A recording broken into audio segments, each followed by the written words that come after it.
Lin Qing traversed into a parallel planet to Earth. As a solar eclipse loomed overhead, life began to awaken. On the day of the eclipse, every individual would awaken their innate beast essence. On this fateful day of awakening, Lin Qing activated a system and acquired the ancient beast system, starting off with the essence of the legendary Tiger Ant. The epitome of strength, his fists shattered the void. Lin Qing ascended step by step towards the pinnacle, standing at the apex of humanity, compelling countless beasts to submit. Humanity reclaimed its position as the dominant species. Yet, this was merely Lin Qing's first step into the cosmos. Chapter 1. The Solar Eclipse Unveiled, Ancient Beast System. In the Celestial Era, within the Federation, in the capital base city of Kyoto, at the Azure Dragon Camp, the human body possesses 3 billion base pairs. Their existence has shaped us. Thus, we have acquired our current abilities. Awakening. The commanding officer of the Azure Dragon Camp, Zhang Bin, was elucidating the concept of awakening to the new recruits. Amidst the throng of recruits, Lin Qing stood, momentarily entranced as memories began to crystallize in his mind. He was a time traveler. Merely hours prior, he had been a laborer on Earth, unaware that he would awaken in a new realm. As Zhang Bin's explanations resonated, his memories began to intertwine with those of his previous life, revealing recollections of this planet. Eons ago, during a solar eclipse, the landmass of this world expanded exponentially.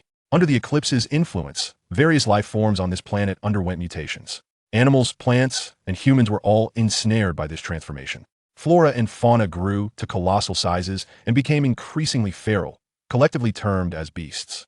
Humanity's conventional weaponry proved utterly ineffective against these gigantic beasts. The realm of technology collapsed, and the calamity from mankind commenced. Terrifying beasts, seemingly bent on vengeance, ascended to the top of the food chain and began assaulting human settlements. In just a few years, the global population halved, and humanity teetered on the brink of extinction. Fortunately, under the eclipse's influence, humans too underwent mutations, awakening a power known as the essence of beasts. The essence of beasts is the ability to bestow upon oneself the capabilities of these beasts, thereby acquiring corresponding extraordinary powers. Zhang Bin's voice grew increasingly fervent, his countenance grave. Lin Qing's thoughts returned to the present. Today marks the annual awakening day. You are all orphans adopted by the Federation. I hope you awaken powerful beast essences to contribute to the Federation and humanity, safeguarding our kind as our ancestors did. With a thunderous declaration, Zhang Bin's voice resonated like a clap of thunder, igniting fervor among the assembled recruits. Passion surged in every heart. To fight for humanity, to strive unceasingly. Even Lin Qing, who had recently crossed over, felt a rush of adrenaline, as though witnessing the valiant battles of his forebears. Since I have traversed into this world, I am determined to become a formidable awakener. From Zhang Bin's words, he learned that those who awakened strong beast essences could traverse mountains and skies, and could even possess the ability to shift mountains and seas, shattering the void with their fists. The mere thought of this ignited a fiery spirit within Lin Qing. I must become an awakener. Bronze level, silver level, gold level, platinum level, diamond level. I hope my awakened beast essence reaches gold level. This was merely the innate talent level upon awakening. Each tier was further subdivided into 9 stars. For instance, upon reaching 9 stars in the bronze level, one could advance to the silver level. This pattern continued. According to Lin Qing's predecessor's memories, the mayor of the Bay City had awakened a gold-level beast essence, thus becoming a formidable force, presiding over the Kyoto Bay City. For those who fail to awaken, fret not. Our technology has evolved far beyond the fragility of 10 millennia ago. Even those who do not awaken can contribute to humanity by entering the Technology Institute. Only 10 minutes remain until the eclipse. Prepare yourselves. As Zhang Bin's words fell, the sky turned somber. Darkness gradually enveloped the land, a chilling presence descending upon them. Thunderous roars echoed. Instantly, the surrounding light vanished, leaving only the prearranged illumination, flickering intermittently. In the depths of darkness, Lin Qing inhaled deeply, holding his breath, striving to absorb the power bestowed by the eclipse. A frigid aura invaded his being, causing him to shudder involuntarily. Streams of radiant light cascaded from the sun, descending upon the gathered crowd. With a resounding boom, a burst of white light erupted across the Azure Dragon Camp's grounds. The blinding radiance compelled Lin Qing to close his eyes. When he reopened them, the darkness wrought by the eclipse began to dissipate, light cascading once more upon the ground, illuminating the crowd. Hundreds of ethereal figures began to materialize above their heads, showcasing a myriad of beasts. Lin Qing focused intently, murmuring to himself, "Is that the essence of beasts' ethereal form?" Just then, a chilling mechanical voice reverberated in his mind. Ding. Detecting beast essence energy. The ancient beast system is initializing. Upon hearing this, Lin Qing felt a jolt of shock surge through him. Chapter 2. The 10 Ancient Fiends. The Celestial Ant. Before his transmigration, he was a quintessential recluse, often indulging in online literature. How could he be oblivious to the significance of that voice? A necessity for any transgressor. A golden finger. He never anticipated that. Shortly after his arrival in this new realm, he would fortuitously encounter an eclipse that would awaken him, activating the system. The ancient beast system has been successfully initiated. Before Lin Qing could voice his queries, the mechanical voice resonated once more. Ding. Please, host, select the ancient beast you wish to awaken. System. Could you provide an overview of the available ancient beasts? Response to host. The ancient beast system offers a choice between the 10 ancient fiends and the 10 primordial fiends. Boom. The 10 ancient fiends. The 10 primordial fiends. Lin Qing's mind was engulfed in a cacophony of thoughts. Kuanpeng, True Dragon, Phoenix, Qilin, Thunder Emperor, Celestial Ant, Gu. 9 Netherhound, 9 Leaf Sword Grass, the God-slaying stone. These constitute the 10 ancient fiends. 3-legged golden crow, Xiongqi, Tiango, Zhuya, Zheng, Gujiao, Luoji, Xionglu. Underworld serpent, Taotai. These represent the 10 primordial fiends. It is essential to recognize that each of these beasts was a formidable entity that once dominated the ancient world. Yet now, they all converge within the system activated by Lin Qing. A tempest of emotions surged within him. However, the eclipse had now passed, and the awakened began to manifest among the new recruits of the Qinglong camp. Lin Qing maintained a composed demeanor, observing the unfolding situation with an air of detachment. As the awakened emerged, an atmosphere of tension enveloped the arena. After all, everyone aspired to become one of the awakened. Moments later, the first individual was called forth. Wang Meng. Zhang Bin, the camp leader of Qinglong camp, bellowed towards the crowd. He had once been an awakened of the Federation, but due to severe injuries sustained on the battlefield, his powers had waned, prompting him to resign and serve as the camp leader, guiding the new awakeners. No sooner had he spoken than a tall, robust figure stepped forward from the throng. This was Wang Meng, the very person Zhang Bin had mentioned. A hint of anxiety flickered across his face as he inhaled deeply and rendered a crisp military salute. With a sharp exclamation, a phantom materialized above his head. Zhang Bin's gaze swept over the apparition, then he declared loudly, Wang Meng, bronze-level beast source, the earth-foot dragon. 3 stars. As these words echoed, an ominous growl erupted from the beast's form hovering above Wang Meng's head. A hefty phantom materialized behind him. Indeed, the earth-foot dragon. In an instant, the new recruits on the platform cast envious glances his way. To be recognized as an awakened was already a commendable feat. Excellent. Congratulations on becoming one of the awakened. You may step down. Zhang Bin nodded slightly, visibly satisfied with Wang Meng's performance. Qin Ming, bronze-level beast source, the skyward mantis, 3 stars. Zhang Qin, bronze-level beast source, the flying mantis, 3 stars. Time sped by swiftly. Nearly half of the new recruits had awakened their beast sources. Presently, only one individual had awakened a silver-level beast source, Li Liang, whose awakened beast was the golden-horned elephant, renowned for its formidable defense. The next, Fengjia, awakening failure, has been sent to the Federation Research Institute. The atmosphere grew increasingly tense with the first failure among the awakeners. Though both the awakened and those relegated to the Research Institute served the Federation and humanity, the chasm between their fates was insurmountable, until a golden-level beast source awakener emerged. The ambience reached a crescendo. Qin Yun, golden-level beast source, the golden lion, 8 stars. Upon hearing this, the crowd erupted into a clamor. Who would have thought that Qin Yun would awaken a golden-level beast source? I must cultivate a rapport with him swiftly. Qin Yun is destined to become a formidable figure. Perhaps even the mayor of the base city. If I could become his woman, my status would soar. The new recruits silently plotted their strategies to win favor with Qin Yun, their gazes brimming with envy, jealousy, and admiration. Wonderful. Who would have believed that our Qinglong camp would produce a golden-level beast source awakeners this time? Will the other 3 camps dare to look down on us now? Zhang Bin grinned broadly and approached Qin Yun, patting him on the shoulder. The next one, Lin Qing. As Qin Yun stepped aside, Zhang Bin called out the next name. Ding. Does the host wish to now select a random ancient beast for awakening? Just as Lin Qing was about to step out of the crowd, the mechanical voice resonated again. Affirmative. Now awakening. Lin Qing's eyes blazed with fervor as he resolutely responded in his mind. Ding. Randomly selecting ancient beast. Congratulations, host. You have obtained the celestial ant. As the system's voice faded, a phantom began to merge with Lin Qing's being. He stepped forward, saluted, and then his body trembled as a colossal phantom began to materialize. Boom. The moment the phantom emerged, the entire arena quaked. What is this? Zhang Bin stared in awe at the slowly materializing phantom, his heart racing, his mouth agape in disbelief. Chapter 3, shocking the entire arena, starry level 9 stars. The phantom gradually took shape.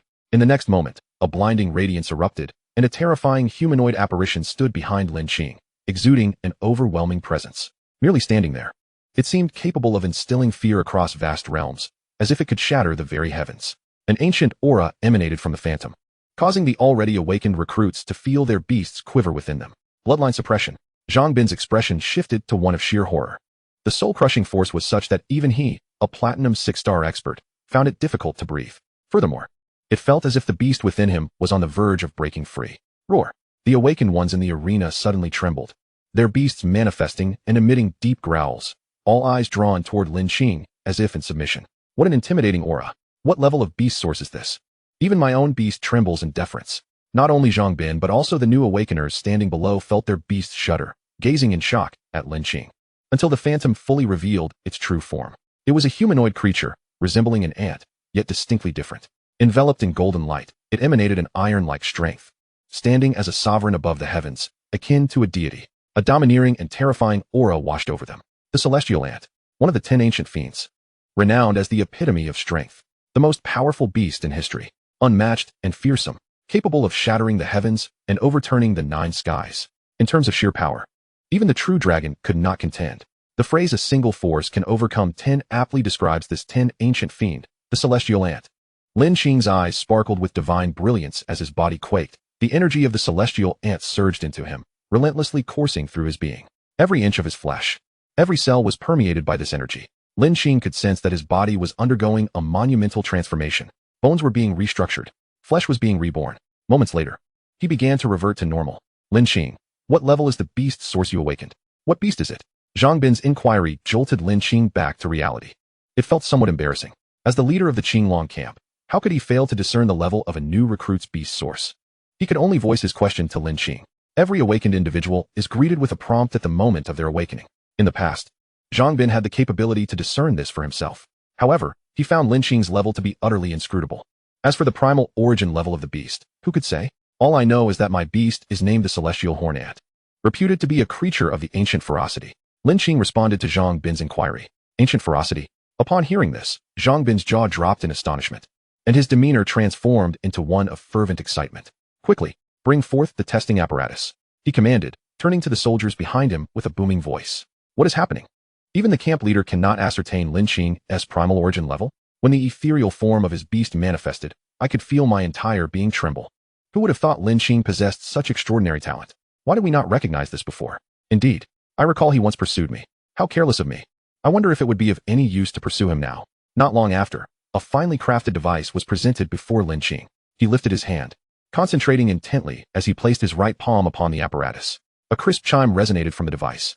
Zhang Bin glanced at the data displayed and felt his pupils constrict, his body quaking with exhilaration, followed by a hearty laugh. Our Qinglong camp boasts such a talented recruit.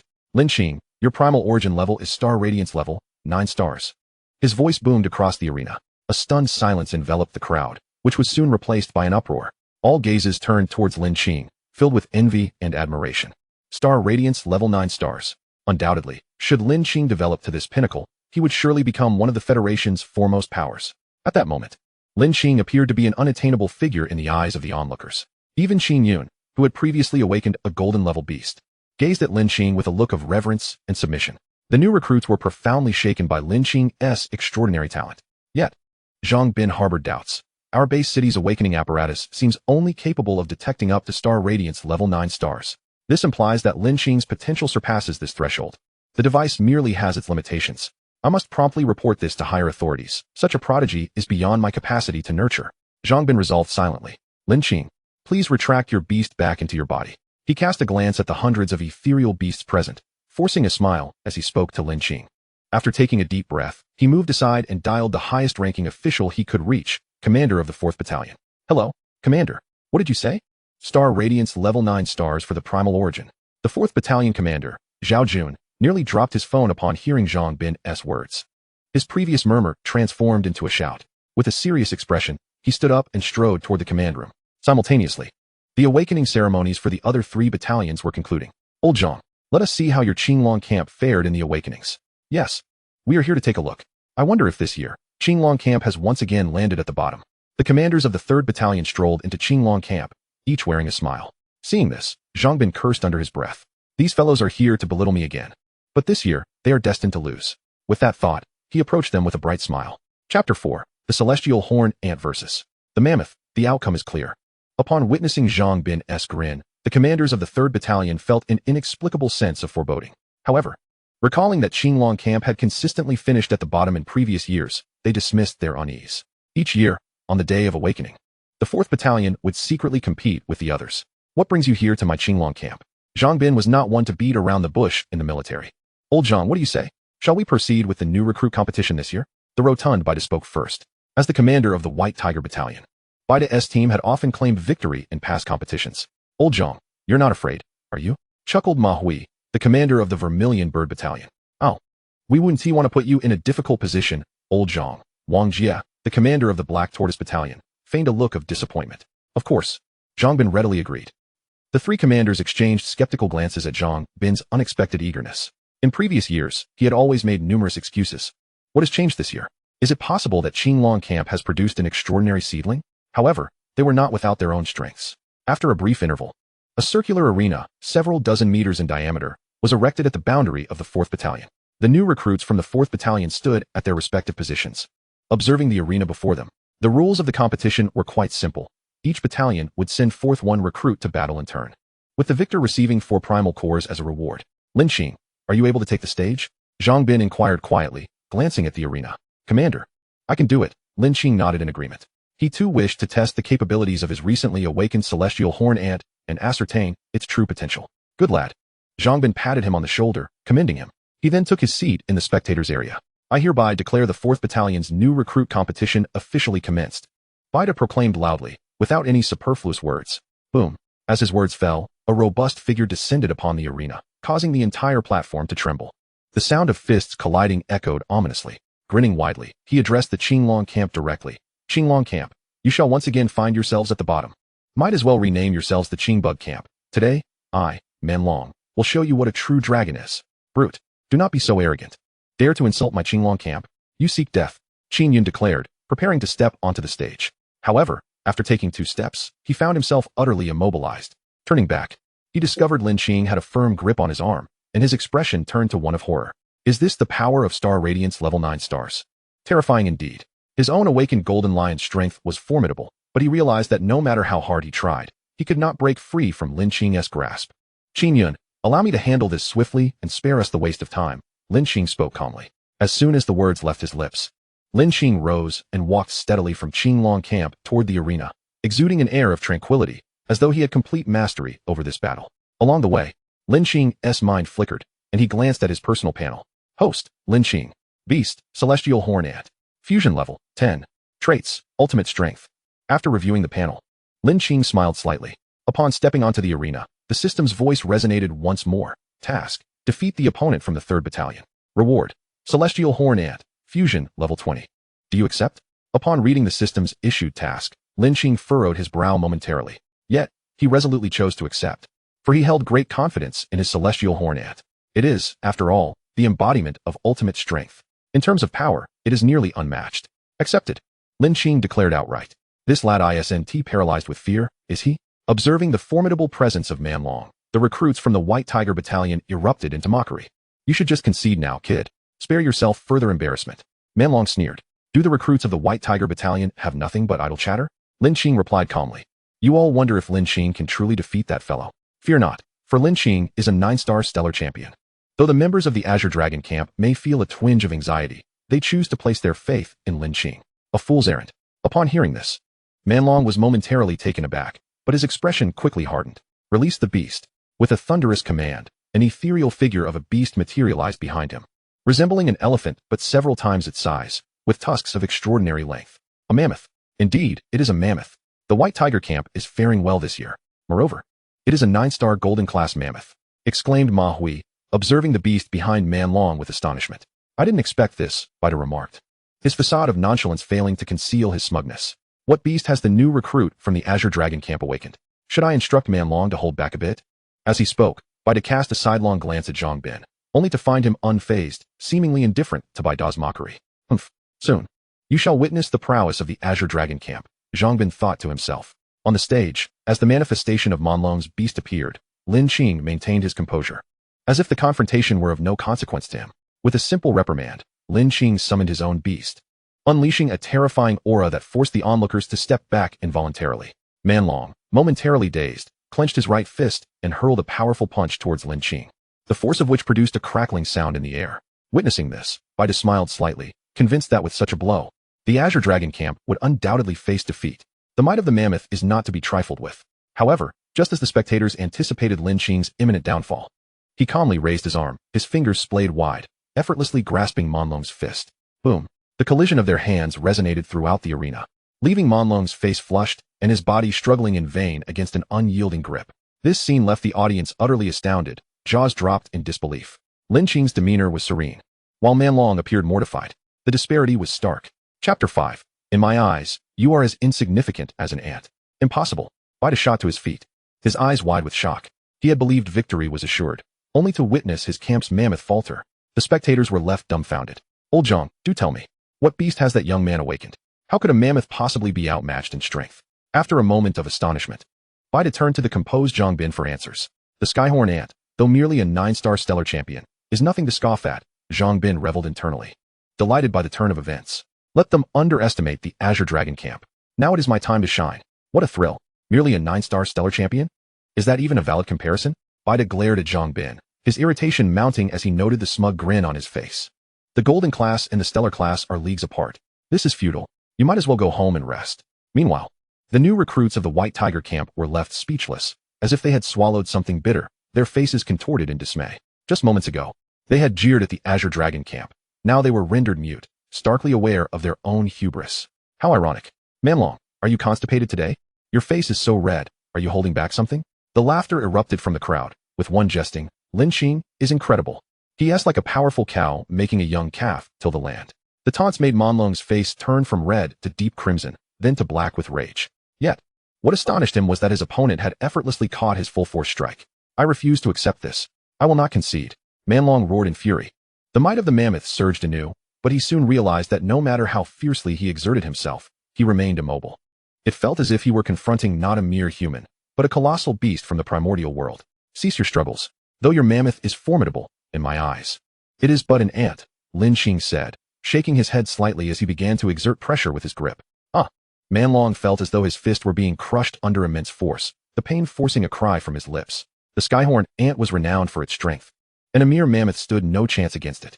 With a swift motion, Lin Qing transformed his grip from fingers to a fist, firmly clutching Manlong's hand. With a slight push, he lifted Manlong entirely off the ground, twisting his body and effortlessly casting him from the stage. Thud! A dull thud echoed as Manlong clutched his right hand, writhing in agony. That grip had shattered the bones in his hand. He would not recover for several days, as even with a powerful recovery ability, such an injury would take time to heal. The arena fell silent, so quiet one could hear a pin drop, accompanied only by the weighty breaths of the astonished crowd. Then, an eruption of noise followed. Good heavens! How incredibly powerful! Who could possibly contend with such might? I never anticipated the Azure Dragon camp would produce such a formidable awakener this year. It seems the rankings among the 4 camps are destined to change. The new recruits buzzed with conversation, their eyes filled with awe as they gazed at the figure on the stage. Though both Lin Qing and Manlong were of the same bronze level 1-star strength, their power was worlds apart. After casting Manlong from the stage, Lin Qing stood like a sovereign, surveying the crowd with disdain. Phoenix camp, Black Tortoise camp, step forward together, let us not waste time. As his words echoed through the arena, shock gripped the audience. How audacious, to dismiss 2 camps so casually. Just as the competitors from the 2 camps were about to ascend the stage in indignation, 2 voices rang out. The Black Tortoise camp concedes. The Phoenix camp concedes. The crowd paused, turning to see the leaders of both the Phoenix and Black Tortoise camps already standing, their expressions laden with resignation. They understood well the awakening capabilities of their recruits. If even Manlong could not prevail, how could they hope to match this extraordinary individual? To concede retains some semblance of dignity, Zhang Bin called out, a mischievous grin on his face as he addressed the Azure Dragon recruits. Thank the 3 camp leaders for their beast cores. Thank you for the rewards, esteemed leaders. The Azure Dragon recruits echoed, quickly grasping their leader's intent. The expressions of the 3 camp leaders darkened, shooting Zhang Bin a fierce glare. At that moment, Lin Qing descended from the stage, and the system's voice resounded in his mind. Ding! Congratulations, host, for defeating the opponents of the 3 camps and earning a 20 fusion reward. Upon hearing the announcement, Lin Qing's heart soared with joy. He opened his personal panel once more. Host, Lin Qing, Beast, Skyhorn Ant, Fusion level, 30. Characteristics, Ultimate Strength, level, Bronze level 1 star. Seeing his panel, Lin Qing felt an immense sense of satisfaction. As he received the reward, he could distinctly feel a surge in his strength. Thus, he concluded that his power would increase in tandem with the integration level of the celestial ant. What would happen when the integration reached 100%? Lin Qing pondered with eager anticipation. Old Zhang, where is that starry 9-star you mentioned? Just then, a deep voice echoed through the air. The sound heralded the arrival of its owner, a middle-aged man clad in military attire, his face aglow with excitement. The commander of the 4th Battalion immediately saluted him with a crisp military salute, exclaiming in unison, "Commander, stop with the formalities. I need to see Lin Qing." The man, referred to as Commander, waved his hand dismissively, urgency in his tone. "Commander, that's Lin Qing," Zhang Bin interjected, stepping forward to point towards the figure who had just stepped off the stage. The commander, however, disregarded Zhang Bin and strode directly towards Lin Qing, gazing at him as if he were a rare treasure, his eyes sparkling with admiration. "Excellent. Truly, heroes emerge from youth. Dashing and impressive." The praise flowed freely from Commander Zhao Jun, leaving Lin Qing somewhat bashful. Yet he understood that this was the nature of soldiers, direct and to the point. "I wonder if you would be willing to join me? The new recruits camp is no longer suitable for you," Zhao Jun stated plainly. At this moment, the 4th Battalion commander had also approached. Lin Qing glanced at Zhang Bin, who nodded slightly. "Very well, I shall accompany you." Following Zhao Jun would undoubtedly provide access to more resources than he could obtain here. "Splendid. I shall return in 3 days to collect you." Zhao Jun beamed with delight. This was a coveted opportunity. He certainly couldn't allow others to seize it first. After a few instructions, Zhao Jun departed the 4th Battalion by plane. Once he was gone, Zhang Bin escorted Lin Qing back to the camp. "Here are your spoils. Once you accompany the commander, your resources will flow abundantly." After tossing the spoils from the new recruit competition to Lin Qing, Zhang Bin continued, "That place? It is the commander's district, located at the defensive line of our Kyoto-based city. There, you will witness the most brutal scenes and the fiercest of beasts." Zhang Bin's voice trailed off, as if recalling something melancholy, filled with regret and solitude. Coming back to the present, he added, "Your talent will undoubtedly flourish there." "Understood, Commander." Lin Qing saluted with a solemn expression. "You may return now." "Yes." With that, Lin Qing turned and left, while Zhang Bin watched his departing figure, his eyes filled with inscrutable emotions. Chapter 6, Silver Level 1 Star. The Beast Tide approaches. Upon returning home, the solar eclipse had long since concluded, and the new recruit competition had drawn to a perfect close. Lin Qing took a quick cold shower, instantly invigorated. Lying on his bed, he toyed with the core essence of the exotic beast in his hand. The core essence glimmered a deep crimson, radiating the aura of the creature. From the memories of his previous life, he knew it was consumable. Without hesitation, Lin Qing placed it directly into his mouth. Moments later, a powerful energy surged through his body, enveloping him in a radiant crimson glow. Sweat began to bead on his forehead, dripping onto the ground. After a brief moment, Lin Qing exhaled a breath of turbid air. The first core essence of the exotic beast had been completely assimilated. With this initial experience, the subsequent absorption proceeded smoothly. He consumed all 4 core essences one after another. A remarkable transformation occurred. His once somewhat dusky skin began to resemble exquisite white jade, translucent and even exuding the divine essence of the celestial ant. His strength rapidly escalated with the absorption of these essences, advancing to bronze level 3 star, then to bronze level 5 star. Finally, he stopped, astonished to find his power had surged to bronze level 9 star. These were all bronze level core essences. To think that his absorption had elevated him by a full 8 levels was astounding. However, Lin Qing was thoroughly satisfied with this outcome. The faster his cultivation progressed, the stronger his capacity for self-preservation became. Before long, fatigue washed over him, and as his eyelids drooped, he fell into a deep slumber. Time flew by. 3 days later, during which Lin Qing had engaged in sparring with the new recruits at the Qinglong camp daily, he successfully attained silver level 1 star. When Zhang Bin beheld Lin Qing's prowess, he was nearly propelled out of his seat in shock. 1 day of awakening, and a 3-day ascent to another level? This is utterly preposterous. Zhang Bin couldn't help but mutter in beautifully crafted Federation dialect. Truly absurd. The absurdity has reached its zenith. Shortly thereafter, the whirring of a helicopter's rotor blades filled the air. Once it landed, Zhao Jun approached Lin Qing with a broad smile. "Lin Qing, let us depart." Lin Qing nodded, then turned to Zhang Bin, bowing deeply. In the memories of his previous life, Zhang Bin had shown him considerable care, fulfilling a wish of his past self. Zhang Bin was momentarily taken aback, then broke into a grin, playfully chiding, "You rascal." Upon disembarking from the aircraft, a camouflaged military vehicle awaited them near the landing zone. After Lin Qing and Zhao Jun boarded, they headed directly to the commander's district command center. Soon, the vehicle departed the site. Along the way, Lin Qing observed the desolate buildings and the numerous deep pits, as if the vegetation had been gnawed upon.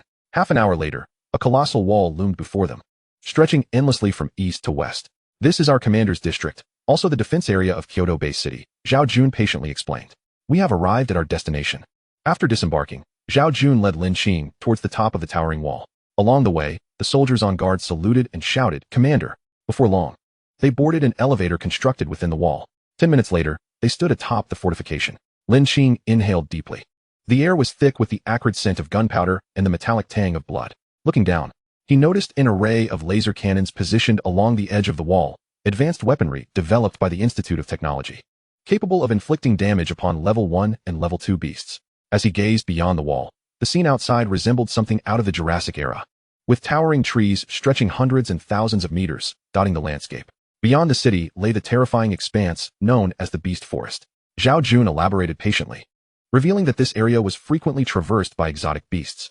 Typically, these creatures would not initiate attacks on the wall, and any that did appear would be swiftly dispatched. After comprehending the situation, the two descended from the wall and made their way to the command center of the commander's district. Upon seeing Zhao Jun enter, everyone seated promptly rose to their feet. "Commander!" Zhao Jun waved his hand and declared, "Let the meeting commence." Only then did they take their seats. Suddenly, an urgent alarm blared throughout the command center. "Warning! Warning! Level 3 alert!" Before they could settle into their chairs, the command center erupted with the sound of frantic alarms. Zhao Jun's expression shifted rapidly, and he stood up, addressing everyone present with urgency. "The beast tide is upon us. Prepare immediately." Yes, the gathered crowd dared not hesitate, dashing forth in haste. "Commander, what has transpired?" Lin Qing inquired, a hint of bewilderment in his voice. "A beast tide has emerged. You must remain here," Zhao Jun replied, turning to face Lin Qing. "Commander, allow me to join the battlefield."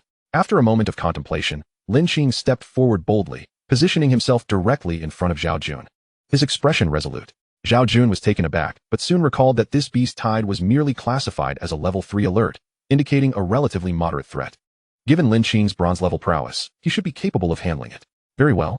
State your current strength level, so I can assign you to an appropriate area." In his view, Lin Qing was a prized asset.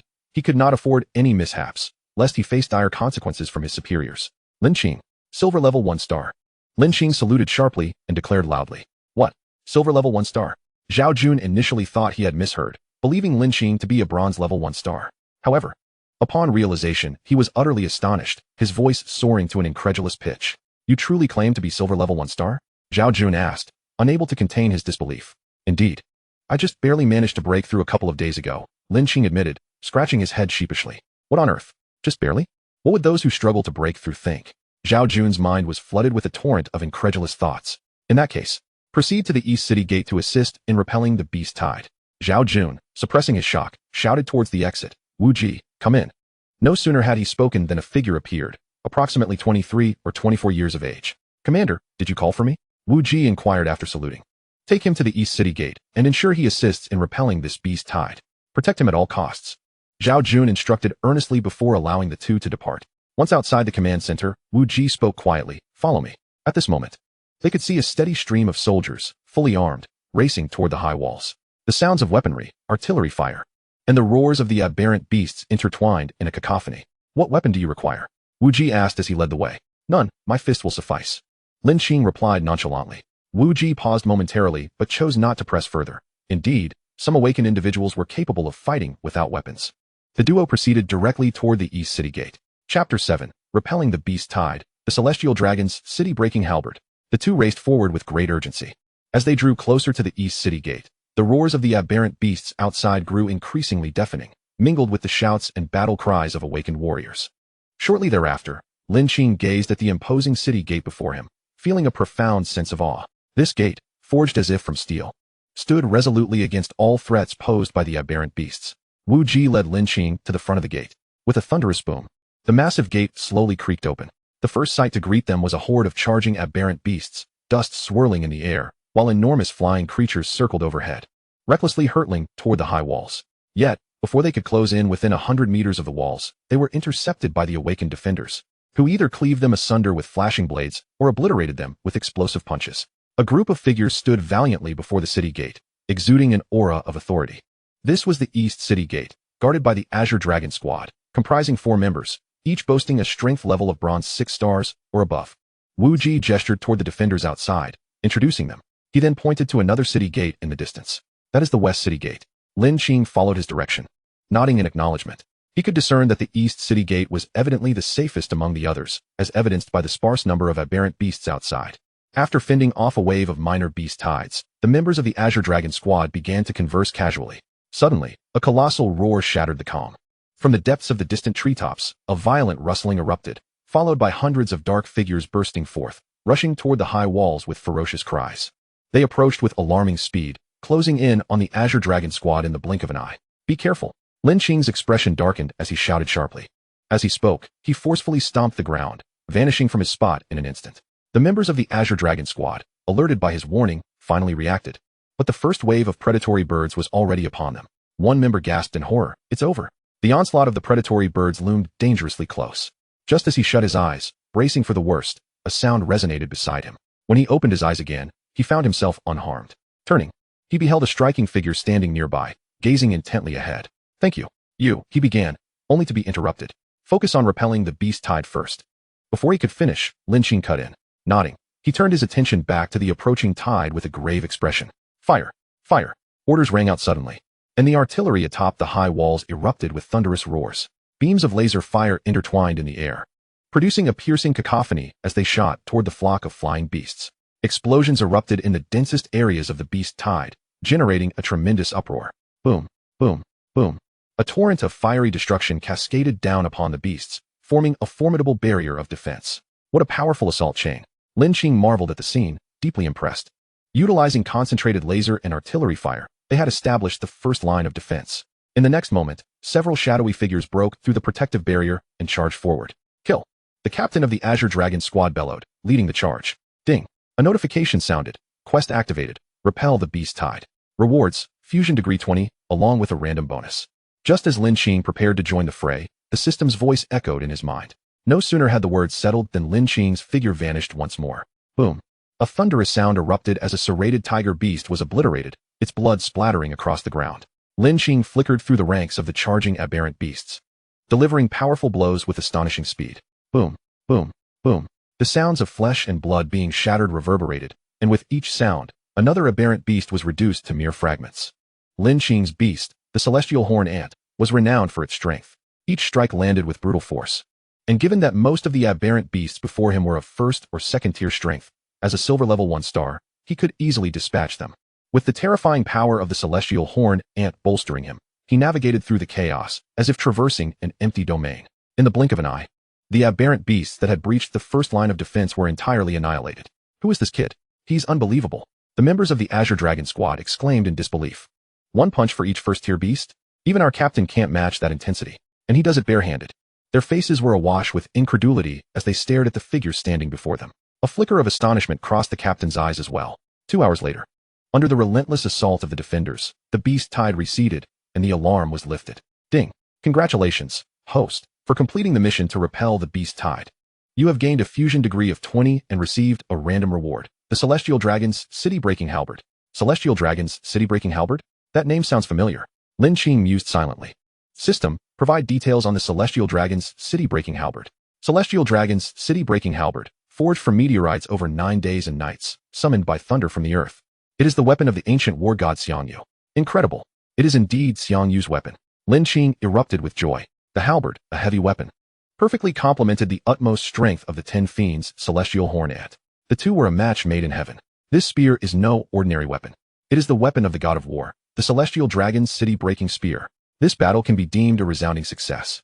Lin Qing, regaining his composure, turned and walked towards the members of the Azure Dragon squad.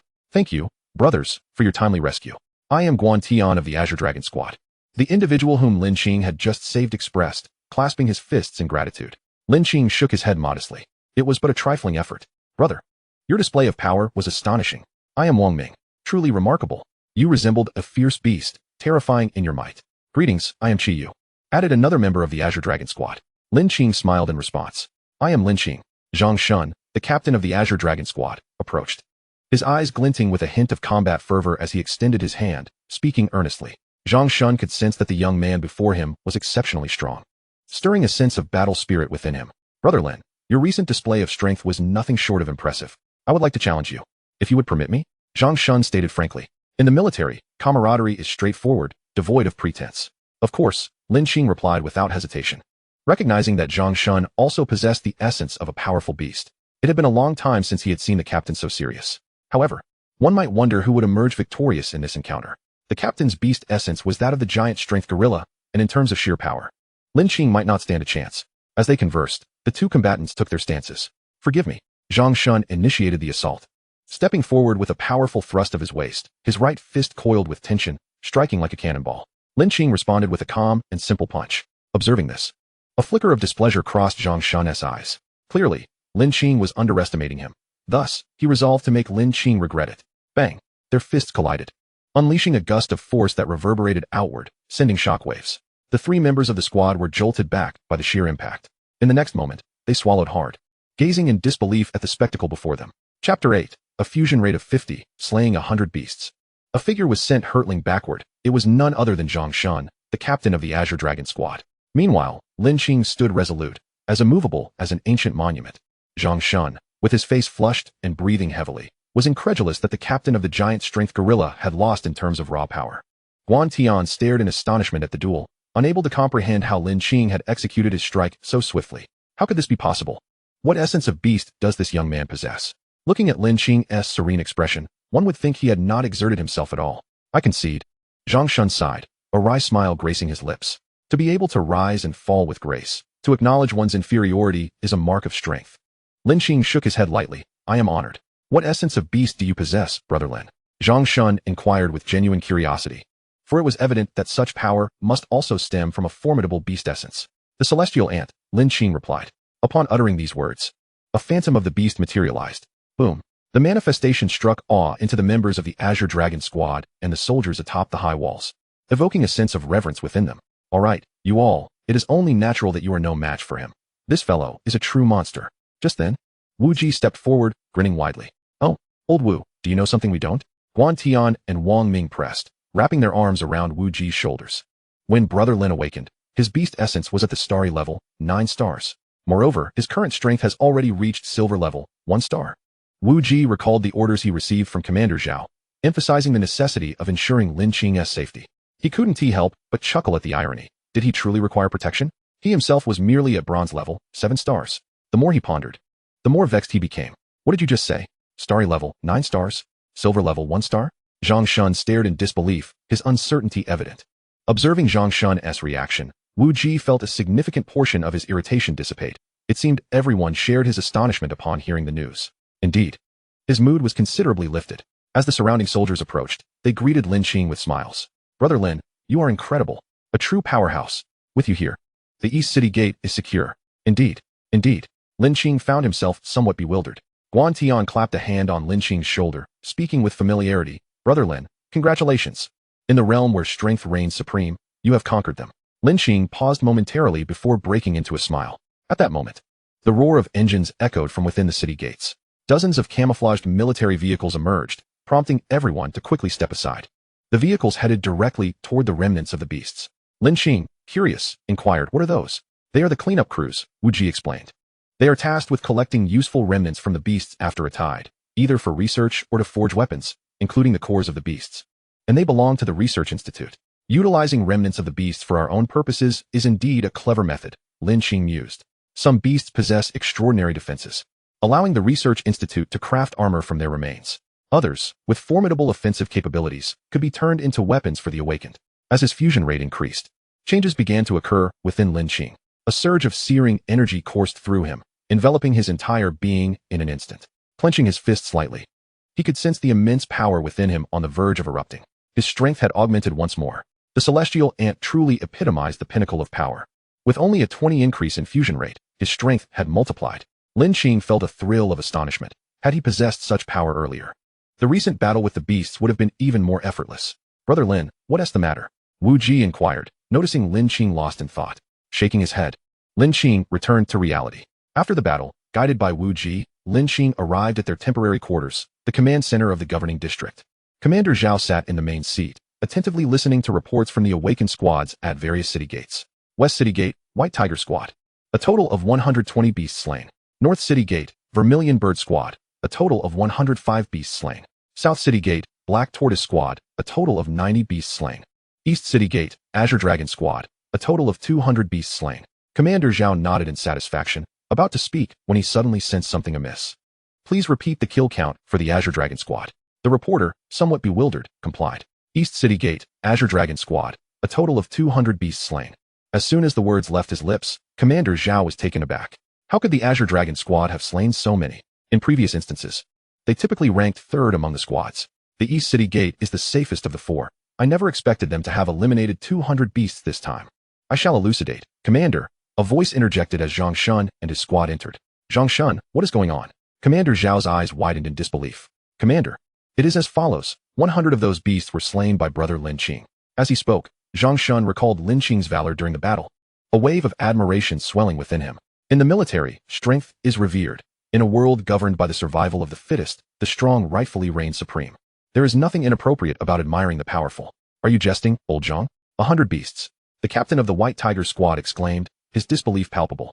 Among the 4 squads, he considered himself the strongest, having attained bronze level, 9 stars. Just a step away from promotion to silver rank 1 star. Am I joking? The footage will reveal the truth. Display the video. With a wave of his hand, Zhao Jun instructed the operator, who swiftly began to navigate the computer. Each city gate was equipped with the latest surveillance cameras, capable of issuing rapid alerts while monitoring the combat scenarios of the awakened. Soon, the footage from the East Gate was retrieved. Within the throngs of beasts, a figure darted like lightning, reaping the lives of the monstrous foes with every appearance, leaving behind only shattered remnants. Remarkable. Even the second-tier beasts were obliterated with a single punch, executed with sheer brute force. Who is this individual? Why does he seem so unfamiliar? Is he part of the Qinglong squad? The command center erupted in astonishment as they watched the footage. Yet none could recognize the enigmatic figure. Could he be a captain dispatched from another special district? As the video concluded, Zhao Jun took a deep breath, suppressing the shock within him, and addressed the puzzled crowd. This is Lin Qing, a new recruit I enlisted 3 days ago from the rookie camp. A new recruit? 3 days ago? That was the very day of awakening. To think this newcomer has already slain hundreds of beasts on the battlefield in such a short span. The onlookers were left speechless, unable to fathom the absurdity of it all. Chapter 9, Fierce. A punch with a force of 300,000 pounds. Everyone present stood frozen, at a loss for words. A new recruit? Are you saying Lin Qing was merely a rookie 3 days ago, and has since managed to defeat second-tier beasts? What on earth is this creature? The disparity among individuals is simply staggering. Commander, I implore you to allow Lin Qing to join our Qinglong squad to guard the East Gate. After all, we have fought together before. Upon learning that Lin Qing was a newcomer without an assigned squad, Zhang Shun lost his composure and spoke up. To overlook such a monster would be a grave loss. Zhang Shun, you shameless individual. How dare you speak of having fought alongside others when your squad of 4 has a kill count hardly surpassing that of Lin Qing? Do you not feel any shame? The captain of the Baihu squad was incensed. If anyone should recruit him, it ought to be my Baihu squad. For in terms of strength, we are the mightiest at the West Gate.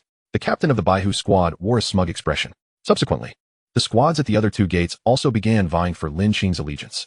Observing this, Zhao Jun furrowed his brow. Silence. Such matters require Lin Qing's own decision. At Zhao Jun's command, the crowd fell silent.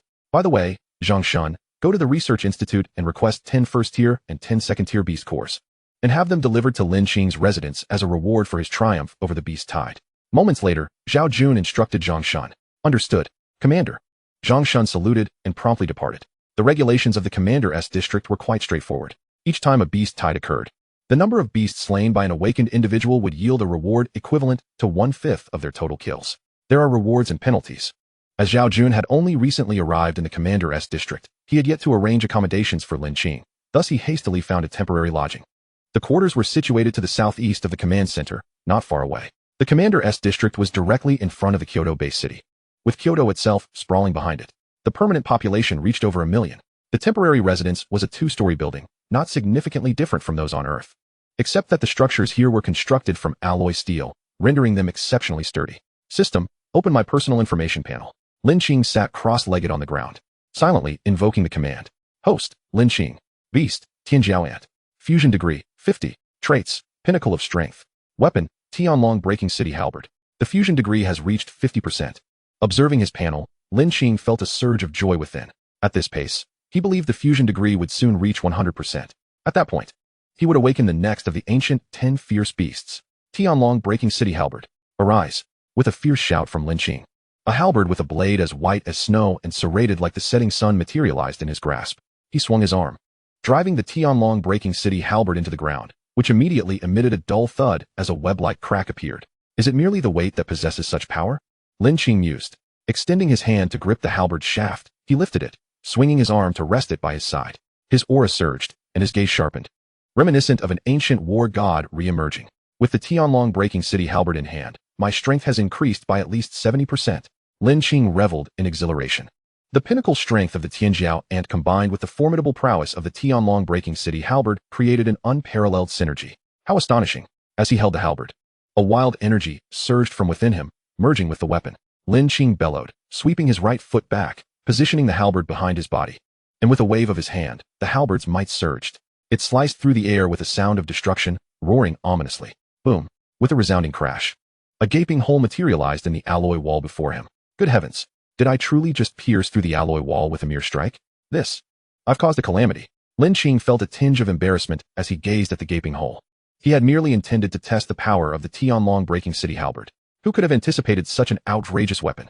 That wall was alloy, specifically crafted by the Federation to withstand beast attacks. Even the lasers from high walls cannot easily breach it. Lin Qing, what have you done?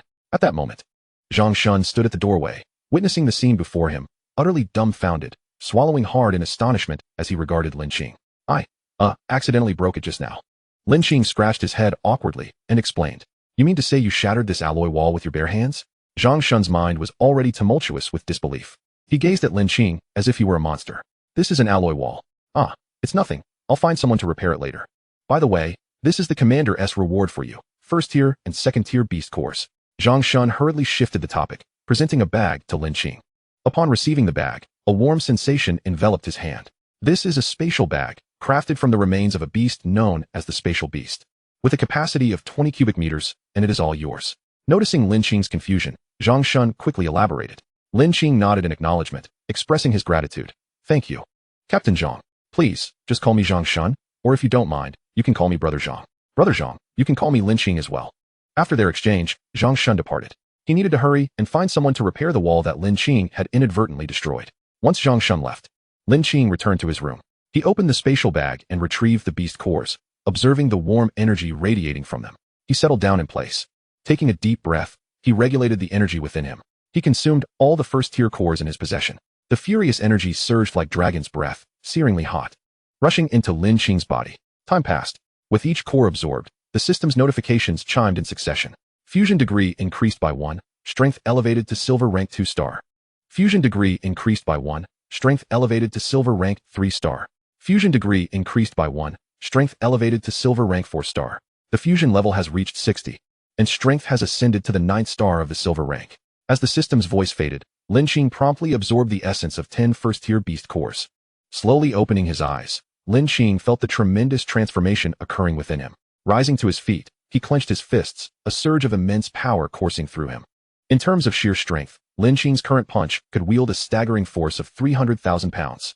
Compared to the mere 10,000 pounds of strength he possessed at the silver rank 1st star, this represented a 30-fold increase. Terrifying. Chapter 10, Breaking Speed with Strength. Military Command Center. Having fully absorbed the essence of the first-tier beast cores, Lin Qing had no intention of continuing to absorb the second-tier essence. Cultivation, after all, requires a methodical approach. Moreover, it is indeed rare for someone like Lin Qing, who awakened just 3 days ago, to achieve the silver rank 1st star. After pondering, Lin Qing felt somewhat fatigued. He lay down on the bed, his eyelids drooping, and fell into a deep slumber. The next morning, Lin Qing decided it was time to report to the command center. Since he had arrived in the command district, it was only natural to check in. As he stepped into the command center, he sensed the gazes of those around him, seemingly all fixed upon him. Lin Qing, you're here. Please, take a seat. Zhao Jun greeted with a slight smile. Lin Qing, not one to stand on ceremony, found a spot and sat down. First and foremost, let us welcome our new member, Lin Qing.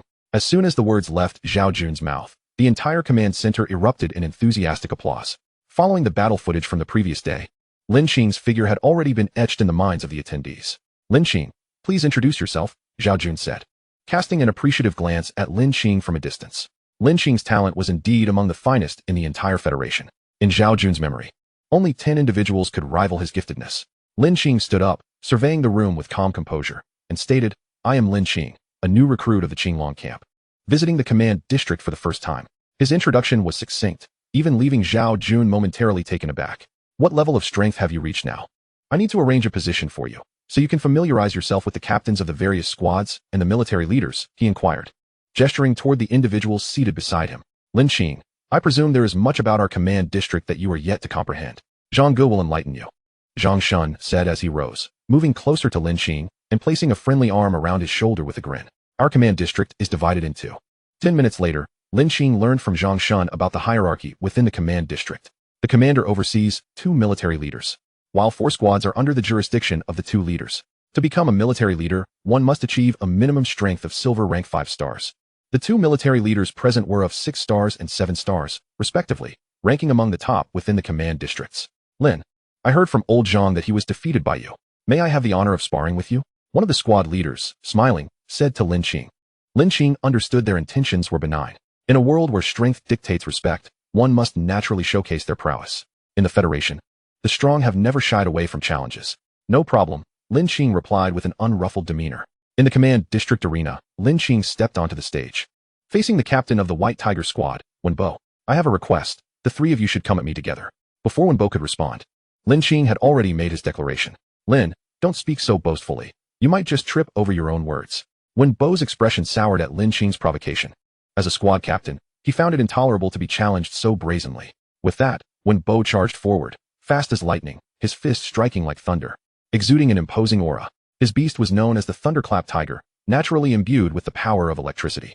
Though not abundant, its attacking force was undeniably fierce. Outside the arena, another captain remarked in astonishment, I didn't expect Old One to have broken through to the silver rank 1st star, and with his beast's abilities. His speed is truly at its peak.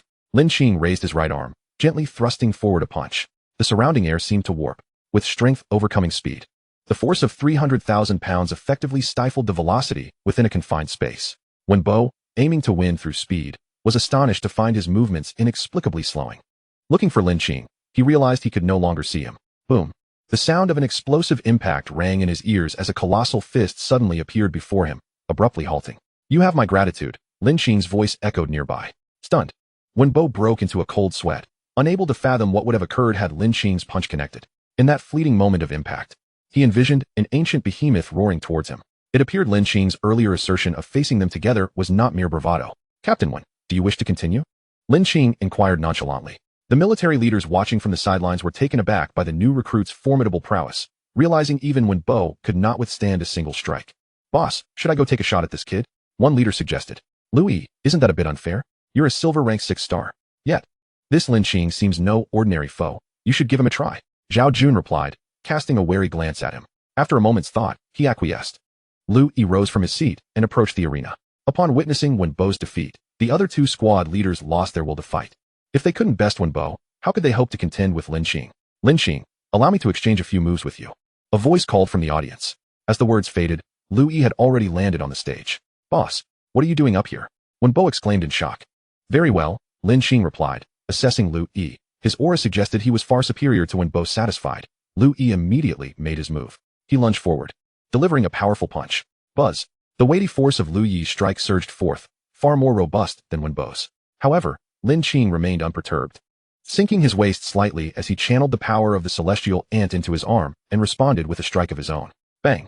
Their fists collided, producing a thunderous sound, akin to the roar of a tempest. Both fighters were forced to retreat. Lu Yi staggered back 10 steps, while Lin Qing took only 1 step back. The outcome was clear. Goodness, what level of strength do you possess? Lu Yi exclaimed incredulously, staring at his right fist in disbelief. Silver rank 9 stars, Lin Qing replied, maintaining his composure. Silver rank 9 stars, Lu Yi instinctively echoed, his voice rising sharply as he processed the information, his eyes widening in astonishment, mouth agape, swallowing hard. Chapter 11, All Conquered. The 2nd level alarm sounds. You have my gratitude, Lin Qing said softly, retracting his stance and looking at Lu Yi, who flushed with embarrassment. He had initially believed that his silver rank 6 star cultivation would guarantee him victory against Lin Qing, yet the unfolding events had proven otherwise. Before him stood a tranquil-faced youth whose cultivation surpassed his own. Noticing that Lu Yi had ceased speaking, Lin Qing turned and descended the stage. Observing this, Lu Yi parted his lips, seemingly wishing to convey something. After a prolonged silence, he managed to force out a faint smile and muttered, a monster. On the other side, the crowd below had yet to fully grasp the situation. The duel between the 2 had been decided with a single strike, occurring so swiftly that victory and defeat were established in a mere 10 seconds. Had even the esteemed leader been defeated? Wen Bo stared blankly, bewildered as he gazed at the stage. The others were equally stunned, rooted to the spot. This young man had quietly amassed great fortune. Wasn't he still merely a silver level 1-star yesterday? Zhang Shun's mind was racing with 1,000 thoughts. He rubbed his eyes repeatedly, unwilling to accept the reality before him. Lu Yi, his immediate superior, had always been his aspiration. Yet now, that aspiration lay defeated right in front of him. He felt an indescribable bitterness. So formidable. The military leader had been vanquished. How could old Lu have lost? Another military leader, Luo Su, wore a grave expression, having witnessed the preceding events with utmost clarity. It was evident that Lu Yi had not held back. To withstand Lu Yi's strike, one would have to pay a significant price. But could Lin Qing truly absorb that punch? Luo Su fell into contemplation. The answer was a resounding no. That punch, devoid of any flamboyance, was simply a straightforward strike. Yet it contained boundless might. With the sparring concluded, the assembly returned to the command center. As they regarded the composed youth seated across from them, the squad leaders and the two military leaders felt a wave of unease wash over them. This new recruit, who had only recently awakened his abilities, had already surpassed them? The mere thought sent shivers down their spines. This individual could not possibly be confined to the governing district. A synchronous thought emerged in the minds of all present, accompanied by an unwavering conviction. Sitting in his chair, Lin Qing reminisced about the moment he had clashed with Lu Yi. The latter's offensive had indeed been ferocious, and Lin Qing sensed that Lu Yi had not exerted his full strength. If Lu Yi were to hear this, he would likely be infuriated, thinking, "How dare you claim I didn't go all out? I gave it my all. It is you, young man, who is the true anomaly." Let us conclude today's meeting here. From this day forth, Lin Qing shall be the third military leader of the governing district, with full autonomy. Does anyone object? Zhao Jun surveyed the room, noting the dejected expressions on everyone's faces. He couldn't help but lament. These youngsters have been thoroughly demoralized by Lin Qing. No objections. With that, the assembly stood. No sooner had the words left their lips than a familiar mechanical voice echoed in Lin Qing's mind. Ding. Congratulations, host. You have conquered the crowd, gaining a fusion degree of 5. Upon hearing this, Lin Qing was momentarily taken aback. Is this truly possible? Lin Qing, it seems, is indeed a prodigy. I have not misjudged you. Come, brother Zhang, allow me to show you around the governing district. Amidst the envious gazes of the crowd, Zhang Shun threw an arm around Lin Qing's shoulders and hastily exited the command center. Zhang Shun, that crafty fellow, the undisputed champion of flattery. Only someone as thick-skinned as old Zhang could pull this off. On the high walls, greetings, Captain Zhang. Greetings, Captain Zhang. Zhang Shun nodded in response to the soldiers standing atop the walls. Lin Qing, behold, this will be the territory you command in the future. Moreover, the commander has granted you autonomy. It seems you have earned his favor. Zhang Shun patted Lin Qing on the shoulder enviously. The exemption of military duties implies that Lin Qing could enjoy the rights of a military leader without the accompanying responsibilities. As they continued onward, the soldiers on guard began to murmur among themselves, casting curious glances at the unfamiliar Lin Qing. Who is this person beside Captain Zhang? They seem quite familiar. Could he be a new captain dispatched from another governing district? So young. I feel like I've seen him before. Oh right. He was at the Eastern City Gate during the Beast Tide. I believe he is a new recruit. Are you kidding? A new recruit could never be so close to Captain Zhang. Don't underestimate this new recruit. He is the one who single-handedly slayed hundreds of beasts. At the observation room on the high walls, where alarms were issued, it typically served as a place for closely monitoring the conditions of the beast-infested forest. Here, try this new tea. I procured it from the Research Institute. Those fellows often ask the reconnaissance teams to extract this tea from the plants and beasts within the forest, he said, handing Lin Qing a cup of tea that a soldier had already brewed. Lin Qing accepted it without hesitation, closed his eyes, and savored it. The fragrant essence of the tea melted in his mouth. A surge of energy coursed through his body, leaving him feeling invigorated. Upon opening his eyes, Lin Qing gazed in astonishment at the dark green tea in his hand. How does it taste, Brother Lin? Quite remarkable, isn't it? Don't you feel revitalized? Zhang Shun asked proudly, noticing Lin Qing's astonished expression. Lin Qing could not help but nod. The tea was indeed extraordinary. The fatigue he had felt vanished the moment the tea touched his lips. Just as he was about to take another sip, a tremendous roar erupted from outside the observation room. This is not good. Zhang Shun's expression shifted dramatically, and he quickly rose to his feet. Captain, it's bad. The beast tide is upon us. Level 2 alarm. A soldier rushed in, panic etched across his face, reporting to Zhang Shun. Level 2 alarm. How is that possible? Quickly notify the entire governing district. Although Zhang Shun was shocked, he maintained composure and issued commands with precision. Moments later, the alarm echoed throughout the governing district. Unlike the subdued tone of a level 3 alarm, the level 2 alarm blared with urgency. A level 2 alarm signifies a breach of the high walls, allowing direct assault on the base city. Buzz, buzz, buzz. Level 2 alarm. Level 2 alarm. Brother Lin, it seems you may have to take action again. No, military leader Lin. Zhang Shun turned, his demeanor serious as he saluted. Let us go. Lin Qing nodded, quickly exiting the observation room. Upon stepping outside, he gazed towards the beast-infested forest, witnessing a staggering increase in the number of beasts compared to the last tide, tenfold, at least. Countless dark figures surged forward, a formidable tide. Attack! Attack! Orders rang out, and the weapons atop the walls unleashed a relentless barrage against the encroaching beasts. Many were instantly obliterated, the once grayish-yellow ground stained crimson with blood. A great battle was imminent. Chapter 12. One man with a spear can halt 1,000 troops. This scene, even for Lin Qing, who typically maintained a calm demeanor, was utterly shocking. The sky seemed shrouded in darkness as massive avian creatures erupted from the treetops, hurtling towards the high walls with ferocity. On the ground, dust billowed, and the earth appeared to tremble beneath the onslaught of various beasts. Why are there so many? The soldiers atop the walls turned ashen, horror etched on their faces as they beheld the scene unfolding before them, an atmosphere of dread enveloping the high walls. Ding. Defend the Kyoto-based city. Reward, Fusion Degree 15, experience for upgrading the Heavenly Dragon Spear of City Breaking. Bonus reward, gain 1% experience for every beast slain. Even without a system task, Lin Qing was prepared for battle. Once the city fell, even a silver level 9 star would meet his demise amidst such overwhelming hordes of beasts. There was no choice but to fight. Even if he could not hold the line, with his current strength, survival was not an impossibility. Boom, boom, boom, swish, swish, swish. Laser beams and cannon fire incessantly erupted from the towering walls. The barrage intensified, relentlessly devouring the oncoming beast tide. Yet, numerous aberrant creatures still breached the defenses, charging towards the walls. As they approached, Lin Qing realized he could no longer afford to wait. With a swift motion, he gripped the celestial dragon city-breaking halberd, his gaze fixed upon the ground below. With a powerful leap, he descended from the walls, landing firmly on the ground. The aberrant beasts appeared. With a commanding shout, the ethereal silhouette of the celestial ant manifested behind him, exuding an aura of majesty. At that moment, Lin Qing stood before the high walls, wielding the celestial dragon's city-breaking halberd, resembling a god of war. The beasts, upon spotting Lin Qing, seemed to view him as a delectable feast.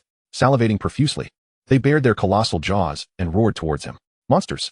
With that exclamation, a flash of cold light struck the head of a massive beast, obliterating it into a pulp without granting it a moment to struggle. Lin Qing flicked his arm, casting aside the beast's blood from the halberd, which shone with a brilliance as if it had just emerged unscathed from battle. The experience gained from slaying a second-tier beast increased the halberd's proficiency by 1%. Current experience points. 1. Lin Qing's form shifted, the power of the celestial ant surged within him, coalescing in his arm. Confronting 5 second-tier beasts, he unleashed his strength, swinging the halberd forward. Boom. The 5 massive forms instantly erupted into a mist of blood. On the wall, soldiers exclaimed in astonishment, "Who is that figure? Did he just annihilate 5 second-tier beasts with a single strike? Could it be a commander?" While they spoke, Lin Qing swiftly dispatched another 5 second-tier beasts. After eliminating those that posed a threat to the wall, a grave expression began to settle upon his face. Despite having cleared the immediate dangers, the sheer magnitude of the beast tide before him was but a mere fraction of the challenge he faced. The soldiers atop the wall erupted into cheers, momentarily relieved from their earlier concerns about the wall's integrity, now seemingly resolved. That figure looks unfamiliar. I've never seen him in this district before. Is he a master from elsewhere? So incredibly impressive. One man with a halberd, unmatched against 1,000 forces. Lin Qing gazed at the halberd in his hands, a surge of empowerment coursing through him, as if man and weapon had merged into one. Stop dawdling. The battle is far from over. Hearing the cheers behind him, Lin Qing took a deep breath and bellowed. The soldiers snapped to attention, invigorated by his words, as if they were a potent stimulant injected into their hearts. Regaining their focus, they seized their weapons and launched a more ferocious assault. Kill. Annihilate these beasts. We cannot allow them to ravage our homeland. Die. After shattering a peculiar beast, measuring 3 meters in length, Lin Qing observed the soldiers on the wall, ensuring they performed their duties before redirecting his gaze to the relentless beast tide. His eyes narrowed, fully concentrated, as power slowly radiated from him, ready to repel the incoming creatures. With each rise and fall of his halberd, several beasts were shattered, their corpses littering the ground. Lin Qing, wielding his divine weapon, grew increasingly fierce in battle. His eyes brimmed with the fervor of warfare. This was his first time wielding the celestial dragon's city-breaking halberd, and he was astonished by how seamlessly it responded to his will, as if it were crafted solely for him. Perhaps it was the influence of the celestial ant. 1, 2, 10 beasts fell before him, as he reaped their lives like a harbinger of death. So terrifying. Some of the aberrant creatures, witnessing the corpses of their fallen comrades scattered across the ground, began to emit whimpers of fear, even without possessing sentience. Driven by instinct, They sensed the overwhelming danger posed by the lone human before them and began to retreat. Lin Qing had single-handedly repelled the beast tide. Roar! Roar! Just as everyone believed the tide was retreating, a deafening roar erupted from within the forest of aberrant beasts. The previously frightened horde, upon hearing this sound, instantly spiraled into a frenzy. Not only that, but they began to move with a newfound organization, marching like an army. At the forefront, the beasts transformed into formidable armored war dragon iron rats, encased in a layer of iron-like armor, their defensive capabilities astonishing, perfectly suited to serve as vanguards. On the wall, Zhao Jun gazed at the renewed onslaught of the beast tide, his expression grave. How did these beasts suddenly become so organized? Suddenly, as if struck by a realization, his face paled. Lin Qing, observing the suddenly organized horde, felt a twinge of unease. Could it be the result of that beastly roar? He pondered. No time for hesitation. I must eliminate this vanguard. With that, Lin Qing struck once more. Drawing near, he raised the celestial dragon city, breaking halberd, and executed a sweeping strike against the war dragon iron rat. The armor of the second-tier beast was no match for the might of the halberd. Boom. Withdrawing his momentum, Lin Qing swiftly retreated. Without the war dragon iron rat's defense, the assault from the wall resumed. Returning to the edge of the city, Lin Qing inhaled deeply. Channeling his strength into his legs, he leaped back onto the high wall, leaving a deep crater in the ground below. The sheer power of his physique was terrifying. Lin Qing, did you hear that beastly roar just now? As he landed, Zhao Jun's voice reached him. Yes, it was no trivial matter, Lin Qing replied. I suspect a fourth-tier aberrant beast has emerged from the forest. A fourth-tier beast. At that moment, Zhang Shun, accompanied by the Qinglong squad, arrived and overheard Zhao Jun's words. Indeed, a fourth-tier beast. Zhao Jun's expression turned serious. Chapter 13, Annihilating Third-Tier Beasts. The serpent dragon stirs the waves. While the group conversed, the relentless assault of the beast tide temporarily receded due to their fierce counterattack. Observing the perplexed expressions of those around him, Zhao Jun sighed and spoke up. Fourth-tier beasts possess the strength equivalent to our awakened platinum-class warriors, capable of speech and possessing a degree of sentience. As his words fell, a heavy atmosphere enveloped the gathering. Fourth-tier beasts were undeniably formidable foes. Even Zhao Jun, a commander, was merely a 5-star golden-class warrior, utterly defenseless against a fourth-tier beast. Do not panic. If a fourth-tier beast truly exists, and it were to strike, we would be powerless to withstand it. Its presence in the aberrant beast forest indicates a reason for its concealment. Lin Qing broke the silence, providing his analysis. Your reasoning holds considerable merit. In that case, I can inform the higher-ups, urging them to send reinforcements. Zhao Jun's eyes lit up, expressing agreement with Lin Qing's assessment. If a fourth-tier beast emerges, the capital base city is surely doomed. Commander, will the Federation truly dispatch capable individuals to eliminate a fourth-tier beast? Zhang Shun, regaining his composure from the shock, posed his doubts. The Federation has dedicated individuals known as beast slayers, specializing in hunting beasts of fourth tier and above. There are a total of 21 such individuals, each possessing diamond-level strength, and they are overseen by the 12 true immortals of the Federation. 12 true immortals? Upon hearing this, Lin Qing's interest was piqued. The concept of immortals existed solely within the realms of fiction in his previous life, and now he was hearing of such beings in this world. Commander, the beast tide is upon us again. Just as Zhao Jun was about to explain, a soldier rushed in with a report. First, repel the beast tide. Zhao Jun immediately commanded. Boom. Just as everyone returned to their positions, a deafening explosion resounded. Following the sound, they turned to see the wall beside the North City gate breached. How could this be possible? The eyes of Wen Bo, responsible for guarding the North City gate, widened in disbelief as he shouted. Before him, a deep pit appeared on the ground, and dark figures sprang forth from within. They were pitch black, 1 meter in length. Their mouths lined with sharp, serrated teeth, resembling ants. The giant sharp black wave ants. Realizing the true form of the monstrous beasts, Wen Bo's expression turned grave. Such a creature was specifically designed for siege. Under normal circumstances, these beasts should not have appeared. Just as he was reeling from the shock, bang. A sound akin to a muffled thunderclap erupted. Several giant sharp black wave ants that had broken through were instantly reduced to mere fragments. Lin Qing's figure emerged from the breach. Armed with a spear, the soldiers atop the city wall beheld this scene with immense admiration. Now I understand who he is. The recently appointed military leader of our district. It was said that he had only awakened a mere 5 days ago, yet had ascended to military leadership. Incredible. Just 5 days? That means his cultivation skyrocketed post-awakening. And he appears to be no older than 18. Merely standing there, he exuded an aura of overwhelming might. The giant sharp black wave ants surged like a tide. Lin Qing remained unfazed, swiftly wielding the heavenly dragon city-breaking spear, continuously slaying the advancing beasts. The spear in his hand gleamed ever brighter. A flash of black light surged forth, intensifying in power. Whoosh! A stream of green liquid came hurtling toward him. Lin Qing advanced rather than retreating, channeling the strength of the heavenly horn ant into his spear. With a mighty swing, a fierce gust of wind erupted, sending the liquid flying. Sizzle! The liquid struck the ground, instantly corroding it and leaving a deep pit. Then, from among the swarm of giant shark black wave ants emerged a robust beast, 3 meters long. The Ant Queen, judging by the aura it exuded. It was a third-tier beast. However, its aura seemed somewhat unstable. Had it just recently ascended to the third tier? If so, Lin Qing was confident he could eliminate it. As soon as the thought crossed his mind, the ant swarm charged once more. Military leader, we are here to assist you. The soldiers behind him shouted in unison. No need, leave this to me. You all maintain your positions. A third-tier beast was beyond their capability to handle. Their involvement would only hinder him. The spear in his hand swung repeatedly, and the second-tier ant swarm was swiftly defeated. Whoosh!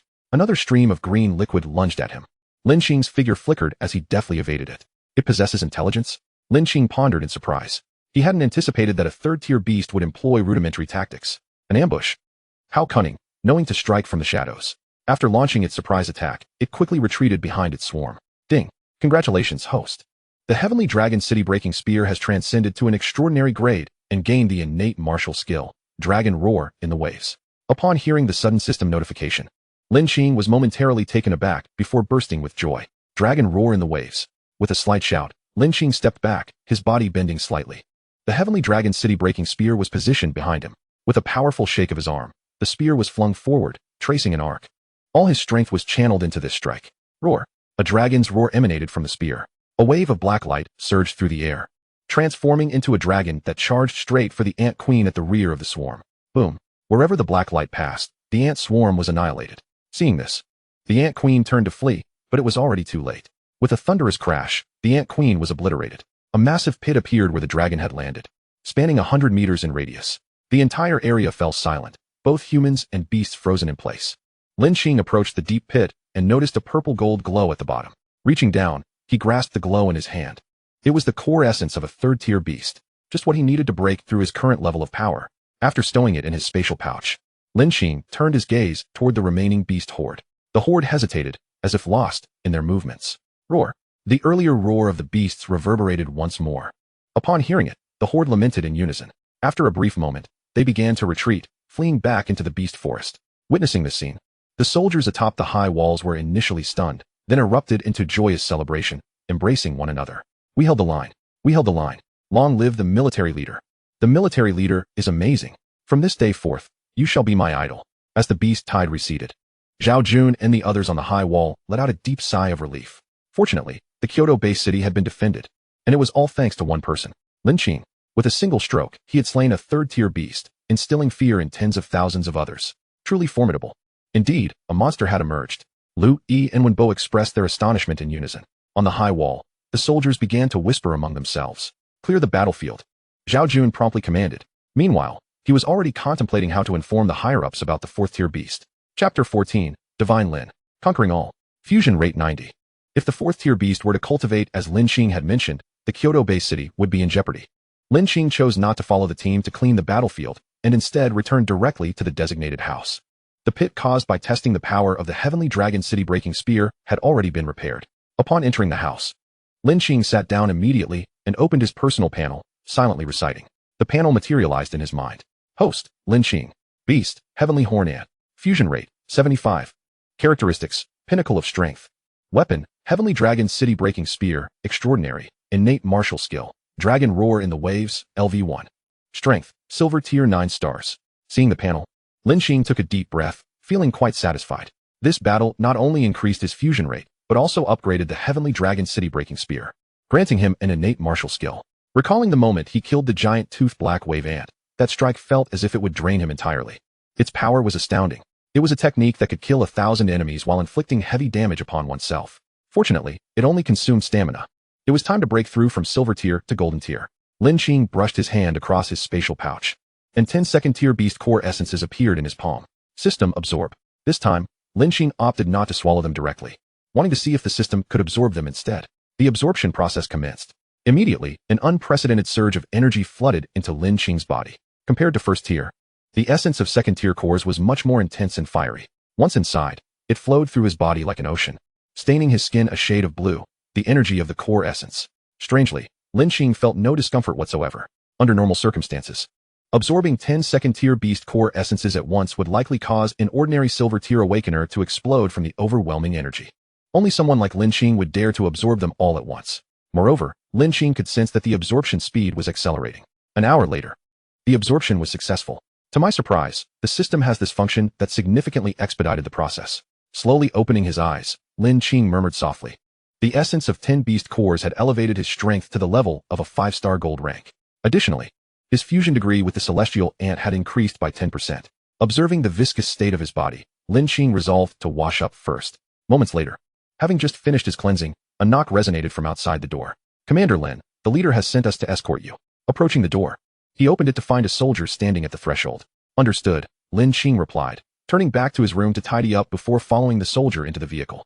Upon arriving at the command district plaza, soldiers stood at attention along the main thoroughfare, their expressions solemn, each pair of eyes fixed in the same direction, seemingly awaiting the arrival of someone significant. Suddenly, a camouflage jeep appeared. Salute, salute, with a resounding clap. The soldiers on either side of the road raised their right hands in a standard military salute, paying their respects to Commander Lin. This is our hero of the capital. The proclamation echoed repeatedly, reverberating throughout the plaza. As the vehicle passed, a thunderous wave of sound erupted, filling the entire command district plaza. Lin Qing, seated in the jeep, was profoundly moved by this display of reverence from the soldiers. Their eyes gleamed with admiration, a pure, unwavering respect for strength. Unconsciously, a sense of belonging welled up within him, and he inhaled deeply, a surge of pride coursing through him. The vehicle came to a halt, and Lin Qing stepped out, greeted warmly by Zhao Jun and others. Commander, this is... He noticed some soldiers bore the marks of recent conflict on their faces, evidently having just finished cleaning the battlefield before arriving here. The soldiers voluntarily gathered to celebrate your achievements, Zhao Jun remarked, his gaze directed towards the neatly arranged ranks of soldiers.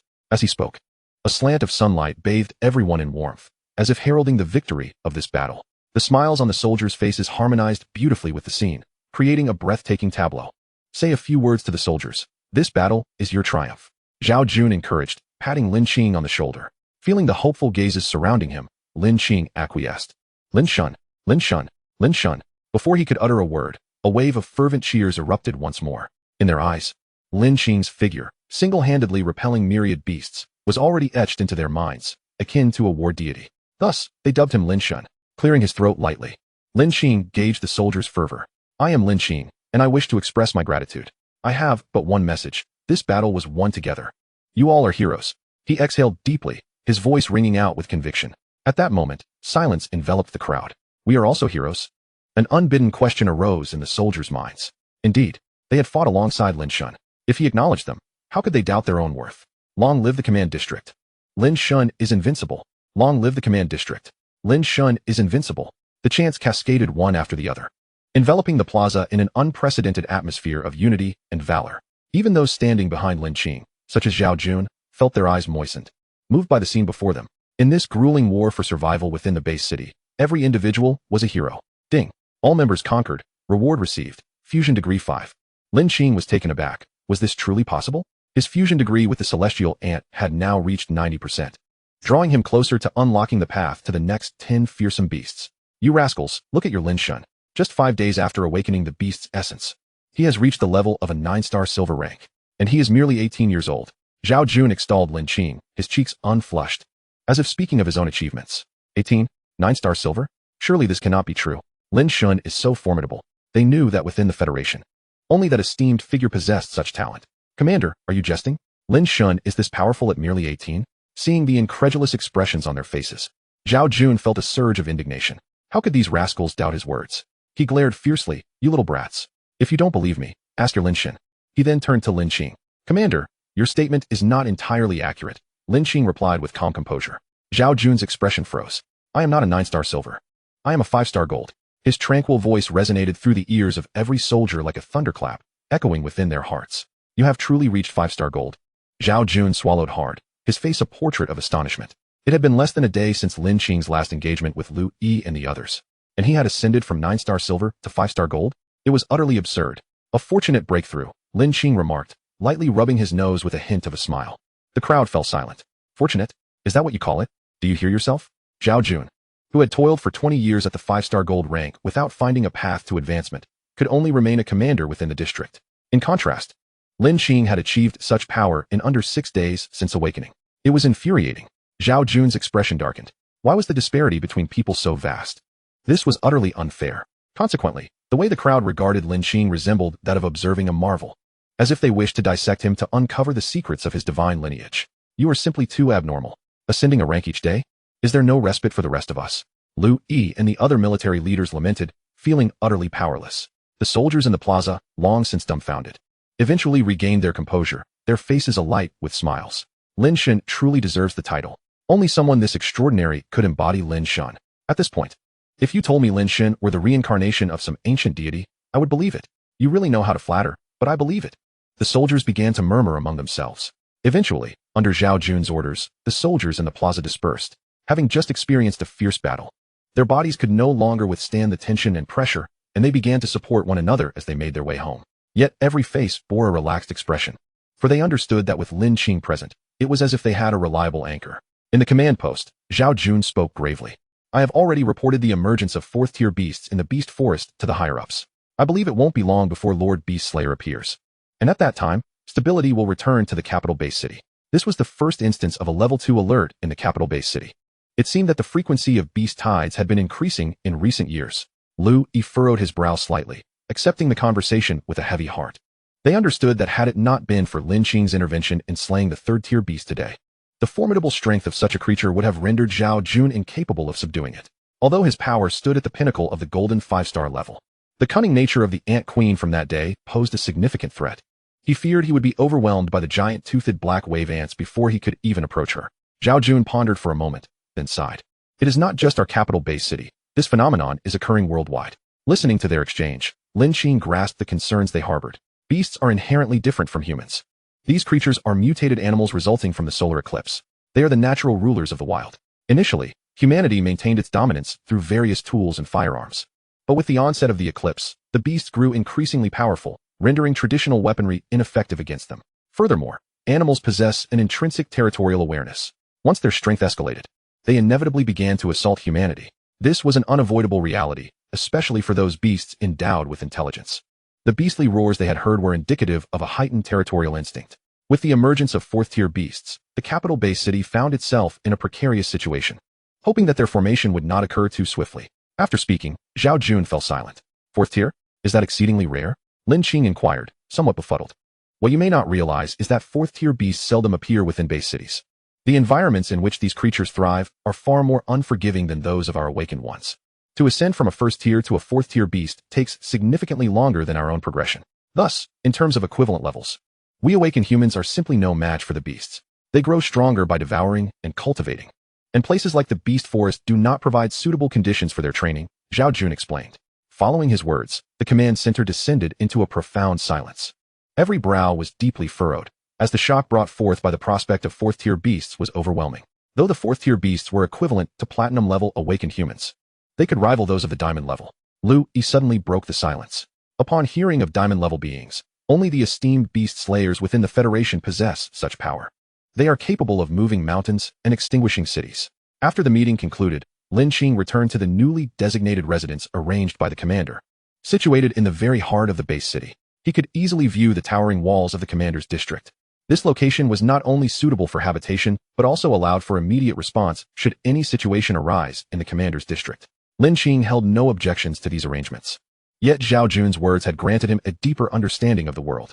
In essence, those above the 4th-tier beasts are the elite of the beast realm, with the only beings capable of contending against them being the 21 beast slayers within the human federation.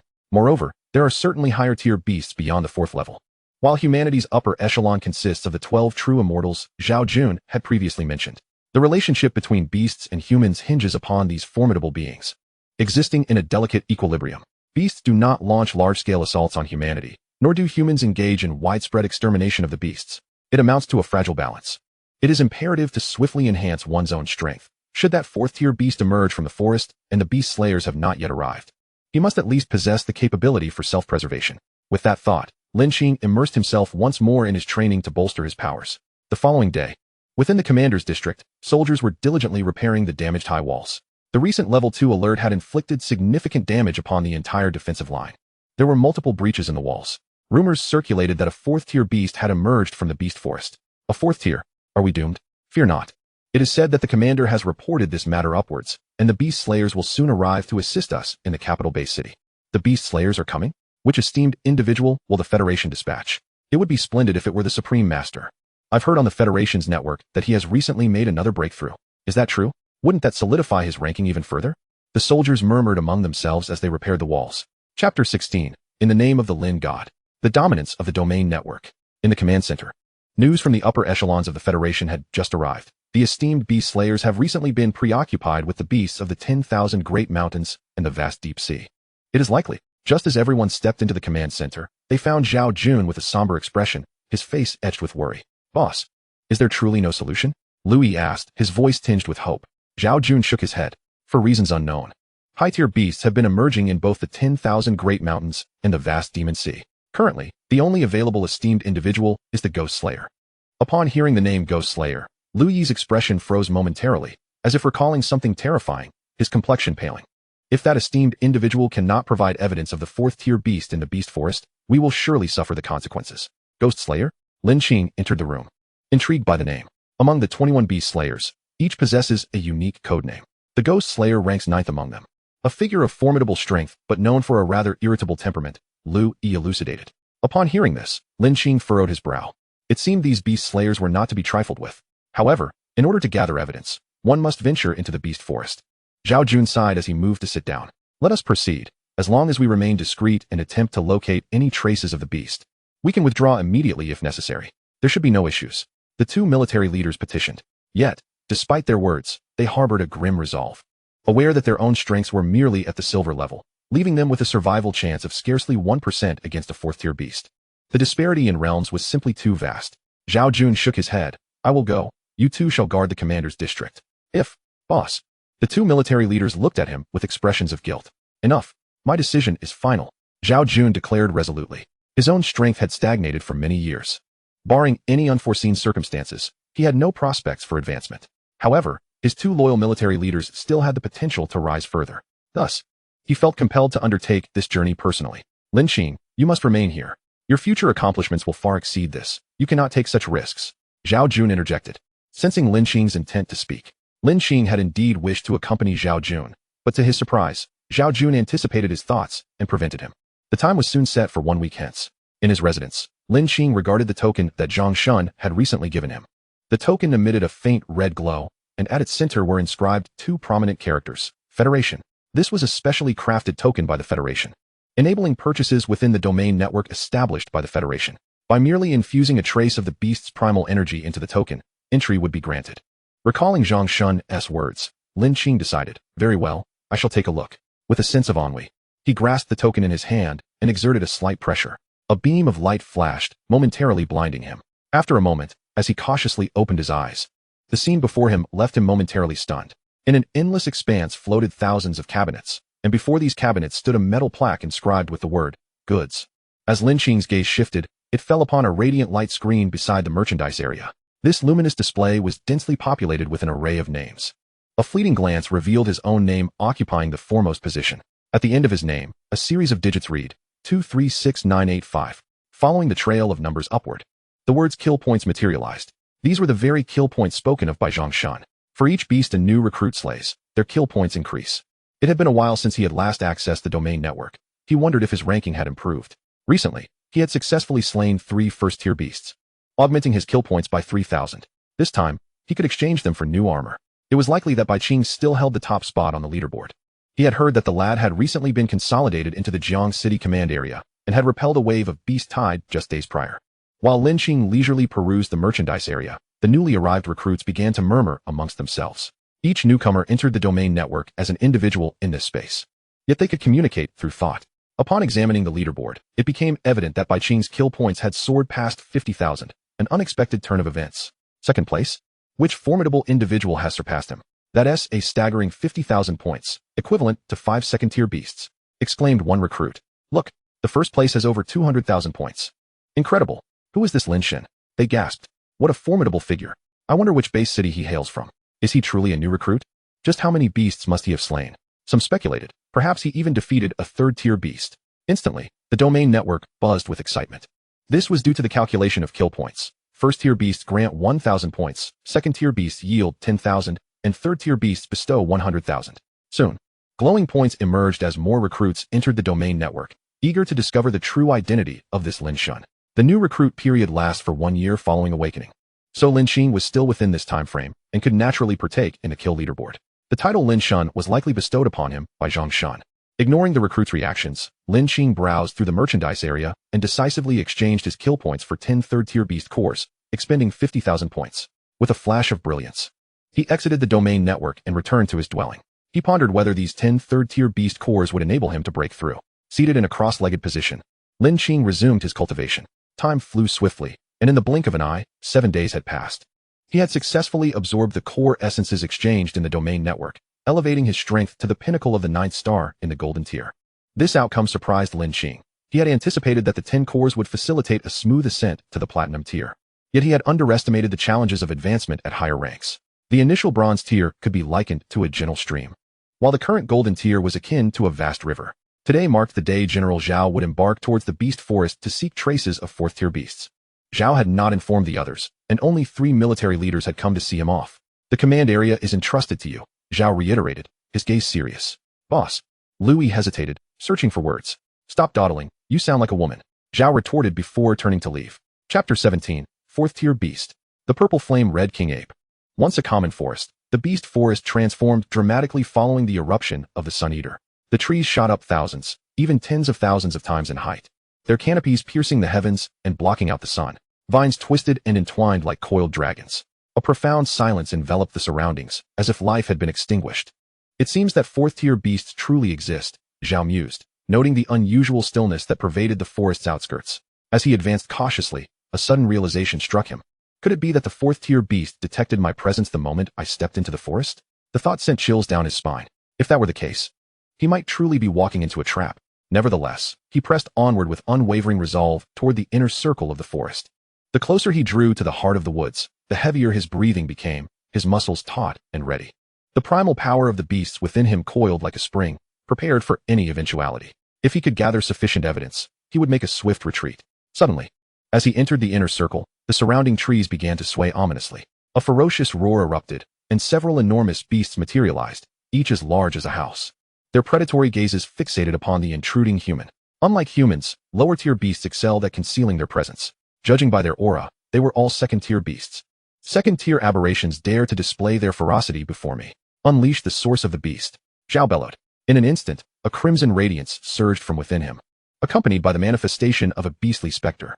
This formidable specter stretched nearly 9 meters in length, adorned in brown scales, exuding a fierce countenance. It was a giant crocodile, the sea-slaying sacred serpent. True to its name, it commanded the might of the ocean, having reached its zenith as the sovereign of the seas, a creature of unparalleled terror. Before the second-tier beasts could react, Zhao had already launched his assault.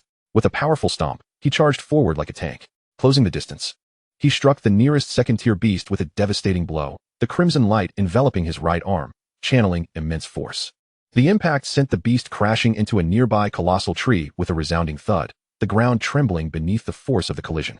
In an instant, it lay lifeless, its form a gruesome mess. The remaining beasts, realizing the threat he posed, glared at him with lethal intent before charging forward. To them, this human was no ordinary foe. Zhao remained undaunted, extending his arms as a torrent of power surged within him, gathering in his fists. As he deftly evaded their attacks, he retaliated with a crushing punch. A resounding crack echoed as his fist connected with one beast's ribcage. The force of the sea-slaying sacred serpents might shattering its bones in an instant, leading to its immediate demise. With the remaining 2 beasts raising their massive claws to strike, they created a crater in the ground with their assault. However, their speed was woefully inadequate. Zhao had already sidestepped their strikes. With newfound momentum, he ascended atop their heads, diving downward with both fists poised to strike. The impact drove both beasts into the earth, extinguishing their lives in a heartbeat. With his golden tier 5-star prowess, dealing with second-tier beasts was effortless. After dispatching several beasts, Zhao took a moment to recover before continuing his cautious advance. The deeper he ventured into the inner circle, the more acute his senses became, his recording device at the ready. Suddenly, a chilling roar reverberated through the air, causing every muscle in Zhao's body to tense. This unmistakable presence could only belong to a 4th-tier beast. The surrounding creatures trembled, quaking in fear, too frightened to move. In that instant, a terrifying aura enveloped the surroundings, plunging everything into an eerie silence. Zhao Jun felt a chill sweep through his body, his spine tingling with dread. Boom, boom, boom.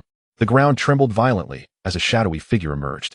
It descended like a dark overlord, each step exuding an overwhelming majesty. This was the imposing presence of a fourth-tier beast. In the beast forest, it reigned as the absolute sovereign. Zhao Jun momentarily lost his composure, but quickly regained his senses. He hastily produced a recording device he had prepared in advance, capturing the essence of the figure before him. Once the recording was complete, he exhaled in relief. The task had been accomplished. Even if he could not escape, it was not a total loss. After all, the recorded footage would connect to the command district.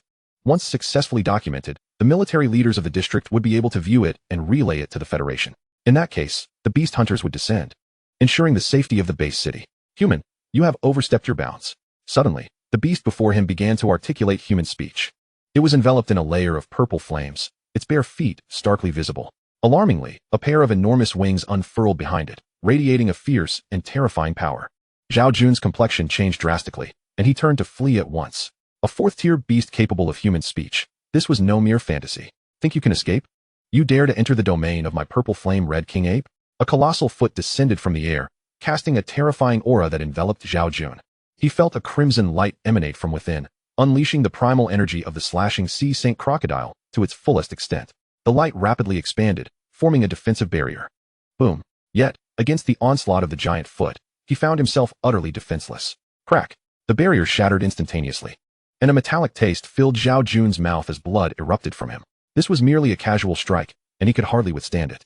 The disparity in their realms was insurmountably vast. A fourth-tier beast, comparable to a platinum-level warrior. How could Zhao Jun, a mere gold-level fighter, possibly contend? Nevertheless, he pressed on, racing for his life. In the command district, Liu Yi sat in the control room, his gaze fixated on the screen before him, his expression grave. Suddenly, an image flickered to life on the monitor. The boss got it. He sprang to his feet, but his countenance grew even heavier. The aura emanating from the image was palpable, even through the screen, sending a shiver of trepidation through him. He intended to turn and inform Lin Qing of this news, but found that Lin Qing had already vanished. Strange, where could he have gone? Could he have ventured into the beast forest? Oh no. Before he could finish his thought, Liu Yi's face blanched. If anything happened to Lin Qing, he would have no face to meet his superior again. Lin Qing sprinted towards the outer wall, and upon breaching it, he raced directly into the beast forest. Chapter 18. 100% Compatibility. Frenzy. His purpose for entering the beast forest was not to seek death. Rather, at the moment Zhao Jun's recording appeared, the system in his mind issued a new task. Ding. Proceed to the beast forest and witness the true form of a fourth-tier beast. Reward, 10% compatibility. Note, simply witnessing is sufficient, no combat required. Upon seeing the system's prompt, Lin Qing could not help but admire its user-friendly nature. From a distance, he spotted the silhouette of the beast. Even if he completed the task, on the very day of Zhao Jun's departure, Lin Qing had entered the domain network once more, utilizing his remaining kill points to exchange for a third-tier beast core essence, successfully elevating his rank to platinum level 1 star. Though he was still unable to challenge a fourth-tier beast, he could certainly defend himself. Moreover, merely catching a glimpse to complete the task was an opportunity too good to pass up. After ascending to platinum level, Lin Qing's speed seemed to increase exponentially. He soared over the high wall, the soldiers merely sensing a fleeting breeze, utterly unaware of a figure departing.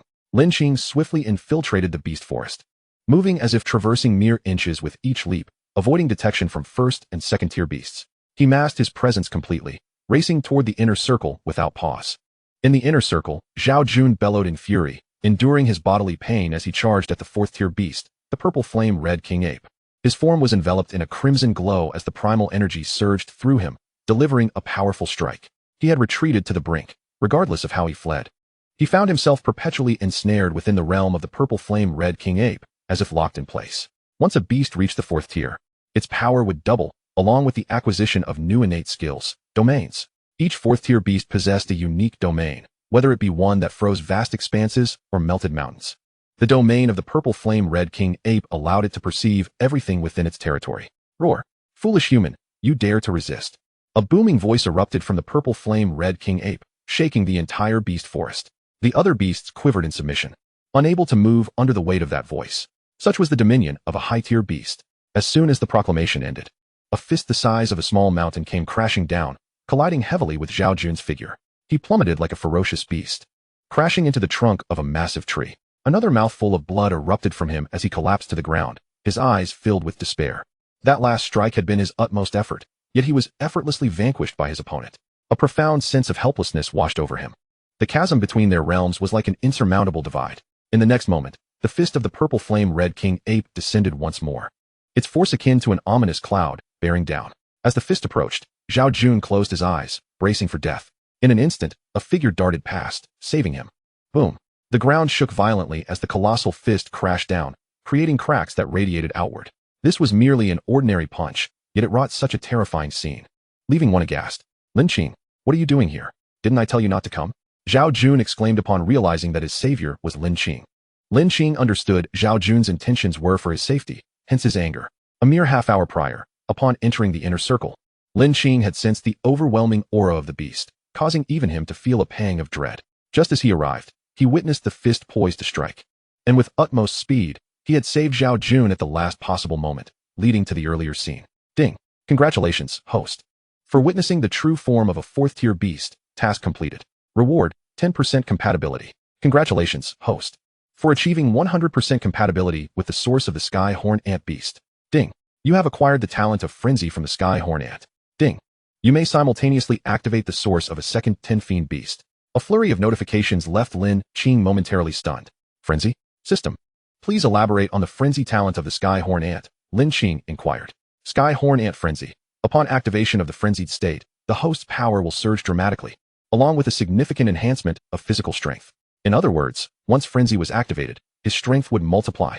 Hearing this, a smile flickered across Lin Qing's lips. The celestial ant, even among the 10 ancient fiends, stands as one of the most formidable beings, its strength ranking among the elite. After its berserk transformation, it may even rival the second of the 10 fiendish beast templates. Lin Qing, for the moment, set aside such thoughts. Upon escaping the beast forest, he placed Zhao Jun at the city gate.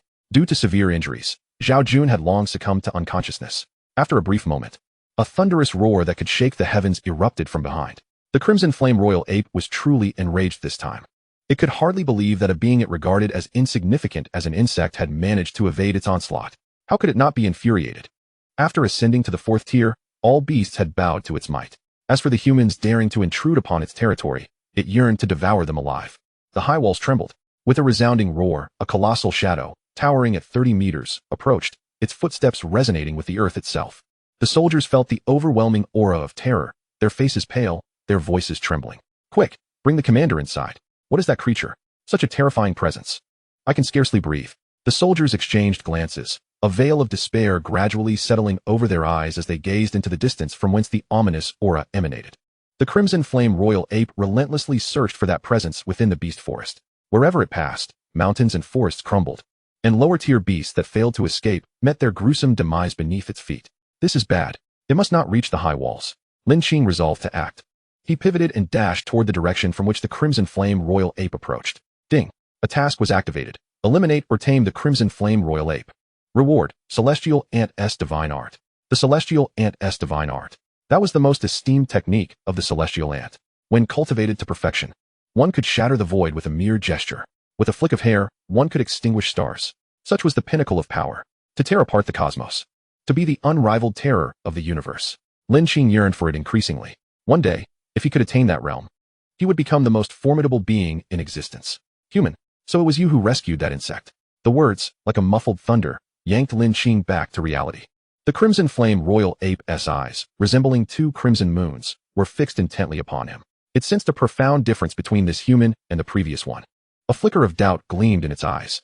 Chapter 19, Berserk. Suppressing the 4th-tier beast. The high walls, what was that shadow?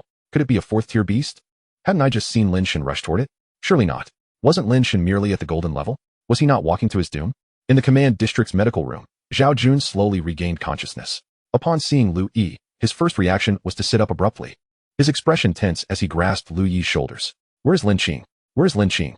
Zhao Jun queried anxiously. If his actions had endangered the prodigious Lin Qing, he would never forgive himself for the rest of his life. Lu Yi shook his head. Boss, the brothers guarding the city said that after he placed you down, he turned back toward the beast forest. His face was filled with regret.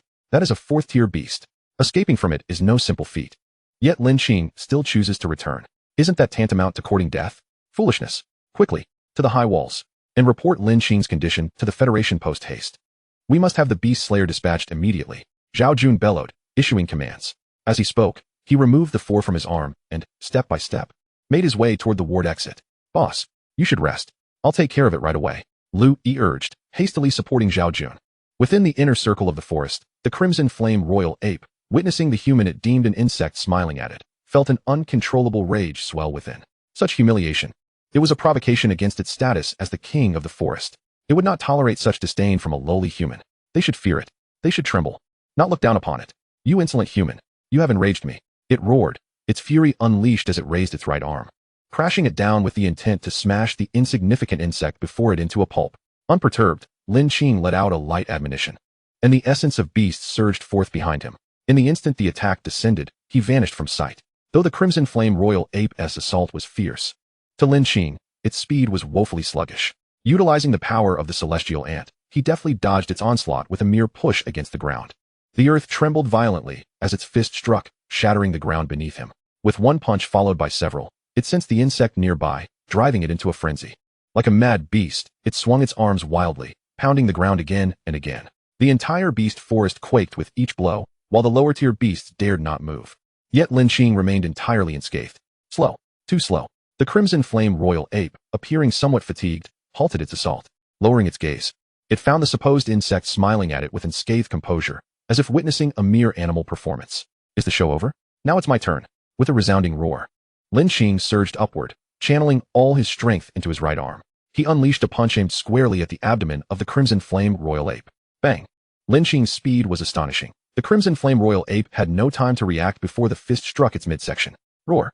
A wave of agony surged through it, causing the immense creature to stagger back, howling in distress. You seek death. The crimson flame royal ape bellowed, swinging its arms again like a colossal mountain crashing down. Buzz!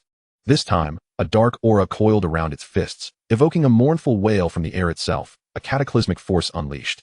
Talent activated. Berserk! Simultaneously, Lin Qing murmured, and the ethereal form of the celestial ant erupted in golden light, enveloping him completely. His eyes shone with golden brilliance, and his aura surged dramatically. Platinum level 2 star. Platinum level 4 star. Platinum level 8 star. Boom. After a moment, his cultivation ascended to diamond level. Crush mountains. Turn rivers. Even Lin Qing himself was momentarily stunned, never anticipating that this berserk transformation would elevate his cultivation by a whole tier. Terrifying. A flicker of fear crossed the eyes of the crimson flame royal ape. The insect before it had instilled a sense of trepidation. A fist capable of shattering a small mountain was about to descend. Yet, in the next moment, Lin Qing did not flinch or evade. He too raised his fist to collide with the crimson flame royal ape's punch. Golden light erupted from Lin Qing's fist, akin to the rising sun, exuding an overwhelming presence. Boom. With a thunderous crash, the crimson flame royal ape let out a pained howl as its arm shattered, bones splintering within. Immediately after, its massive body, akin to a mountain, retreated rapidly. Roar. The crimson flame royal ape steadied itself, letting out an enraged roar as its left fist struck the ground. The surrounding atmosphere seemed to shift. Lin Qing felt a slight tremor in his body, as if it had grown heavier. A domain? Lin Qing murmured in surprise. He had previously heard Zhao Jun describe the unique abilities of fourth-tier beasts, domains. After a brief moment, Lin Qing sensed an unusual weight enveloping him. Upon deeper reflection, it becomes evident that the domain of the Crimson Flame King Ape is indeed one of gravitational manipulation. Yet, before the superior-ranked Lin Qing, it proves utterly ineffective. Observing Lin Qing's momentary stasis, a flicker of triumph ignites in the eyes of the Crimson Flame King Ape. This insignificant creature has dared to mock me time and again. I must annihilate it to satiate my wrath. Prepare to meet your demise, human. As the words leave its lips, its fist descends upon Lin Qing with ferocity. With a disdainful snort, Lin Qing radiates golden light, raising his arm to counter the blow. Boom. The Crimson Flame King Ape is sent reeling once more, crashing to the ground. Impossible. You dare to disregard my domain. It howls in anguish, writhing in pain, its eyes wide with disbelief. Lin Qing strides forward with unwavering poise, each step echoing with the might of a dragon and tiger, approaching the fallen beast. A wave of dread washes over the creature. It is terrified. What once seemed an ant in its eyes has now transformed into a formidable overlord, making it tremble with fear. Spare me. The gaze of the Crimson Flame King Ape, akin to twin crimson moons, is filled with horror as it pleads for mercy. The figure before it is simply too terrifying. At this moment, it harbors no desire for resistance. I might spare you, but you must return with me to the command zone. You must understand, I could extinguish your life at any moment. The words, spoken lightly by Lin Qing, resonate like a death sentence. The Crimson Flame King Ape nods vigorously, fearing disobedience. Back to the command zone. At Lin Qing's slight reprimand, the beast immediately bows its head. Lin Qing moves atop its head, and it quickly rises, seemingly unscathed, as if it had not just been battered. It trudges towards the command zone with a face full of despair, apprehensive of another beating from Lin Qing. Upon the high walls, Zhao Jun gazes gravely at the distant beast forest, pacing restlessly. Why has the commotion ceased? No sooner has he spoken than the ground begins to tremble once more. Oh no, that beast is coming. Sensing the presence, Zhao Jun's expression darkens further. Prepare for battle. He swiftly turns to issue commands to the soldiers atop the high wall. Chapter 20. Like a deity, Lin Qing perches atop the head of the Crimson Flame King Ape, towering at a height of 30 meters. One cannot deny the impressive spectacle it presents. The sight of this fearsome fourth-tier beast as his steed is exhilarating. Ding! Congratulations, host, on taming the Crimson Flame King Ape and receiving the reward. Heavenly Horn Secret Technique. As Lin Qing revels in his triumph, the system's voice resonates once more. A sensation akin to memory merges within him, hinting at a transformation within his being. This is something to explore further upon return. As he muses, the Crimson Flame King Ape has already reached the periphery of the beast forest, the high walls of the command zone coming into view. To his astonishment, the wretched creature has truly arrived. Zhao Jun's countenance darkens, a tone of bitterness lacing his words. Moments later, the towering figure of the Crimson Flame King Ape emerges from the beast forest. The soldiers upon the walls witness this sight, their eyes filled with terror, some collapsing in fright. An overwhelming sense of dread envelopes them. What manner of horror is this? A fourth-tier beast. It's over. The Kyoto-based city is destined to fall. As they behold the colossal creature poised to obliterate the high walls, a flicker of despair ignites within them. Alas, let us hope that after our sacrifice, the beast slayers can arrive swiftly to safeguard the citizens of Kyoto-based city. Zhao Jun sighs heavily, despair coloring his words. Lu Yi and the others share the same hopeless expression. Before a fourth-tier beast, they feel like mere insects, easily snuffed out without a chance for resistance. It is a pity that such a promising talent as Lin Qing may perish in the jaws of a beast to save my worthless life. Guilt washes over Zhao Jun's face as he thinks of Lin Qing. Another star of humanity extinguished. Buzz, buzz, buzz. The soldiers abruptly trigger a level 1 alarm. Though they know it may be futile, it serves to alert the defenders of the command zone. The time to protect our homeland has come. Many soldiers, upon hearing the alarm, display not fear but a solemn resolve, a readiness to face death. They hastily gather atop the high wall. Gazing at the monstrous beast standing before them, their spirits ignited. Brothers, in this battle, we may fall here. But fear not. I, Zhao Jun, shall stand before you. Commanders, we fear not.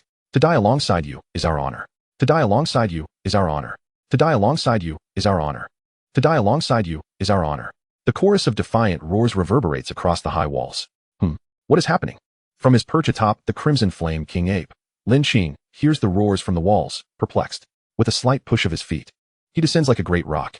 Wait, Commander, something seems amiss. Look, just as Zhao Jun is about to issue a command, a scout suddenly exclaims, pointing ahead. His beast, the Lansong Eagle, possesses exceptional vision, able to see for miles.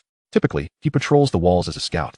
Upon hearing this, Zhao Jun and the others follow the direction of his finger. They see a figure rapidly descending from atop the fourth-tier beast. That seems to be Lin Qing. Lu Yi stammers, his face a mask of disbelief. It truly is Lin Qing.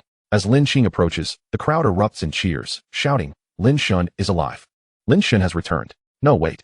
The fourth-tier beast is still here. Prepare for battle. Lin Shun, hurry back. The fourth-tier beast is behind you.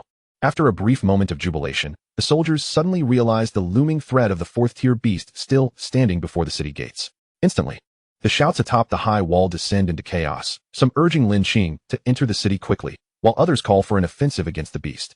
After a moment, Lin Qing lands atop the city wall. Taking a deep breath, he calls out to the crowd, Everyone, remain calm. This beast will not attack us. His words sweep through the high wall like a tempest, bringing immediate silence. This beast has been tamed by me. There is no need for concern. Without pause, Lin Qing continues, and as his words resonate, the crowd stands dumbfounded, processing the revelation. The beast has been tamed by me. Moments later, realization dawns upon them. What? Instantly, the wall erupts with exclamations. What? That is a fourth-tier beast.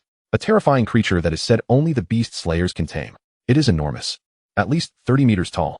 A beast of such magnitude has been subdued by Lin Shun. Even Zhao Jun and the others stand as if petrified. Mouths agape as if they could swallow a dinosaur egg whole. In an instant, the entire high wall is abuzz with excitement. Lin Shun only recently attained golden tier cultivation. Yet the fourth-tier beast rivals platinum tier. What do you know? That is Lin Shun. Can he be measured by ordinary standards? He has awakened only recently. In just half a month, he has subdued a fourth-tier beast. Even the beast slayers or true immortals would find that remarkable. As the crowd debates and marvels, Lin Qing slowly turns, commanding, "Return to the beast forest. From this moment forth, do not tread within 3,000 meters of these walls. Otherwise, I shall slay you." Acknowledged. Master. The Crimson Flame King Ape responds in a deep, resonant voice, before turning and fleeing, not daring to look back. Fearful that Lin Qing might have a change of heart and condemn him. He trembled at the recollection of the terrifying aura he felt when Lin Qing sat imperiously above him. A sense of ancestral suppression invaded his very soul. Witnessing the fourth-tier beast scurrying back into the beast forest in utter disarray left everyone present profoundly shaken. What on earth is happening? That was a fourth-tier beast. A terrifying entity capable of effortlessly destroying an entire city. Yet now, it fled like a bullied child scampering home. The crowd collectively turned to gaze at the silhouette standing atop the high wall, a sight forever etched in their hearts. If they had previously been merely conquered by Lin Qing, they now regarded him as a deity. Lin God, forever our God. Lin God, forever our God. Lin God, I shall bear you offspring. Lin God, you shall henceforth be my foremost idol. Not even the true immortals can compare to you. Alas, lacking in education, I can only exclaim, Lin God dominates the world. Amidst the fervent cheers and adoration of the crowd, Lin Qing approached Zhao Jun with measured steps. Commander, I have returned. This seemingly inconsequential statement instantly brought moisture to the eyes of the iron-willed Zhao Jun. The young man before him was his savior. Zhao Jun said nothing but raised his hand and affectionately patted Lin Qing on the shoulder, casting a profound glance at him. The bond between men is understood only by men. A single glance suffices for explanation. Lin Qing, your achievements as a beast slayer are surely just around the corner. Lu Yi chimed in, coming alongside Lin Qing, supporting his shoulder with a serious demeanor. This matter will take time. Lin Qing smiled lightly, neither affirming nor denying the sentiment. Given your ability to tame fourth-tier beasts, it would be disrespectful to say that even the lower-ranked beast slayers could match your prowess, Zhao Jun elaborated, pausing before continuing. While beast slayers are indeed diamond-tier powerhouses capable of slaying fourth-tier beasts, taming them is exceedingly challenging. Animals are inherently unruly, and after undergoing mutation, they become even more difficult to subdue. Yet Lin Qing has accomplished it. Thus, Zhao Jun's statement is undeniably valid. Chapter 21, 12 True Immortals. The pinnacle of human combat power. In the federal headquarters, situated at the heart of human territory, the human domain resembles a vast fortress. Centered around the federal headquarters, it expands outward in all directions, forming base cities. The center rises only 20 stories high, a precaution against powerful avian beasts that occasionally soar over human lands. During ordinary times, the presence of 12 true immortals and 21 beast slayers serves to instill a sense of deterrence. Why do these formidable avians not attack the base cities? This is a question that the Technology Institute has long been researching. 5,000 years ago, a terrifying avian beast appeared in the skies above the human domain. According to the calculations of the then leader of the Federation, this avian beast reached an astonishing 7th tier. Strangely, it did not assault human territory, but merely passed overhead at an altitude of tens of thousands of meters. It is said that as it flew by, it emitted a mighty roar, causing the very heavens to tremble, and nearly 10 of humanity's towering walls were shattered. A wall 1,000 meters high was effortlessly destroyed by a single roar, demonstrating its immense terror. Even from tens of thousands of meters up, humans could see its massive wings sweeping across the sky, casting shadows over the entire human domain like a dark cloud. Its size was so colossal that it seemed to fill the entire firmament, a sight of unimaginable horror. Fortunately, this avian beast showed no interest in humanity at the time. On the 20th floor, within a room that exuded an aura of antiquity, several individuals sat, each bearing a furrowed brow. Jinhe. Those fellows in the 10,000 great mountains are restless, continuously sending out those fourth-tier nuisances to harass us. It's truly unmanageable. The speaker, with a gaunt and pale face, short black hair, appeared somewhat frail. Yet, the aura emanating from him was as profound as the depths of the ocean. Tengshi, how fares your end? Came a deep voice. Turning towards the source, they saw a middle-aged man, calm and composed, seated at the center of the gathering. I have also encountered difficulties. Currently, I have my subordinates flying swords and Ling Long on standby to respond to any unusual situations. My assigned area is similar to Lei Wang's. It seems those fellows can no longer contain themselves. The so-called Tengshi, with a gaunt visage, wore an expression of haughty disdain. We are few in number here. You and Lei Wang must take extra care. Once they return, we will have the opportunity to act.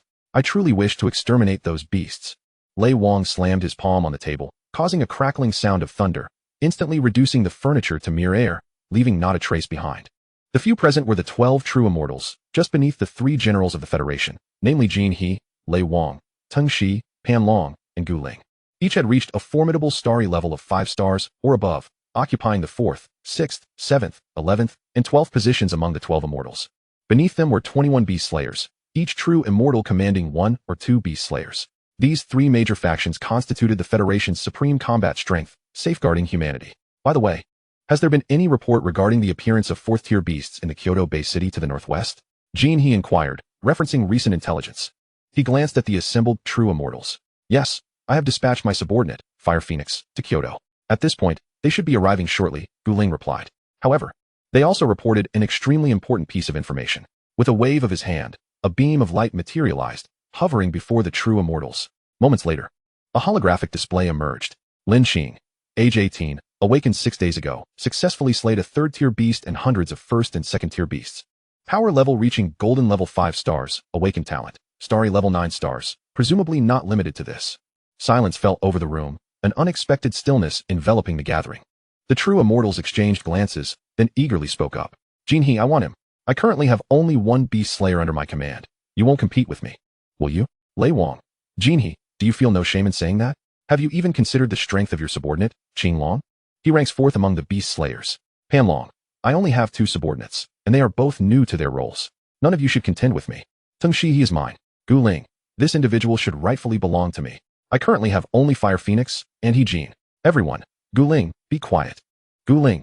Ultimately, I have misplaced my trust. Half an hour later, they conceded, let him decide for himself. With such talent and potential for breakthroughs, even we cannot compare. It seems only those 3 gentlemen and Qilin can rival him. However, it appears this rookie's awakened talent exceeds our testing apparatus's limit, which only measures up to starry level 9 stars. Indeed, once Fire Phoenix deals with that 4th-tier beast, they should bring him back. The group nodded in agreement. Upon exiting the room, each true immortal activated their special communication devices to contact their respective beast slayers in an unknown location. Alas, why have these 4th-tier aberrations suddenly begun to appear everywhere? It's utterly exhausting. I haven't had a chance to indulge in a beauty sleep for ages, and my skin has begun to lose its firmness. A young maiden, adorned in a fiery red dress, with cascading long hair and a stunning visage, was soaring through the air, clutching a petite mirror in her hand. Suddenly, a sharp sound rang out. What does the boss want now? The maiden grumbled as she picked up a black communicator from her possession. Boss, is something the matter? She inquired with a voice as melodious as a nightingale. Fire Phoenix, hasten your journey to the Kyoto-based city and bring back someone named Lin Qing. Be swift. The voice on the other end belonged to the enigmatic bone spirit immortal. Understood. Although Fire Phoenix was uncertain of her superior's intentions, she acquiesced nonetheless. Fire Phoenix, one of the 21 beast slayers, ranked 15th in prowess. Simultaneously, in various base cities, a robust man, muscles coiling like dragons, had just slain a 30-meter-long aberration when he received the call. After hanging up, he spared no glance at the defeated beast behind him and ascended into the sky. In a distant mountain range, a stoic man coldly replied, understood, before vanishing from sight. In another base city, a reluctant figure protested, you must be joking, boss. I'm utterly exhausted. Fine. Yet he still took to the skies. At a particular tavern, a figure clad in loose robes exclaimed, just let me finish this drink, and I'll go. I've learned my lesson. Boss, I'm not keen on sparring with you. Chapter 22. The moment one speaks, they become a true aristocrat. They were all subordinates of the 12 true immortals, 5 among the 21 beast slayers. Presently, they were all en route to a single destination, Kyoto-based city. In the residential area of Kyoto-based city, after taming the purple flame red king ape from the forest of aberrations, Lin Qing immersed himself in training within his abode.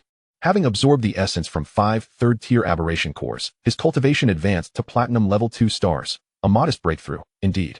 The following day, he awoke at dawn, as was his custom, to sit in meditation and enhance his strength. Just as he was about to begin, the federal token on the wooden table nearby illuminated, casting radiant light that enveloped the room. Puzzled, he approached the table, picked up the federal token, and after a moment's hesitation, infused it with the primordial power of aberrations from within his body. As the light flickered, upon opening his eyes once more, he found himself within the domain network, surrounded by a myriad of starlight resembling the night sky. These were the new recruits of the Federation. Following their gaze, Lin Qing discovered they were intently focused on the kill points leaderboard. Names began to refresh on the display, each appearing from the bottom upwards, accompanied by corresponding kill point tallies. In a corner of the domain network, a radiance fixated on the leaderboard, displaying a face filled with anticipation. Bai Qing had dominated the leaderboard for 6 months and believed he would naturally become this cohort's champion. However, mere days prior, a character named Lin Shun had appeared, amassing a staggering 200,000 kill points, thrusting him into second place. Since then, Bai Qing had relentlessly sought entry into the realm of aberrations to hunt and catch up. Today marked the day of the leaderboard announcement, and he entered the domain network with great enthusiasm, eagerly awaiting the moment he would reclaim his crown. As others observed Bai Qing's kill points, discussions erupted in the communication zone. I can't believe Bai Qing's points have surged to over 200,000. First place is undeniably his. I agree. Bai Qing is truly impressive. Could it be that he was spurred into action by that recent powerhouse? You might be onto something. Nonetheless, Bai Qing remains steadfast. Hitting over 200,000 points secures his top position. Congratulations in advance to Bai Qing for reclaiming the throne. Seeing the flattery directed his way in the communication zone, Bai Qing felt a surge of pride. Let us see how you surpass me this time. Reflecting on the sudden emergence of Lin Qing, he felt a twinge of dissatisfaction. After all, the leaderboard was updated only once a month. In the next moment, as Bai Qing confidently turned his gaze back to the leaderboard, a name unexpectedly appeared just before his own, Lin Qing. Communication zone. Wait a minute, the leaderboard doesn't seem to be finalized yet. Look, that name has appeared again. Could it be that Lin Qing is about to pull off another stunning reversal? Is this the world of the elites? Times have truly changed. As onlookers anxiously watched the leaderboard, the display flickered, drawing attention to the column bearing Lin Qing's name, where a series of digits was clearly inscribed, 11, 136, 503. Below it, Bai Qing's name read, 250, 000. The disparity was staggering, a clear delineation of superiority. In a base city, a young man clad in a white shirt collapsed onto the ground, his expression one of utter despair. Goodness, Lin Qing is just too formidable.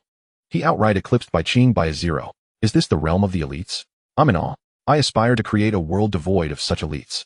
With the announcement of the new rankings, Lin Qing extended his hand to touch his nose, shook his head, and proceeded into the merchandise area to exchange for desired items. By the time he exited the domain network, night had fallen. Unbeknownst to him, fatigue overtook him, and he succumbed to sleep. The night swiftly passed.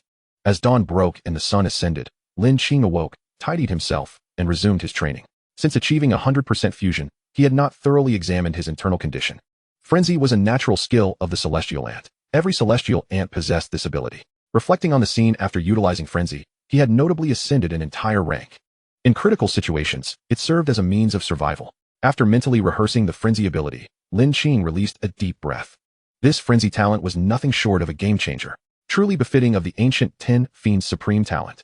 Unyielding in strength, it lived up to its illustrious reputation. Subsequently, Lin Qing's focus shifted to the celestial ant techniques, seeking to glean insights, but found himself unable to decipher them.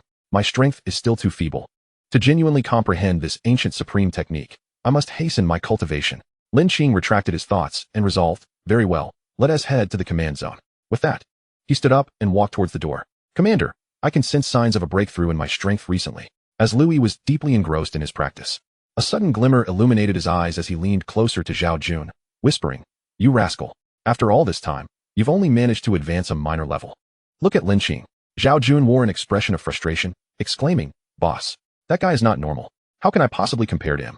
He added with a hint of self-deprecation, Isn't it inappropriate to praise me behind my back? At that moment, Lin Qing appeared. A subtle smile gracing his lips as he approached. Zhao Jun cast a suspicious glance in his direction, commenting, Your aura has strengthened a bit. To which Lin Qing scratched his head, replying, Pure luck, pure luck. Both Zhao Jun and Lu Yi were momentarily taken aback, thinking, this fellow, right from the start, sounds like an old Versailles man. Can he even hear himself? They silently grumbled about Lin Qing. Though they couldn't voice their thoughts, they still felt a sense of satisfaction in their hearts. Just then, Zhao Jun's expression shifted as a surge of formidable energy manifested. It's quite powerful. As he spoke, Lin Qing lifted his gaze skyward. A wave of intense energy suddenly swept over them, accompanied by a fiery red figure. Chapter 23. The emergence of the 5 great beast slayers. Could this blazing aura signify the arrival of that esteemed individual? Zhao Jun murmured with a mix of astonishment and trepidation. In the cloudless expanse above, a streak of crimson fire plummeted like a meteor. Before anyone could react, the crimson fire landed, and after a moment, the flames receded, revealing a woman gracefully stepping into view. It's a person. I thought we were under attack by a beast. Someone remarked, though another added, Wait, why does she look so familiar? The soldiers surrounding her gazed at the woman with a mix of surprise and curiosity, speculating about her identity. The ability to traverse the skies indicated she was no ordinary individual. Among the awakened, aside from those inherently blessed with the ability to soar, others needed to attain diamond-level strength to fly. Even Lin Qing, a remarkable anomaly, could only hover, clad in a fiery red pleated dress.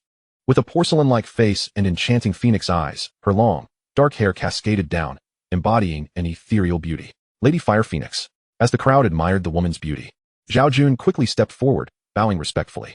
Upon hearing Zhao Jun's words, those present were momentarily stunned, soon replaced by expressions of shock.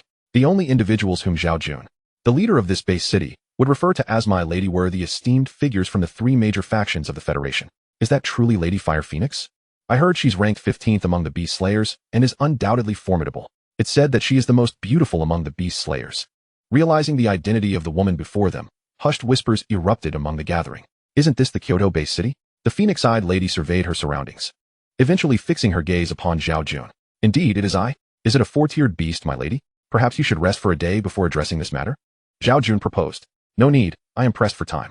I must take a person named Lin Qing with me. Do you know where he is?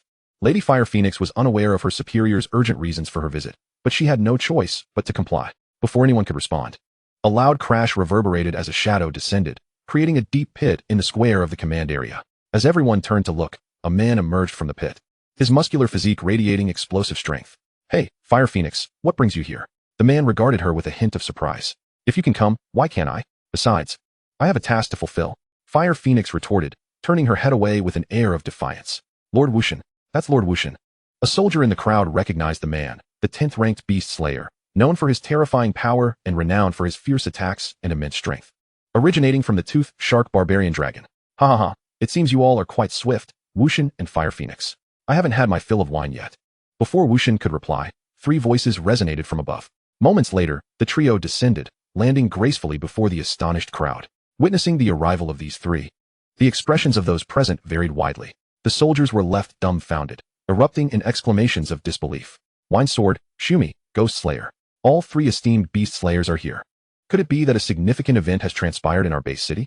Meanwhile, Zhao Jun looked on in astonishment. Why have they all come together? It's merely a 4-tiered beast, which should be a trivial matter for the beast slayers. However, he wisely refrained from vocalizing his thoughts, aware that such words could be deemed disrespectful. Lin Qing, the focus of attention, stood in bewilderment. Before him were individuals of diamond-level strength or higher. The aura each emitted stirred within him a sense of combat readiness. We are here to seek a young friend named Lin Qing, Wine Sword and Shumi declared in unison, surveying the gathered crowd. Though Ghost Slayer remained silent, his purpose aligned with theirs. Why is everyone here for me? No, it seems they are here to take me. Lin Qing mused, a smile on his face as he regarded the 5 individuals before him, quickly grasping their intentions. I am Lin Qing. May I inquire what business you have with me? His demeanor remained composed and respectful. However, the 5 beast slayers were indifferent to such formalities. At their level, they did not place significant importance on elaborate etiquette. They solely revered strength. No matter how polished one's manners, without power, one would not capture their attention. Come with me. My superior wishes to meet you. Suddenly, Wuxian strode forward, his steady voice resonating as he reached out to grasp Lin Qing. Lin Qing frowned, feeling displeased. It appears this is not an invitation, but rather a demand. As Wuxian attempted to seize him, Lin Qing deftly evaded his grasp. The beast slayers were momentarily taken aback.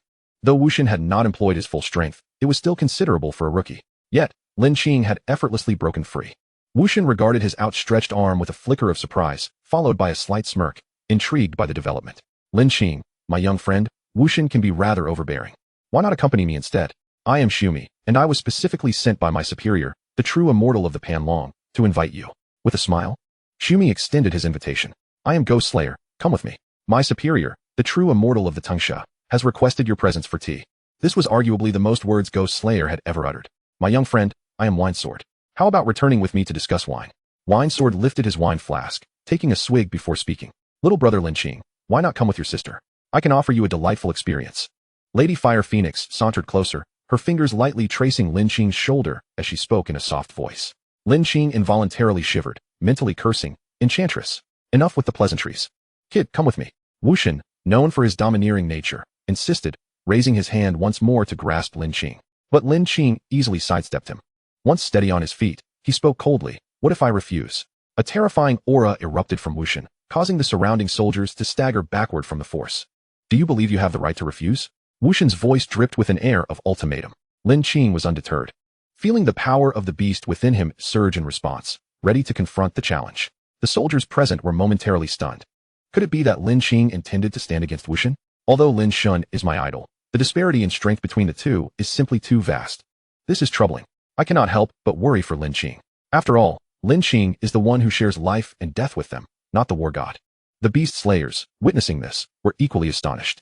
Is this individual truly attempting to confront the war god? Chapter 24, Lin Qing versus War God. This young man is rather reckless. How intriguing. It is just the opportunity to gauge Lin Qing's true worth, which justifies our long journey here. As they spoke, the atmosphere in the arena had already become charged with tension. Two powerful auras collided with a resounding crash, sending shockwaves outward. Several soldiers staggered back in retreat. Even before either combatant made a move, their overwhelming presence was already earth-shattering. Such terror. Lin Qing's expression remained serene, utterly unlike that of a youth. He exuded a calmness akin to the steadfastness of mountains.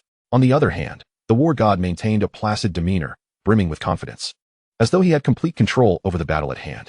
Fight! Both warriors roared simultaneously, launching themselves at one another. The war goddess' right hand formed a fist and struck out with tremendous force. From his punch emanated the roar of a ferocious beast, a manifestation of the power derived from the ethereal shadow of the exotic beast behind him. Unfazed, Lin Qing clenched his own fist and retaliated. Golden light erupted instantly, creating a stunning display. The ethereal shadow of the golden horned ant behind him hovered in the air, colliding with the beastly apparition. Boom! The fists clashed, resulting in a cataclysmic explosion between them. The beast's roar dissipated into the atmosphere, while the resplendent golden light of the golden horned ant similarly shattered. Both figures were thrust backward by the force of the ensuing wind. The war god was taken aback, his gaze igniting with fervor. In just one exchange, his opponent demonstrated the capability to match him in sheer physical strength. His fighting spirit surged even more fiercely. Simultaneously, Lin Qing's brow furrowed slightly, his expression growing grave. Had it not been for the formidable power of his exotic beast, he would have surely found himself at a disadvantage. The gap created by their differing tiers was indeed not easily bridged. Thus, the two resumed their combat, engaging in a relentless barrage of strikes. A series of powerful punches erupted, each serving as a feast of physical confrontation. One was a tyrant of the Jurassic era, while the other was among the 10 fiercest in the universe. What astonishing physical prowess. Standing aside, Sumi marveled. He understood the war god's exotic beast origin abilities. Even if his own strength surpassed that of the war god, in a pure contest of physical might, none among the 21 beast slayers could rival him. Yet, to his astonishment, Lin Qing could contend with the war god in this regard and even return blows. Truly remarkable. Has the war god encountered a worthy adversary? The wine sword holder, still grasping his wine jug, remarked. I am growing increasingly fond of this little brother. Fire Phoenix raised an eyebrow, whispering. Like a blooming red lotus, his enchanting gaze captivates. Ghost Slayer remained silent, observing coldly. The two combatants retreated to their respective sides. You are quite impressive, the war god acknowledged. Likewise, Lin Qing replied evenly. Upon hearing this exchange, the soldiers present erupted in exclamations of awe. Lin Shun truly embodies greatness, daring to engage the war god in battle. He is indeed my idol. You are somewhat arrogant. Allow me to teach you what true physical strength entails. The war god declared. No need. Perhaps you should teach yourself instead, Lin Qing retorted. A palpable tension filled the air. Bang! Without further ado, the two fists clashed once more, propelling each combatant backward. Lin Qing's body became enveloped in a radiant golden light. Frenzy. He activated his power, and his aura skyrocketed, achieving diamond-level status. With each collision, the force reverberated like thunder from the heavens, shaking the very ground beneath them into fragments. Their physical strength was astonishing, invoking sheer awe. I didn't expect your cultivation to surge so abruptly. It seems you have employed some secret technique. This should be sufficient to defeat you. They exchanged blows while conversing. Lin Qing sidestepped, unleashing another punch. His fist, shrouded in golden light, released a torrent of overwhelming energy. The war god met it head-on, unleashing his own physical might. A beastly roar echoed forth. Boom. The two auras erupted again, forcing both fighters back. Enough, do not engage further. Just as Lin Qing intended to unleash the heavenly horn technique, a figure appeared between them, none other than Sumi. With a cheerful demeanor, he interjected, the war god. Upon seeing the newcomer, reigned in his aura, Lin Qing cast a glance at Sumi, sensing that this individual was far from ordinary, exuding an aura even more formidable than the war goddess. Once the battle ceased, the war god and Lin Qing exchanged a glance from a distance. The fervent battle intent radiated from their eyes. Both understood that they would inevitably conclude this fight. At this moment, the soldiers were deeply engrossed in the spectacle of their confrontation, unable to extricate themselves. The sheer intensity of their physical clashes was overwhelmingly exhilarating. Lin Shun is indeed a formidable figure, holding his own against a ruthless opponent like the war god. What level has Lin Shun truly attained? The accompanying beast slayers felt a tumultuous wave of emotions. Initially, they believed their superior's words to be exaggerated, but witnessing the battle firsthand left them profoundly shaken. Lin Xiaoyu. We, the Panlong True Immortals, sincerely invite you to visit the Federal Center as our guest. Lin Di, would you accompany your sister back? There are numerous beauties under the Bone Spirit True Immortal. Fire Phoenix, you lack martial ethics. How could you resort to such tactics? At that moment, the war god approached. extending his hand and stating, "I apologize for my actions. I hope you will consider joining the ranks of the Thunder Emperor True Immortal." Lin Qing regarded the party with a composed expression before responding coolly, "Esteemed beast slayers, my achievements today are entirely due to the nurturing of the Kyoto Command Zone, to which I hold profound affection. These brothers have treated me like family." As he spoke, Lin Qing wore a pained expression. "Upon my return, I shall immediately request that the Panlong True Immortal allocate supplementary resources to the Kyoto Command Zone." The wine sword holder spoke first. "Little brother, join us under the Guangyuan True Immortal, and we shall provide you with endless resources to elevate your cultivation." Sumi gritted his teeth, stating his terms. "Sister has nothing to guarantee, but you may have whatever you desire." With that, Fire Phoenix cast a lingering glance at Lin Qing, her intentions unmistakable. "Is it really appropriate for you all to sneak in and try to poach someone?" Just as the group vied for his attention, a voice like thunder resonated from above. Upon hearing it, the expressions of those present shifted drastically. How did he arrive? Trouble. No sooner had the words left their mouths than a figure descended from the sky. Tall and imposing, with long hair tied back and clad in white robes, he emanated the aura of a celestial being. This individual was also a beast slayer. Codenamed Sword Dust, ranked 3rd. His swordsmanship was incredibly formidable, and his exotic beast origin, the rending sky eagle, was both swift and powerful, making him a force to be reckoned with. Chapter 25, Sword Dust. Joining the True Immortal faction. This is the domineering nature of Sword Dust. Even the physically formidable war god appeared momentarily stiff upon seeing him, evidently recalling past encounters.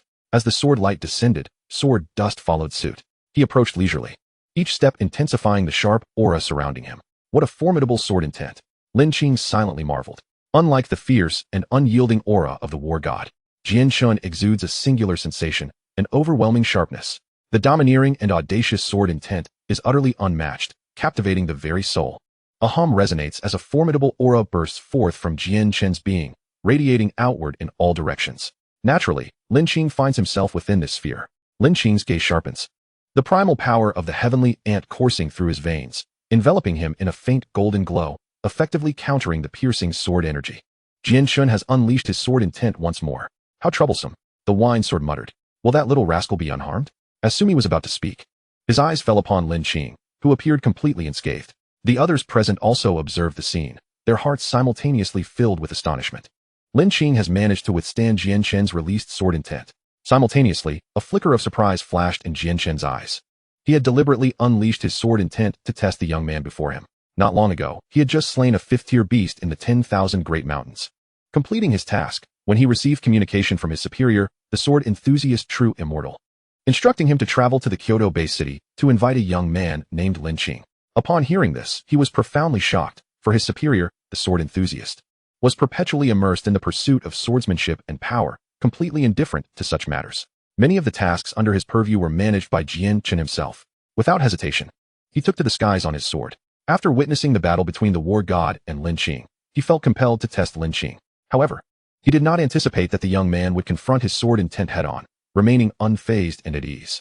Suddenly, he comprehended his superior's intentions. Taking a deep breath, a faint smile gracing his face, Jian Shun addressed Lin Qing earnestly. "Brother Lin Qing, I am Jian Shun, and I have been sent by the sword enthusiast True Immortal to invite you to join us." As he finished speaking, Jian Shun extended his hand, exuding sincerity. The moment his words fell, the crowd erupted in a fervor. Although Jian Shen's voice was not particularly loud, it was sufficient for those nearby to hear. The sword enthusiast True Immortal? Goodness, he is the second ranked among the 12 True Immortals. To think he would even send Jian Shun to invite the Godlin. Godlin, an eternal deity. Amidst the clamor, Lin Qing swiftly grasped the crux of their discourse, a powerful backing. Realizing this, Lin Qing began to ponder. "Greetings, Lord Jian Shun. Slayer of beasts," he replied with a smile, accepting the handshake. At this, the others could not help but feel a twinge of dismay, sighing softly. The outcome seemed inevitable. "Brother Lin Qing, should you choose to join us, I can assure you that all the privileges I possess will be equally shared with you," Jian Shen continued. His words rendered the assembly silent, even the sound of their breaths palpable. To share the same privileges as Jian Shen? This meant that Lin Qing was already being considered as a member of the Beast Slayers. Such treatment was extraordinary. "I shall join," Lin Qing replied with a calm demeanor. "By the way, may I inquire about Brother Lin Qing's current level of strength?" Jian Shen asked after a moment of silence. "Platinum level 2 stars," Lin Qing answered. Upon hearing this, the war god's pupils constricted. Platinum level 2 stars? That placed him a full tier below himself. Thus, if they were to compete at the same level, surely he would be the one to lose. Meanwhile, the beast slayers present were left dumbfounded. Platinum level and diamond level are on par? This is simply absurd. It's as if an old cow were allowing a calf to dance. Incredible. Jianchen stifled his astonishment and said, if there are no further matters, let us hasten to the Federal Center. Wait, it seems there's still a fourth-tier beast here that needs to be dealt with. I must complete my task first. Just as Lin Qing was about to speak, he was interrupted by the Fire Phoenix. Lord Fire Phoenix, that fourth-tier beast has already been dealt with by Lin Qing. Zhao Jun interjected, a hint of embarrassment in his voice. You mean a platinum level has taken down a fourth-tier beast? The Fire Phoenix swore that what he had encountered today was more preposterous than anything he had faced before. What has happened to this world? Is transcending tears now a common occurrence?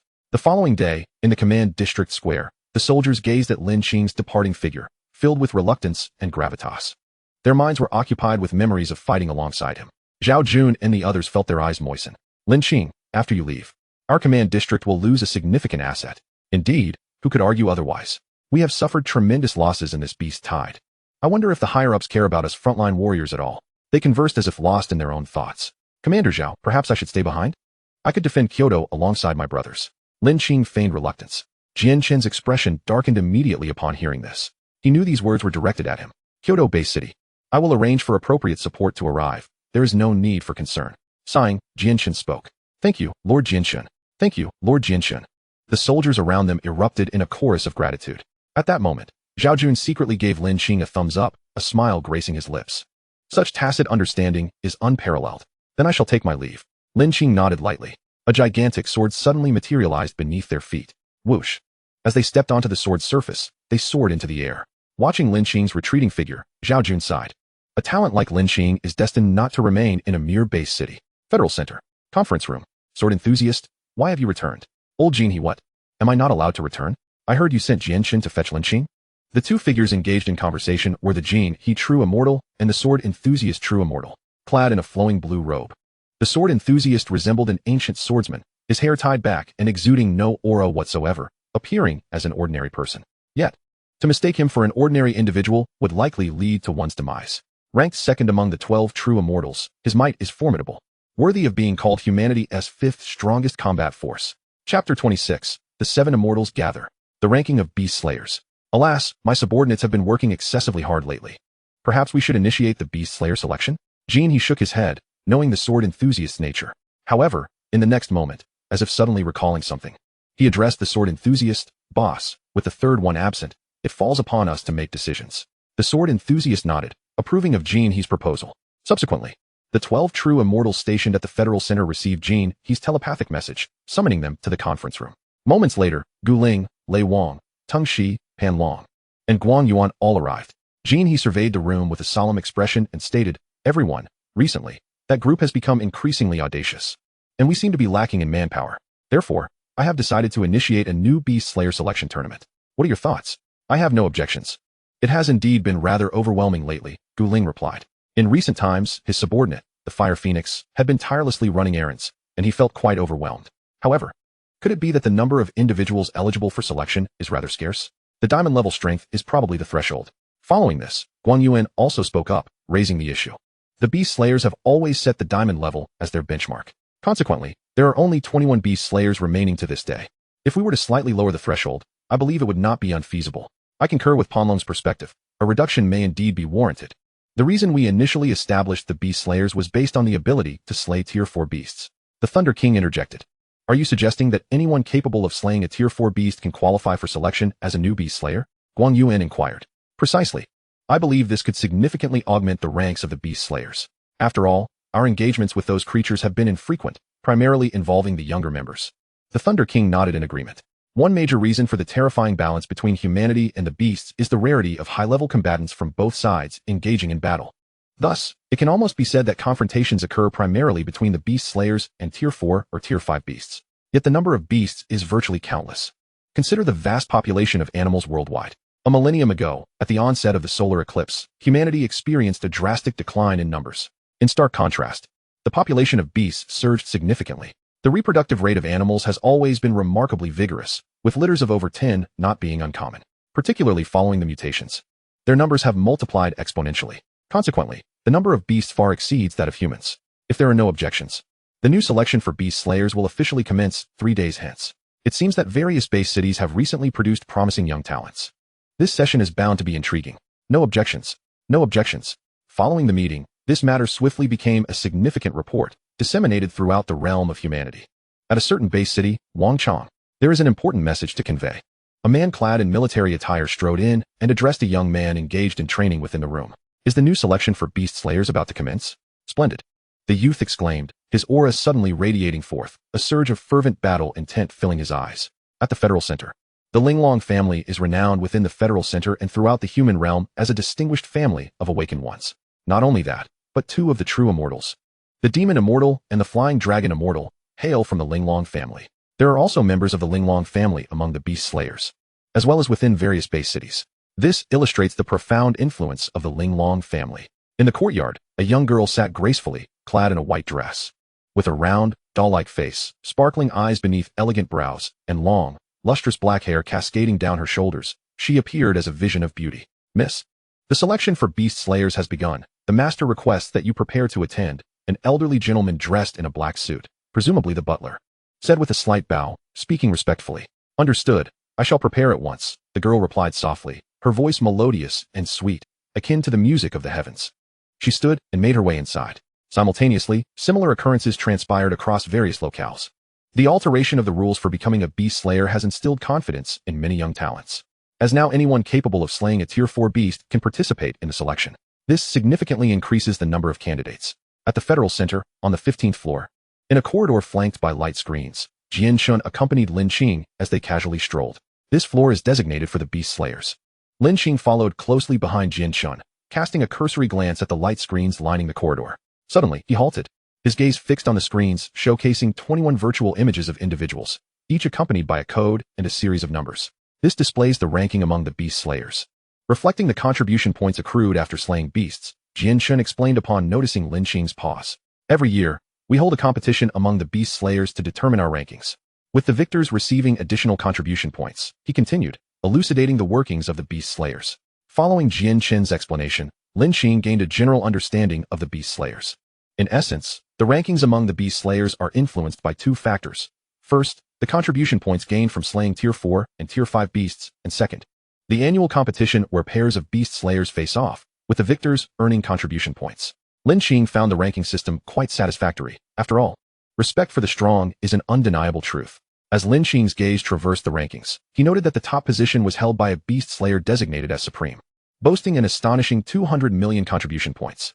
A tier 5 beast yields 10 million points, while a tier 4 beast yields 1 million points. Thus, it is evident that the number of beasts slain by supreme has reached staggering heights, 20 tier 5 beasts and 200 tier 4 beasts. One can only imagine the strength of this individual. Continuing down the list, Jian Shen's name appeared in third place, with an impressive 16 million contribution points. Supreme is our leader. Since becoming a beast slayer, he has dominated first place for 10 consecutive years, unchallenged, Jian Shen remarked, his tone imbued with the desire to test his mettle against such a formidable opponent. A strong contender. Who wouldn't wish to challenge him? Lin Qing could not help but commend. Chapter 27. The 22nd ranked beast slayer, Tai. Given his current strength, it is undeniable that Supreme far surpasses him. At least for now. Lin Qing lacks the absolute confidence to slay a tier 5 beast. This illustrates the disparity in strength. After reviewing the rankings of the beast slayers, Jian Shun led Lin Qing into the hall on this floor. Clap, clap. A simple applause echoed, followed by a voice. Lord Jian Shun, you have arrived. As soon as the words fell, a man in a black suit approached swiftly. Please assist him with the registration of his entry as a beast slayer. Jian Shun instructed softly. The suited man appeared momentarily flustered but quickly bowed respectfully. Yes, my lord. After speaking, Jian Shun turned to Lin Qing, offering a warm smile and a calm tone. Brother Lin Qing, shortly he will assist you with the registration. If you have any questions, feel free to ask him. I have matters to attend to and will return shortly. Thank you. Lin Qing nodded, responding with a serene expression. With that, Jian Shun turned and departed into a nearby elevator. Hello, I am Li Ji, the head of the Beast Slayer Hall. May I know your name? The suited man wore a look of uncertainty, speaking cautiously. As the head of the Beast Slayer Hall, he was keenly observant. The young man before him, treated with such courtesy by the third-ranked Lord Jian Shun, was undoubtedly extraordinary. His demeanor must reflect that recognition. Moreover, he noted that the usually stoic Jian Shun had smiled today, a rare occurrence indeed, further affirming the young man's exceptional nature. Lin Qing, thank you for your assistance. Lin Qing replied with a slight smile. Mr. Lin, allow me to briefly register your information to become a beast slayer. Please follow me, Li Ji said respectfully. It is highly likely that this young man before me will soon become the 22nd beast slayer. How could he not show respect? As Li Ji's words faded, he led Lin Qing to a luminous screen situated in the main hall. With a few taps of his fingers on the screen, a series of registration processes materialized. Mr. Lin, there is no need for concern. Simply place your hand on the designated fingerprint area of the screen, Li Ji explained, keenly observing the slight furrow in Lin Qing's brow. Understanding the unspoken apprehension, he elaborated. Lin Qing nodded, extending his right hand to rest upon the screen. In a brief moment, an array of relevant information regarding him appeared on the luminous display. Awakened talent, starry level 9 stars. Awakened for 6 days. Single-handedly repelled a beast tide. Awakened for 15 days, slew a 4th-tier beast. Li Ji's heart was already profoundly shaken upon witnessing the details about the young man before him. 18 years old, slaying a 4th-tier beast after only 15 days of awakening, reaching platinum-level cultivation? What a remarkable prodigy. To be frank, during his tenure as the overseer of the Beast Slayer Hall, Li Ji had encountered countless geniuses, yet few could compare to Lin Qing. He began to comprehend why Lord Jianshan treated him with such deference. Lord Lin, next, please follow me to test your awakened talent. We will allocate the corresponding resources based on your talent level, Li Ji continued, now addressing him as Lord Lin. Hearing this title, Lin Qing maintained a calm demeanor and understood Li Ji's rationale. Is another test of the awakened talent level truly necessary? Indeed, my lord. You may be unaware, but the testing instruments at our Federal Center are more advanced than those in the base city. As the two exchanged brief dialogue, they arrived at another section of the hall. Before them stood a device reminiscent of the one used during his awakening in Dongying, though with slight variations. Beep, beep, beep. Just as Lin Qing placed his hand on the instrument, it began to emit a cacophony of alarm sounds. This is. Upon seeing the information displayed on the instrument, Li Ji's expression shifted dramatically. It was a sovereign-level talent. Trembling, he stammered, this is truly unbelievable. Among the current human powerhouses, only one possesses an awakened sovereign-level talent, the first general of the Federation. Yet such talent is now manifestly before my eyes. 10 minutes later, Lord Lin, I have successfully registered your information as a Beast Slayer. Congratulations on becoming the 22nd Beast Slayer. Here is your communicator and identity token. As he spoke, Li Ji presented the communicator and a token to Lin Qing. This will enable you to accept missions. Upon completing the corresponding kill tasks, you will earn contribution points. Your accommodations will also be arranged shortly, Li Ji added. No sooner had he finished speaking than a new codename appeared on the vast screen documenting the rankings of the Beast Slayers, Tai. This codename had spontaneously come to Lin Qing when Li Ji inquired about his preferred designation. For reasons unknown, he was reminded of a deity from Blue Star, Tai. Thus, he named himself Tai. Tai, rank 22. Contribution points, 1,000,000. Upon gazing at his contribution points displayed on the screen, Lin Qing felt a twinge of embarrassment. The data was dismal. Even the Beast Slayers ranked above him boasted contribution points reaching 50 million. The revolution has yet to succeed. I must strive harder. Lin Qing could not help but lament. Simultaneously, the Federal Center was abuzz with excitement. Numerous previously unseen young talents had emerged, along with several renowned awakened individuals. The Federation comprised not only the military but also small teams of awakened individuals who had spontaneously formed to hunt beasts in exchange for appropriate rewards. Referred to as Avenger Squads. Look, isn't that a member of the famous hunting squad? I can't believe they have come to the central city. Isn't that the young master of the Bai family, a renowned awakened lineage? He has also arrived. It seems this Beast Slayer Selection Conference is a gathering of extraordinary talents. I heard that the number of participants has multiplied several times. Li Ji arranged for Lin Qing to reside in a standalone villa, located in the closest vicinity to the Federal Center. This was to facilitate the summons of Beast Slayers in case of emergencies. Once inside the villa, Lin Qing entered his room. Feeling somewhat fatigued, he resolved to take a rest. 3 days passed in the blink of an eye. On the day of the Beast Slayer selection, the training ground of the Federal Center was abuzz with voices, as numerous prodigies gathered, each adorned with expressions brimming with confidence, all aspiring to become members of the Beast Slayers. At that moment, several figures slowly emerged from a doorway. They were the esteemed Beast Slayers. How magnificent! Lady Fire Phoenix is so beautiful. Lord Jinshan, I adore you. Who is that person accompanying the Beast Slayers? As the arrivals came into view, the crowd erupted into cheers. Simultaneously, some noted a young man following closely behind Jinshan, expressing their confusion. These figures included several of the Beast Slayers, along with Lin Qing, who were responsible for overseeing the upcoming selection conference. Chapter 28, Selection Conference, the weakest Beast Slayer? Today marks the day of the Beast Slayer Selection Conference. I trust everyone has briefly reviewed the rules. Without further ado, I hereby declare the selection conference officially commenced. Li Ji's voice resonated throughout the training ground. As his words fell, the crowd erupted in another wave of cheers. The Beast Slayers took their seats, their gazes fixed upon the contestants. Moments later, the selection conference officially commenced. The participants engaged in combat with their opponents. 5 hours later, The outcome of the battles was nearly determined. A total of 80 victors emerged.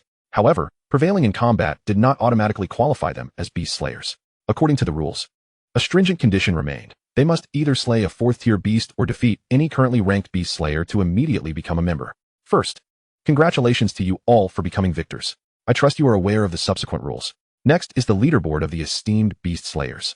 Those with confidence may directly challenge any one of them. Li Ji addressed the crowd, surveying them. Suddenly, a luminous screen appeared before everyone, displaying the virtual images and data of 22 individuals. First, Wuxiang, contribution points, 200 million. Second, Shuhong, contribution points, 190 million. Third, Jianchun, contribution points, 180 million. 21st, Jinggang, contribution points, 50 million. 22nd, Tai, contribution points, 1 million. As their gazes shifted to the end of the leaderboard, the crowd gasped. The esteemed beast slayer has indeed ascended to the 22nd position. Lord Wuxiang remains at the top once again, truly deserving of my admiration. Incredible. Lord Jianchun is also formidable. Let us strive to catch up. While astonishment filled the air, the crowd also discerned a peculiar detail. A name previously unheard of appeared. However, wasn't the contribution points of this esteemed individual rather low? It seems their strength is comparable to ours. I have made my decision. I shall challenge him to become a beast slayer. The victorious awakened individuals set their sights on Tai, the name at the bottom of the leaderboard. Everyone's faces were alight with excitement. In stark contrast to the awakened ones on the training ground, the beast slayers seated nearby wore expressions of bemusement. These young challengers were truly fearless, like calves unaware of the tiger. Of all the choices, they had to select the one with the most eccentric reputation. Sumi sighed, shaking his head in a bittersweet manner. Ultimately, they were simply too young. Lin Qing, this anomaly, was far beyond their ability to defeat. To everyone's surprise, Jiao Jian refrained from drinking today. Did they all perceive my brother Lin Qing as an easy target? Horfeng raised an eyebrow and glanced at Lin Qing, who remained utterly composed, seemingly unfazed by the jests of those around him. The intention behind their challenges was transparently simple. In terms of strength, he was evidently the weakest. Even a fool could see that he was the obvious choice. However, he was more than willing to accept any challenge. After all, he too sought to enhance his mastery of the Tianjiao Ant's power through combat. In simpler terms, these individuals were merely his sparring partners. Half an hour later, after some deliberation, nearly 20 awakened ones stepped forward. The first to approach was a short-haired youth, lean yet fierce-eyed, who boldly declared, "Lord Tai, I challenge you." In an instant, Lin Qing sprang from his seat, landing on the training ground opposite Qinzheng. "Come," Lin Qing said, his expression tranquil. No sooner had he spoken than Qinzheng summoned his beast. With a deafening roar, a shadowy figure emerged, a scorpion. Gasps of astonishment rippled through the crowd. The creature, enveloped in black scales, was known as the Qi Lei Lai Qian Xia, a formidable beast indeed. Its strength lay in its venomous nature. "Attack!" Qinzheng shouted, a cloud of black gas seeping from his arm. Upon witnessing this, the onlookers recoiled in alarm. Though a mere touch wouldn't be fatal, the agony was unbearable. No one wished to suffer unnecessarily. With a punch, accompanied by a surge of black energy, he charged at Lin Qing, his ferocity suggesting he aimed to take Lin Qing down in one blow. Undaunted, Lin Qing tightened his fist and met him head-on. Was this man insane? That venom was lethal. In the next heartbeat, Lin Qing's fist shimmered with a faint golden hue, the power of the Tianjiao Ant boom. Before the spectators could react, a figure flew through the air like a broken kite, crashing into the nearby wall. All eyes shifted, revealing Qinzheng, already unconscious, slumped against the wall. Incredible! Someone gasped. None had comprehended the swift sequence of events. Lin Qing gradually relaxed his fist, scanning the surrounding awakened ones. "Who else?" he inquired, his tone unassuming yet imbued with an air of dominance that sent shivers down their spines. "I'll go." A hand shot up from the crowd, and space parted to reveal a robust man, his face marred by scars, particularly a menacing one near his left eye. He was none other than Fei Hu of the Revenge Squad. Fei Hu, is that him? The one who single-handedly defeated a third-tier beast, tearing its limbs apart? Indeed, it was he. Little did they expect him to participate in the selection. He was a powerhouse among awakened ones. Would Lin Qing be able to handle this? As the crowd marveled, Lin Qing regarded the approaching figure. "Might I request the method of our duel?" Fei Hu asked with a glimmer in his eye, grinning widely. "Certainly." Lin Qing replied without hesitation. An unwritten rule allowed challengers to select the method of their challenge, with the possibility for the challenge to refuse. Hence, it was termed an unwritten rule. Fei Hu's heart soared at Lin Qing's words. This beast slayer was a simpleton. "Let us compete in strength, one punch each," he proposed, fearing Lin Qing might retract his agreement. Lin Qing merely raised a finger, shaking it gently.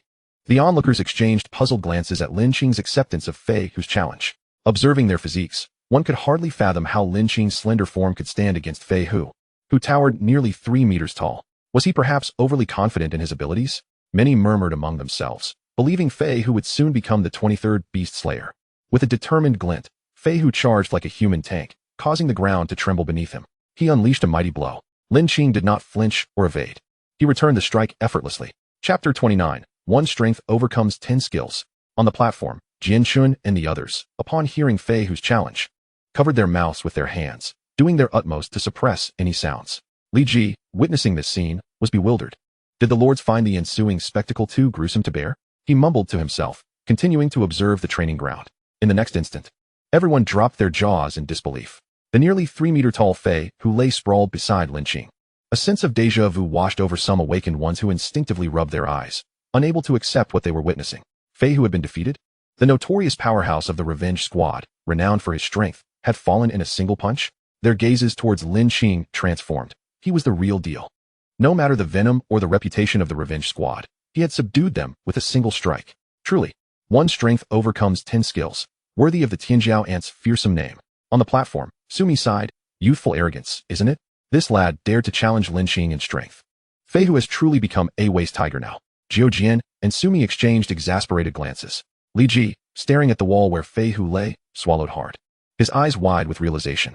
Now I understand why the lords covered their mouths. Challenging a monster like this in strength? Was that not inviting humiliation? With his gaze sweeping over the training ground, Lin Qing clapped his hands lightly and spoke. Anyone else? Come forth. Half an hour later, surveying the 20 challengers slumped against the wall in defeat, the crowd was left speechless. Those surrounding Lin Qing swallowed nervously, their eyes filled with trepidation as they regarded him. Finally, they began to comprehend why Lin Qing could bypass the selection process to become a beast slayer. After a moment of silence, Lin Qing noted the stillness of the training ground. No one dared to step forward. He leaped back onto the platform. Thank you for your hard work, Lord Tai. Li Ji said, promptly offering Lin Qing a cup of hot tea. Not necessary. Thank you, Lin Qing replied, waving his hand in refusal. He then turned to the crowd. Nodding slightly, Li Ji, somewhat embarrassed, placed the tea back down and stepped forward, surveying the audience before calling out. Is there anyone among you who wishes to challenge our esteemed beast slayers? After a brief pause, silence reigned. Then let us proceed to hunt 4th-tier beasts. Within a week, anyone who can slay one shall be deemed qualified, Li Ji announced, informing everyone of the requirements. With that, the crowd hurriedly surged toward the training ground's entrance. Urgency in the air, for 4th-tier beasts were not easily found. Typically, creatures of this caliber reside in the most formidable mountains or the vast expanses of the seas, the perilous nature of which is self-evident, with the potential for death always looming. However, the rewards for confronting such dangers are equally enticing. Upon a successful hunt, one can ascend to the revered status of a beast slayer, a position esteemed by many. Furthermore, the precious core essence extracted from the slain beasts is exclusively bestowed upon the victor. Moreover, participants may collaborate, provided their number does not exceed 3. Completing the kill is tantamount to fulfilling their mission. As they observed the throngs of competitors rushing forth, the beast slayers rose and made their way toward the hall, where they could monitor the participants' progress in real time. This selection process seemed remarkably less arduous. Sumi smiled contentedly and remarked. Fire Phoenix nodded in agreement. Indeed, during our selection, forming teams was strictly prohibited. Yes, Ghost Killer responded in a miraculous tone. Lin Qing, standing nearby, absorbed their conversation in silence. No wonder these individuals boasted strength exceeding the diamond level. Such stringent regulations made success a formidable challenge, especially considering the inherent dangers of the beast's habitats, where death was a frequent occurrence. Suddenly, Lin Qing halted in his tracks, turning to glance at the task board beside him, which displayed a variety of missions specifically designed for beast slayers. The locations, beast levels, and degrees of danger were all meticulously inscribed. Lin Qing raised his hand, casually swiping down the list, connecting with 6 or 7 kill missions. Tai, what's the matter? Jian Shen inquired, noticing Lin Qing's stationary stance. I'm leaving first. Lin Qing replied succinctly before turning away. The others, somewhat bewildered, chose not to pursue the matter and continued to their positions, observing the competitors' situations. At the Beast Slayer Villa, Lin Qing, having accepted his tasks, did not rush to depart, but instead returned to his quarters. With a flicker of thought, he intoned, System, display my personal panel. The panel activated, and Lin Qing quickly scanned it, murmuring, I shall refrain from opening the second panel for now. Insufficient mastery of the heavenly horn ant may adversely affect it. After a brief contemplation, he resolved. Greed can lead to one's downfall, a lesson he understood well. He aimed to fully harness the power of the heavenly horn ant, achieving its utmost potential before activating the second template. With this in mind, he retrieved the core essence bestowed by Li Ji from his spatial bag. This reward, a yield from his ascension to Beast Slayer, comprised 10 fourth-tier beast core essences, glowing a vibrant purplish red, reminiscent of precious gemstones, radiating brilliance. System, commence absorption. Lin Qing grasped one essence, silently commanding. Absorption has commenced, the system confirmed, initiating the refinement process. 2 hours later, Lin Qing completed the absorption, breaking through to 2 stars and successfully attaining 5 stars. A wave of joy surged within him, accompanied by a profound sense of accomplishment following his breakthrough.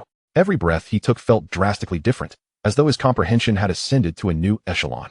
However, he noted that the energy required for advancement had become increasingly substantial. Lin Qing sighed softly and stood, feeling a significant transformation in his aura. His previously slender form now exhibiting a newfound strength. To encapsulate it succinctly, he appeared svelte in attire yet robust without it. Coupled with his handsome features, he was undeniably captivating. In Central City, Lin Qing meandered through the streets, leisurely taking in his surroundings.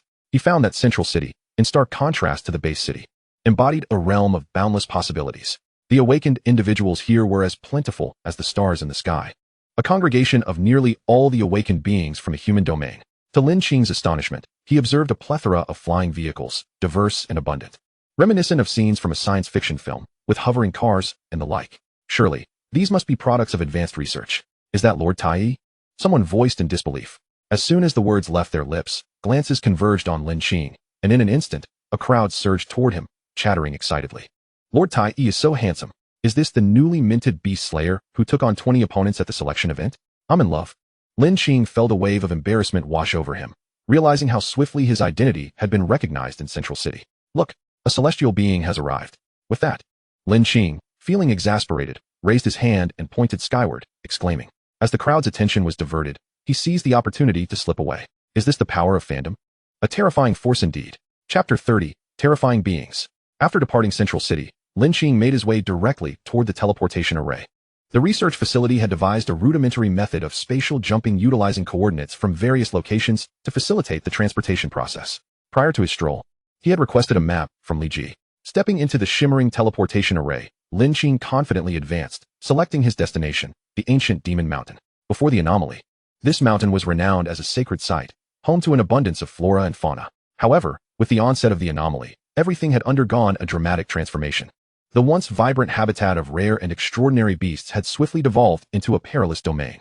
Legend has it that an 8th-tier terrifying beast lurks within the ancient Demon Mountain, though its existence has never been verified.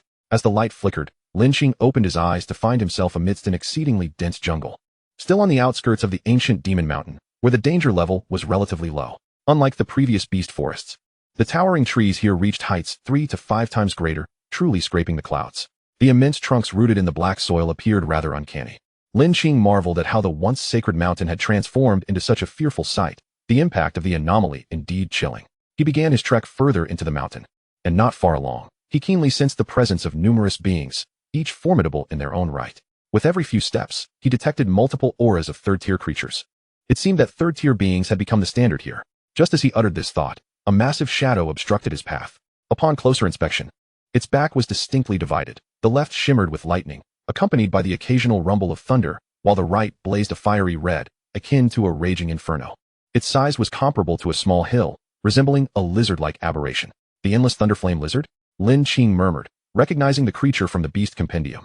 In that moment, 2 energy blasts hurtled through the air toward him, their crimson and white forms exuding an imposing force, reverberating with thunderous roars. Lin Qing, undeterred, launched a powerful punch forward, a tidal wave of strength surging toward the beast. Instantly, the 2 energy blasts were shattered, dissipating into the air. Before the creature could react, Lin Qing unleashed a second punch, a colossal fist descending with terrifying force. Bang! The massive, endless thunderflame lizard was instantly reduced to a pulp. This newfound ability of the heavenly horn ant, known as gigantification, was an innate skill, a true testament to the pinnacle of strength. Lin Qing marveled at the discovery. This was indeed his inaugural experience wielding such power. To his astonishment, he effortlessly reduced a primordial lightning flame lizard to mere pulp. Truly terrifying. After extracting the beast's core, he placed it into his spatial pouch and proceeded deeper into the ancient Demon Mountain. After a while, Lin Qing exhaled a sigh, feeling somewhat helpless. This was indeed the 15th third-tier beast he had encountered. He had barely traversed a short distance before being ambushed by yet another third-tier creature. Although he dispatched them with a single punch, the frequency of these encounters was becoming quite bothersome. Perhaps it would be prudent to hasten his pace. Lin Qing felt a surge of energy within, channeling it into his legs. In an instant, his speed began to escalate, leaving behind a fleeting afterimage. Like a bolt of lightning, he dashed through the dense underbrush surrounding the ancient demon mountain. A thunderous roar echoed from nearby, causing the ground to tremble beneath him. The third-tier beasts quivered in fear, collapsing to the earth, too terrified to move. They hurriedly prostrated themselves in the direction of the roar, shaking uncontrollably like chaff in the wind. Lin Qing came to a sudden halt, his gaze fixed ahead, a sense of gravity weighing upon him. He could sense that the energy emanating from that direction was far from ordinary. A fifth-tier beast. Alarm surged through him as he contemplated this possibility. It was even more formidable than the purple flame-red king ape he had encountered in the beast forest. Its aura loomed like an ocean, darkening the skies above. Boom, boom. The ground began to quake violently, the sound of immense footsteps drawing near. A colossal shadow approached, murmuring ominously. A gigantic paw emerged, standing upright like a human. Enshrouded in a thick, crimson mist, its eyes blazed like twin suns, radiating a terrifying light. Its stature was immense, roughly estimated to be 50 to 60 meters tall.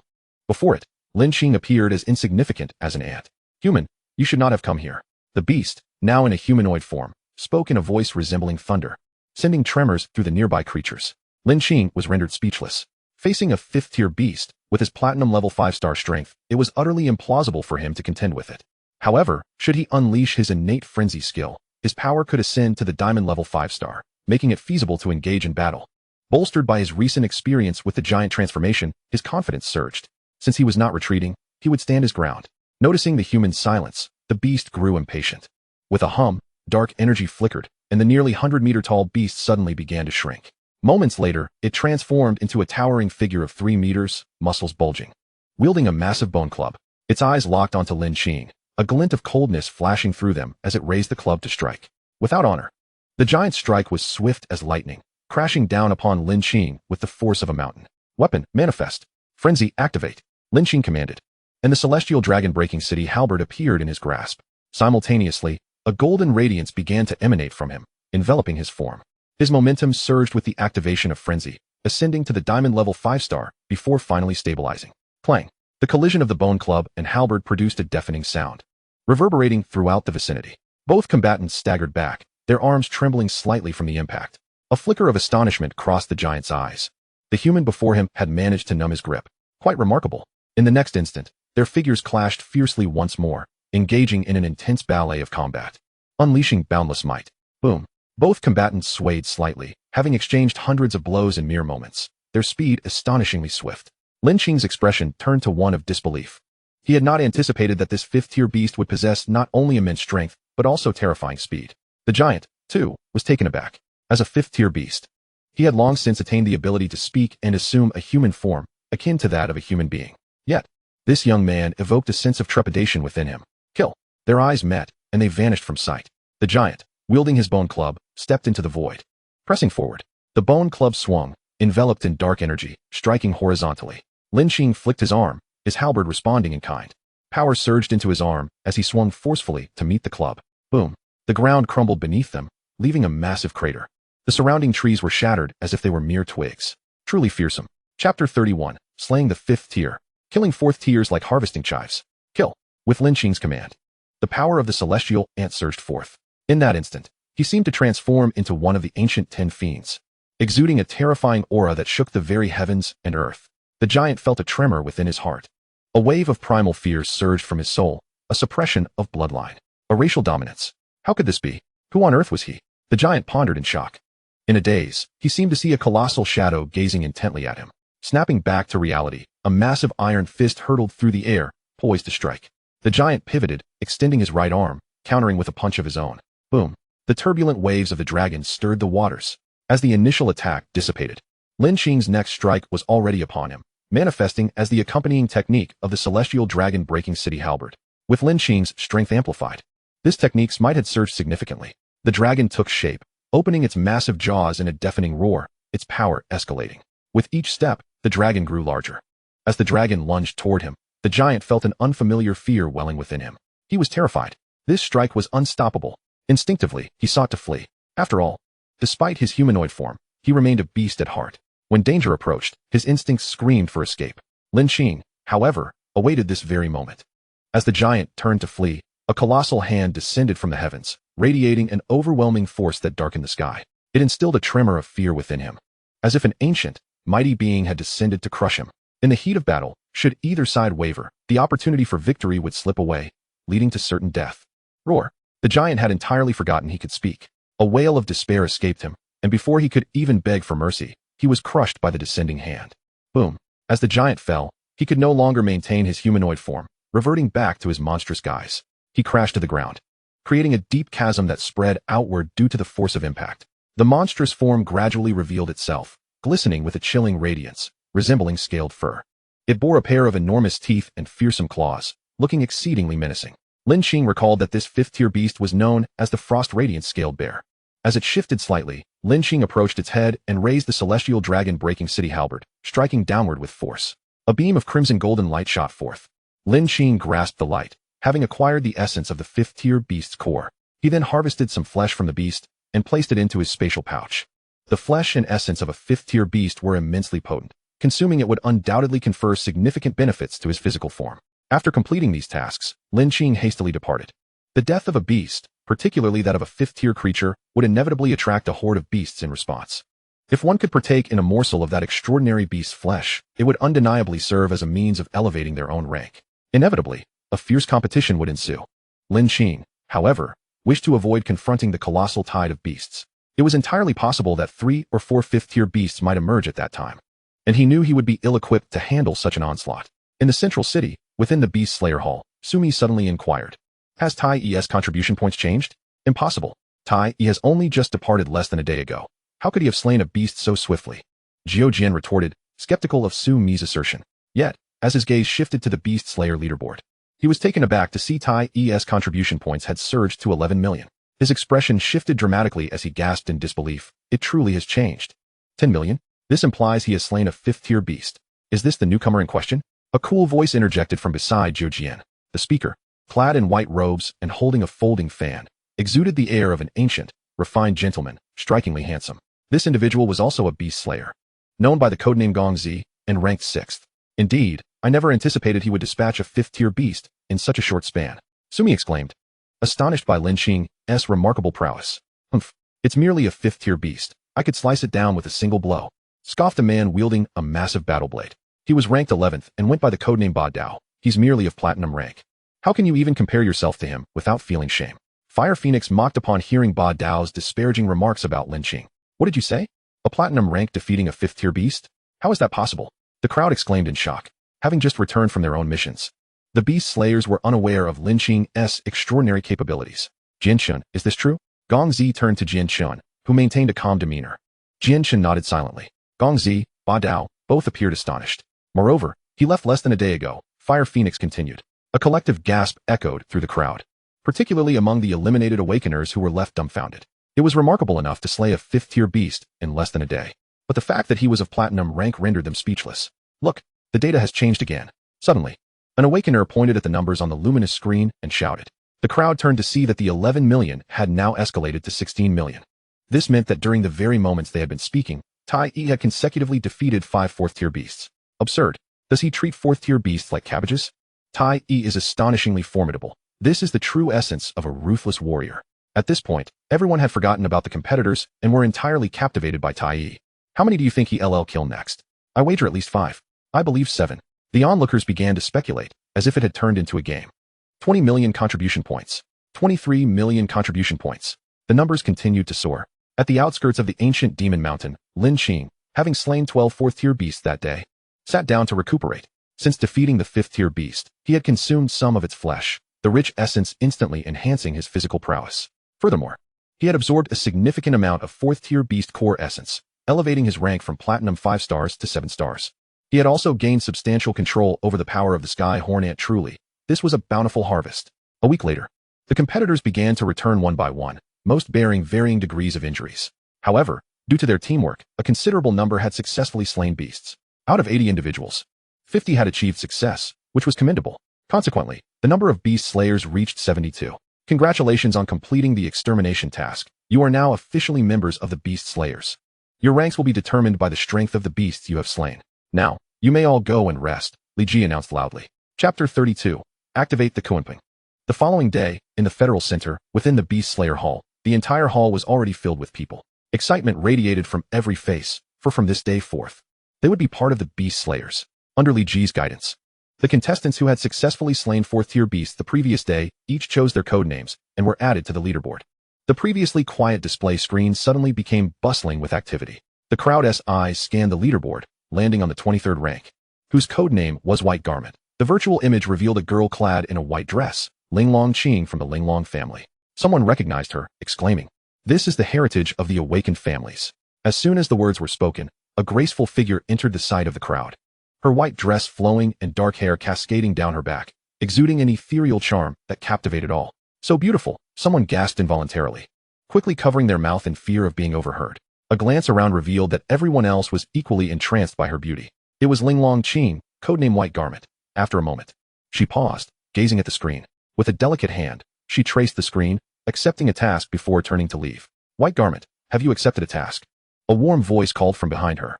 The crowd turned to see a slender figure approaching, a man with a gentle smile. Yet his gaze towards White Garment was filled with fervor, akin to a hunter eyeing his prized prey. Who is that? How dare he speak to the jewel of the Lin family? Murmurs of disbelief spread through the crowd. "Shoo, that is Shangwanjia. Keep quiet, or you might bring trouble upon yourself," warned a companion beside him. Upon hearing Shangwan, the speaker's face paled, and he quickly fell silent, too intimidated to say more. Shangwan was renowned alongside Lin Long. Seeing the newcomer, White Garment frowned slightly, appearing reluctant to engage. She replied tersely. "Let us team up. It would allow me to take better care of you," Shangwanjia suggested, his tone leaving little room for refusal. "No need." White Garment clearly wished to avoid further conversation and turned to leave, leaving Shangwanjia in a state of confusion. "One day, you will beg me on your knees," he vowed silently, his gaze cold as he watched her retreating figure before he too exited the hall. With their departure, the remaining crowd finally exhaled, turning their attention back to the leaderboard. Following White Garment was Shangwanjia, codenamed Tian Go. At this sight, many couldn't help but chuckle softly. Who would have thought that the young master of the Shangwan family would have such refined tastes? At the central city's teleportation array, a flash of light heralded the arrival of a figure. "I'll rest for a while to enhance my cultivation before resuming my tasks," Lin Qing murmured, stretching leisurely. "Hey, is that Tai Yi?" "Yes, it is indeed Tai Yi who has returned from his mission." Just as Lin Qing finished his stretch, he noticed a crowd had gathered around the teleportation array, seemingly composed of several awakeners preparing to venture out to hunt beasts. Without hesitation, Lin Qing fled at great speed. This was prompted by the sight of a group of female awakened beings roaring in his direction, with his power unleashed and his feet propelling him forward. Retreat was the wisest course of action. Leaving behind a fleeting shadow, Lin Qing successfully returned to the exclusive villa of the Beast Slayer. The image of the recent encounter still lingered in his mind, even instilling a flicker of panic within him. The strength of the fans was truly terrifying. He pondered the potential scenario if the top-ranked Supreme were to appear. Moments later, Lin Qing immersed himself in absorbing the essence of the core of a 4th-tier beast. His expedition to the ancient demon mountain had proven immensely fruitful. Through his encounters with 5th-tier beasts, he had mastered the intricacies of the Skyhorn ant to perfection. However, grasping the Skyhorn treasure technique had eluded him. After all, it was a treasure technique of an ancient ferocious beast, not easily comprehended. One cannot expect to feast on a whole meal in a single bite. Practice makes perfect. With a thought, his personal interface materialized before him. Host, Lin Qing. Beast source, Skyhorn ant. Proficient, second beast, awaiting activation. Weapon, Heavenly Dragon City Destruction Spear, mysterious grade. Accompanying technique, Flood Dragon's Fury LV1. Power level, Platinum level 7 stars, 35. Glancing at the information at the bottom of the interface, Lin Qing found himself puzzled. 35. What does that signify? Could it be the experience points for leveling up? With that thought, he retrieved a 3rd-tier beast core from his spatial pouch and tossed it to the system for absorption. After a while, the energy absorption was complete. Upon checking again, he discovered a change had indeed occurred. The original 35 had transformed into 36. Just as he had surmised, this was a progress bar for his power advancement, which filled Lin Qing with uncontainable joy. It felt akin to playing a game where players can visualize their experience bar, knowing precisely when they would level up. Subsequently, Lin Qing attempted several more absorptions, finishing off the 3rd-tier cores. The progress surged to 40. It appeared that 3rd-tier cores no longer bore significant benefits for him. Lin Qing murmured to himself, recognizing that with his rapid power enhancement, 3rd-tier cores had become akin to mere pebbles in an ocean of energy. How much splash could a small stone create? Not wishing to continue with the absorption, he resolved to undertake an important task, awakening the 2nd beast interface. His command over the Skyhorn ant, aside from the elusive Skyhorn treasure technique, was nearly absolute. Rampage. Enormity. His mastery over strength was unparalleled, especially following his journey to the ancient demon mountain. It was time to activate the second beast. With a gentle exhalation, Lin Qing silently intoned, "System. Activate the second ancient 10 ferocious beasts." Ding. The second beast template is now initializing. The beast template activation was successful, and a random selection of the ancient 10 ferocious beasts is underway. Selection complete. Congratulations, host. You have successfully activated the ancient 10 ferocious beast, Kunpeng. Kunpeng. Lin Qing felt astonished at the voice echoing in his mind. What is Kunpeng? In the northern abyss, there exists a fish named Kun, which transforms into a bird named Peng, soaring thousands of miles. This is Kunpeng. It can take the form of both fish and bird, wielding the forces of yin and yang. It is one of the 10 ferocious beasts born in the ancient celestial realm. Mastering the exquisite transformations of yin and yang, Kunpeng, when transformed into a Peng, can achieve incredible speed. When in the form of a Kun, it embodies boundless depths of the ocean. Its power is truly formidable. Lin Qing never anticipated that his second beast would be Kunpeng. Ding. Congratulations, host. You have activated the Kunpeng beast. Would you like to begin fusion? Without hesitation, Lin Qing responded, "Fusion." Chapter 33. Kunpeng emerges. The crowd is astounded. Boom. As the words fell, a deafening explosion erupted in his mind, causing Lin Qing to momentarily freeze. Lost in a daze. Moments later, shimmering light flickered within his consciousness, gradually spilling over and enveloping him. The radiance intensified and rapidly expanded, forming a small world around him. His awareness began to take shape, standing within this miniature realm. Roar. A beastly roar resonated within the small world. Following that, beams of light danced and gradually morphed into forms, becoming both the Peng bird and the Kun fish, moving gracefully within this realm. Some soared, while others dove, exuding an imposing divine presence. In the next instant, those beams coalesced, forming a colossal creature that stood tall in the small world. This being resembled a fish, adorned with immense wings that blotted out the sky. Its eyes held the weight of countless ages. A single glance revealed the passage of time, vast and eternal. Kunpeng. Lin Qing exclaimed in awe.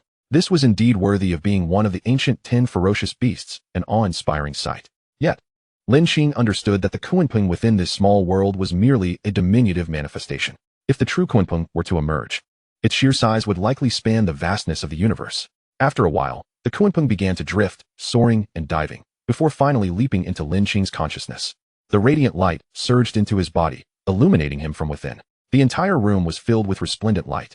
Moments later, accompanied by the echo of ancient divine sounds, an ethereal image of Kunpeng materialized above Lin Qing, plunging into the sea of void, spreading its wings in the skies above. As Lin Qing sat, his eyes fluttered open, a stream of golden divine light shooting forth from them. The aura was overwhelming, truly awe-inspiring.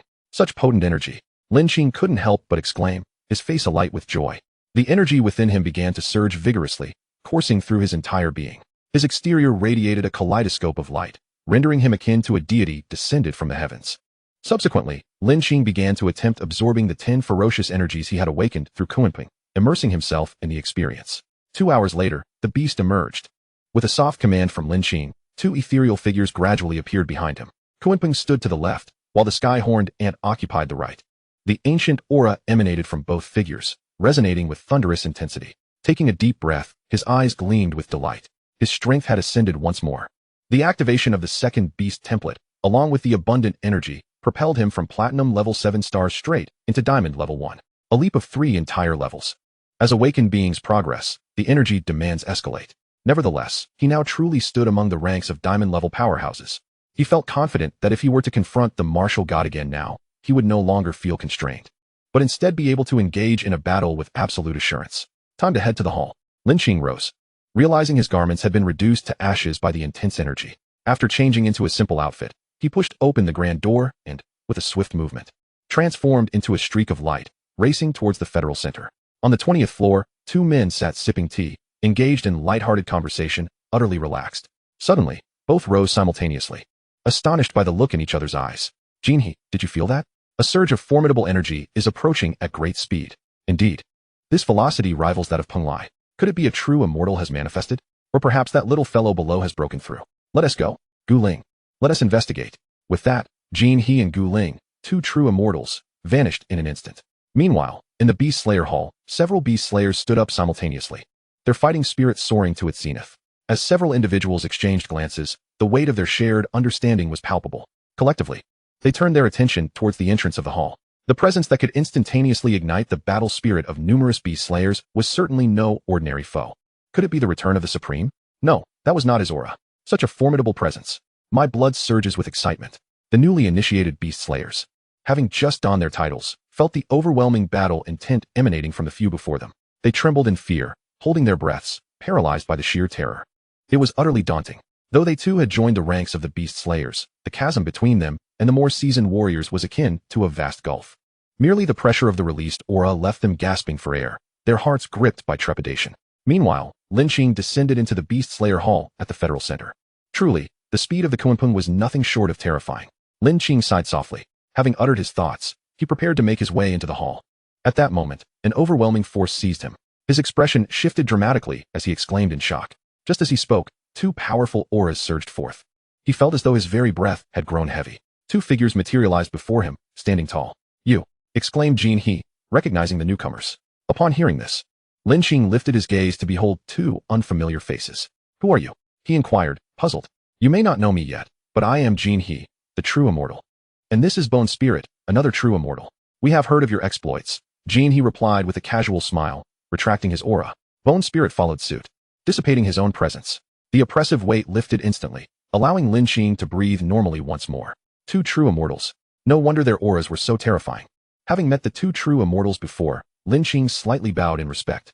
There is no need for such formalities. We are all contributors to humanity, and thus should treat each other equally. Jin He waved dismissively, speaking with ease. "May I inquire as to the purpose of your visit, esteemed true immortals?" Lin Qing asked. "Nothing of consequence, merely passing through." Jin He replied with a shake of his head and a smile. After they departed, Lin Qing gazed in the direction they had left, his expression sharpening. He could not bring himself to believe that these two true immortals were merely passing by. Meanwhile, Bone Spirit remarked, "What do you think?" "Not simple, but it bodes well for us," he replied, and the two departed with faint smiles. "They have arrived," Jian Shen said, frowning gravely. As his words fell, a figure entered the view of the crowd. "What are you all doing?" Lin Qing asked, surprised to see the battle intent etched across their faces. "Tai, how is it you?" The crowd was momentarily stunned. Upon realizing that it was Tai, they collectively relaxed their battle intent. With the tension dissipating, the newcomers felt the cold sweat soaking their backs. They could not help but take a deep breath. The pressure was overwhelming. "You have broken through?" Huofeng asked softly, regaining her composure. "Yes, I was fortunate enough to ascend to diamond level," Lin Qing replied calmly. Gulp. As soon as his words left his lips, a wave of astonishment rippled through the Beast Slayer Hall. They all turned their gazes towards Lin Qing, their eyes communicating a shared sentiment. "You truly are outrageous. How can we survive with you around?" "Fortunate? What an absurd understatement." In their hearts, they scorned Lin Qing's nonchalance. Upon entering the hall, Lin Qing noticed the passage of time. He realized he had spent 3 days activating the Kunpeng technique. The intricacies of the method were indeed perplexing. Thankfully, he had successfully activated it. "Tai, you are indeed a monster," Jiao Jian remarked, taking a swig from his flask. The others were expressions of disbelief. This fellow was simply too extraordinary. It had barely been half a month since the last Beast Slayer selection, and Lin Qing's strength had ascended from Platinum 5 stars to Diamond 1 star. Such rapid progression was akin to riding a rocket. "Ha ha ha, I concur. You truly deserve the title of the man I admire most," Huofeng chimed in, laughing sweetly in admiration. At the sound of her voice, Lin Qing felt a shiver run down his spine. This woman was exceedingly enthusiastic. Even the most stalwart of men would find it difficult to withstand her fervor. To have advanced to diamond level in under half a month. How are we supposed to carry on? Jianshin could not help but voice his frustration. His remark, though not loud, was heard by everyone present, particularly the newcomers, who wore expressions of utter disbelief. The hall fell silent. Had they just heard correctly? Advancing to diamond level in half a month? Surely, that was a jest. Is he serious? Half a month to reach diamond level? That's absurd. It would take me 6 months just to reach 1 star. The disparity was staggering. Now I understand why Tai was exempt from the selection process. The crowd marveled. With such talent and strength, why would he even bother with the selection? That would be sheer bullying. Yet, they were simultaneously relieved that Tai had not participated in the selection. Otherwise, they would have had no chance at all. After a brief exchange, Lin Qing approached the luminous screen displaying the Beast Slayer rankings. Finding a seat, he settled beside Jian Chun. He glanced at the rankings, noting that his position had dropped to 35th place. In just 3 days, he had been surpassed by several newly minted Beast Slayers. However, he was not particularly concerned about this. Tai, you've fallen to 35th. These newcomers are no joke. Jiao Jian teased from the side. Ding. Task, enter the top 10 of the Beast Slayer rankings. Reward, 20 Kunpeng integration. Would you like to accept? Just as Lin Qing was about to retort Jiao Jian's comment, the voice of the system echoed in his mind. Another task so soon? He thought, accepting it mentally. The top 10? Lin Qing glanced at the rankings, his eyes landing on the name in the 10th position. 10th place, Jiao Jian, with 130 million contribution points. As long as his contribution points exceeded this figure, he would complete the task. A full 20% integration was undoubtedly enticing. Tai Yi, our battle is not yet over. Since you have ascended to diamond level, I can now fight with all my might, Lin Qing mused, contemplating how to accumulate such a significant number of contribution points when a familiar voice called out from behind him. Upon hearing it, he turned to see Wu Shan, his expression serious. He seemed to be in earnest. Wu Shan, are you not afraid of being humiliated again by Tai Yi's younger brother? Fire Phoenix, who had always had a contentious relationship with Wu Shan, could not resist the urge to taunt. Wu Shan had always found himself at a loss when dealing with Fire Phoenix. Very well, Lin Qing agreed, standing up to speak. But there must be some stakes involved. At his words, Wu Shan appeared taken aback. He had not anticipated Tai Yi would make such a proposal. What do you propose? Wu Shan asked. 10 4th-tier beast core essences, Lin Qing stated boldly. He had no intention of holding back.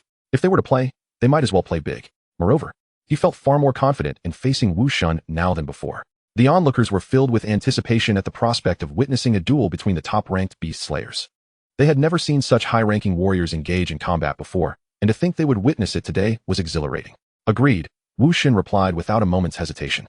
For him, 10 4th-tier cores was hardly a concern. Yet, for the awakened present, it was nothing short of astonishing. They began to murmur amongst themselves, incredulous at the mention of 10 4th-tier cores. What a staggering wager this is. Indeed, it is substantial for you. Considering your opponent is a formidable contender ranked among the elite, 10 tokens are merely a trifle. The training ground is set. The martial god and Lin Qing stand opposed, their gazes locking in a moment that ignites an overwhelming battle intent, astonishing to behold.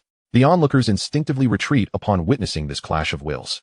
An invisible aura erupts between the two, and as it collides, the force emanating from them sends shivers through the crowd. The battle has yet to commence, yet the fervor of their spirits precedes it. Today, I shall surely defeat you and prove that I am the mightiest beast slayer in terms of raw power. The martial god exudes confidence, his words laced with a hint of arrogance. Ever since their previous encounter in the command zone ended in a stalemate, it has become a thorn in his side. He has dedicated himself to relentless training ever since. At last, today marks a breakthrough. He will not allow anyone to surpass him in sheer strength. It is his pride. Come forth. I shall withstand all your moves. Lin Qing's tone remains unperturbed, as if discussing a matter of little significance. Very well. With that, the martial god lunges forward like a dragon, unleashing a powerful punch aimed at Lin Qing, accompanied by a faint draconic roar, fierce and commanding. The intensity of his aura is palpable. Lin Qing remains steadfast, undaunted, raising his fist to meet the assault. Boom. The fists collide, devoid of any embellishment, a raw and genuine exchange. In an instant, the shockwave produced sweeps across the surroundings, causing the onlookers to flee in panic. This is beyond what these novice beast slayers can endure. Nonetheless, they still feel the fierce winds and the overwhelming aura bearing down upon them. Li Ji, activate the protective array. Jianshin commands. Moments later, a shimmering barrier envelopes the training ground. A safety measure instituted by the Research Institute to prevent beast slayers from exerting excessive force during training. It is said to withstand all attacks below the true immortal level. Observing the initial clash between the two, Jianshin furrows his brow. Even the surrounding beast slayers were expressions of concern. That strike. If it were a mere test of strength, they would not have been able to withstand it. The physical prowess of both combatants is truly terrifying, especially Tai Yi. Previously, he had engaged in battle with the martial god, and even then, his strength had begun to reveal itself. Now, having ascended to the diamond level, it is evident that his physical power has surpassed that of before by a significant margin. It is nothing short of remarkable. Chapter 35, Overwhelming the Martial God. Accepting the task, the onlooking newcomers are left utterly speechless, astonished beyond measure. The sheer physical power is simply horrifying. As they marvel, their gazes toward the two fighters grow increasingly peculiar. Are they truly intent on engaging in pure hand-to-hand combat? In the arena, after the first punch, the two distance themselves once more. The martial god feels a sense of unease as he regards his opponent. It has only been a brief time. Yet the other's strength has escalated to an entirely new level, instilling within him a profound sense of danger. In the next moment, they charge at each other again. And with a resounding crash, they exchange blows. Beast transformation. Dragon form. As his feet touch the ground, the martial god bellows fiercely, finally unleashing his beastly avatar. Roar. The thunderous sound reverberates, causing the protective array to tremble slightly. The phantom materializes behind him, and in a moment, the onlookers witness the transformation of the martial god. His body, arms, and legs grow remarkably muscular, towering nearly 2 meters in stature, forming a colossal figure standing 4 meters tall. This is a skill he has only recently mastered, augmenting his physique and thereby enhancing his strength. Before Lin Qing can react, a fist as mighty as an avalanche descends upon him. The beast is unleashed. With a swift command, Lin Qing also summons his beastly essence. The phantom of the heaven horn ant emerging from behind. Unfazed by the martial god's dragon-enhanced assault, he shows no inclination to evade. His arms emit a faint glow. Golden light swirling as power surges within him. The strength of the heaven horn ant has ascended to a new echelon now that Lin Qing has reached the diamond level, far surpassing that of the platinum level. Crash! At the instant their fists collide, one figure is sent flying, crashing against the protective barrier. The crowd turns in alarm, witnessing the massive figure of the martial god struggling to rise. Blood trickles from his mouth as he wipes it away, his gaze fixed on Lin Qing, already overwhelmed by the shock of the encounter. Once more, the martial god bellows, his immense form charging towards Lin Qing for another powerful strike. But in the blink of an eye, he is taken aback. He realizes that Lin Qing, who had been standing still a moment ago, has vanished without a trace. His strike has missed entirely. With a wary gaze, he scans for Lin Qing's whereabouts. "Are you looking for me?" A voice resonates from above. No sooner has the sound faded than a tremendous force descends. Above him, the martial god reacts swiftly, throwing a punch in an attempt to counter Lin Qing's assault. Bang! Lin Qing's speed is astonishingly rapid, too swift for the surrounding spectators to perceive. Naturally, the martial god is equally caught off guard. By the time he registers the situation, Lin Qing's fist has already propelled him backwards, blood spewing forth as he crashes once more against the protective barrier. The crowd is left in stunned silence. How could an attack that was just above him suddenly strike from the front? The martial god is perplexed, while the onlookers share a similar confusion. Shall we continue? Lin Qing strides over to the fallen martial god, inquiring. "I concede." The martial god exhales deeply, a rueful smile gracing his lips. The disparity between them is painfully evident. He is simply no match for the individual before him. No sooner has he uttered these words than he sees Lin Qing extend his arm. At this moment, the dragon form has reverted to its original state, and the martial god grasps Lin Qing's arm, using it as leverage to rise. "You are formidable." The martial god offers a bittersweet compliment. "You are quite strong as well," Lin Qing replies calmly. The onlookers remain momentarily stunned. Is this truly over? The martial god, ranked 8th, has been defeated so easily? How astonishing that he lost in strength. Tai is truly remarkable. This is an unequivocal domination. The crowd is left in awe, having anticipated a more evenly matched contest. Now it appears to be a one-sided rout. Boom. The protective barrier gradually rises, drawing the crowd closer, encircling the two combatants. "Tai, how did you achieve that decisive blow just now?" Jianshan cannot help but ask, having been unable to discern how Lin Qing accomplished such a feat indeed. "I too failed to grasp it," the martial god sighs, observing the eager expressions of those around him. Lin Qing smiles faintly and explains with an air of calm. "It was my movement technique." "Movement technique?" Jiao Jian inquires, puzzled. "Indeed. It is precisely that, an advanced skill I have recently mastered that allows me to maximize my speed, akin to what you witnessed moments ago." Lin Qing nods, a smile gracing his face as he elucidates to the crowd. In truth, he is embellishing the truth. His astonishing speed is primarily attributed to the Kunpeng beast within him. The swiftness of the Kunpeng is indeed extraordinary. They, of course, cannot perceive this. Listening to Lin Qing's explanation, the crowd remains skeptical, yet ultimately accepts it. After all, Lin Qing has become a veritable enigma in their eyes, and they find themselves more accepting of any extraordinary occurrence surrounding him. After the competition concluded, the martial god, adhering to their prior agreement, presented 10 beast core essence crystals to Lin Qing. "A bet is a bet," he smiled broadly. The martial god was indeed a man of his word. Losing meant losing, without any excuses, displaying a certain carefree demeanor. Once the matter was settled, the next step was to accomplish the task assigned by the system, to enter the top 10 of the Beast Slayer leaderboard.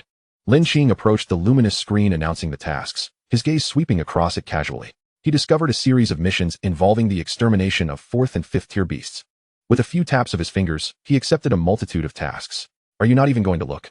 A melodious voice chimed in beside him, as sweet and clear as the song of 100 birds, captivating in its essence. Turning his head, he beheld a woman clad in a white dress, her demeanor exuding elegance and distinction. "No need to look," Lin Qing replied softly. The woman appeared momentarily taken aback by his words, before she spoke again. "I am called Bai." With that, she turned and departed. Bai, such a familiar name, so it is her. Lin Qing mused to himself. Wasn't it Bai who had just pushed him down to the 22nd position on the Beast Slayer leaderboard? Shaking his head, Lin Qing turned and made his way out of the hall. Exiting the Federal Center, he soared skyward, heading directly towards the teleportation array, embarking on his first extermination task. In the Beast Slayer Hall, a powerful aura suddenly enveloped the entire space. Footsteps echoed as two figures materialized within the hall. One, a man clad in black, wore an expression of indifference as he stood before the luminous screen, while beside him was another man with long hair, his face devoid of emotion.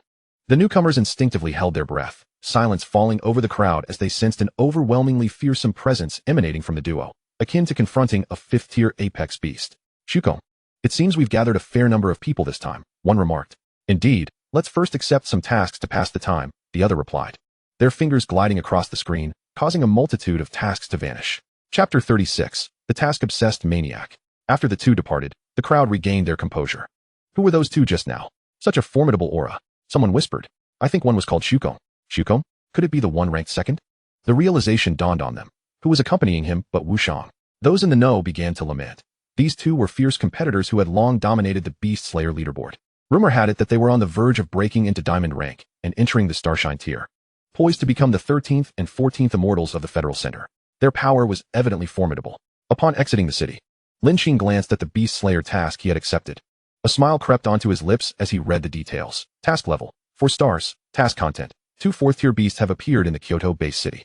Kill reward, 2 million contribution points. Stowing away the task details, Lin Qing soared through the air, heading for the task location, Kyoto.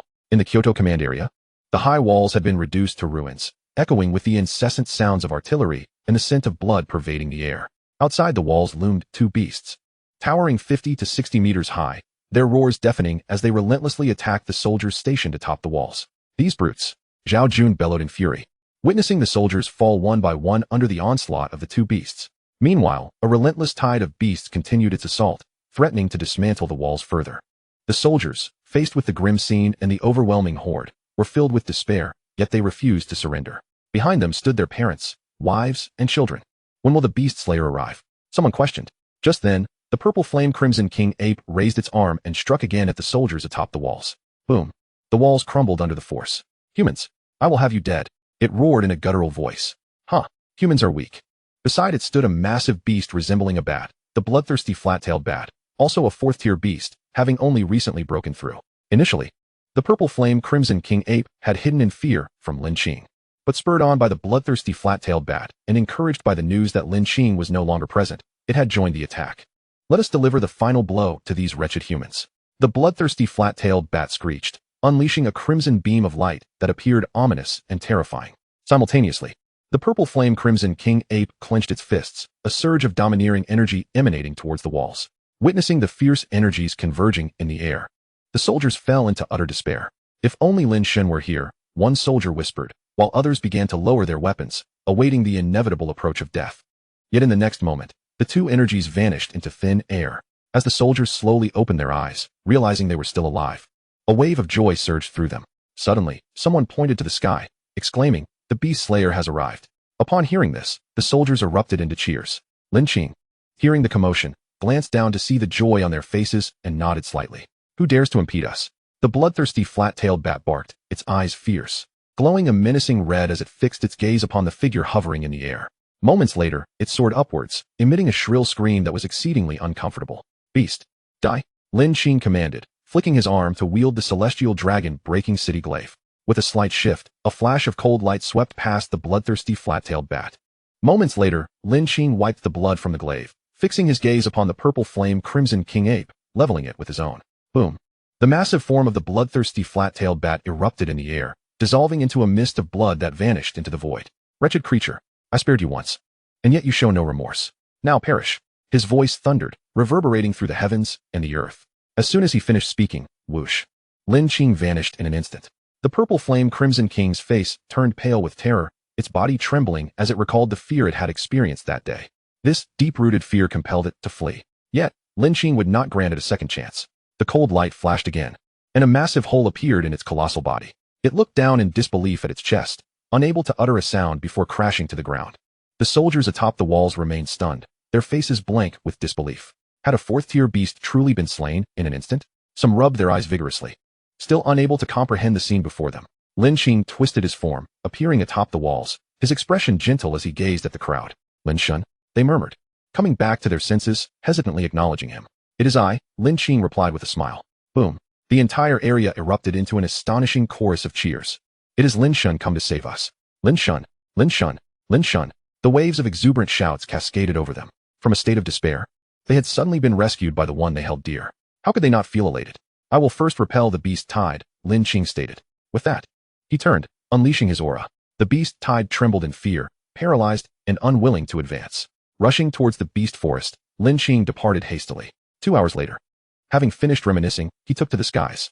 Before leaving, he generously bestowed upon Zhao Jun a substantial number of third-tier beast cores, enabling him to bolster the strength of the entire dominion. The next destination awaited.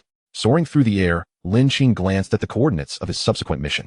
With a flicker of thought, he quickened his pace. Yama Forest. Situated 1,000 kilometers east of the federal center, it is a perilous habitat for ferocious beasts. Although not as densely populated as the ancient Demon Mountain, the creatures here possess formidable prowess. It is rumored that several fifth-tier beasts linger within. This, then, is Lin Qing's second mission site. Half an hour later, Lin Qing arrived. Even before stepping inside, he could sense the ominous aura emanating from within.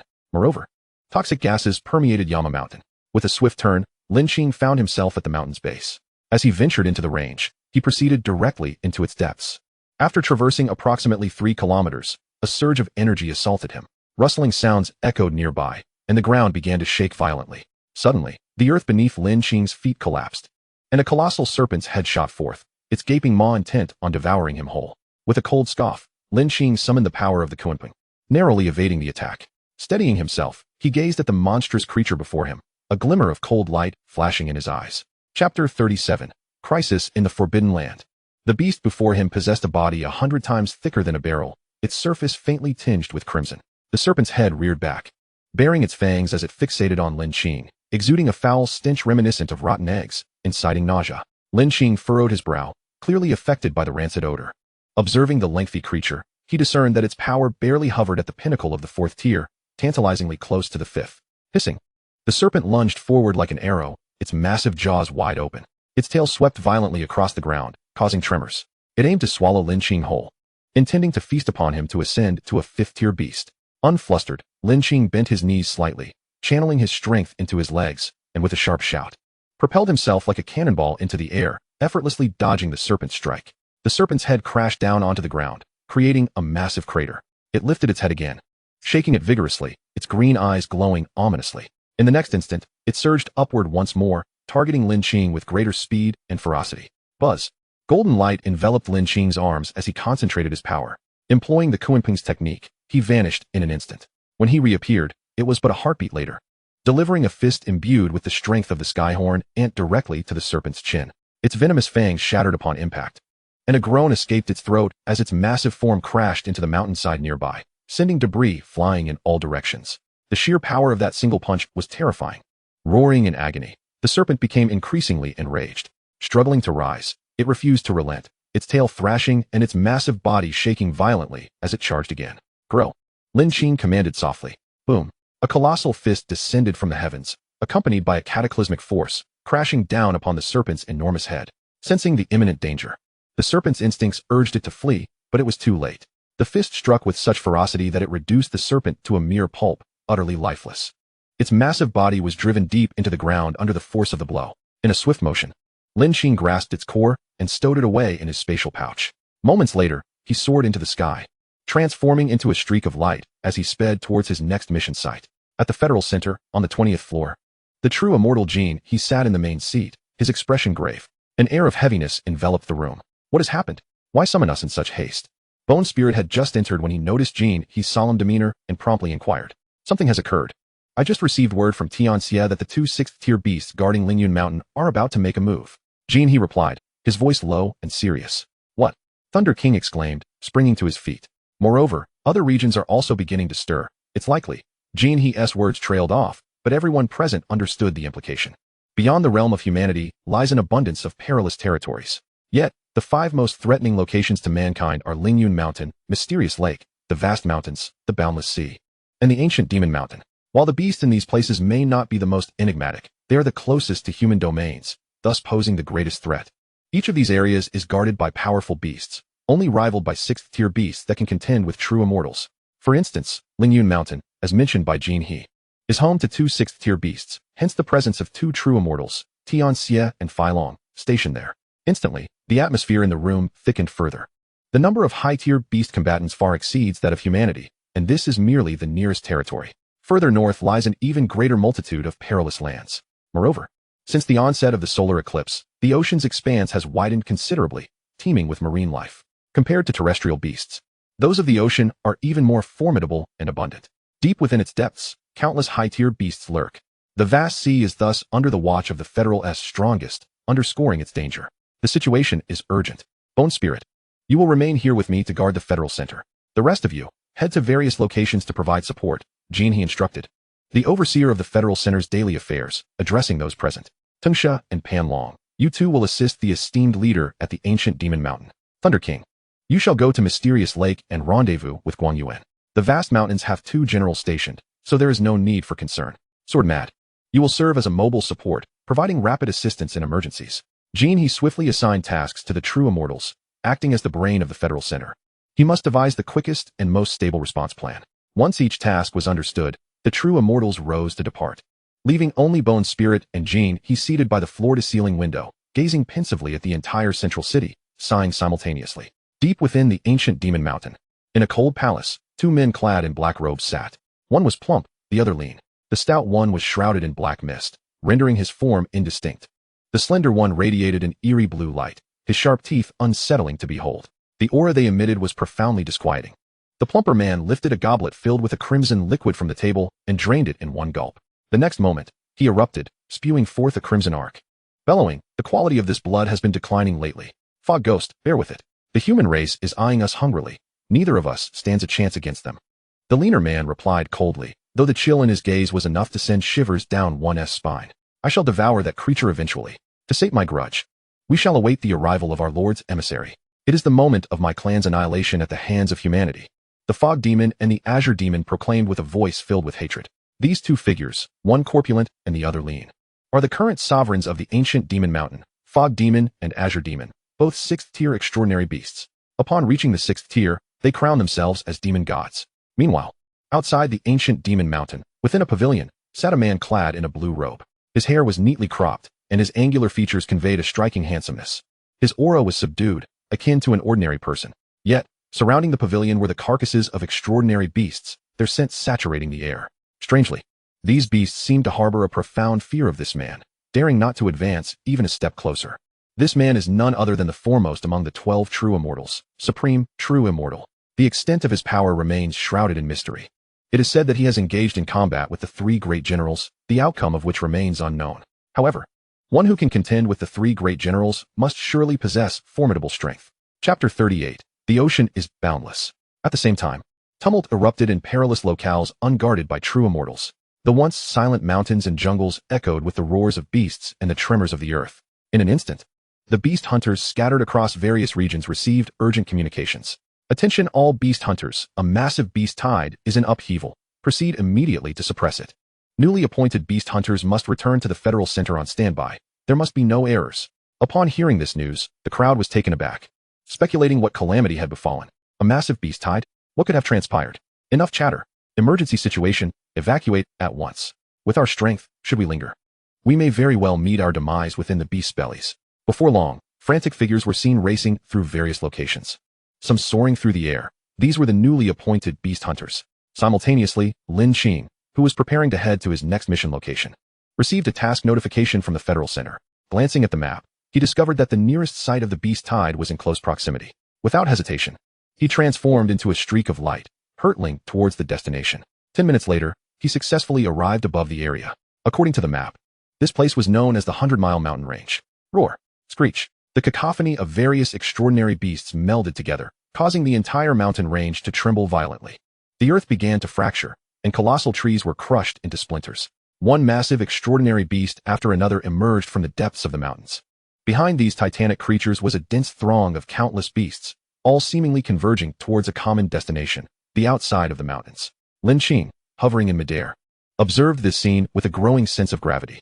It was the first time he had witnessed such a vast beast tide. It resembled a terrifying torrent of extraordinary beasts, relentlessly consuming all obstacles in its path. Someone. At that moment, Lin Qing's gaze fixated on a white figure below, frantically fleeing. She appeared somewhat familiar.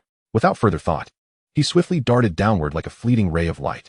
Just before the Federal Center issued the evacuation order, the woman in white had just slain a 4th-tier extraordinary beast and was about to extract its core essence when she suddenly felt the mountain tremble violently. Before she could react, the beast tide had already emerged, sending her into a panic. She had never encountered a beast tide of such magnitude. She immediately turned to flee. But the energy expended in defeating the fourth-tier beast had drained her considerably, causing her speed to diminish.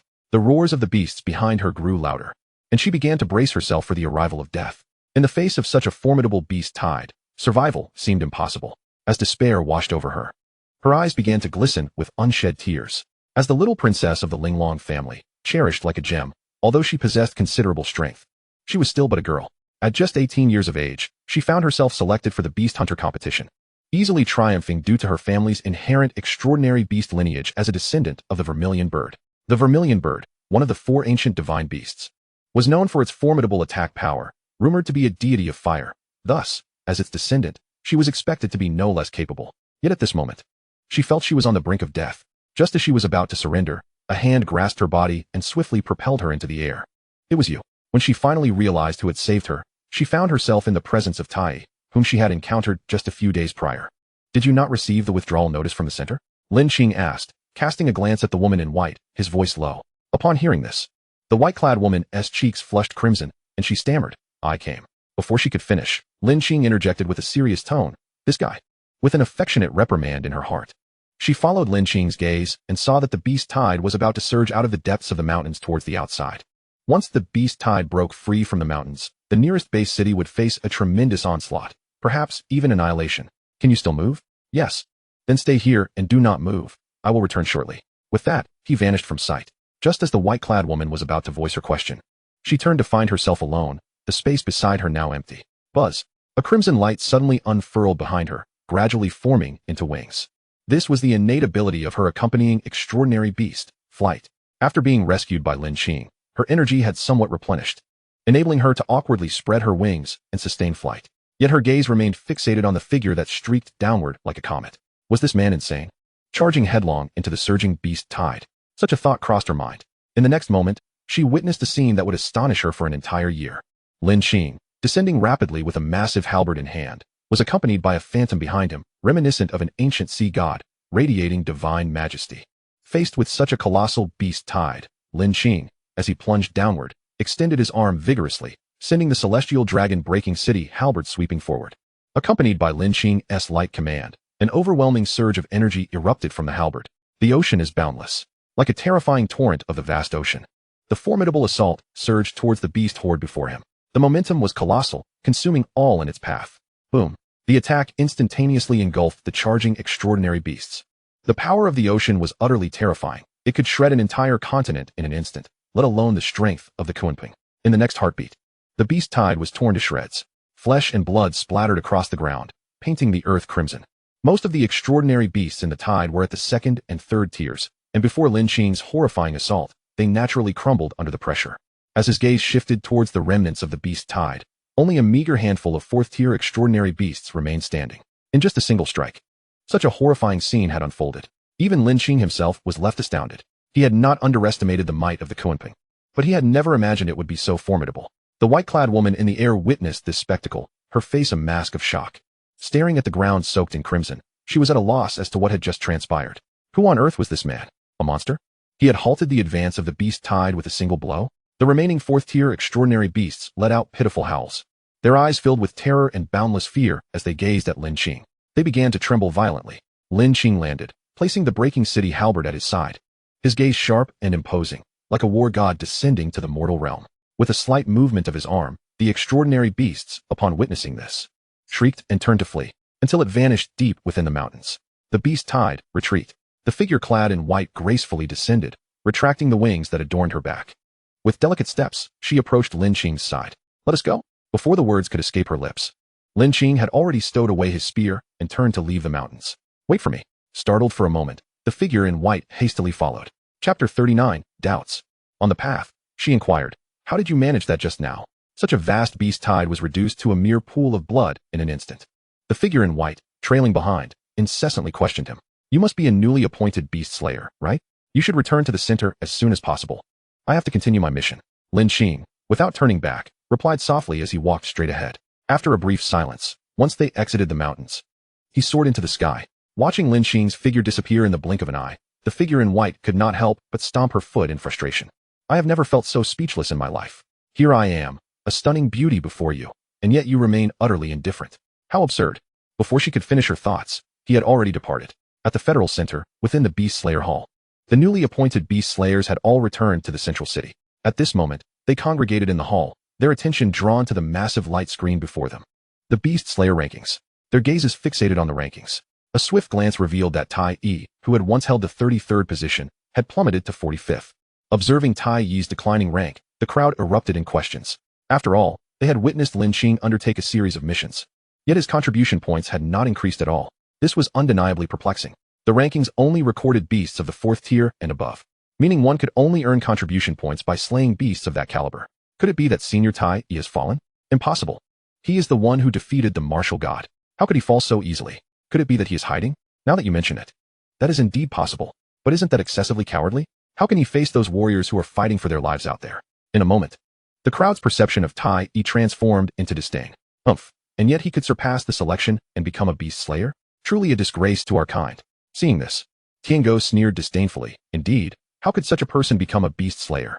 He should be expelled from our ranks. He is unworthy. He is unworthy. Expel him. You speak nonsense. He saved me not long ago. A voice of rebuttal sparked the attention of the newcomers. White Garment, have you been deceived by him? How could someone like him possibly save you? Tiango raised an eyebrow, his expression revealing a hint of subtle emotion. He had distinctly noticed the shy demeanor on White Garment's face when she spoke of Tai Yi, igniting an uncontrollable fury within him. Yet, he maintained a facade of elegance. From the moment he first laid eyes on White Garment, he had already considered her among his possessions. Now, seeing her defend another man, how could he not be enraged? Ignoring him, White Garment turned to leave the hall. Tai Yi, I will ensure your demise. A glint of murderous intent flashed in Tiango's eyes, as he had already deemed Tai Yi a dead man. On the 20th floor, Bone Spirit, what do you think? This Tai Yi seems rather incomprehensible, doesn't he? Jean, he remarked. I believe he is not in hiding. Rather, it is uncertain when he will make his move. An hour later, above the vast ocean, Lin Qing gazed out, the expanse seemingly endless, a mere corner of the magnificent sea. It is well known that high-tier beasts within the ocean are innumerable, reaching a terrifying count. Shifting his gaze, he noticed the remnants of structures near the shore, evidence of human habitation in the past. Following the solar eclipse, the ocean was the first area to undergo mutation, prompting humanity to swiftly retreat to the highlands and inland. The coastal areas had since been deemed the most perilous forbidden zones. Yet, how to lure the high-tier beasts hidden beneath the ocean depths was the challenge Lin Qing now faced. The 5th-tier beast he had slain at the Primordial demonic mountain might prove useful. After a brief contemplation, Lin Qing devised a plan. With a swift motion, he traversed through the air towards the coastal shore. After a while, Lin Qing alighted on the beach, his hands sweeping through his spatial pouch. A massive chunk of flesh, radiating with essence, materialized before him. Indeed, the remains of the 5th-tier beast. Beasts are acutely sensitive to scent and aura. There was no need to submerge the flesh into the ocean. It would suffice to attract the high-tier beasts. After all, they could hardly resist the temptation of the flesh of a 5th-tier beast. Half an hour later, the previously tranquil sea suddenly began to churn violently. A massive whirlpool abruptly appeared on the surface of the water. Roar! A colossal roar resonated from within the whirlpool, and a gigantic beast's head emerged from the depths. Seeing this, Lin Qing's heart soared with excitement. A catch at last. The beast leapt from the ocean, the water retreating as it surged toward the center. In that moment, its enormous form seemed poised to engulf the entire sky. With a thunderous crash, it landed, revealing itself to be a monstrous octopus-like creature nearly 50 meters long. Its body adorned with ominous black stripes. Even more terrifying were the blade-like bone spines sprouting from its 8 tentacles. Whoosh! Its massive tentacles sliced through the air, aiming for the flesh on the ground. Dragon of the Waves. With a swift command, Lin Qing's figure emerged, wielding the heavenly Dragonbreaker spear, channeling the speed of the Kunpeng as he slashed toward the beast's colossal head. In the next instant, he was astonished to find that the original Dragon of the Waves technique had summoned forth a tremendous tidal wave, transforming into a dragon that roared as it lunged at the octopus. With a resounding crash, the octopus swiftly raised its 8 tentacles to defend against the onslaught. But it was utterly futile. Lin Qing, now unafraid when facing a 5th-tier beast, found his strength nearly doubled following the awakening of the Kunpeng beast. Boom! At the moment the skill struck, the octopus's tentacles shattered, erupting into a mist of blood. The dragon's might remained unabated, piercing directly through its head. The first 5th-tier beast. Slain. Simultaneously, within the Beast Slayer Hall, excitement erupted. It moved. It moved. Someone suddenly pointed at the light screen, shouting in exhilaration. What moved? What are you talking about? The contribution points of Tai Yi have changed. What? On the screen, the contribution points that previously stood at 18 million had surged to 28 million. His rank had surpassed the 5 preceding him. 10 million? Could he have slain a 5th-tier beast? Wait, it has increased again. 38 million. Is there a malfunction in the machine? How could he possibly slay two fifth-tier beasts in quick succession? The crowd was clearly incredulous. Chapter 40. The rankings skyrocket. What in the world is happening? How did his rank suddenly rise to 30th? And judging by this trend, it seems he is far from finished. On the 20th floor. This kid has finally decided to make his move. Gene, he remarked with a slight smile as he gazed at the light screen. I never expected him to slay a fifth-tier beast, and in such a short span, to have done so again. Bone Spirit nodded, unable to restrain his admiration. By the sea, Lin Qing stood beside a 30-meter-long exotic beast, quietly sighing. His eyes sparkled as he gazed at the colossal alligator carcass beneath his feet, somewhat greedy. This was the 5-tiered beast he had just slain, the Mou poisoned Nan crocodile. As Lin Qing had anticipated, the flesh and blood of a 5-tiered beast indeed possessed a tremendous allure. In a brief span, 2 more 5-tiered beasts emerged, both of which fell to Lin Qing's prowess. A fearsome roar erupted. Before Lin Qing could extract the core essence, the beast's roar echoed once more, this time heralding the arrival of 2 5-tiered beasts simultaneously. Upon closer inspection, he noticed their necks adorned with white patterns, their backs marked with blue, their chests a reddish hue, and their 4 limbs reminiscent of dragons. They were none other than the Jiao, known as the Langya Red Sulfur Jiao. To his astonishment, this region of the sea had birthed such formidable creatures. In Lin Qing's recollections, the Jiao were vicious beasts of considerable strength, significantly more fearsome than ordinary 5-tiered beasts. With a thunderous roar, the 2 Jiao unleashed an ominous darkness. Their fierce presence palpable as their massive claws aimed for Lin Qing. These 5-tiered creatures were already capable of morphing into human forms and possessed intelligence. Yet their original forms were undeniably more powerful. As their claws descended, the surrounding air seemed to tear apart. Lin Qing's body soared sideways, narrowly evading their assault. The claws struck a small mountain on the coast, obliterating it into mere powder. Ferocious and domineering, they wielded the might to shatter mountains. In a fervent roar, Lin Qing gripped the city destruction halberd, radiant golden light emanating from his arm, shimmering incessantly. He leaped into the air, wielding the halberd with great force. Descending rapidly towards one of the ferocious Jiao's heads. Like a divine warrior, he was incredibly valiant, possessing the speed of a Kunpeng. Lin Qing was too swift for the Jiao to react, and he struck it with the halberd, leaving a gaping hole in its chest, a sight most ghastly. Life ebbed away in an instant. It was dead beyond revival. With a swift twist of his waist, he executed the same maneuver on the other Jiao, which also met its demise. Gazing at the blood and flesh of the 4 5-tiered beasts before him, Lin Qing fell into contemplation. How would he transport them all back? While pondering, he extracted the core essence from the 2 recently deceased Jiao and placed them into his spatial pouch, as usual. Suddenly, a series of chimes resonated from the communicator within his pouch. He opened it and lowered his gaze to see that his contribution points had reached 58 million, successfully elevating his rank to 22nd. A glance at those above him revealed that the first was still the indomitable King Kong, whose contribution points had now surged to 70 million. Meanwhile, the 20th rank, Silent, had just crossed the 100 million mark. To surpass these 2 and breach the top 20, he would need to slay 5 more 5-tiered beasts. Lin Qing lifted his head, his gaze fixed upon the sea before him, and an indomitable fighting spirit ignited within him. In the Beast Slayer Hall, exclamations erupted. Wow! Look! Senior Tai's contribution points have risen again. He has slain 2 more 5-tiered beasts. How formidable! Those who previously mocked Senior Tai were now silent. How powerful! To him, 5-tiered beasts seem as trivial as cabbages. Seated nearby, Tengu observed the screen displaying the name that ranked above his own. His eyes widened, mouth agape. Unable to fathom the sight before him, a surge of inexplicable anger ignited within him. His gaze was fixated on that name, as if the individual were standing atop his head, instilling a profound sense of humiliation. As the crowd conversed, the leaderboard shifted once more. Tai, 78 million contribution points. Ranked 21st. What? How is that possible? 2 more 5-tiered beasts? Is he merely grinding for experience? He has surpassed Senior King Kong. Go, Senior Tai. Charge forth. In a distant forest, a man picked up his communicator, glancing down. Tai, he muttered. King Kong, you have been surpassed. Ha! At that moment, a mocking voice drifted from nearby. The man known as King Kong, with a gleaming head and explosive muscles, resembled a black gorilla. Where did this newcomer come from? King Kong furrowed his brow, puzzled. I heard he was recommended by the esteemed immortals. He must be formidable. The man who mocked King Kong was codenamed Silent, ranked above King Kong on the leaderboard. Meanwhile, at a vast lake, King Kong has been surpassed. This is intriguing. What is going on? Yin mused. The rankings were changing. I believe it won't be long before another competition for the rankings begins. Both were beast slayers, serving under the 3rd-ranked divine demon of the 12 true immortals. Yin and Yinjin were ranked 14th and 12th, respectively. At a towering mountain, boss, this newcomer is quite interesting. Just a kid, let us get to work. Shiwu tucked away his communicator, rising to walk alongside Wuxian. Before them lay 4 roaring 5-tiered beasts. In a flash, the two soared through the air.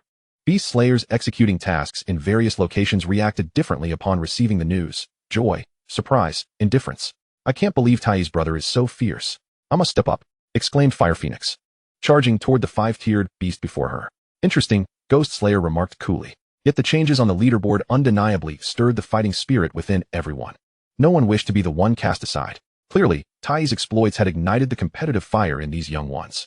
Contribution points were rising rapidly. However, would those formidable 6-tiered beasts remain passive? For the moment, there was no cause for concern. Where terrifying creatures roamed, guardians were sure to stand watch, thus ensuring short-term safety. Bone Spirit felt reassured upon hearing Jinhe's words. The emergence of 6-tiered beasts was the true concern for both. A storm is brewing, Jinhe sighed, gazing out the window. We must prepare, Bone Spirit replied, gently sipping his tea. Having slain yet another 5-tiered beast, Lin Qing sat on the beach, replenishing his internal energy. The 5-tiered beasts seemed to appear one after another, leaving him somewhat fatigued. Time for a change of scenery, he said, collecting the freshly slain beast's blood and flesh into his spatial pouch before vanishing into the air. Chapter 41. Lin Qing versus the 3 Beast Kings. Not long after Lin Qing departed, a figure emerged slowly from the sea, several hundred miles away. In the blink of an eye, the figure arrived at the shoreline. His gaze filled with murderous intent as he surveyed the remnants of the exotic beasts scattered about. Who dares to slay my subordinates? His voice echoed like a ghost from thousands of meters beneath the ocean, chilling to the bone. As his fury mounted, an ominous aura began to emanate from his being. With a thunderous roar, the surrounding mountains crumbled to dust, and the sea erupted in towering waves, akin to a tsunami, truly terrifying. I, Haisha, shall not let this go unpunished.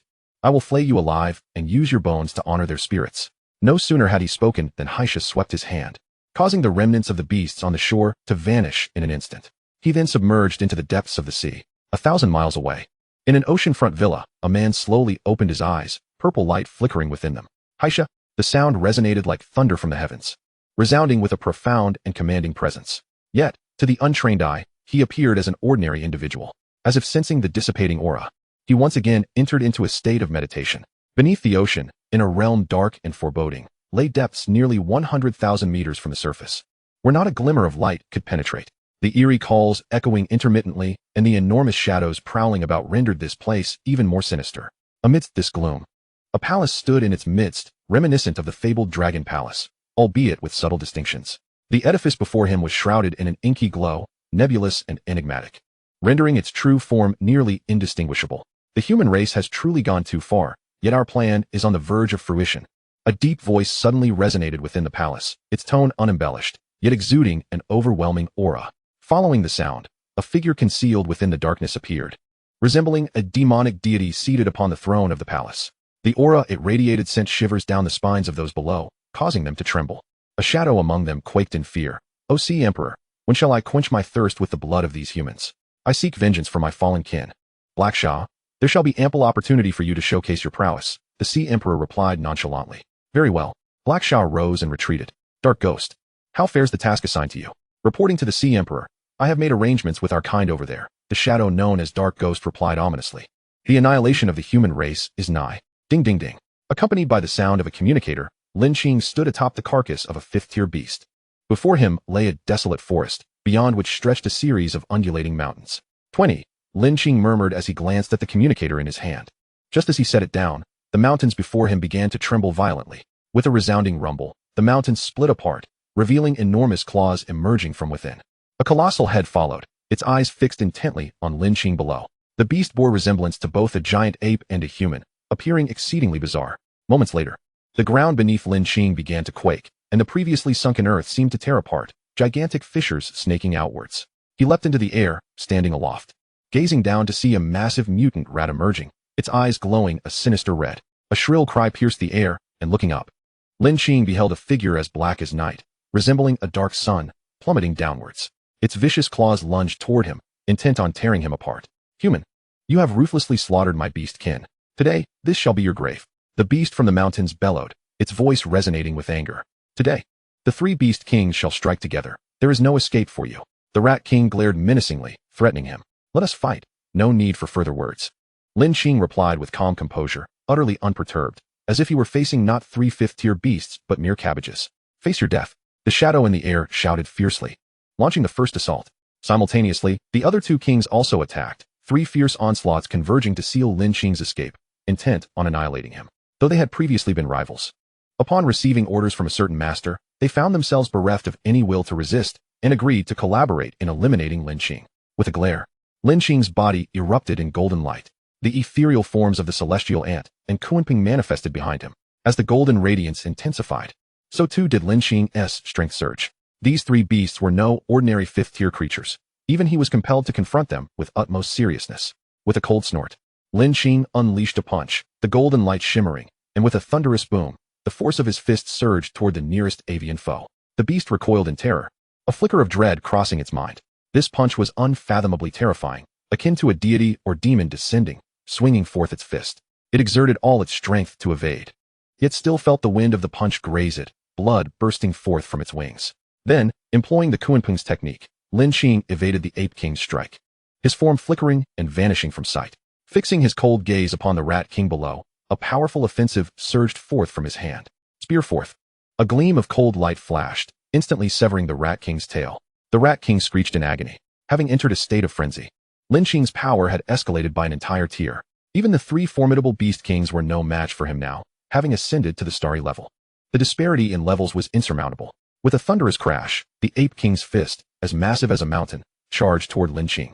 Lin Qing snorted, raising his fist to meet it, his punch radiating with the aura of a war deity, a terrifying presence that dominated the battlefield. As the fists collided, a series of cracking sounds echoed, and the Ape King's colossal form was forcefully repelled. Witnessing this, the Rat King's eyes widened in terror, and it turned to flee, unwilling to perish so easily after having striven to reach this stage. However, Lin Qing would not grant it the chance to escape. The power of the starry level surged forth, flooding into his right arm. Dragon of the waves. As the words left his lips, a dragon surged forth from his spear, roaring toward the fleeing Rat King. Boom. A massive hole materialized in the Rat King's forehead. The Rat King was vanquished. The other two Beast Kings, upon witnessing this, lost all will to fight, seeking only to escape. Leave them all. The golden light surged. Lin Qing now radiated an unbeatable aura akin to a divine being. The ocean is boundless. Boom. The Kunping technique surged forth, instantly intercepting the fleeing Ape King, blood splattering everywhere. Swish. With a powerful flick of his golden-tinged arm, the celestial dragon-breaking city spear shot forth in a beam of golden light. No. A scream echoed through the air as the shadow erupted into a mist of blood. The three Beast Kings were obliterated. Chapter 42. The Outrageous Tai. Lin Qing raised his hand to grasp, and three glowing cores shot toward him from different directions, landing in his palm. A searing heat emanated from his hand. Compared to the fifth-tier beasts he had previously slain, these cores were evidently imbued with greater power. Given a little more time, they might have truly ascended to the sixth tier, becoming demonic deities. Alas, they encountered Lin Qing. Their lives extinguished, their dreams shattered. They likely died still in disbelief, pondering who the real monster was. After eradicating the three Beast Kings, Lin Qing felt a degree of fatigue envelop him. After all, to eliminate them in such a short span, he had nearly exerted all his strength in an instant. It was only natural to feel exhausted now. Sighing, he decided to recover while also absorbing the energy from the fifth-tier beast cores. Retrieving the fifth-tier core from his spatial pouch, he focused his mind and silently commanded the system, commence absorption. Ding. The system initiated the absorption process. A mechanical voice resonated in his mind, and as the sound faded, the fifth-tier beast core in Lin Qing's palm vanished. Moments later, a wave of intense heat surged through him, instantly incinerating his garments. Though bolstered by the system, the energy of the fifth-tier beast was still overwhelmingly formidable, relentlessly assailing his body and eliciting involuntary cries of pain. Fortunately, his physique had grown exceptionally robust due to his prior mastery of the heavenly ant's power. The agony soon dissipated, replaced by an unprecedented sense of comfort. A refreshing sensation flowing through him like a gentle spring breeze. After an hour, Lin Qing slowly opened his eyes and exhaled a breath of turbid air. Power level, Diamond Grade 2 stars, 20. A cursory glance at the final column of the panel revealed that the core essence of a fifth-tier beast had contributed to an increase of 1 star in his progress, which he deemed quite satisfactory. He rose to his feet, opting not to continue absorbing the core. Completing the system's task was of utmost importance at present, especially considering the 20% fusion rate. Achieving this would enhance his mastery of the Kunping's abilities significantly. Currently, with a fusion rate of 0, he already possessed earth-shattering destructive power. One could only imagine the astounding might that would accompany a 20% fusion rate. The thought of this brought a delightful uplift to Lin Qing's spirits. In the Beast Slayer Hall, the demise of the three Beast Kings instantly bestowed upon Lin Qing 30 million contribution points. The spectators, witnessing the names shifting on the luminous screen, were left speechless. An immediate increase of 30 million meant he had effortlessly slain 3 fifth-tier beasts. Such a feat was utterly outrageous. Every face in the crowd bore an expression of incredulity. Their gazes fixed on the luminous screen, filled with disbelief. Jealousy, envy, admiration, a whirlwind of emotions surged within them. Following their gaze, the screen boldly displayed, Tai E, contribution points 108 million, rank 19. This individual was remarkably powerful, refreshing their contribution points every hour, implying that they could slay a fifth-tier beast approximately once an hour. A man with white hair, clad in a green robe, sat before the luminous screen, speaking softly. Lo Bai, shall we place a wager? Beside this man sat a figure in a black vest. Hey Chi, what shall we bet on? Lo Bai inquired softly. Let us guess how long it will take Senior Tai E to break into the top 10. Hey Chi grinned, his gaze fixed intently on the screen. What is the wager? 5 cores of 4th-tier beasts. 3 days. 1 day? Lo Bai seemed momentarily taken aback by Hey Chi's words. But soon a subtle smile returned to his face. The surrounding crowd, upon hearing their code names, wore expressions of surprise. Lo Bai, rank 25. Hey Chi, rank 26. Given this pace, I believe Senior Tai E could enter the top 10 within a day. Oh, I'm not so sure. Look at the ruthless competitors in the top 10. While Senior Tai E is formidable, surpassing them 1 TB easy. Silence, it seems you've also been overtaken. Laughed Jingang, unable to contain his mirth as he glanced at the glum-faced Silence. He had thought that by recently slaying a 5th-tier beast, he could temporarily secure his position. However, to his dismay, the communicator blared with news of yet another beast slain by that same individual, maintaining a steady lead over him. The realization struck Silence like a heart attack. Nothing was going his way. Curse you, you're still trailing behind me, he retorted, kicking at Jingang amid the laughter. At the foot of the 10,000 Great Mountains, Lin Qing mused, rank 19, just 2 beasts shy of rank 18. Upon reflection, he realized that the lesser perilous regions harbored far too few 5th-tier beasts to fulfill his task. After considerable thought, he resolved to venture into the depths of the 10,000 Great Mountains, among the treacherous expanses of the vast seas.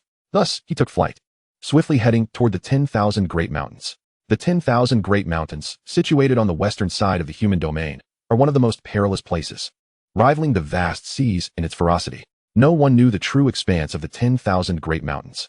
Some speculated that its area was akin to that of an entire planet. Though such claims might seem hyperbolic, they underscore the perilous nature of this region. The closer Lin Qing drew to the mountains, the more he could sense the terrifying aura akin to a tidal wave. Along his journey, he had slain countless avian creatures. Both 3rd and 4th tier, the numbers truly staggering. Indeed, the saying rang true. 3rd-tier beasts are everywhere, and 4th-tier beasts are as common as dogs. Suddenly, a sharp, piercing sound pierced the air, growing ever closer, akin to long nails scraping against a wall, sending chills down his spine. Here it comes again, Lin Qing sighed, resigned.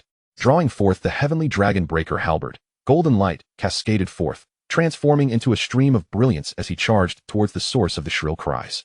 In the Beast Slayer Hall, Lo Bai remarked, "He moved up another rank. It seems you're about to lose." Hey Chi's face lit up with delight upon seeing the changes on the luminous screen, though he was equally astonished. This Tai E is astonishingly formidable. I'm not so sure. The individual ahead of him, Senior Wang Cheng, boasts a staggering 140 million contribution points. To surpass him, Tai E would need to slay at least 3 more 5th-tier beasts in a short time. However, before he could finish his thought, his words abruptly halted. Chapter 43, Half-Step Demon God, perished. Not only was he silenced, but those who had previously speculated whether Senior Tai E could surpass Wang Cheng also wore expressions of shock. A profound silence enveloped the hall. The ranking list on the luminous screen distinctly displayed, Tai E, contribution points 150 million, rank 16. Gulp. The stillness was so palpable that the sound of everyone swallowing could be distinctly heard. The crowd collectively exclaimed, Lo Bai, Hey Chi, he. At this rate, it won't take even a day for Tai E to break into the top 10. With such a thought, Hey Chi couldn't help but chuckle in delight. 5 cores of beast essence. Just thinking about it was exhilarating. 20 layers deep. Silence. If he continued his rampage, those fellows would surely go mad. Gu Ling's face darkened, and with a sigh, he expressed his hesitations. After all, this is a confrontation between 5th-tier beasts and slayers. We've long established a tacit understanding that high-level combatants want to intervene. The strengths of the 5th-tier beasts and slayers are rather comparable. After a pause, he continued. As for their demise, it's merely a matter of strength. We cannot be blamed. Even so, I can't shake the feeling that something significant is about to transpire. Half an hour later, Lin Qing arrived at the outer perimeter of the 10,000 Great Mountains. However, this area was not yet the true heart of the mountains. As he gazed around, he beheld an unending chain of peaks, each shrouded in a thick mist, dark and perilous. Stepping cautiously along the dim ground, Lin Qing entered the 10,000 Great Mountains, his senses sharp and alert. The atmosphere here felt profoundly unsettling, even with his golden aura shielding him. This was merely the periphery. Lin Qing mused, truly, this is a place of extreme danger. The deeper he ventured, the more he felt the oppressive gaze of unseen eyes watching him. However, he intentionally exuded a powerful aura, precisely to deter some lower-tier beasts from bothering him. The higher the tier of the beast, the greater its vigilance towards danger. Thus, in the presence of these predatory creatures, Lin Qing appeared as an untouchable embodiment of peril. Consequently, they emitted low growls and gradually retreated. With these obstacles diminished, Lin Qing's pace quickened considerably. In a moment, a shimmering lake came into view, its waters remarkably clear, resembling crystal. Yet, under the surrounding shadows, it undeniably exuded an eerie ambience. Lin Qing dared not lower his guard. Since entering the 10,000 Great Mountains, he had recognized that this was no ordinary perilous territory. He was now treading on dangerous ground, akin to a dragon's lair or a tiger's den. A moment's carelessness could lead to his demise. With cautious steps, he advanced.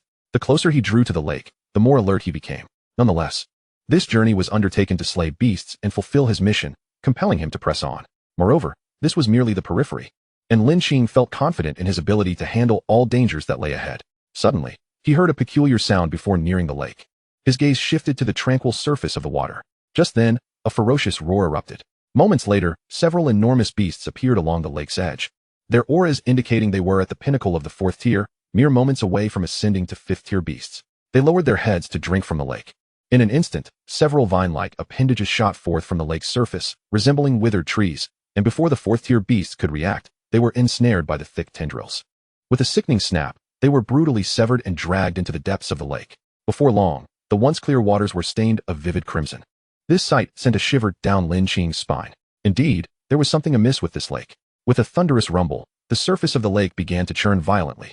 Accompanied by a resounding crash, a colossal mountain seemed to rise from the depths. As the shape of the mountain became clearer, Lin Qing realized it was not a mountain at all, but the shell of an enormous tortoise. A tortoise beast. Its mouth was lined with razor-sharp teeth, and its eyes shone like crimson moons in the night. Its body as large as a mountain, exuding a terrifying aura. After a moment, the giant tortoise seemed to sense Lin Qing's emanating presence. Its gaze fixated on him, a palpable killing intent filling the air. With a thunderous roar, it raised its massive claw and struck down towards Lin Qing. The ground trembled violently under the force of its strike, trees splintering under the pressure. The surrounding mountains resonated with the impact, producing a deafening hum.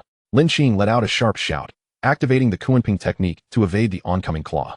The ground shattered where the claw landed, leaving devastation in its wake, truly terrifying. Was this creature nearing the 6th tier? Hovering in the air, Lin Qing regarded the mighty beast before him with a serious expression. This giant tortoise possessed strength that surpassed the 3 great beast kings. With but a slight opportunity, it could evolve into a demon god, verging on half a step into that realm.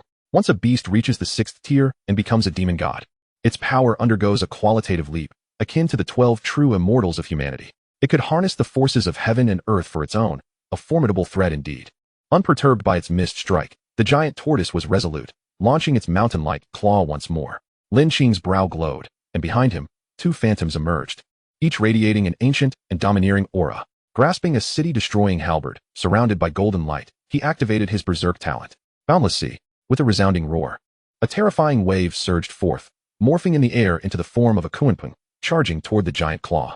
The might of the ancient 10 ferocious beasts was fearsome indeed. The Confronting soared through the air, its presence astonishing, darting forth with a mighty cry. With a thunderous crash, the giant tortoise recoiled, letting out a tortured howl. Lin Qing's attack not only bore the power of the Skyhorn ant, but also that of the Confronting. Coupled with his berserk state, his cultivation had surged a tier higher.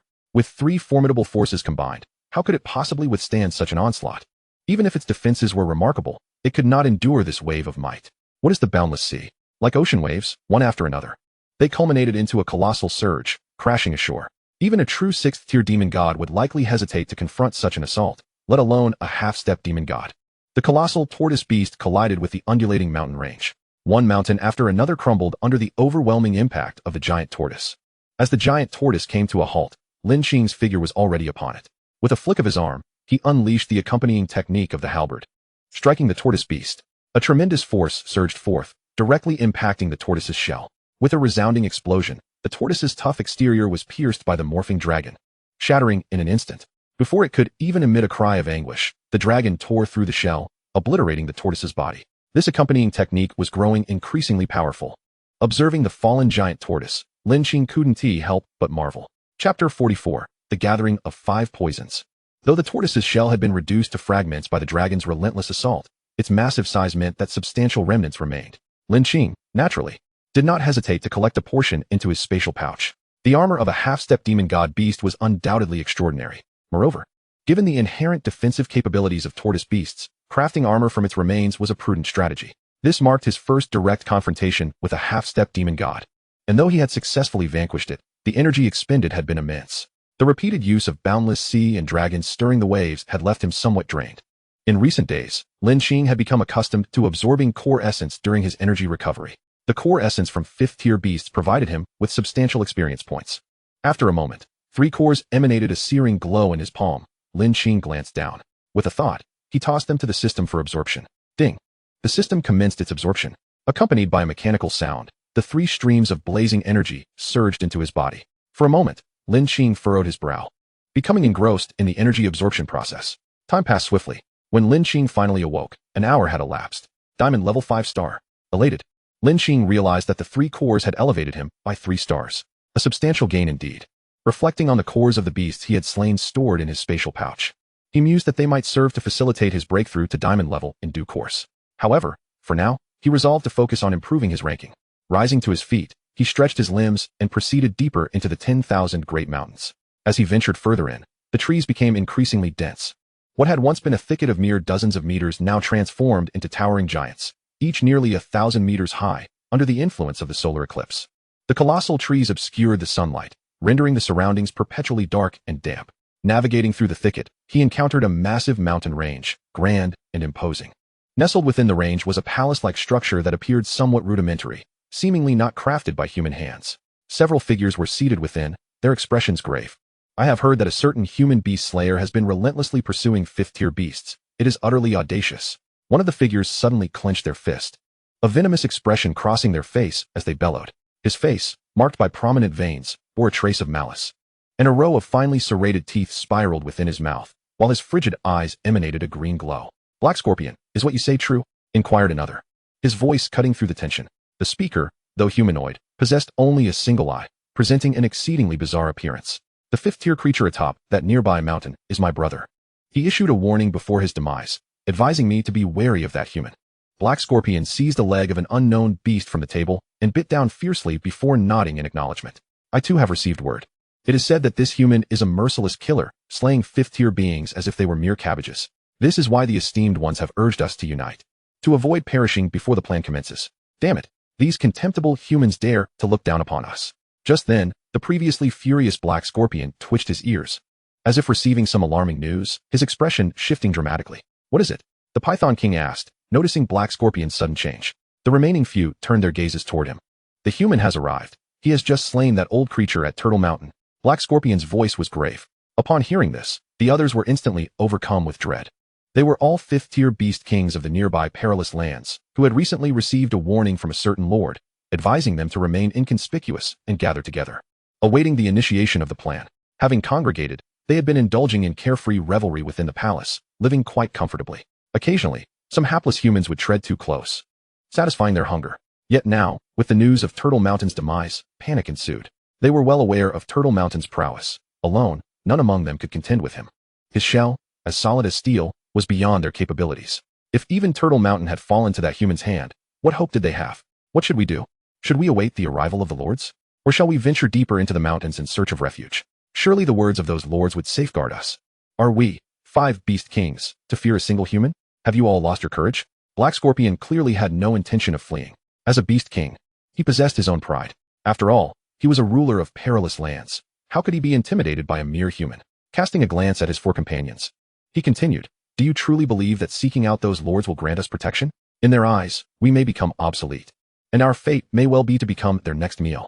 After contemplating Black Scorpion's words, the other beast kings fell into deep thought. Indeed, should they seek refuge out of fear, they would lose all value in the eyes of those lords. It was entirely possible they could become mere prey. After much deliberation, they resolved, "All right, let us strike together and eliminate this detestable human. How dare he trespass upon our mountains? Indeed, let us kill him." After a brief silence, they emerged from the palace. Instantly, They resumed their true forms, revealing their original appearances. Black Scorpion, true to his name, manifested as a fearsome black scorpion over 50 meters in length, his body gleaming with a dark luster, and his tail exuding a chilling light. The one-eyed Beast King transformed into a dark crow spider, not truly a single eye, but housing countless smaller eyes within. Unlike ordinary spiders, it possessed 12 legs, each radiating a cold gleam, akin to sharpened blades. The remaining 3 were a centipede, a toad, and a python, a gathering of the 5 poisons. Suddenly, a terrifying aura emanated from deep within the mountains, accompanied by violent tremors. It shook as if an earthquake had struck, rumbling ominously. The mountains crumbled, and the ground sank. Nearby, lower-tier beasts found themselves powerless, prostrating on the ground, trembling uncontrollably. Are they coming together? Lin Qing paused, his gaze fixed ahead, calmly stating, with his enhanced strength. Lin Qing felt no fear. Even if he could not match them in strength, he could certainly retreat unscathed. These beast kings could not hold him. The Kunpeng possessed a terrifying speed that could soar to great heights. With such lowly 5th-tier beasts, how could they possibly detain him? As he spoke, the 5 formidable auras drew near. Upon arrival, they took human form, their eyes fixed fiercely on Lin Qing. The intent to kill was palpable. Human, you have slaughtered my kin. Do you not know your sins? Black Scorpion bellowed, his gaze sinister, his expression twisted, the murderous intent surging like a tidal wave.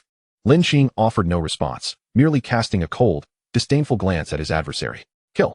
Black Scorpion, incensed, ceased his words and launched a fierce punch. Lin Qing, unperturbed, shifted his form with grace, moving like a Kunpeng emerging into the world. In a fleeting moment, he evaded the strike. Boom. The punch struck down, unleashing a surge of energy that shattered the ground, creating a chasm beneath Black Scorpion's fist. Debris scattered, the scene horrific. Simultaneously, the other 4 assailants initiated their strikes, all unleashing lethal moves toward Lin Qing. Lin Qing's body radiated light, an ethereal projection manifesting as power surged into his arms, bracing himself with raised fists. Bang, bang, bang. Both sides were forced back, Lin Qing steadying himself, his expression tranquil. The 4 beast kings wore grim visages, their hearts tumultuous. Their opponent had single-handedly withstood the combined assault of 4, and they found themselves at a disadvantage. Exchanging glances, they silently nodded and began to employ their unique skills. The strength of their foe far exceeded their expectations. They could no longer afford to hold back. Hiss. Dark light shimmered ominously. One among them summoned 12 black beams that crackled ominously. A chilling spectacle. Whoosh. The 12 streaks of dark light rushed forth, seemingly tearing through space with astonishing speed. Clang. Lin Qing, undaunted, wielded the celestial dragon-breaking city halberd, unleashing a powerful shout as he surged upward. His arm swung swiftly, colliding fiercely with the 12 dark beams. The sounds of clashing echoed, cold light scattering in all directions, intertwining to create a dazzling spectacle. The surrounding mountains trembled from the clash of their auras, the ground collapsing. In the next instant, the remaining 4 assailants struck as well. Lin Qing's eyes narrowed, his aura surging dramatically, the halberd glowing brightly as it met the dark light. The dark beams shattered instantly, leaving only 7. The Spider King was sent staggering backward, nearly toppled by the force. Faced with the remaining 4 attacks, Lin Qing employed the Kunpeng's movement technique once more. What? The 4 were taken aback, exclaiming in unison. That last strike had seemingly locked off all their escape routes. They could hardly believe that their opponent had evaded. Yet before they could process this, Lin Qing turned and pursued, the halberd aglow. A dragon's roar erupted from the halberd, echoing with the voice of a celestial dragon. With a thunderous crash, it struck the nearest Toad King. Boom. The toad spewed forth black blood, its spine shattered. Half of its body devoured by the celestial dragon, its cries reverberating through the mountains. Blood flowed freely, and it was evident that it was no longer capable of fighting. Simultaneously, the Kunpeng unleashed its speed, darting above the Spider King's head. Lin Qing's left fist descended suddenly, and the spider, already weakened from the loss of 7 legs, could hardly withstand this blow. At the moment of impact, a phantom of the celestial and emerged, wielding overwhelming might as it surged forth. Boom. The Spider King, unaccustomed to such terrifying power, was struck with horror and immediately begged for mercy, attempting to use its remaining legs to shield against the impending fist. With a resounding crack, the Spider King's legs were shattered by a single, forceful blow, leaving him defeated in an instant. Among the 5, he was the weakest, utterly incapable of withstanding Lin Qing, whose fist was imbued with the formidable power of the heavenly horn ant. The remaining 3 beast kings grew increasingly anxious at the sight. This human was far too powerful. Within a mere moment, 2 of their companions had met with death and injury. Fear not, he must have exhausted a considerable amount of energy. If we combine our strengths, we can certainly slay him. The Black Scorpion bellowed, noticing the hesitance in his remaining companions. Attack! With a commanding shout, the Centipede King and Python King took to the sky, launching their assault simultaneously. However, When they turned back, they were met with the sight of the Black Scorpion fleeing without a glance over his shoulder. Black Scorpion, the Centipede King, roared in frustration. But the current situation left him no option but to fight for their lives. Lin Qing shook his head, his form sinking as he unfurled his wings and soared forward. The offensive of the Centipede King and Python King fell woefully short. You shall perish in my stead. Ha! Two fools. That individual is incapable of defeating me. As the Black Scorpion fled, he felt a surge of relief, believing that with the Centipede King and Python King holding off the human, he had a chance to escape. Is this truly amusing? Suddenly, a detached voice echoed beside him. At the sound, the Black Scorpion trembled, a wave of dread washing over him. Panic and fear consumed him. Just as he quivered, Lin Qing made his decisive move. He radiated an overwhelming light, exuding an air of authority, his power surging to its zenith. The Black Scorpion felt this aura and began to shudder, nearly collapsing in supplication. With a swift thrust and a downward strike, a head rolled to the ground. Eyes wide with fury, blood gushing forth. The Black Scorpion King lay lifeless. The remaining Centipede King and Python King, witnessing this gruesome spectacle, were paralyzed with terror, their previous bravado evaporating. Flee! They shouted in unison, turning to escape. Leave none alive. Lin Qing coldly retorted, his spear striking forth. A roaring dragon surged into the fray, its might magnifying as if an ancient dragon had descended, exuding an awe-inspiring presence. Within moments, the two once mighty beast kings were consumed entirely. Lin Qing did not spare them a second glance, emanating a golden radiance as he strode towards the severely injured Toad King. Upon seeing Lin Qing approach, the Toad King was gripped by sheer terror, as if the demon lord himself had arrived. Spare me, I beg you. Before he could finish, a glimmer of cold light flashed, and he met his demise. With the strength of a single individual, Lin Qing had vanquished 5 beast kings. Such was the terror of his prowess. He collected the core essence of the beast kings, severed some flesh, and stowed them away in his spatial pouch. He glanced at his communicator to review his data. Satisfied, he ascended into the sky, heading towards the Federation's center. Meanwhile, within the Hall of Beast Slayers, the recent surge of beast tides had compelled newly appointed beast slayers to remain on standby. After all, given their strength, they would only be walking to their doom. However, due to Tai Yi's meteoric rise in rankings, the top 20 beast slayers felt a surge of motivation, embarking on their own missions to slay 5th-tier beasts. Countless eyes were glued to the luminous screen before them, which clearly displayed the rankings of the beast slayers, igniting fervent discussions. I believe Senior Tai Yi will soon rise again. He'll plummet just as quickly. Those ranked higher are no pushovers. Indeed, especially the top 10, they are all formidable. Exactly. Besides, perhaps Tai Yi has only been slaying newly promoted 5th-tier beasts. It's an easy feat. Chapter 46, Senior Tai Yi, I want to bear your children. I concur. It's as if they think anyone can slay the recently promoted 5th-tier beasts. Could it be that he has been lying low to scout for weaker beasts? As conversations flowed, a resounding crash echoed throughout the hall. Someone exclaimed, the rankings are changing.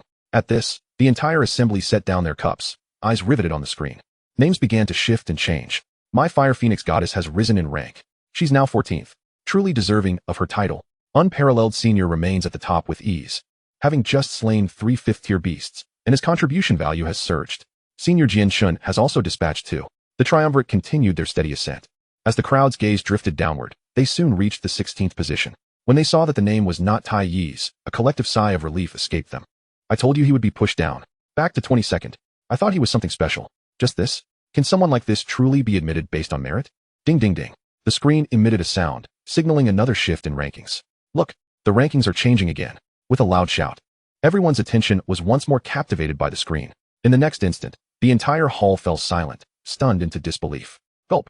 Some swallowed nervously, others broke into cold sweats. For the screen boldly proclaimed, Tai Yi, contribution points 250 million, ranking 9. After vanquishing 5 beast kings atop the Great Mountain, Lin Qing had effortlessly dealt with several 5th-tier beasts, leading a beast-tide assault on human city bases. With the 5 beast kings accounted for, he had amassed a staggering 100 million contribution points, propelling him into the 9th position on the Beast Slayer ranking list. As the communicator chimed, the system's voice resonated in Lin Qing's mind. Ding. Congratulations to the host for completing the task of entering the Beast Slayer ranking list. Task reward. Fusion degree with Kunping Beast increased by 20. As the system's voice faded, Lin Qing promptly commanded, System, display my personal panel. Ding. Panel is being generated. Host. Lin Qing.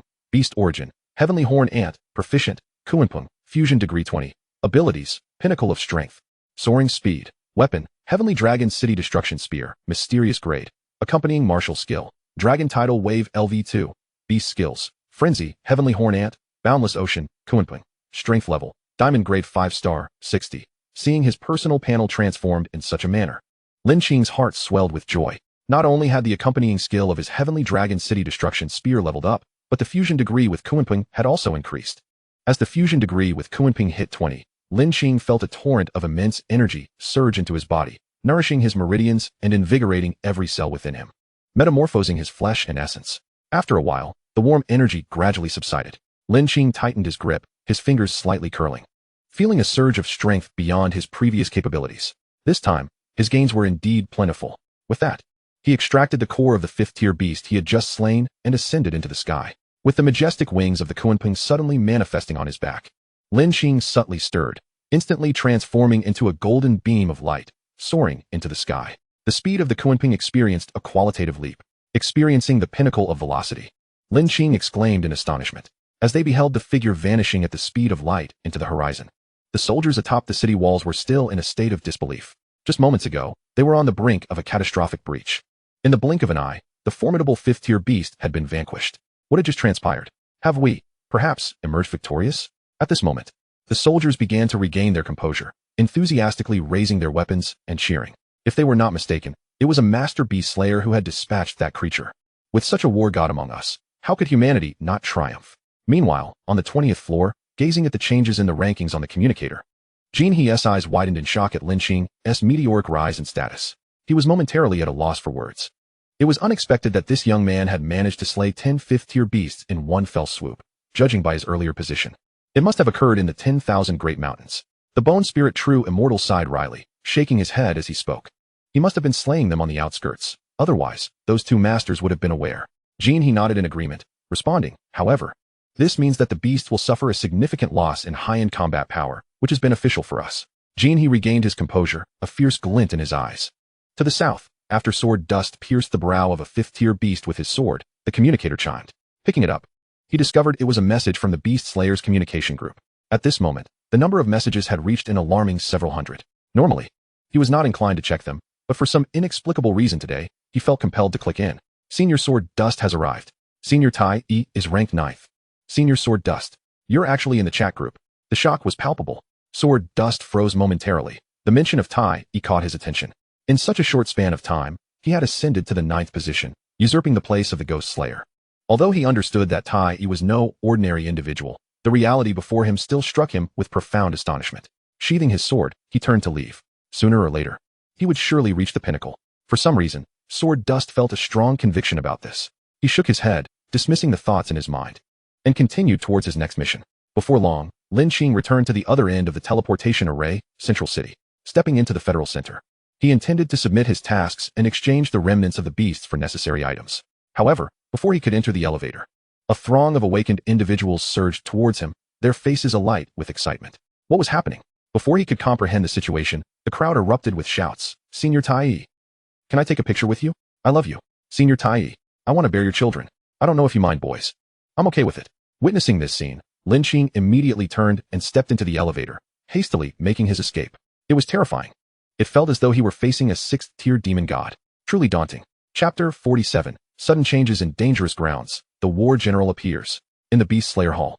As Lin Qing stepped inside, the newcomers present held their breath. An overwhelming aura subtly enveloped them. Someone whispered, his presence seems to have strengthened by a level. Lord Tai E, you have returned, Li Ji exclaimed, rushing over to greet Lin Qing. Lin Qing nodded, bypassing Li Ji, submitting his tasks before turning to leave. After departing from the Federal Center, Lin Qing returned to his residence. Over the past half-month, he had either been slaying beasts or traveling to slay beasts. Even Lin Qing felt a sense of fatigue. It was time to elevate his strength. Resolving his intentions, he raised his hand, revealing the essence cores of 5th-tier beasts in the empty space of his room.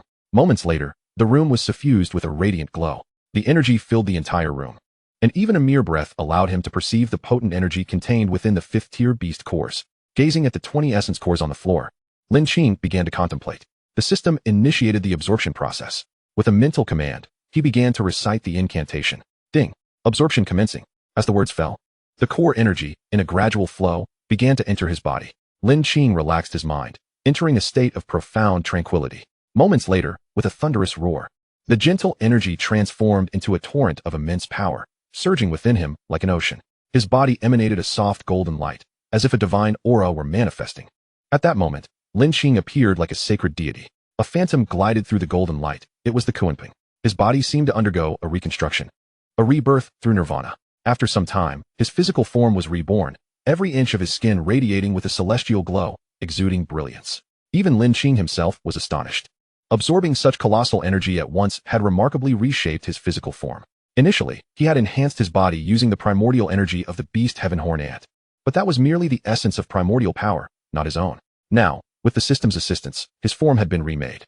This meant that even without activating the horn ant's primordial power, his physical strength would be overwhelmingly formidable, akin to certain terrifying true gods from ancient times. His flesh had ascended to sanctity. 7 days later, boom. At last, the remaking of his body was a success. Like all living things flourishing, his physique gleamed with a radiant glow, enveloped in golden light. His interior was teeming with vitality, undergoing a complete metamorphosis. To his astonishment, he had managed to remold his body. The system was truly remarkable. Lin Qing could not help but exclaim. Now, his physique was far more powerful and robust than before. He believed that if he were to merge with the horn ant's power once again, his body would reach an unimaginable level. The pinnacle. His strength had surged from 5 stars to 9 stars. Glancing at his personal panel, Lin Qing felt a deep sense of satisfaction. The 25th tier beast cores had only elevated him by 4 stars. Lin Qing couldn't help but sigh. How extravagant. However, he realized that most of it must have been consumed in the remaking of his body. After some reflection, he felt at ease. While everyone continued to hunt beasts in various locations, an unusual phenomenon began to erupt in the perilous areas closest to humanity's domain, deep within the 10,000 Great Mountains. Unlike the ancient Demon Mountain, the atmosphere was thick with malice, akin to the underworld. Boom. With a resounding crash, the mountains seemingly came to life, and the very heavens and earth began to shift. In moments, the entire region of the 10,000 Great Mountains trembled violently. Beasts roared, and birds shrieked, creating a horrifying spectacle. Several figures shot forth from the depths of the Demon Mountain like streaks of light. However, at that moment, 2 figures appeared, simultaneously raising their arms, their hands reaching out. A terrifying aura surged forth from their grasp, halting the escape of those fleeting figures. As the light dissipated, their forms were revealed, middle-aged men, among whom stood an elderly woman. All bore cold smiles as they regarded the two. It's hard to believe that after all these years, you still remain here. Don't you find it somewhat tiresome? As the 2 war generals of the human race, you once slaughtered my descendants. Today, we shall take our revenge. The old crone chuckled darkly, her eyes ablaze with unbridled hatred. Old fox, after all these years, you still delight in the art of verbal sparring. The wind god maintained a serene countenance, his long hair cascading elegantly behind him, adorned in a cerulean brocade robe, exuding the grace of a refined gentleman. If a battle is to ensue, let us engage without further ado. In stark contrast, the fire god displayed a notably tempestuous temperament, his fiery red hair and crimson robe rendering him a figure of intense heat. Wind god, do you dare to face me in aerial combat? The crone's face contorted with venomous fury as she barked her challenge. What is there to fear? The wind god replied with a subtle smile, his voice resonant and commanding, akin to a formidable general ready for battle. Boom, boom. In an instant, the 2 transformed into streaks of terrifying luminescence, soaring towards the heavens. In the next moment, the fire god beheld a dozen middle-aged men, each emanating an ominous dark glow. With a slight smirk, he declared, "Then I shall entertain you." No sooner had he spoken than he erupted into a blaze of fire, a whisper of wind accompanying his relentless assault. Kill. The men exchanged glances, their voices rising in a fierce battle cry as they charged forth. Thus commenced a tumultuous clash, illuminating the skies above the 10,000 Great Mountains. The collision of forces reverberated like thunder, a dazzling display of intertwining light.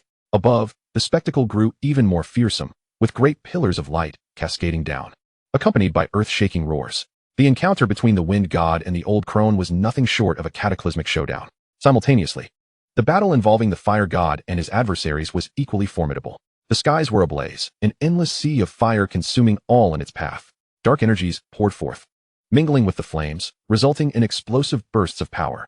The overwhelming pressure caused the beasts beneath the Demon Mountain to tremble uncontrollably, paralyzed by a dread that gripped their very souls. Some lesser beasts even fell to their knees, bowing in submission. At this moment, by the vast ocean, a wave of salty, humid air surged forth. Suddenly, the once tranquil sea began to roil. Lightning crackled ominously above, and colossal waves surged outward. The ocean boiled, countless figures darting from its depths, soaring towards the sky. Roars echoed as colossal beasts emerged from the water, each radiating a terrifying presence. Old Sea Emperor, why do you venture forth without so much as a greeting?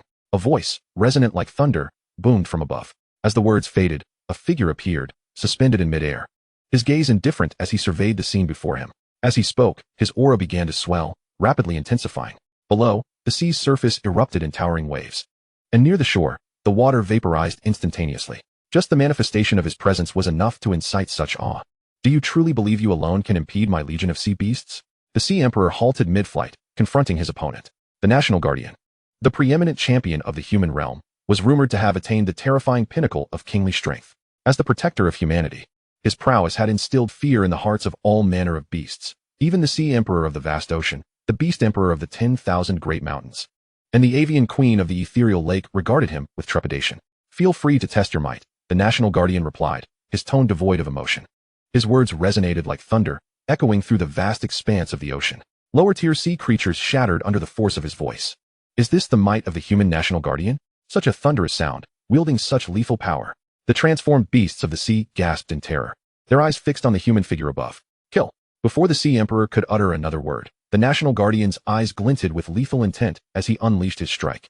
The heavens roared, the National Guardian's might overwhelming. His hand reached out, akin to a divine being descending, pressing down upon the ocean's surface. The atmosphere trembled with a palpable aura of slaughter, swirling violet energy enveloping his palm. Boom. The cries of anguish erupted from the sea as weaker beasts were obliterated, reduced to mere dust upon the water's surface. With a single strike, the ocean was stained crimson, countless sea creatures meeting their demise in an instant. The Sea Emperor's eyes flared with fury upon witnessing this carnage. Those slain were his subjects. How could he not rage? Battle, he bellowed, unleashing his formidable powers to engage the National Guardian. The Sea Emperor, a seventh-tier beast and a ruler in his own right, nevertheless felt a gnawing uncertainty in the face of the National Guardian's overwhelming strength. The disparity in power was palpable. As the two began their fierce confrontation, the remaining shadows in the ocean sought to flee, aiming for the human realm. These figures were formidable sixth and fifth-tier beasts, howling, annihilate those humans. Wipe them from existence. The sea creatures charged towards the shore, intent on breaching the human domain. Boom. Above, light re-emerged as a massive hand descended once again, blocking their path. In an instant, dozens of figures were reduced to a mist of blood, a scene of utter horror. It is the National Guardian. How can this be? Wasn't he the Sea Emperor meant to be holding him at bay? Such overwhelming force. Flee. We cannot withstand this. The sea beasts screamed in terror, scrambling to escape and find new avenues of attack. The Sea Emperor's heart sank heavily. He had not anticipated that the National Guardian could simultaneously engage him and thwart the advance of his sea beasts. This turn of events was beyond his expectations. Reluctantly, he unveiled his true form. Roaring, a fearsome white shark materialized in the skies, terrifyingly capable of hovering midair, its eyes gleaming with ferocity as it lunged at the National Guardian. The two engaged once more in a fierce struggle. In the Federal Center, on the 22nd floor, alarms blared urgently. Soldiers responsible for various instruments rushed to assess the situation. Report. Honorable True Immortal, we have a crisis. We have just received messages from the 2nd and 3rd Generals indicating that high-tier beasts deep within the 10,000 Great Mountains have mobilized. Report. We have just received word from the National Guardian that the Sea Emperor is leading a charge from the ocean. Reports cascaded in rapid succession.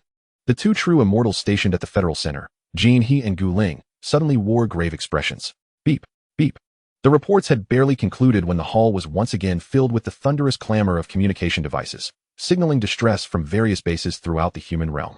This simultaneous alarm indicated widespread turmoil across the entirety of humanity's domain. Report. The Kyoto base has reported a massive influx of beast tides beyond the high walls.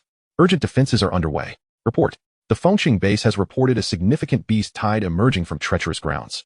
Urgent defenses are underway. Report. The Pingqing base has issued an emergency alert regarding the appearance of fourth-tier beasts. Listening to the cascade of reports, Jin He and Gu Ling's expressions darkened further. They hadn't anticipated that these creatures would act so swiftly. Their plan had been to train this new batch of recruits before launching their offensive. Now, they had lost the element of surprise. How infuriating. Jin He slammed his palm on the table before him. Issue a command. Immediately notify all beast slayers and other true immortals to prepare for action.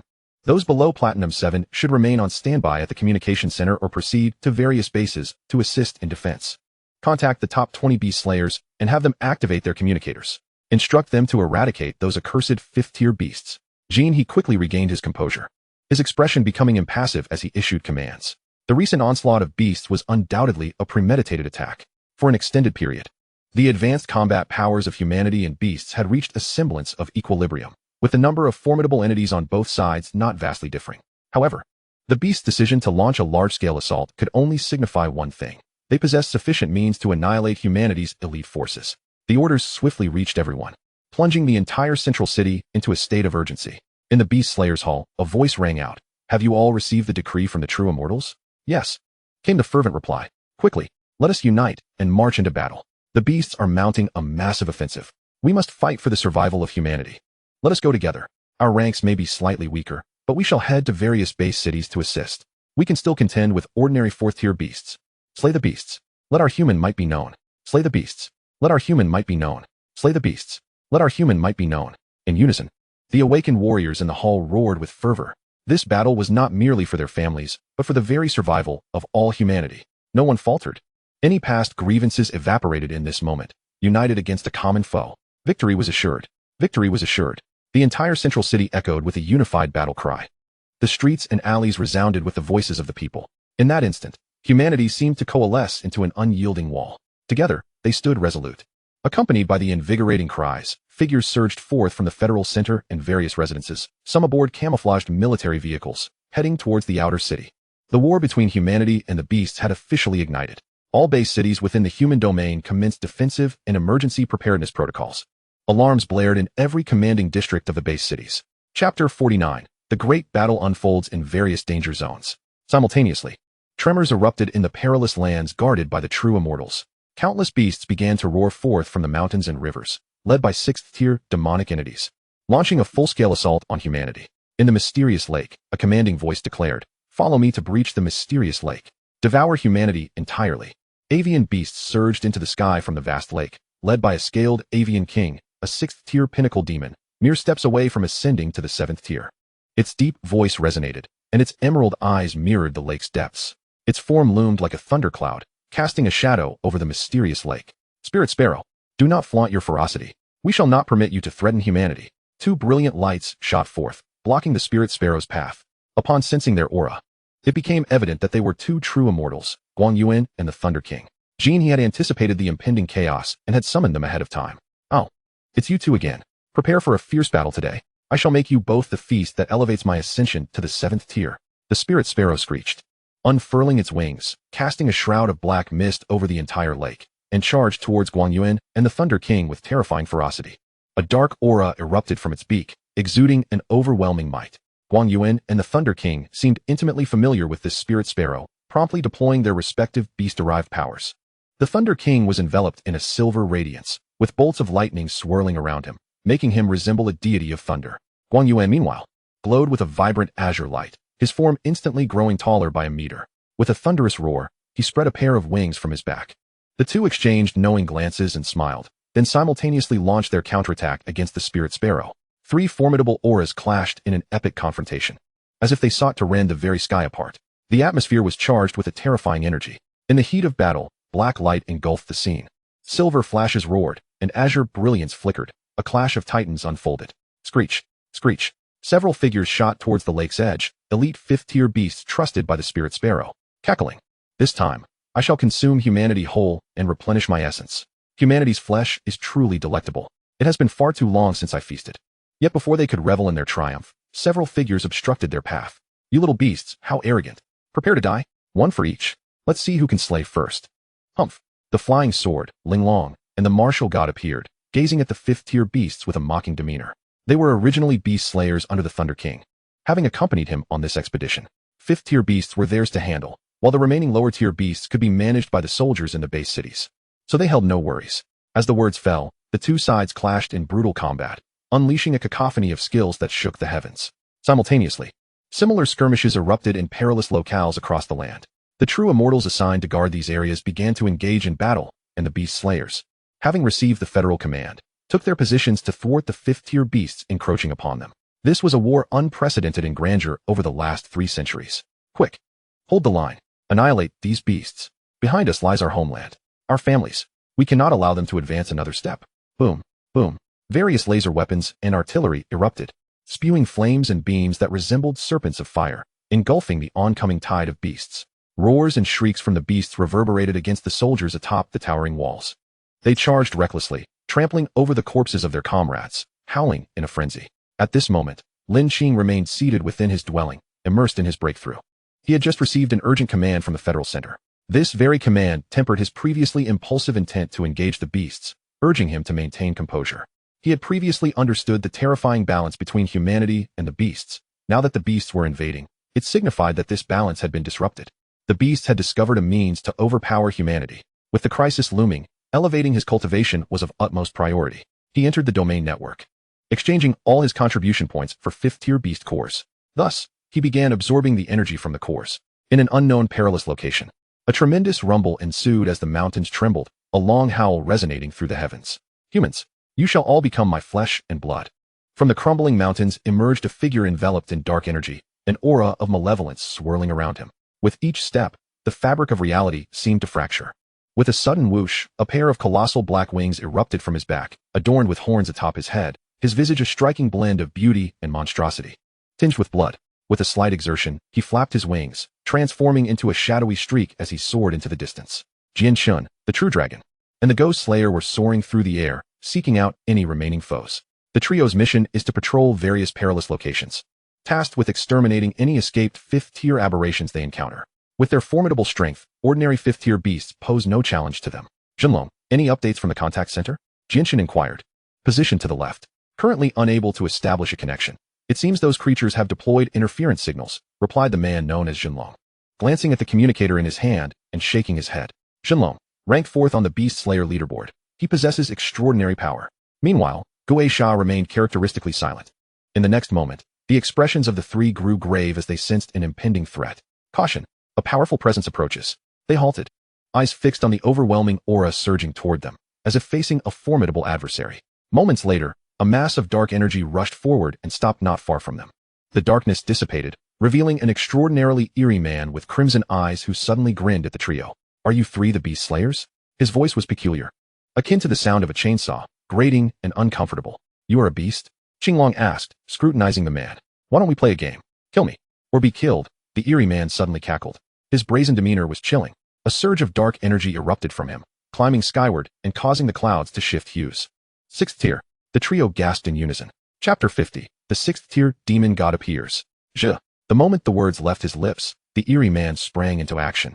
A torrent of bloodlight materializing as his claws lunged at the three with alarming speed, exuding a fierce menace.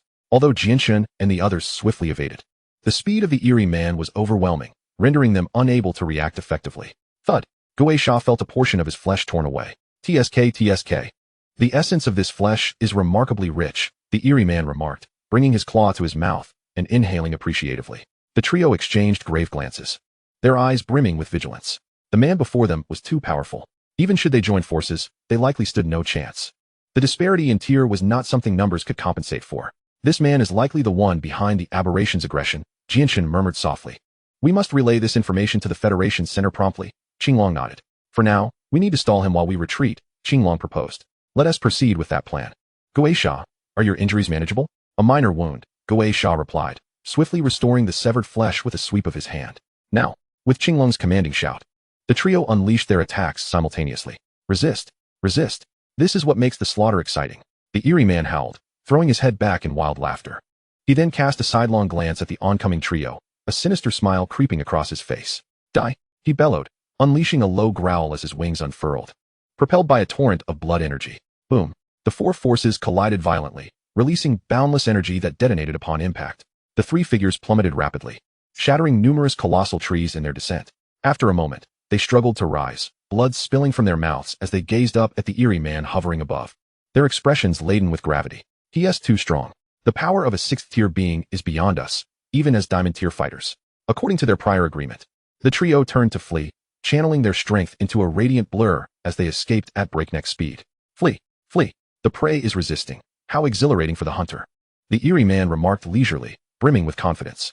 In his eyes, the trio had already succumbed to their fate. As they fought while retreating, the eerie man cackled, relentlessly assaulting them. Half an hour passed, and Jianshin and the others were utterly exhausted, grappling not only with the attacks behind them, but also striving to escape. Their energy waning rapidly. Ahead lies the perilous region guarded by two true immortals. We must hold on. Jianshin gasped, addressing Qinglong and Gui Sha. The true immortals engaged in battle sensed the surge of bloodlight and were immediately alarmed. They recognized the source of that aura. Is this your plan? Lei Wang exclaimed, unleashing a fierce punch in anger. Insidious.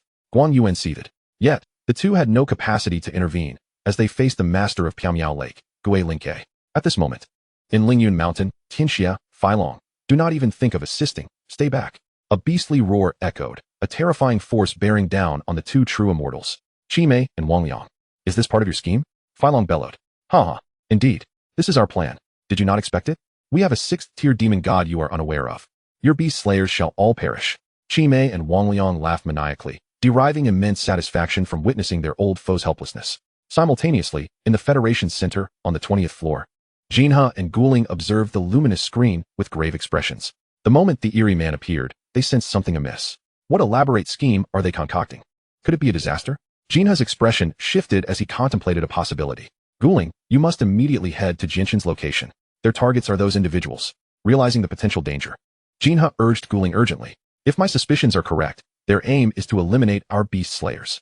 Eliminate the beast slayers? Guling exclaimed, taken aback.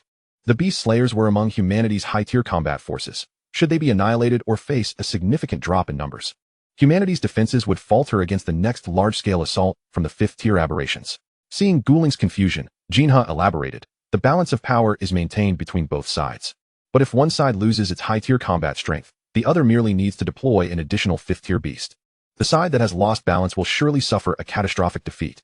I am departing immediately, Guling resolved, rising and heading toward the city's outskirts. Moments later, just after exiting the teleportation array, Guling was intercepted.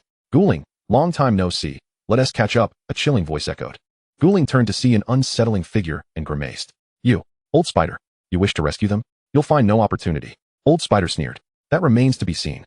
With that, Guling launched into action, knowing he could not afford to linger and must seize any chance to escape. Otherwise, it would be disastrous. Die. You three shall be honored to become the souls of my demonic ascension. The eerie man, having grown weary of the game, bellowed as he raised his hands. A colossal mass of energy coalescing between them, shimmering with dark light. He thrust his arms downward, sending the energy crashing towards Jinshin and his companions. Boom. In an instant, 3 figures appeared, rescuing Jinshin and the others. The energy struck the ground with a thunderous roar, obliterating the entire forest and mountains, leaving nothing but dust in its wake.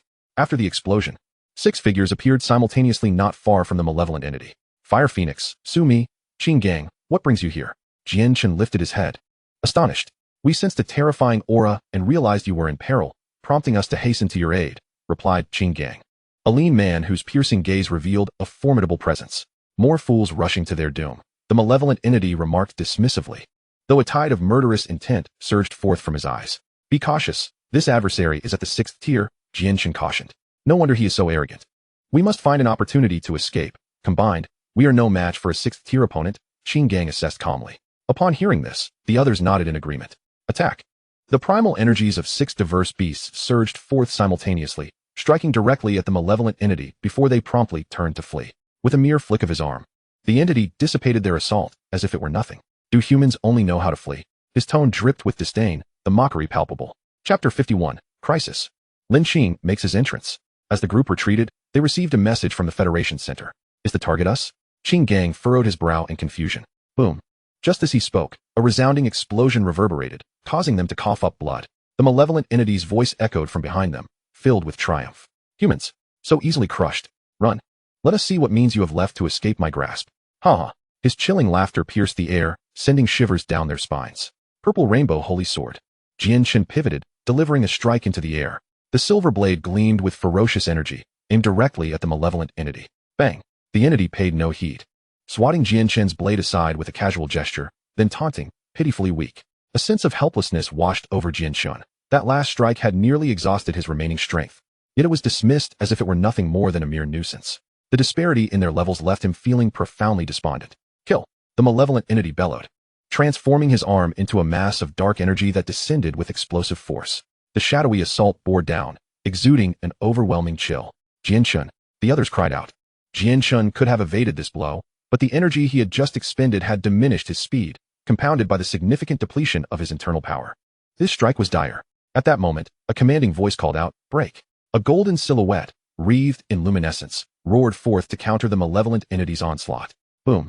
2 terrifying auras erupted in the air, the dark and golden energies clashing in a dazzling display. In an instant, Jinshin vanished from his original position. What just happened? How could a 6th tier attack be so effortlessly countered? Qinggang gasped in astonishment. Could it be that the boss has arrived? Fire Phoenix speculated, puzzled. No. That is not the boss's aura. Sumi shook his head, refuting the idea. The malevolent entity, noticing that his attack had been neutralized, furrowed his brow. His expression contorted with rage. Who dares? He shouted, scanning the surroundings with narrowed eyes as his aura began to swell ominously. I am here. A light-hearted voice chimed in. As the words settled, a figure slowly emerged, standing beside Jianshun. When the figure revealed his true identity, the crowd was left dumbfounded. It's you. They exclaimed in unison. Federation Center. 20th floor. Jin He, the true immortal, stared vacantly out the window, muttering to himself, how could this be? It should be impossible. A soldier beside him hesitated before inquiring, Sir, are you all right? Sir. Seeing the true immortal unresponsive, the soldier called out several more times. I'm fine. Go about your business, Jin He replied, shaking himself back to reality and waving the soldier away. Yes, sir, the soldier replied, leaving while muttering. I wonder what's wrong with Sir Jin He. He started talking to himself after seeing a streak of light. 2 hours prior. Jin He had been deep in thought about how to address the latest situation when a colossal surge of energy erupted from somewhere in the center city. Forming a pillar of light that shot into the sky, he immediately rose, his expression grave as he focused on the source of the light. Initially, he feared it was an incursion by malevolent beasts. However, upon sensing the energy, he recognized it was not that of a beast. The awakened primal essence of beasts differed from that of the beasts themselves. As one of the 12 true immortals, he could easily discern this. Yet, the energy resonated with an unsettling intensity, suggesting that it was of the same tier as him. Starry tier. Aside from myself, none of the other 12 true immortals are in the center city. Jin He reflected, realizing that all 12, save for him, were absent. Just as he prepared to set out, the pillar of light vanished, and a figure darted away. When he recognized who it was, he felt as if struck by lightning, his heart swirling with tumultuous emotions. Surprised to see me? The newcomer, calm and composed, raised an eyebrow and spoke. Tai, what are you doing here? Jianshun, having regained some strength, asked weakly. Indeed, the visitor was none other than Lin Qing. Tai. The group turned to Lin Qing, their eyes reflecting a myriad of emotions, confusion and astonishment. The Lin Qing before them appeared much like the one they had encountered previously, yet there was an inexplicable distinction. It felt as though they were standing before their superior. This realization rendered them momentarily speechless. Brother, you haven't ascended to that realm, have you? Fire Phoenix asked, stunned and hesitant. Just fortunate, Lin Qing replied, his usual nonchalant demeanor intact. What a monster. Fortune? Can one truly ascend with mere luck? Jianshun exclaimed, his voice tinged with exasperation. You truly are gifted. Sumi chuckled, while Qing Gang muttered in disbelief. I've never felt so speechless in my life. You think I do not exist? The malevolent entity fumed, feeling overshadowed since the arrival of this newcomer, as if the spotlight had been stolen from him. He was meant to be the protagonist today, to eradicate the beast slayers and ascend to the 6th-tier demon god. Yet, since this man called Tai appeared, the focus had shifted entirely away from him. The malevolent entity was enraged. Oh, you're still here? Lin Qing slowly turned to face the malevolent entity, his voice icy. You seek death. The entity roared, unleashing his 6th-tier power with ferocity. Thousands of black feathers erupted from his wings, each imbued with chaotic darkness, crashing through the air. The feathers surged forth like a storm of arrows, all aimed at Lin Qing. With a disdainful snort, Lin Qing summoned the illusion of a beast behind him, illuminating the space around him as if a deity had descended. His presence radiated divine strength, fierce and formidable. In the next instant, Lin Qing's fists were enveloped in a misty aura. His right fist radiated with blazing golden light, akin to the sun's true fire, while his left contained a chilling azure glow, reminiscent of lunar waters. He thrust his arms forward, unleashing a devastating punch infused with both the searing golden light and the frigid azure cold, colliding with the barrage of black feathers. The feathers shattered upon impact, and the residual force sent the malevolent entity staggering back. What? So powerful? The assembled crowd could scarcely believe their eyes. Lin Qing's physical form had proven to be utterly formidable. He withstood thousands of black feathers without a scratch, even managing to repel the malevolent forces. It was nothing short of astonishing. Just moments ago, Lin Qing had unleashed the innate abilities of the Kunping, harnessing the powers of the sun and moon. Aptly named the Sun Fist and the Moon Palm, coupled with his already transcendent physical state, his might had escalated dramatically. How could mere black feathers from a demon be of any harm to him? Chapter 52. Are you also one of the 12 true immortals? Upon successfully ascending to the Starshine level, the Kunping's powers awakened alongside him. The dual forces of yin and yang, born from the primordial chaos, were exclusively wielded by the ancient beast Kunping. This was unfathomable. The demon was taken aback, witnessing his own ultimate technique being effortlessly countered by Lin Qing's physical prowess. Shock etched across his face. Who is this lad, truly? Are you one of the 12 true immortals? A flicker of apprehension crossed the demon's gaze as he could not suppress his inquiry. To be precise, I would consider myself the 13th true immortal.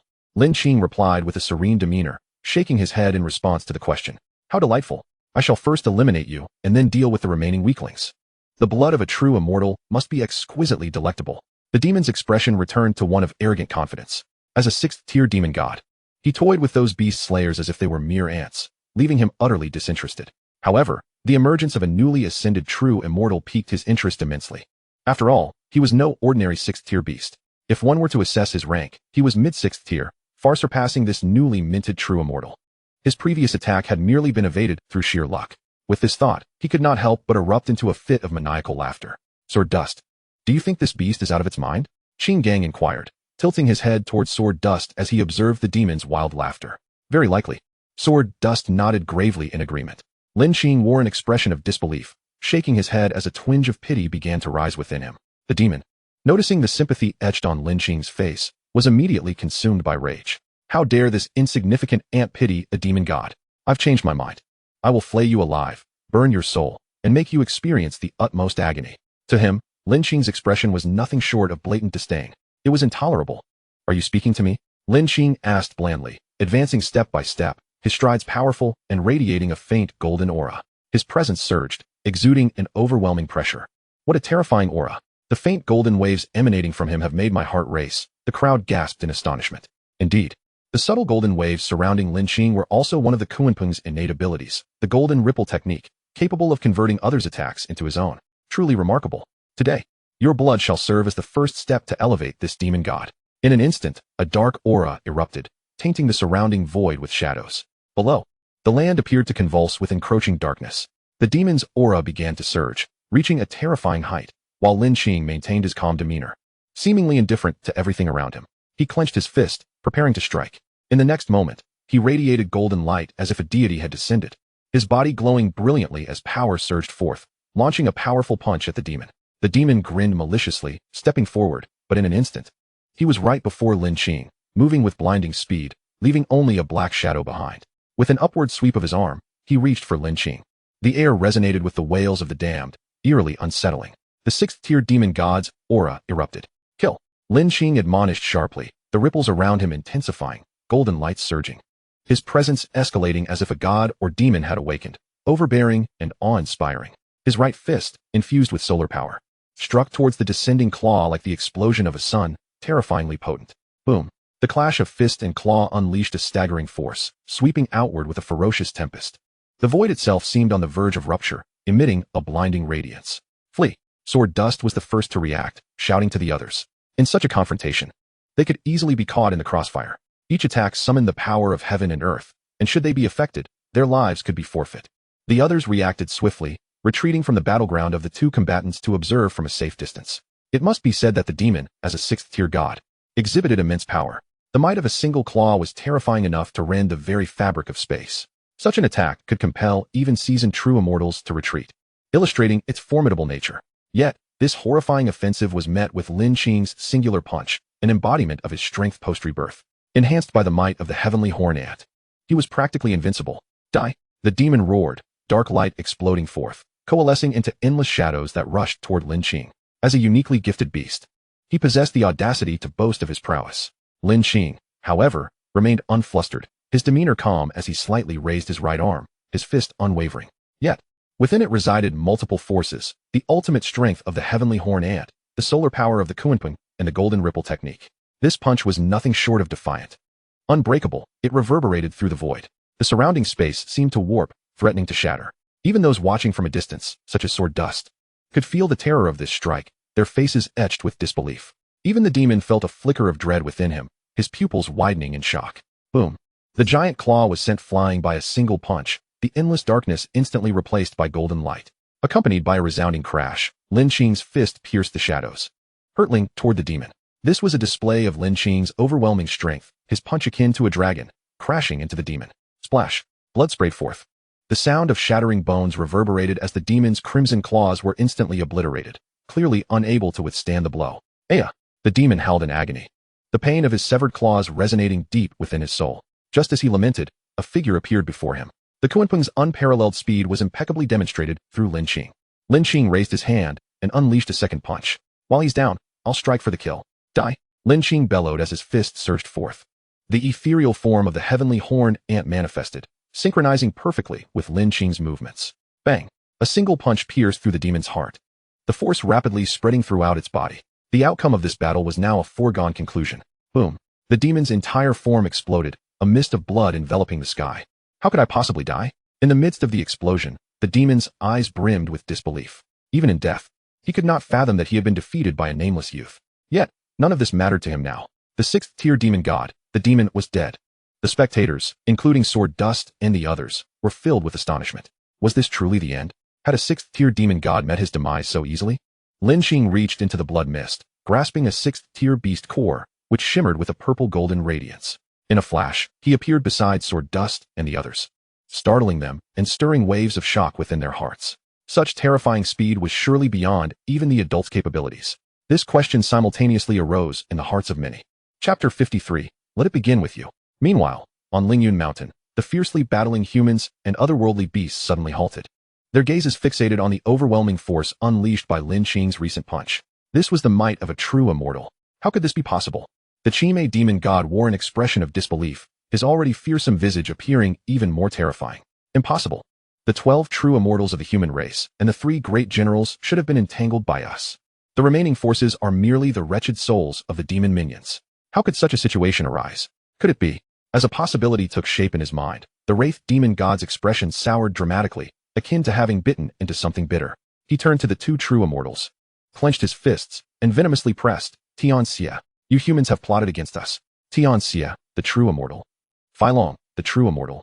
Upon hearing the wraith's accusation, both were equally perplexed. They too were shaken by the aura they sensed. It was unmistakably the same as theirs. Starry level.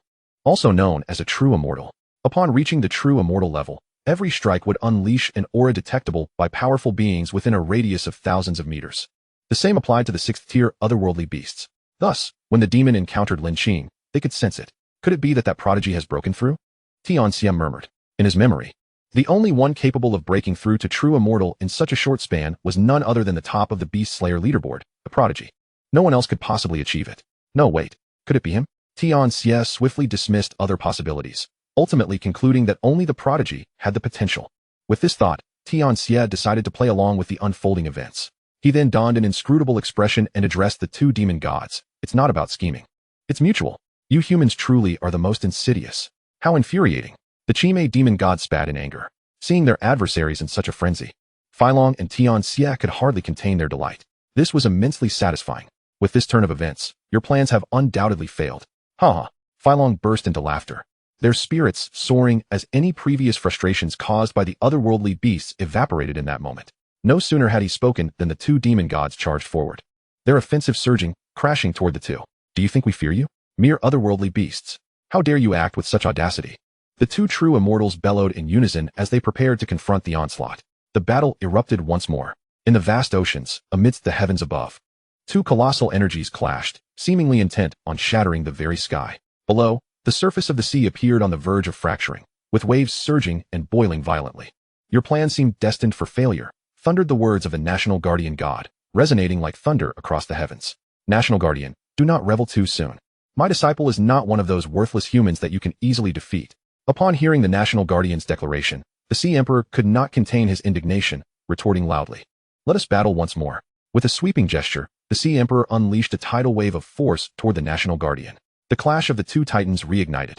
At that moment, Jianxun and the others gazed at Lin Qing as if he were a monster.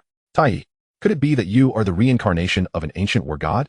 Your cultivation speed is simply outrageous. The martial god spoke first. Feeling a sense of balance restored in his heart after recalling his previous defeat to such a prodigy, his mood lightening considerably. Thus, he teased Lin Qing. Little brother. I'm genuinely growing fonder of you. I wonder if you have a special someone in your life? The fire phoenix flashed to Lin Qing's side, her alluring voice chiming. Lin Qing couldn't help but shiver at her presence. Terrifying. This woman is utterly formidable. Just then, a voice echoed in his mind. Ding. Mission activated. Eliminate 3 demon gods. 1 has been slain. Reward. 20 fusion with the Kunping beast. Do you accept? 3 demon gods. An increase of 20% in fusion? This was undeniably tempting for Lin Qing. If the fusion rate increased by another 20%, not only would he acquire new skills, but his existing innate abilities would also be enhanced. Much like before with the speed of the Kunping and the boundless ocean. After the fusion rate increased, The difference would be astronomical compared to when he had just activated the Confronting. He was certain that he at 20% fusion would obliterate his 0% counterpart in a single blow. This illustrated the significance of fusion rates. I accept, Lin Qing declared without hesitation. To complete the mission, he would need to slay 3 6th-tier otherworldly beasts. Let us proceed to provide support. After a brief discussion with Jianxun and the others, they determined their next course of action. Jianxun and the others would tackle the 5th-tier beasts or aid various base cities, striving to conclude this war swiftly. Meanwhile, Lin Qing would assist the 12 true immortals who were currently entangled. The addition of even one more true immortal would dramatically shift the tide in their favor. The human race was already gaining the upper hand. Thus, they would begin from the nearest Lingyun mountain. Once Jianxun and the others departed, Lin Qing muttered to himself. Lingyun mountain. What? Why has the aura of the demon vanished? The demon has been defeated? How is that possible? He is the most gifted individual of our clan in nearly a century. After both sides were repelled, the Chime and Wraith were stunned to discover the disappearance of the demon's aura. Their expressions turned grave. Truly worthy of our human true immortals. Filong and Tian Xie also sensed that the previous surge of dark energy had dissipated, erupting into laughter. This was, without a doubt, a monumental boon for them, signifying a shift in favor of the human race. In the next moment, as both sides prepared to clash once more, their expressions simultaneously changed. They turned to the distant sky. What terrifying speed! Who is it? A powerful being approaches. The crowd gasped in astonishment, feeling an aura potent enough to threaten them. Moments later, it arrived. Before the words could escape their lips, a golden light streaked from the heavens. Let it begin with you. Chime suddenly felt a chill run down his spine as an emotionless voice reached him, causing him to shudder. It was a sensation akin to staring death in the face. The otherworldly beasts possessed a heightened sense of danger, far surpassing that of humans. Thus, he could distinctly perceive that the speaker harbored the capacity to obliterate him. Nevertheless, as a 6th-tier demon god with extensive combat experience, he swiftly held his breath, pivoted at light speed, and distanced himself from the source of the voice. After executing this series of maneuvers, he finally dared to take deep breaths, beads of sweat forming on his forehead. The pressure emanating from the other party was overwhelming, rendering him powerless to resist. Who is it? The Chime demon god scanned his surroundings, his voice slicing through the air with authority. Chapter 54. Instantaneous elimination of a true immortal? Terrifying. The one who will kill you. Lin Qing's apathetic words echoed forth. As soon as the statement left his lips, both true immortals and the 2 demon gods were struck with shock. Upon laying eyes on Lin Qing's true form, they were momentarily taken aback. Then, with a cackle, where did this young brat come from? To dare declare he will kill this lord, how audacious. The Chime demon god erupted into laughter upon seeing Lin Qing's appearance. Unable to contain himself. Just a mere human, how boastful. The Wraith demon god, coldly, joined in the laughter. Lin Qing, being relatively young compared to the ancient fiends and demonic beings that have existed for centuries, truly appeared as a mere fledgling. Filong, have you humans run out of options? You actually sent a child to assist us? The words hung in the air abruptly. The demonic entity sensed an icy chill piercing through to its core. In the next moment, a voice echoed ominously in its ear. You are the second. It struck fear into the very depths of its being. Akin to the grim summons of the king of the underworld, Lin Qing moved with the swiftness of lightning, launching a devastating blow. Solar fist. A resounding boom erupted as the searing energy radiated like the sun itself, overwhelming in its intensity. The demon felt as though the very space surrounding it was igniting into flames. In an instant, Lin Qing's fist surged forth like a blazing sun, ready to obliterate. This is bad. The demon reacted instinctively, letting out a thunderous roar as it clenched its hand and unleashed a black beast from its grasp to counter Lin Qing's assault. The clash was cataclysmic. The surrounding space seemed on the verge of tearing apart, a deafening roar resonating as the forces collided with unparalleled might. The shockwave surged outward, sending the demon flying backward until it stabilized its form hundreds of meters away, only to discover its fist charred black. It stared in horror at the figure standing firm.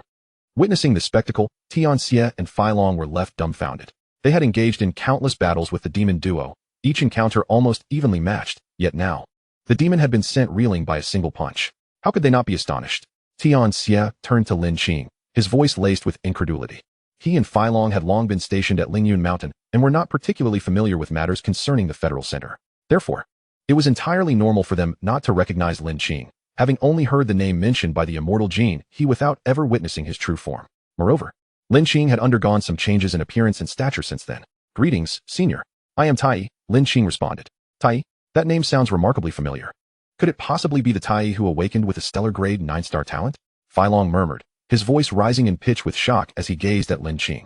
It is I, senior, Lin Qing replied softly. The two gasped in unison, realizing that the formidable aura they had sensed moments ago belonged to him. Long, do you think I am invisible? The demon, now back in position, bellowed as it saw Long and the others engaged in conversation. And what of it? Long retorted fearlessly, exuding the demeanor of an immortal as he spoke firmly. Seniors, I have a request.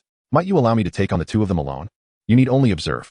Long's words caused a moment of hesitation before he adopted a serious expression. Tai, those two are 6th-tier demons. He cast a skeptical glance at Lin Qing. If I falter, I would ask the two seniors to intervene. Lin Qing interjected, having anticipated Long's response. With that, he began to unleash his aura. Boom. A tidal wave of energy surged forth from his body. This aura, it truly is him. They finally comprehended why Lin Qing had been able to repel the demon with a single punch. Such a terrifying presence even made them feel a pang of unease. You ignorant child, you dare to challenge us both alone. Your time of reckoning is at hand. The demon's gaze darkened, its expression frigid, radiating an unquenchable bloodlust. Lin Qing's words ignited a firestorm of rage within it. Its only desire was to see him dead. In an instant, both demons lunged forward simultaneously, their forms transforming into monstrous apparitions that unleashed a fearsome attack. Watch out! Long and Tian Xia exclaimed, their faces paling at the sight. This strike would require their utmost effort to withstand. Lin Qing snorted disdainfully, stepping forward as two spectral beasts materialized behind him. In that moment, the very fabric of reality seemed to shift. With fists clenched tightly, the powers of the sun and moon entwined around them. An endless cascade of golden light began to emanate, dazzling beyond measure, as the might of the 10 beasts surged forth like a tempest. The most terrifying aspect of the boundless ocean was its capacity to compound. Like a tsunami, each wave grew stronger than the last, culminating in a cataclysmic force that threatened to annihilate. Rumbling, the entire sky erupted with a cacophonous roar as the heavens trembled. The collision of powers erupting in an explosion of chaos. The surrounding mountains and forests were razed to the ground, leaving nothing but a barren expanse. Brilliant light illuminated the entire firmament, blinding in its brilliance. Moments later, as the radiance faded, a solitary figure emerged, reminiscent of a divine ruler, radiating an intense golden glow. On the other side, the two demons had vanished without a trace, as if they had been consumed by the very fabric of the universe. The figure began to advance slowly, each step reverberating through the cosmos. With a sweeping gesture, two radiant orbs of energy, akin to the sun, fell into his grasp.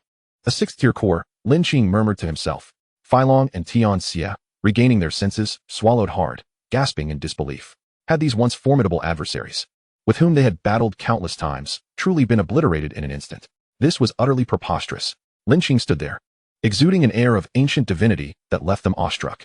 They could hardly resist the urge to kneel and worship the figure before them. It is finished, Lin Qing uttered softly. Boom. A gust of wind surged forth, and in an instant, Lin Qing appeared before them. Senior, let us depart.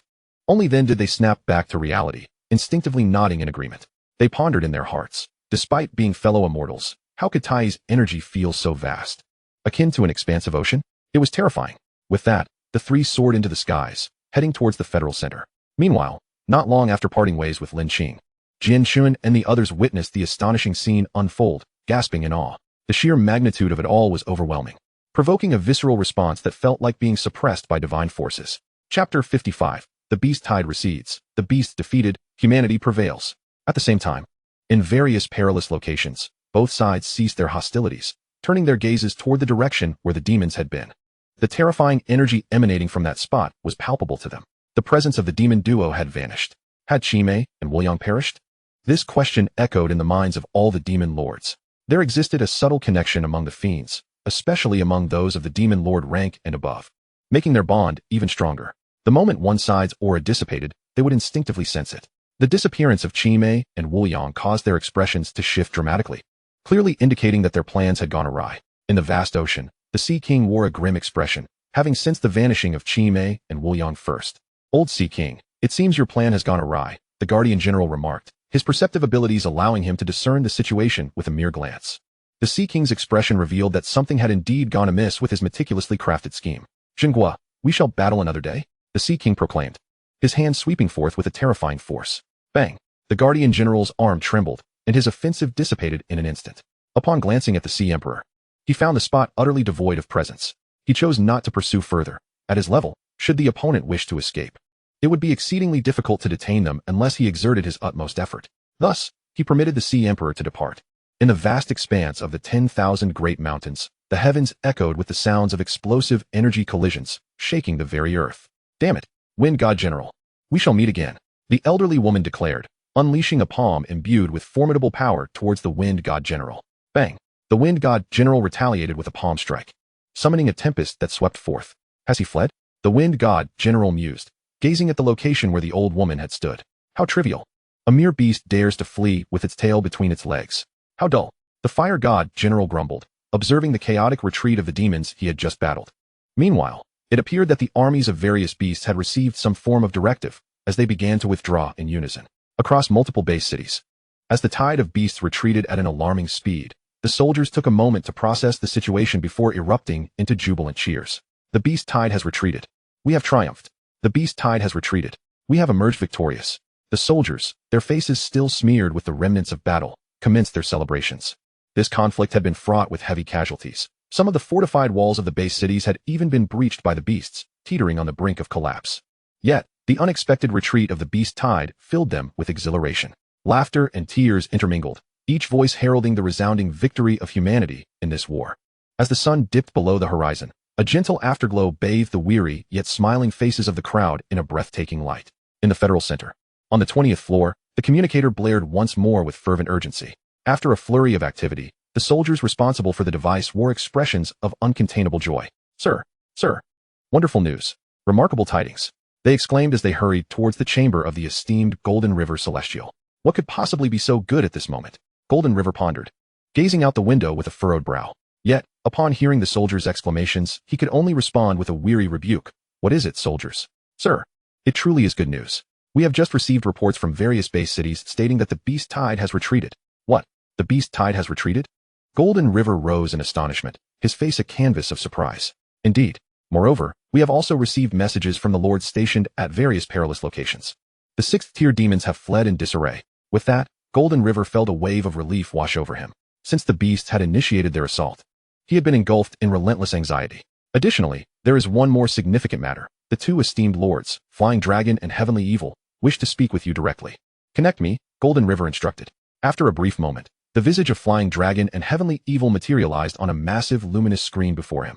Are you both unharmed? Golden River inquired with concern as soon as the connection was established.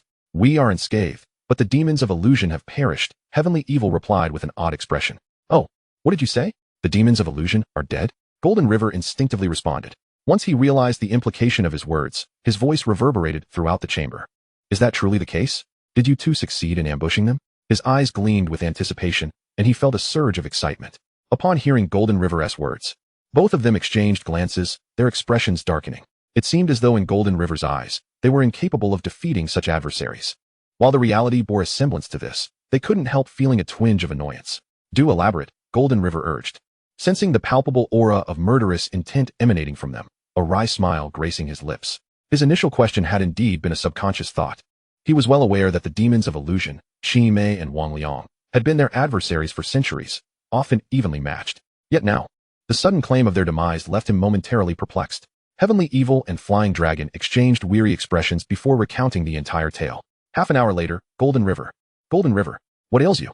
The duo observed him in perplexity, noticing his stillness and wide-open mouth. As they concluded their communication, the realization struck Golden River like a thunderbolt. They were exterminated in one strike? Exterminated? By Tai Chi? The 3 questions echoed relentlessly within his mind, akin to a haunting refrain. Upon hearing that Tai Chi was the one who had dispatched the demons of illusion, he felt as if struck by lightning. Even though he had known of Lin Qing's ascension to the true celestial realm, the notion that the seasoned demons had been so effortlessly vanquished was unfathomable. Following this train of thought, Golden River quickly connected the dots regarding the sudden retreat of the beast tide and the hasty flight of the elder beasts. It became evident to him that the key to this victory lay with Tai Chi. With this realization, Golden River felt a sense of relief wash over him. Why such relief? Simply because Tai Chi was of the human race. Given his prodigious talent, it was only a matter of time before he would vanquish the beasts. How could this not bring him joy? Excitement surged within him. Countless soldiers had perished year after year due to the beast sieges. To suppress the beasts was his most fervent aspiration. Regaining his composure, Golden River grasped the dedicated communicator and dispatched a message. Moments later, the sound of beeping resonated throughout various perilous locations. Chapter 56, Ascend to Kingship. Nearly every beast slayer and true celestial received the same succinct command. Return to the Federal Center immediately. Upon receiving the order, the individuals stowed their communicators and swiftly took to the skies, racing towards the Federal Center. The perilous locations no longer required guardians, as the recent, overwhelming defeat of the beasts indicated that they would remain inactive for the foreseeable future. On that day, the soldiers atop the high walls beheld streaks of light soaring past, leaving them in awe. Concurrently, the newly returned beast slayers from various regions received the directive to convene at the Beast Slayer Hall. An hour later, the newcomers gradually filled the hall. Before long, the atmosphere became vibrant with excitement. During the battle, I dispatched 3 fourth-tier beasts. It seems my ranking will soar. I too vanquished 2. Those brutes were exceptionally fierce, thankfully. I am formidable. Indeed, this was my first encounter with such a terrifying tide of beasts. The scale was simply astonishing. Yet just as I was relishing the slaughter, the tide inexplicably retreated. I wonder how much my ranking has improved. I am now 40th. No longer at the bottom. I am 35th. As the conversations continued, they inevitably gravitated towards the Beast Slayer rankings. Moments later, the hall fell silent, every gaze riveted upon the enormous luminous screen. The rankings were meticulously revealed, ascending from the lowest position. Upon reaching the 22nd position, the previously quiet hall began to stir once more. The 22nd place remained unchanged. The 21st position was still held by Elder Kong, with no discernible changes. Then, the view leaped directly to the top 10. Gulp. The crowd's eyes followed the designation of the 10th place. 10th place, Wine Sword, with a contribution of 220 million points. 9th place, Guisha, with 230 million contribution points. Upon reaching this point, an inexplicable sensation gripped the hearts of the crowd, as if their hearts had leaped into their throats.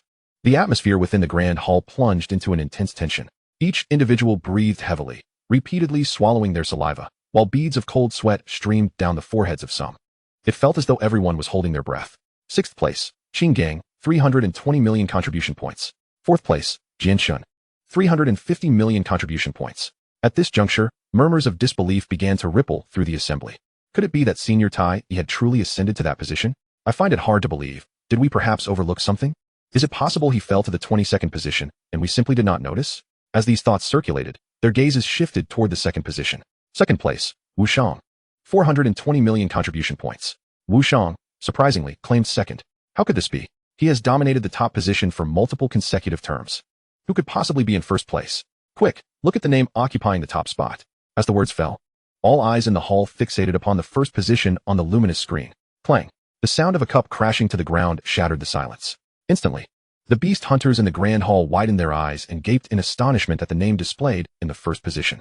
1st place, Tai, 1,800 million contribution points. 1,800 million? Goodness gracious. Who could possibly surpass that? When converted, that equates to 185th tier beasts.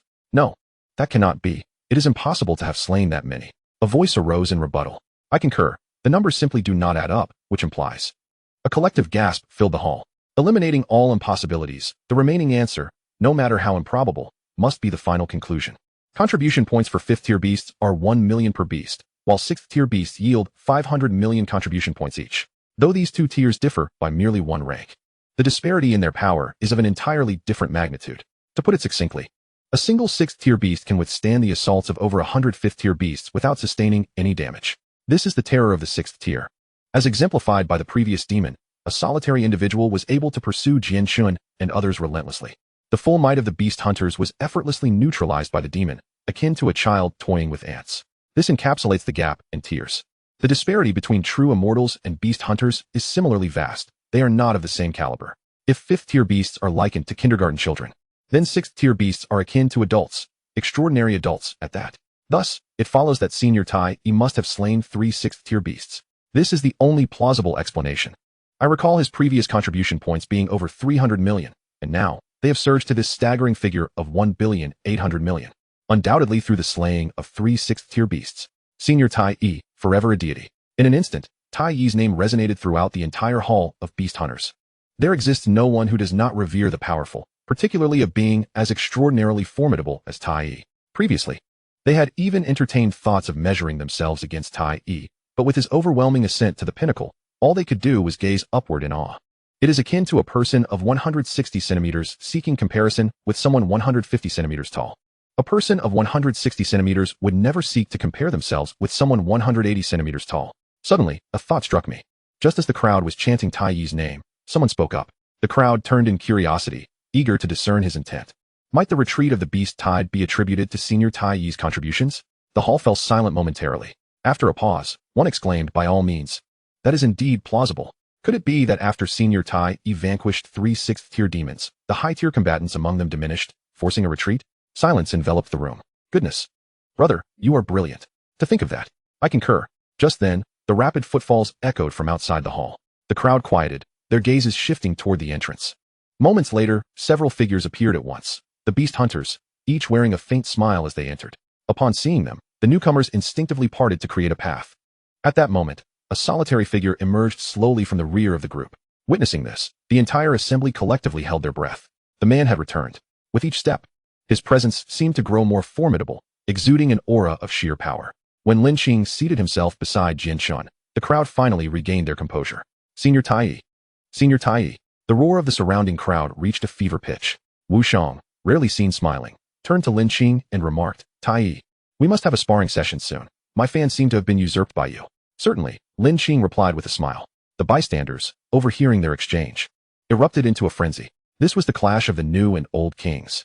Chapter 57. The Flourishing of Humanity. The newcomers among the beast hunters in the hall divided into 2 factions, Team Tai and Team Wu Shang, each rallying behind their respective champions. I support the great Wu Shang. He has held the top position for years. And what of it? My deity Tai is the one who has slain 3 6th-tier beasts. Amidst the fervent debate, applause erupted throughout the hall.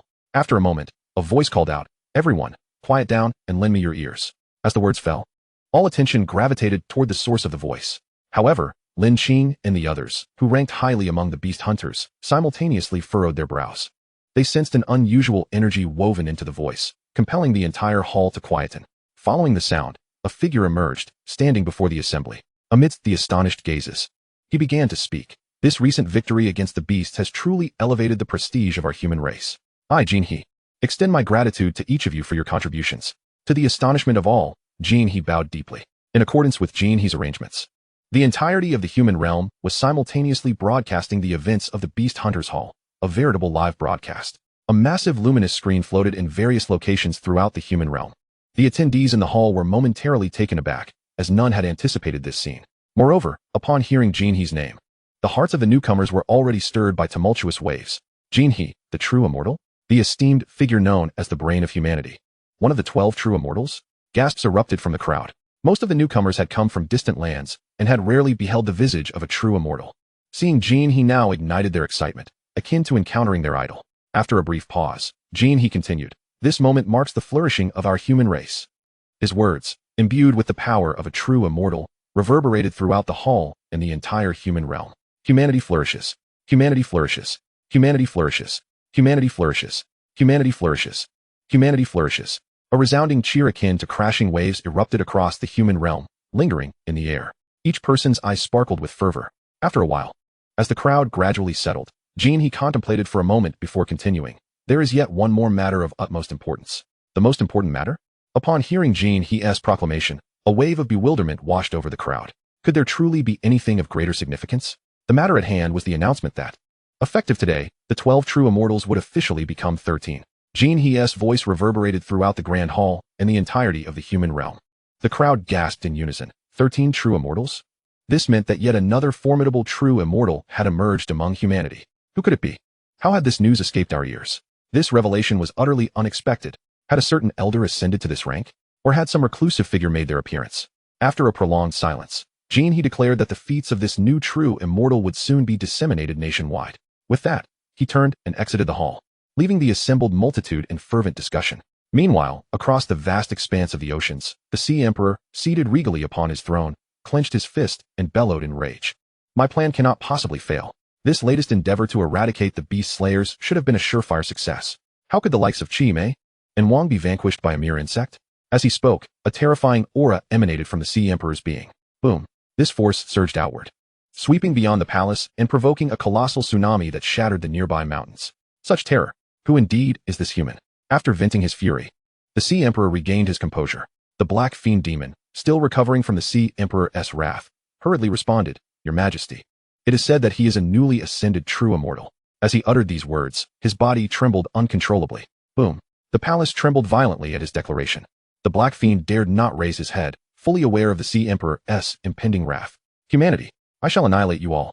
At the villa, a mechanical voice echoed. Ding. Congratulations, host, on completing the task of slaying the demon god. Reward, Kunping Fusion Degree 20. At this moment, the Kunping Fusion Degree stood at 40. Lin Qing, having just returned to his abode, was elated to hear the system's announcement. He promptly settled into a meditative position within his dwelling, focusing on the changes within him following the increase in fusion degree. With a whoosh, a golden light emerged in his mind, radiating an overwhelming might, as if thunder roared within him. Roar. Accompanied by a beastly roar, Lin Qing found himself momentarily transported to the realm of the Kunping. It was desolate yet formidable. The ethereal form of the Kunping materialized, exuding an aura of supremacy, gazing down upon the gods and subduing the ancient ones. After a brief period, a massive black fish leaped into the air, rising and falling rhythmically. Half an hour later, Lin Qing emerged from his reverie, marveling, indeed. The legendary ancient beasts are unparalleled in their magnificence. He glanced at his personal panel and noticed a new addition, the Kunping's innate skill. 100,000 divine feathers transformation, sword furnace. Lin Qing could not help but feel a swell of joy, fully aware of the power this skill possessed. Moreover, other skills had also received enhancements. This underscored the significance of fusion degree. 3 days after Lin Qing's fusion degree increased, crowds had amassed before the screens in various base cities. They appeared to be awaiting something, their expressions filled with reverence. Every gaze was fixed upon the luminous screens. Ding! A mechanical voice resounded, and the immense screens finally activated. A wave of excitement rippled through the crowd. Today was the day the 13th true immortal of humanity would be unveiled. For a century, the number of true immortals had remained stagnant. The 3 major forces within the human realm had seen no changes. 3 generals, 12 true immortals, and the beast slayers, at long last. A new true immortal was set to emerge. The crowd buzzed with exhilaration, for the stability of the human realm had long been secured by these 3 powers, allowing humanity to flourish. Moreover, in the course of various battles, true immortals and beast slayers had inevitably fallen, leading to a static count. The emergence of a 13th true immortal shattered this stagnation, promising to fortify their security even further. Look, it's coming out, someone exclaimed, pointing excitedly at the vast screen. The crowd turned their attention to the display, and after a moment, the phantoms began to materialize. Chapter 58. Have you ever killed a demon god? First, the silhouettes of the 12 true immortals appeared, arranged from top to bottom. Zunshang, Jinshi, Shin Imo, Jinhe, Fei Long, Lei Wang. These 6 were the mightiest among the 12, second only to the 3 generals. As the gaze shifted downward, the remaining 6 true immortals were revealed. Teng Shi, Guang Yuan, Tian Xie, Qing Di, Pan Long, Gu Ling. However, the crowd quickly glanced past them, for their focus lay on the enigmatic 13th true immortal. In a fleeting moment, as the images on the screen flickered, the silhouettes of the 12 true immortals vanished one by one. Gradually, a new figure began to emerge. All of humanity held its breath, eyes glued to the screen, not wishing to miss a single detail.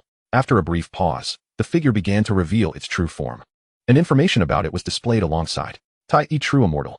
Age, 18. Awakened talent level, king level. Achievements, slayed 3 demon gods, leading to the retreat of the beast tide. Position, 13th true immortal. Awakening location, Kyoto base city. As Tai E's accomplishments unfolded on the screen, an eerie silence enveloped the realm. The sound of a pin dropping could be heard. Even the faintest breaths seemed amplified. No one was not left dumbfounded. Gulp. A synchronized sound of disbelief echoed through the crowd. An 18-year-old true immortal? Surely, this had never been witnessed before. Indeed, even those 3 esteemed figures had never possessed such an absurd talent. Moreover, it was a king-level talent, truly terrifying. Gradually, murmurs began to spread, and excitement surged through the masses. Tai True Immortal had delivered an unparalleled shock. A king-level talent, at 18. Slaying 3 demon gods. This was akin to the prodigies that once graced the zenith of humanity during its golden age. In the Kyoto base city, within the command district, every individual ceased their activities, fixated on the screen. Upon seeing the true visage, their jaws dropped, as if they could swallow a dinosaur egg whole. Is the 13th true immortal really Lin Qing? Lu Yi asked in astonishment, gazing at the screen. It must be, Zhao Jun replied instinctively. No sooner had he spoken than the command center erupted with fervor. Indeed, it's the god of Lin. Can you believe it? In such a short span, he has become a true immortal. Incredible. Truly my idol. Eternal god. Lin god. Invincible. 3 6th level demon gods. This achievement is unparalleled throughout history. Lin god. Lin god. In the Beast Slayer Hall, Senior Tai has indeed become one of the 13 true immortals. Impressive. Does this mean that Senior Tai will no longer participate in the rankings of the Beast Slayers? Having ascended to true immortal status, how could he still engage? The frightening part is that he single-handedly killed 3 demon gods, something that even the previous 12 true immortals could scarcely achieve. The faces of the Beast Slayers who had previously brought Lin Qing back to the Federal Center now displayed a myriad of expressions, some filled with astonishment, others with wry smiles. and yet others brimming with combat fervor. After all, not long ago, Tai Yi had ranked below them. In the blink of an eye, everything had changed. Tai Yi had ascended to the realm of true immortals. This revelation stirred a sense of embarrassment among them. What manner of monster is he? This is simply outrageous. The martial god observed the luminous screen with a bitter smile. He could be considered the most unfortunate among them. Initially, he had attempted to forcibly capture Lin Qing, leading to a fierce battle wherein they ended in a stalemate. This had subjected him to ridicule from his peers. In their subsequent encounter, he was easily defeated, leaving him in a state of discomfort for an entire day. Now, his rival had reached a height that he could scarcely hope to attain in the near future. The martial god felt like the most pitiable person in existence. Who could have foreseen this? In a flash, Tai Yi had become capable of slaying demon gods. Jian Shun sighed, adding, ultimately, we are no longer of the same echelon. 20 levels. Gazing at the information on the luminous screen, the several true immortals fell into a contemplative silence. Jin He, have you ever slain a demon god? After a long pause, Gu Ling timidly inquired. Jin He replied, Fei Long, have you ever killed a demon god? Gu Ling seemed invigorated, turning to the dark-faced Fei Long, a true immortal nearby. Fei Long responded, Tian Xie, you better shut your mouth. Tian Xie glared fiercely at Gu Ling, the implication unmistakable. If you can't contribute to the conversation, then be silent. Do you not consider the context of your words? Even the bamboo shoots of the panda beast have been taken from you. Silence does not mean you are mute. Does anyone believe that slaying a demon god is a trivial task? Do you think it's as easy as picking cabbages? Yet, thinking of that individual silenced him. Recalling the scene at Lingyun Mountain, he trembled all over. Gu Ling chuckled awkwardly and closed his mouth. At that moment, all present shared a common thought. This individual is not human at all. Who can compare with him? After a brief silence, Jin He surveyed the group and inquired, do we all agree on his ascension to true immortal? The assembled true immortals nodded in unison. To slay 3 demon gods is a feat none of them could accomplish. Thus, his elevation to true immortal is entirely justified. Naturally, there were no objections. However, within the current perilous region, the malevolent spirits of Lingyun Mountain had been eradicated, and Fei Long and Tian Xie no longer needed to guard that territory. Pausing for a moment, Jin He continued, in that case, you two shall temporarily return to Central City. As for Tai Yi, let him wander as a free true immortal. Upon hearing this, Fei Long and Tian Xie nodded in agreement. The term free true immortal simply denotes one who does not require vigilant oversight of perilous territories. Tai Yi, what do you say? Shall we engage in a duel? A figure appeared at the entrance of the residence, smiling at Lin Qing. Come on, Wuxian. I've longed to challenge you. Lin Qing was eager to test his mettle against the top-ranked Wuxian. No one knew the exact level of his cultivation. Some claimed he had already attained true immortal status, while others suggested he was close but had yet to fully step into it. He remained shrouded in mystery. Moments later, the two exchanged knowing smiles and almost simultaneously soared into the air. Tai Yi, to battle. With a thunderous boom, Wuxian's voice reverberated across the sky, echoing throughout Central City. Fight! Lin Qing's battle spirit surged as well. He was equally intrigued by this enigmatic top contender. Look! Aren't those the esteemed Tai Yi and Wuxian? It seems they are about to clash, exclaimed the crowd, excitement palpable. Chapter 59, New King versus Old King. This confrontation could indeed be termed a contest for the new kingship. One was the reigning monarch of the beast slayers, and the other a king rising through slaughter. Who would emerge victorious was a matter to be revealed in combat. Tai Yi, forever the deity. I support you. Wuxian, teach him humility. Prove who the true new king is. How could he possibly stand against Tai Yi? Wuxian is the strongest. The supporters fervently shouted and debated. Meanwhile, the commotion drew the attention of the true immortals who were convening. Is that the voice of Wuxian and Tai Yi? Gu Ling furrowed his brow and turned to Jin He and the others. Are they truly going to fight? Enough talk. Let us go see for ourselves, said several figures who swiftly dashed towards the source of the noise. In the air, the two opponents locked eyes, their gazes sharpening simultaneously as they transformed into 2 fleeting shadows, radiating brilliant light. They collided with the force of 2 blazing stars, creating a blinding flash that resonated through the heavens. Boom! The sound of their clash thundered like a tempest, causing the spectators below to wince in pain. At that moment, they resembled 2 ancient ferocious beasts. The impact of their collision made the very heavens tremble, generating an intense vibration that was awe-inspiring. Both warriors staggered back, stabilizing themselves before exchanging smiles that conveyed a sense of exhilaration at finding a worthy opponent. After a while, the tumultuous vibrations gradually subsided. The 2 figures stood at a distance from one another, their observers left in astonishment. The force of their initial encounter had already demonstrated an alarming level of might. It was truly breathtaking. Who do you think will win? Someone posed the question. Wuxian is no slouch. He has held the top rank for so many years. His strength must be formidable, another remarked, acknowledging Wuxian's experience and prowess over the newcomer Tai Yi. I believe the elder will prevail. After all, his abilities are well established. Yet, Others voiced differing opinions, leaning in favor of Tai. As the crowd engaged in discussion, both combatants fell into a contemplative silence. Moments later, the onlookers sensed their auras intensifying, escalating to a terrifying degree. Wuxiang's hair whipped wildly, and his garments billowed as if a deity had descended. Observing this, the true immortals who had just arrived were aghast, exclaiming in unison, "True immortal." Wuxiang had indeed ascended to true immortal status, and he appeared to be on par with them, indicating he had concealed this advancement for quite some time. No wonder he had remained undetected. Similarly, Tai radiated golden light from his form, resembling a living deity, his might intensifying. Boom! With a resounding clap of thunder, Wuxiang's fist was imbued with the power to shatter the heavens. He surged forward towards Lin Qing with an overwhelming aura.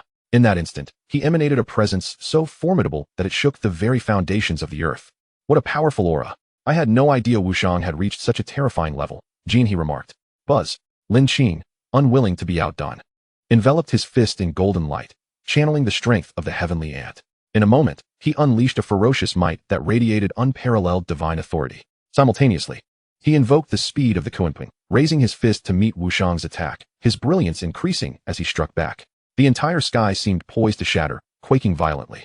The duel between these newly ascended true immortals was akin to colliding meteors, shaking mountains, and evoking awe in all who beheld it. Rumbling.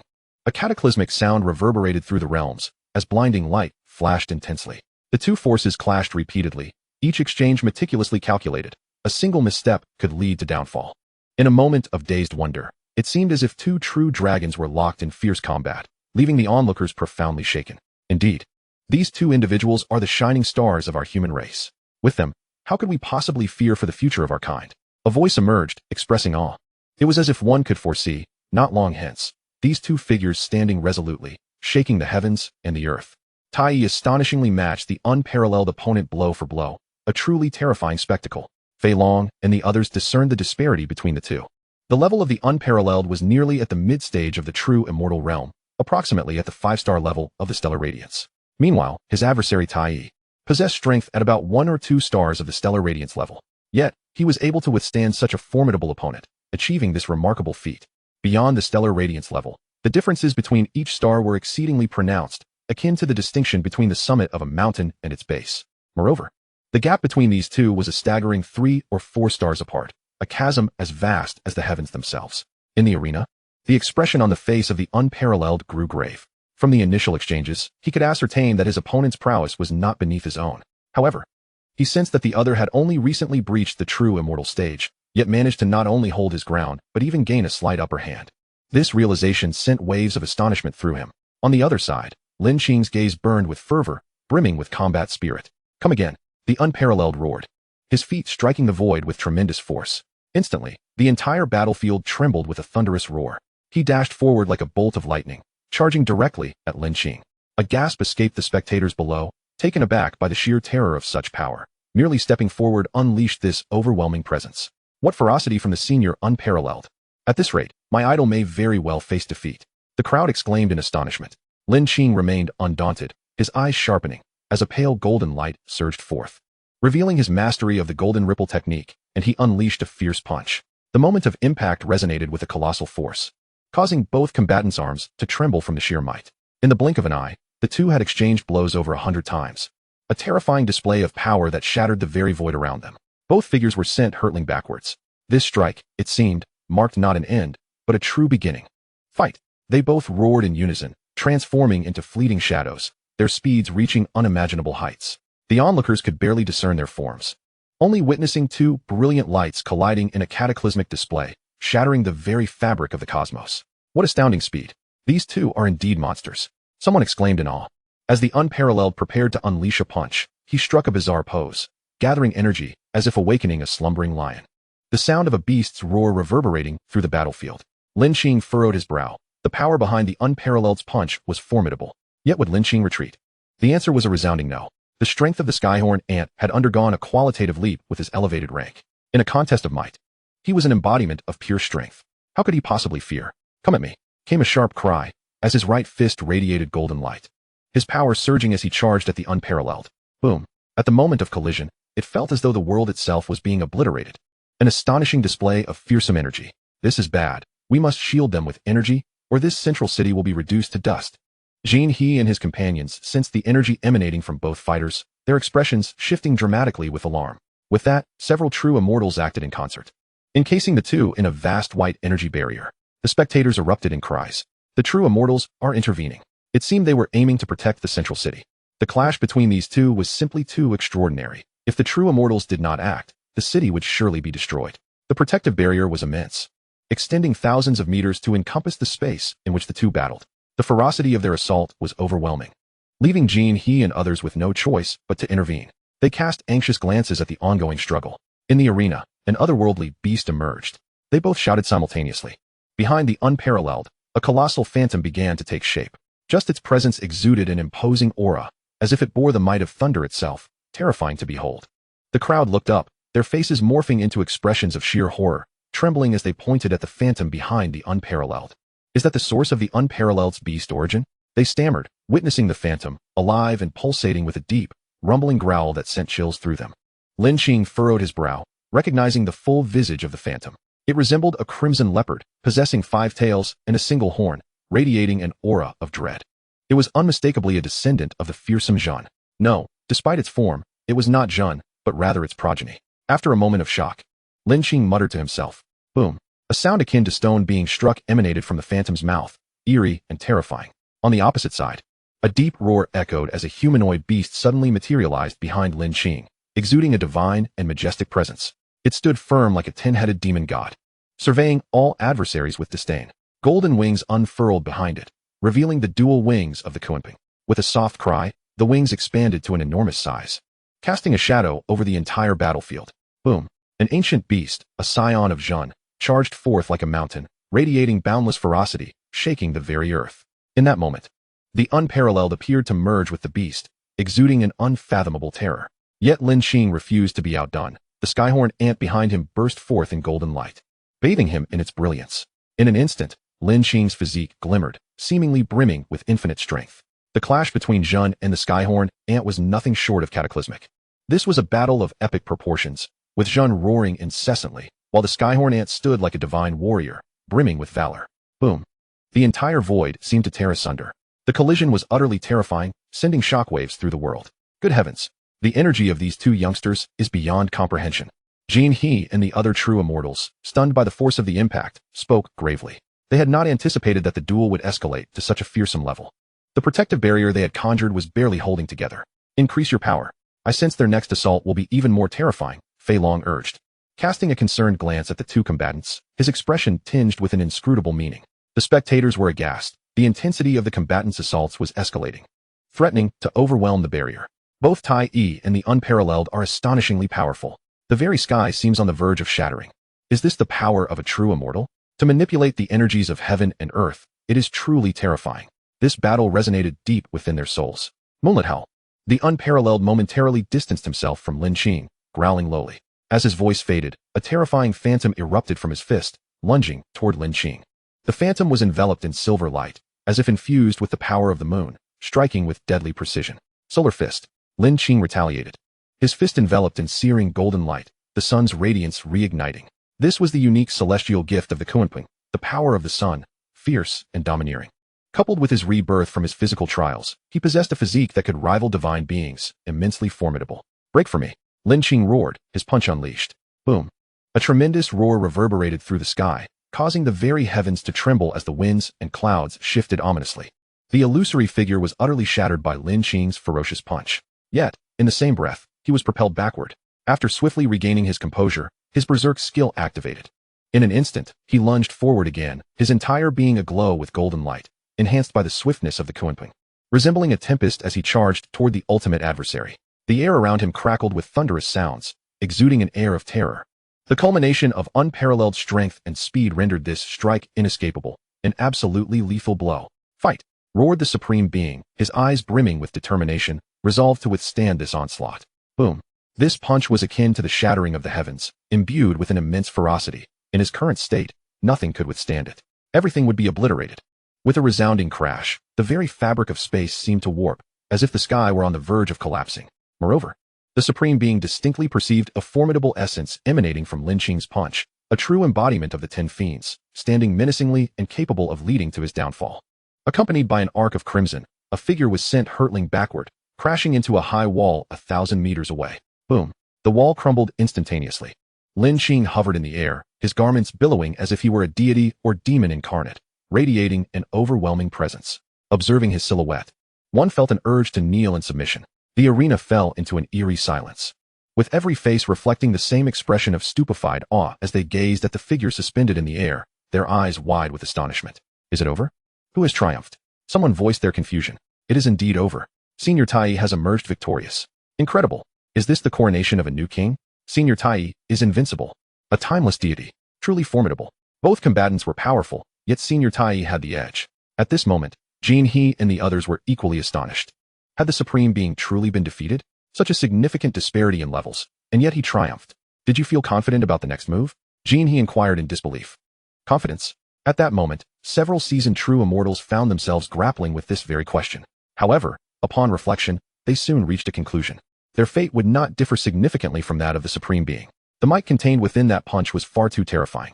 They simply could not withstand it. Simultaneously, a tempest of emotions surged within them. This individual, relying solely on his recently attained realm, had utterly crushed his opponent with absolute authority. It was simply too powerful, nay. It was utterly extraordinary. Yet, amidst their astonishment, they also felt a surge of relief.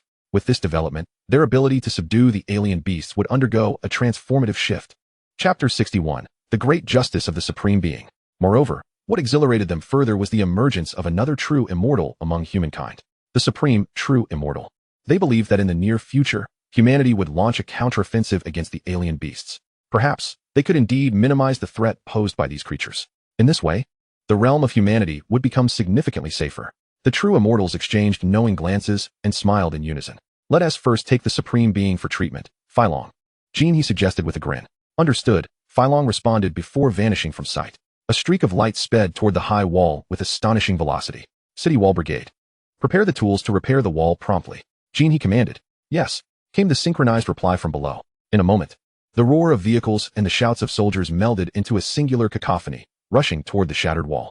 Ding. Congratulations, host, for completing the hidden task, defeating a true immortal. Reward. The Celestial Dragon Breaking City halberd level has increased, and the associated skills experience has risen by 50%. Could this also activate a task? Lin Qing was utterly taken aback by this turn of events. Instantly, a broad smile spread across his face, his heart swelling with joy. A cursory glance at the weapons section of his status panel revealed that the embellishments had transformed into Earth grade. Consequently, the potency of his weapon had undergone a terrifying enhancement. Reflecting on the battle with the Supreme Being, he realized he had yet to employ some of his techniques. After all, that particular move possessed such overwhelming destructive power. He feared it might harm the Supreme Being. Hence, he had opted to endure it with his own body, merely prolonging the inevitable. If the already unconscious Supreme Being were to hear this, he would likely be infuriated. You mean you didn't go all out? Isn't that just bullying? How exasperating. Without comparison, there can be no pain. Had Lin Qing unleashed the Breaking City halberd and utilized the Kunpeng's innate skill, Vast Ocean, the Supreme Being might not have withstood it. That blow's lethality was truly terrifying. Compounding damage over distance only increased its ferocity. I can't believe the boss has broken through to true immortality.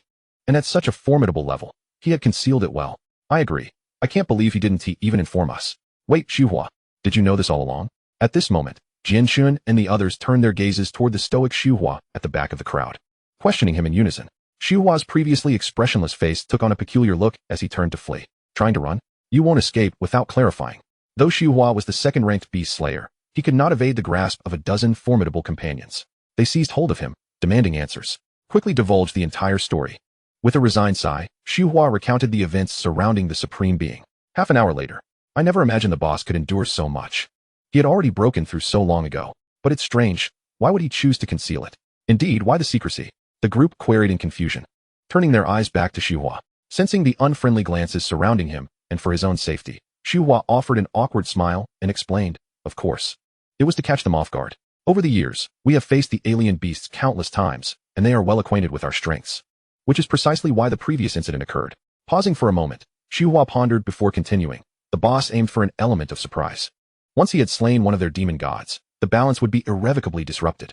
During the previous invasion of the alien beasts, the boss was already prepared to showcase his strength, but who would have anticipated the emergence of that monster, Tai? With a sigh, he concluded, a blend of helplessness and admiration shining in his eyes. So that's how it was. While the group fell into silence, a voice resonated from above. They looked up to find Lin Qing descending gracefully, a smile adorning his face.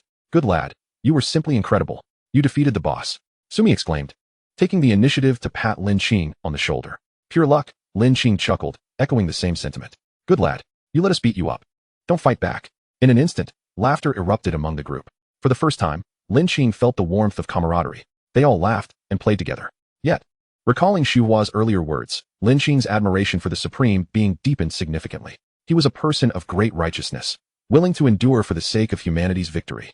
Such a disposition, Lin Qing mused, was beyond his own capabilities. Such individuals could rightly be called heroes. In times of dire straits, there would always be those willing to step forward, sacrificing themselves for the greater good.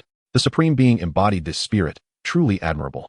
3 days later, at the Federal Central Hospital, the Supreme Being slowly opened his eyes, having awakened from 3 days of unconsciousness. He sat up, rubbing his head as memories of the duel with Lin Qing flooded back. That punch was genuinely terrifying. The Supreme Being murmured to himself. Regardless of how he contemplated or which skills he attempted to employ in defense, it seemed that defeat was inevitable. It felt as though he were not facing a mere human, but rather an ancient deity or demon. Boss, you're awake. Are you all right? Just as he was lost in thought, a procession of figures entered from the doorway, specifically, the Beast Slayers and Lin Qing. I am fine. What brings you all here? Wuxiang inquired, bewildered as he regarded the gathering. We visit you daily, and we happen to see that you have awakened, they replied in unison. Tai, you've come as well. Wuxiang noted, clearly recognizing Lin Qing among the crowd. Indeed, she replied softly. With her words, an unexpected silence enveloped the hospital room. After a brief moment, Lin Qing and Wuxiang exchanged knowing smiles, a shared understanding passing between them. Observing the smiles on their faces, the others exchanged peculiar glances and even began to chuckle. Boss, Tai, you two aren't thinking of fencing, are you? Someone suddenly remarked. The two immediately darkened their expressions, shooting a fierce glare at the speaker. This was swiftly followed by an eruption of laughter throughout the room. A day later, Wuxiang was successfully discharged from the hospital, thereby naturally ascending to the status of the 14th true immortal. This news swiftly spread among humanity, igniting a fervor of jubilant cheers. The emergence of 2 additional true immortals brought unparalleled joy. As for the rankings of the Beast Slayers, the first and second places became true immortals and thus were no longer eligible for ranking. It was originally intended that they would simply adhere to the previous order of standings. However, due to Wuxiang's circumstances, he decided to hasten the organization of the Beast Slayer ranking competition. This would also provide clarity regarding who among them possessed greater strength. Upon issuing the command, it received unanimous approval from all the Beast Slayers. After witnessing the clash between Wuxiang and Tai, they were all brimming with fighting spirit, eager to emulate such extraordinary figures. Chapter 62, The Beast Slayer Ranking Competition.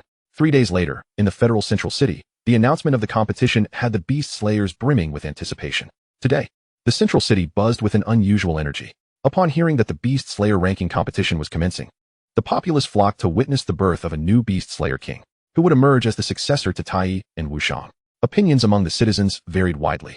I believe that the one who will ascend to the top of the Beast Slayer rankings will undoubtedly be Lord Shuhuan.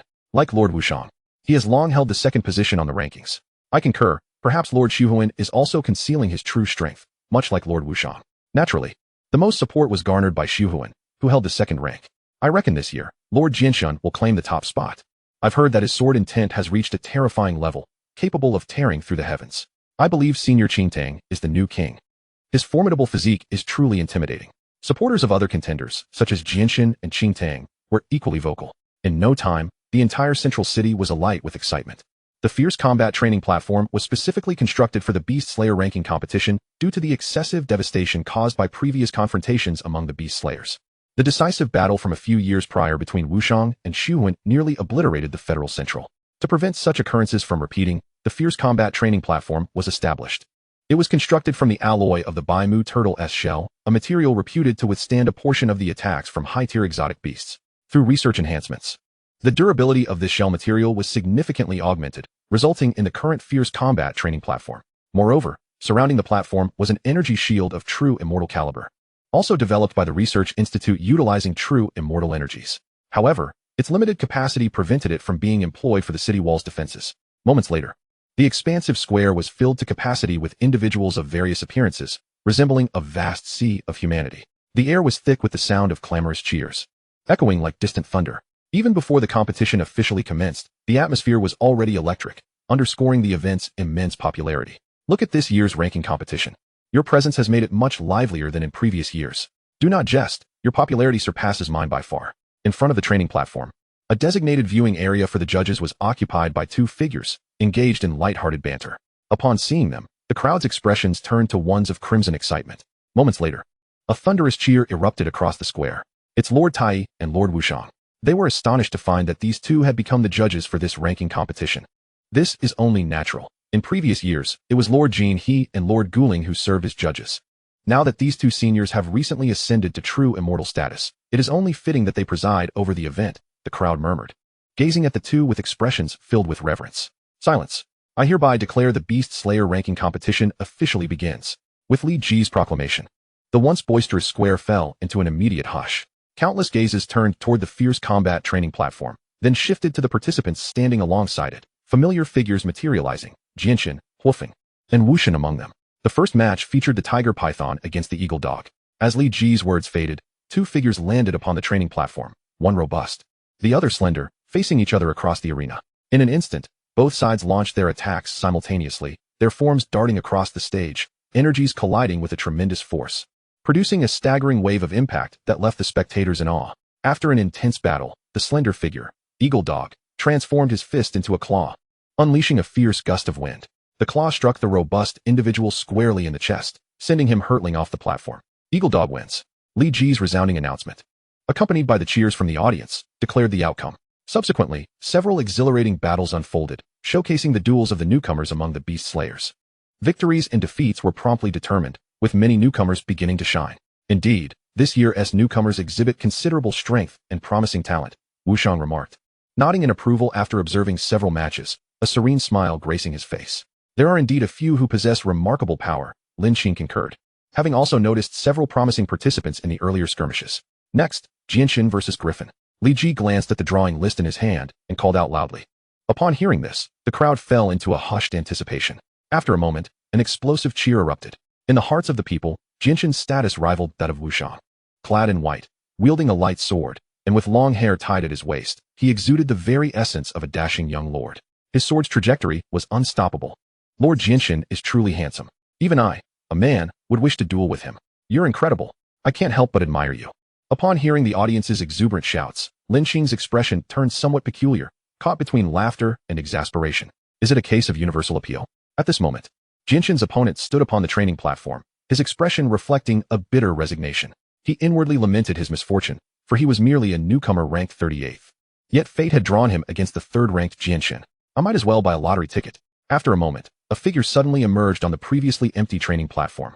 Appearing as if from nowhere, it was Jianxin.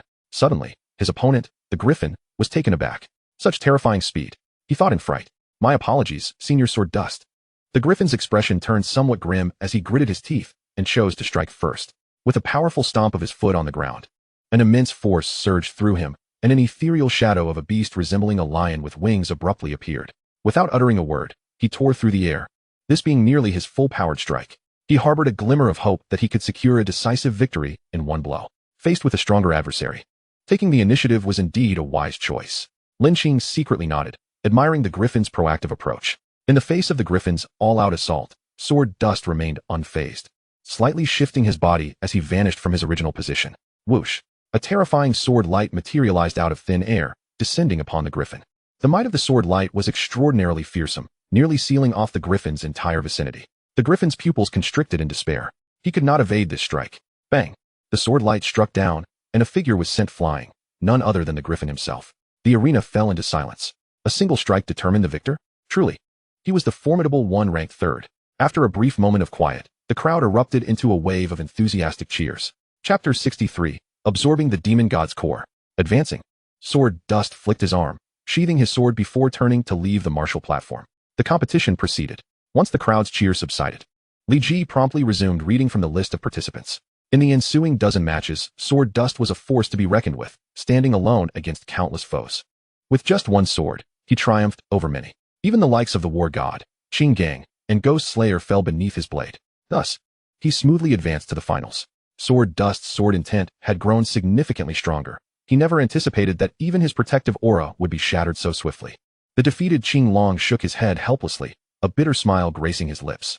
His protective aura had always been a source of pride, being the very skill that secured his position at fourth on the leaderboard. Their relationship resembled that of a spear and a shield. Yet it was evident that the spear now held the upper hand. Indeed, his speed was astonishing. I could barely keep up. This lad must have been training tirelessly of late. Qing Gang wore a bitter expression, having thought that his recent experiences would allow him to shine in this ranking competition. Unexpectedly, Sword Dust had not lagged behind, dedicating himself to rigorous training. Sword Dust's movements were as sharp and swift as his sword's might, which inevitably led to his defeat at his hands. Meanwhile, the second-ranked Void also advanced with great prowess, entering the finals. The energy of Void was immensely enigmatic. Much like his moniker, like a phantom, his opponents often found themselves unaware of when he would strike. By the time they realized, they had already fallen. Void, your techniques remain as elusive as ever, the war god remarked dejectedly to Void, who stood nearby, his expression calm as if unconcerned by all. Void merely chuckled, turning his gaze towards Sword Dust standing on the other side of the platform, his eyes suddenly sparkling with intensity. Sword Dust seemed to sense something, casting a glance back. One could almost hear the thunderous resonance that erupted from the intersection of their gazes, a clash of battle intent. As the matches progressed, the sky gradually darkened. Soon, as Li Ji announced the conclusion of the day's contests, the audience began to disperse. The finals were naturally postponed until 3 days later. The encounter between Sword Dust and Void would reveal who would claim the top spot. Answers awaited in 3 days. Lin Qing and Wuxiang each returned to their respective quarters. Having become a true immortal, Lin Qing could have relocated to the center, a place that not only facilitated strength enhancement, but also offered greater comfort. Yet he declined, feeling quite content with his current abode, which afforded him solitude free from disturbances, perfect for his cultivation. In the tranquility of his quarters, the soft moonlight streamed in. Lin Qing sat cross-legged on his bed, taking a deep breath and closing his eyes. This was a daily ritual, a means to integrate the primal energy of the exotic beasts within him for better mastery over their powers. 2 hours later, Lin Qing gradually opened his eyes, a fleeting brilliance flashing within. Glancing at his personal status panel, he noted, power level, stellar level 1 star, 60. An increase of 1% over 2 hours was rather slow. He sighed softly, muttering to himself. With a swift movement of his hand across his waist, he opened his palm to reveal a glowing stone-like substance, the core essence of an exotic beast. It was a core essence of the demon god level. Let us see how this demon god core enhances my abilities. Lin Qing furrowed his brow, eyeing the radiant demon god core in his palm. The system began to absorb it. He mentally intoned the command. Ding. The system initiated the absorption process. A cold mechanical voice echoed in his mind. As the system's voice faded, the light of the demon god core suddenly flared. Moments later, it entered Lin Qing's body, just as the core's energy infiltrated him. A deep growl resonated within. Ding. Host is in danger. The demon god apparition has manifested. The system's warning had barely concluded when a shadow appeared, glaring at Lin Qing, who was engrossed in absorption. It was the apparition of the demon god. In an instant, this apparition began to rampage within him, exhibiting extreme ferocity. Lin Qing's expression changed slightly as he hurriedly summoned the essence of the celestial ant to suppress the demon god apparition. He was astounded that the demon god core could even manifest an apparition. Fortunately, with the system's assistance in absorption and its timely warning, he had narrowly avoided being counterattacked by the demon god. Upon the appearance of the celestial ant's apparition, the demon god's countenance shifted dramatically, letting out a shrill cry as it attempted to flee within Lin Qing. The celestial ant was an ancient beast of 10 calamities, while the demon god was merely a 6th-tier entity. The innate suppression of bloodlines alone rendered the demon god utterly helpless. Moreover, it was currently just an apparition, naturally terrified of the celestial ant's power. Boom! A flash of golden light erupted, accompanied by a piercing shriek, causing the demon god's apparition to dissipate, reverting to core energy that fused back into Lin Qing's being. With the apparition subdued, the absorption process became considerably easier. Thanks to the system's help, it proceeded remarkably smoothly. The energy of the demon god core coursed through Lin Qing's entire body, continuously nourishing his cells. Undeniably, the energy of the demon god was indeed immense. Just a moment later, Lin Qing could feel a profound fullness within him, as if his power was on the verge of eruption, akin to a volcanic explosion. His physical form radiated a brilliant golden light, enveloping him entirely, reminiscent of ancient deities walking among mortals. At that moment, his body greedily absorbed the energy bestowed by the core. Thus, Lin Qing remained immersed in this absorption for a full 3 hours. When he opened his eyes once more, Lin Qing found himself brimming with strength. A formidable pressure emanated from within, exuding an aura of sheer terror. As he gently clenched his fist, an explosive sensation surged from his palm, suggesting that a single punch could unleash earth-shattering might. The power within him felt significantly amplified, and even his physical form had undergone substantial enhancement. Lin Qing beamed with joy as he contemplated his latest gains. Upon revisiting his personal status panel, he discovered that his experience points had indeed changed. Power level, stellar level 3 stars, 37. Just one demon god core had elevated him by nearly 2 stars in rank. Had it not been for the system's intervention, let alone the addition of 2 stars, merely succeeding in absorption would have been considered an extraordinary stroke of luck. Lin Qing was the first awakened one to absorb directly in such a manner. Typically, an awakened individual must possess a rank higher than that of the slain beast to successfully absorb its core essence. In simpler terms, if the beast's core essence is of the 3rd rank, then the awakened must attain the platinum level to ensure a successful absorption. Of course, Lin Qing was an exception to this rule. Chapter 64, The Unknown, The Plan of Jinhe. After all, he had the system's assistance, coupled with the formidable strength of the beast he had awakened, alleviating any concerns regarding rank discrepancies. For the next 2 days, Lin Qing remained within his abode. Until the 3rd day. Knock, knock, knock. Having just completed his cultivation, Lin Qing opened his eyes to the sound of knocking at the door. Rising, he approached and opened it, encountering a stranger whose appearance elicited a slight furrow of his brow. As he stood in astonishment, the individual spoke, Lord Tai. I am the envoy of Lord Jinhe, who has instructed me to invite you to the central meeting. Understood, Lin Qing replied with a nod. The envoy bowed slightly before departing. Once the figure vanished from sight, Lin Qing felt a surge of curiosity. Why had an envoy been sent to notify him? Was there a matter of urgency? Choosing not to dwell on it, he moved with a slight motion, transforming into a streak of light as he sped toward the Federal Center. In a brief moment, he arrived at the 20th floor of the Federal Center. Stepping out of the elevator, he was immediately enveloped by a heavy atmosphere that pervaded the conference room. Glancing around, he noted the serious expressions on the faces of those present. Upon seeing Lin Qing, Jinhe finally spoke. You have arrived. Please take a seat. Once Lin Qing was seated, Jinhe's tone turned grave. The reason for our gathering today is due to an incident concerning the vast ocean. An incident regarding the vast ocean? The true immortals present wore expressions of disbelief. The reason was simple. Hardly anyone was unaware of who guarded the vast ocean. The National General, the foremost powerhouse of the human race. How could an incident possibly occur under his watch? Jinhe scanned the faces of the true immortals, observing their astonishment, and shook his head with a sigh. This information comes directly from the National General. What? Exclaimed the crowd in unison. The news was relayed personally by the National General? Could it truly be that serious? According to the message from the National General, the vast ocean has been exhibiting unusual phenomena of late, with strange energies frequently emanating from the ocean's depths. After a moment of contemplation, he continued, moreover, these energies do not originate from the Sea Emperor. The National General, in an effort to preempt any unforeseen circumstances, has sent forth this warning. As Jinhe spoke, his countenance grew increasingly solemn, his brow furrowing. Could it be that those entities are returning once more? Bone Spirit, with a furrowed brow and an expression of indignation, questioned. It should not be them. After their last failed scheme, they would lack the resources for a swift comeback. Jinhe promptly dismissed Bone Spirit's perspective. Just as Jinhe had noted, following the failure of the beast eradication plan, they had suffered the loss of 3 demon-level powerhouses, severely depleting their strength. The Sea Emperor and his ilk were not foolish. Knowing they could not contend with us at present, they would not rashly engage again. Filong and Tianxia have already headed to the vast ocean to investigate alongside the National General. Results will not be forthcoming for the time being. The reason for summoning everyone today is that there exists another plan. Another plan? The assembly turned their gazes toward Jinhe, their expressions adorned with curiosity. With our human forces significantly augmented, now that Tai Yi and Wuxiang have joined our ranks, we can initiate a counter-offensive against the beasts. Jinhe's voice rose in intensity, filled with solemnity. Upon hearing Jinhe's proclamation, the crowd's eyes sparkled with renewed hope. A counter-offensive? You mean we will take the initiative this time? Qing quickly grasped the implication, his face alight with enthusiasm. Exactly. Weakening the high-tier combat power of the beasts presents us with immense advantages. With a smile gracing his face, Jinhe addressed the assembly. Now, please share your thoughts on the plan. At this moment, Lin Qing interjected. Upon hearing his words, Jinhe was momentarily taken aback before joyously revealing his strategy. Half an hour later. Excellent. Let us proceed as such. I've long desired to settle accounts with these fiends. The booming voice resonated through the conference room, causing a reverberation that filled the space. The Thunder King declared with fervor. As for the vast ocean and the 10,000 mountains, given the vastness of that territory, we must temporarily concede. Jinhe continued. The assembly nodded in agreement. Do all present comprehend the details of this extermination plan? Understood.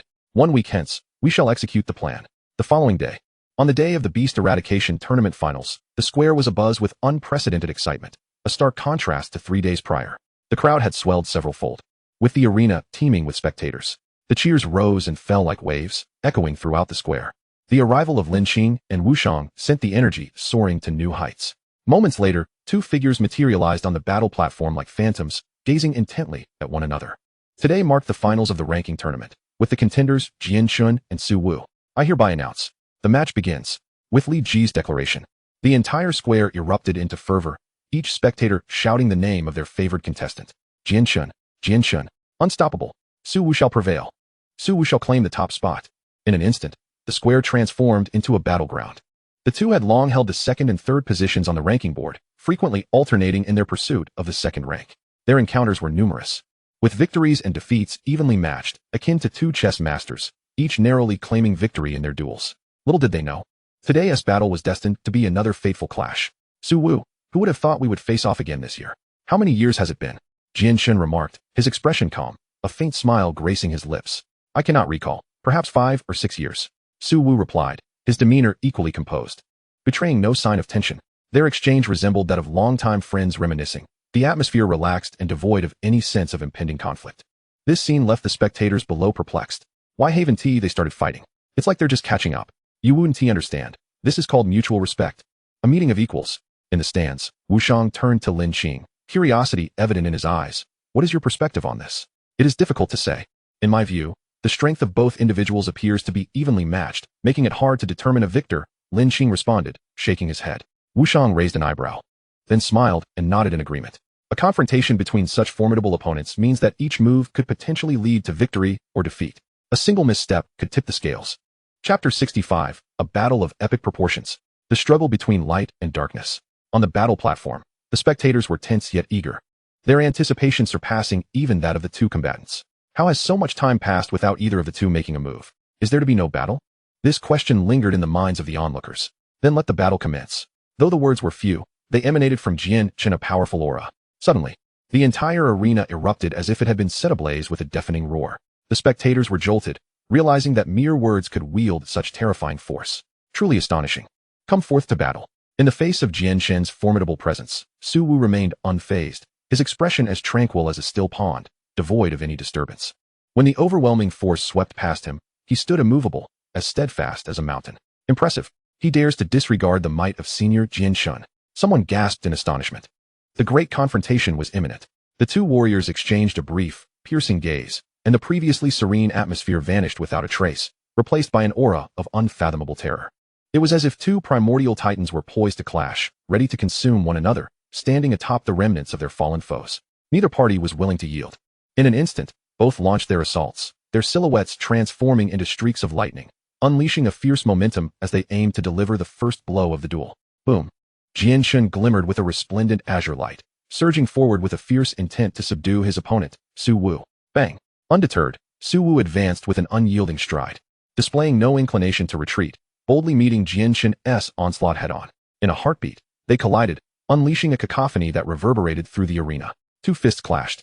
One glimmered with a piercing azure light, while the other was shrouded in an enigmatic darkness. The violent impact threatened to shatter the very ground beneath them, producing a jarring sound that left the audience in rapt awe. Such strength. The spectators gasped collectively, their eyes wide with disbelief as they beheld the fierce confrontation on stage. The ferocity of their clash was terrifying. Had it not been for the protective barrier surrounding the arena, the entire square might have been reduced to rubble, a testament to the extraordinary power of both combatants. As onlookers marveled, they glanced back at the arena, only to find that the two had exchanged countless blows in the interim. Each encounter resonated like the thunderous beat of war drums, the sound of their physical clash relentless, as if seeking to fracture the very souls of those who watched. Boom! Jianshun soared into the air, hovering momentarily, his gaze chillingly focused. In the next heartbeat, he dove down, his right arm swinging, unsheathing his weapon with an elegant flourish.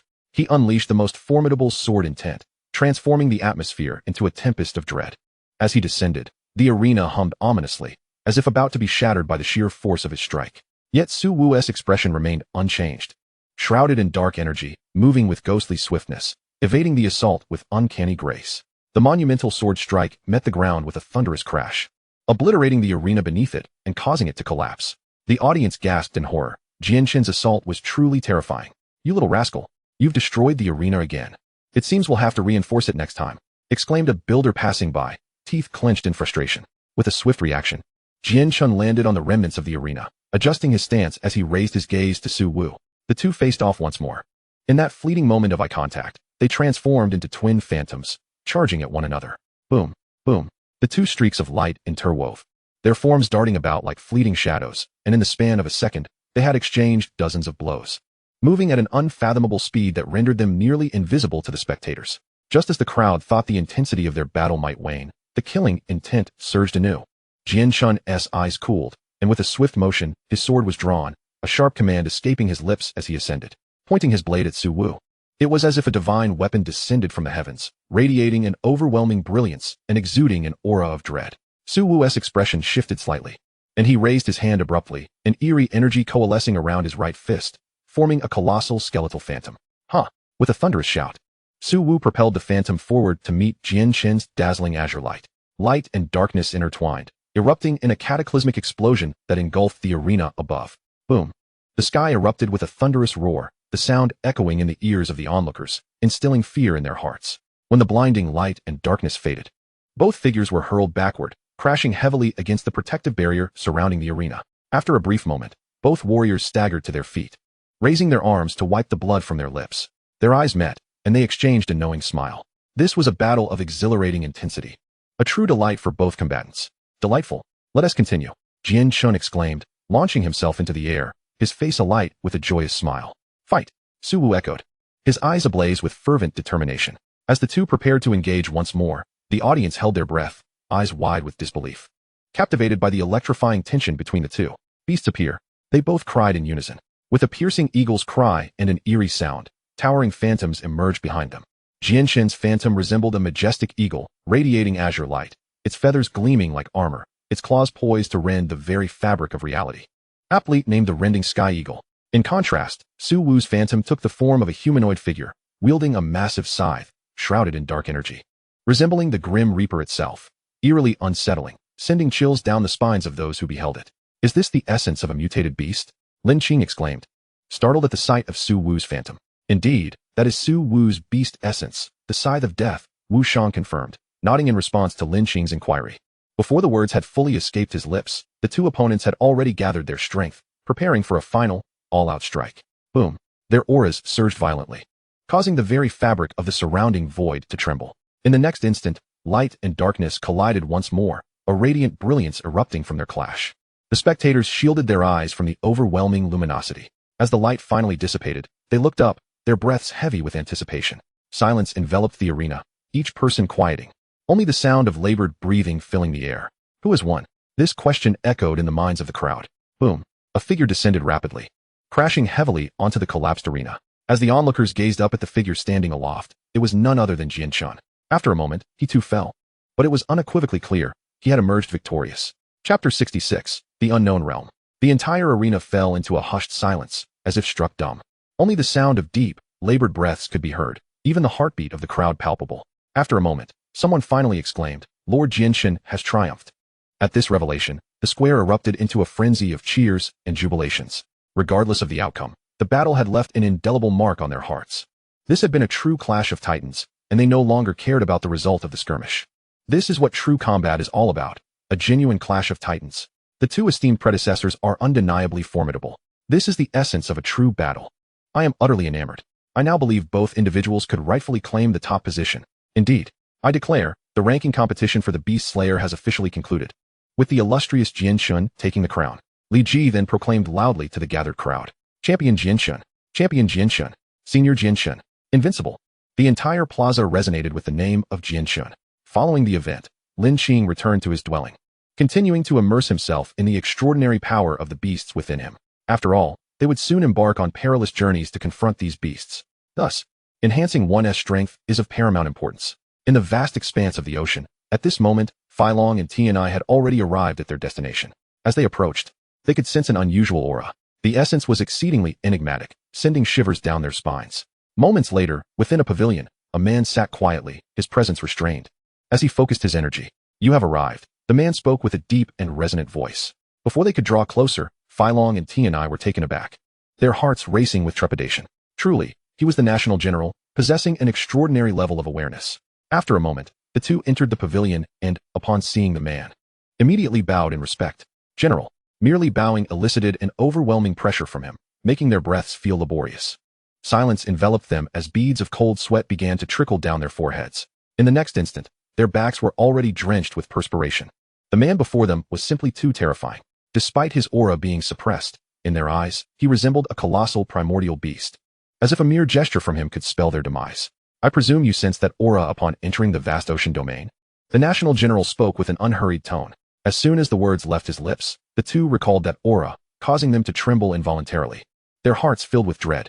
That aura seemed to rival the very presence of the man before them. Indeed, it is exceedingly strange, they replied respectfully. This aura has only manifested in recent days.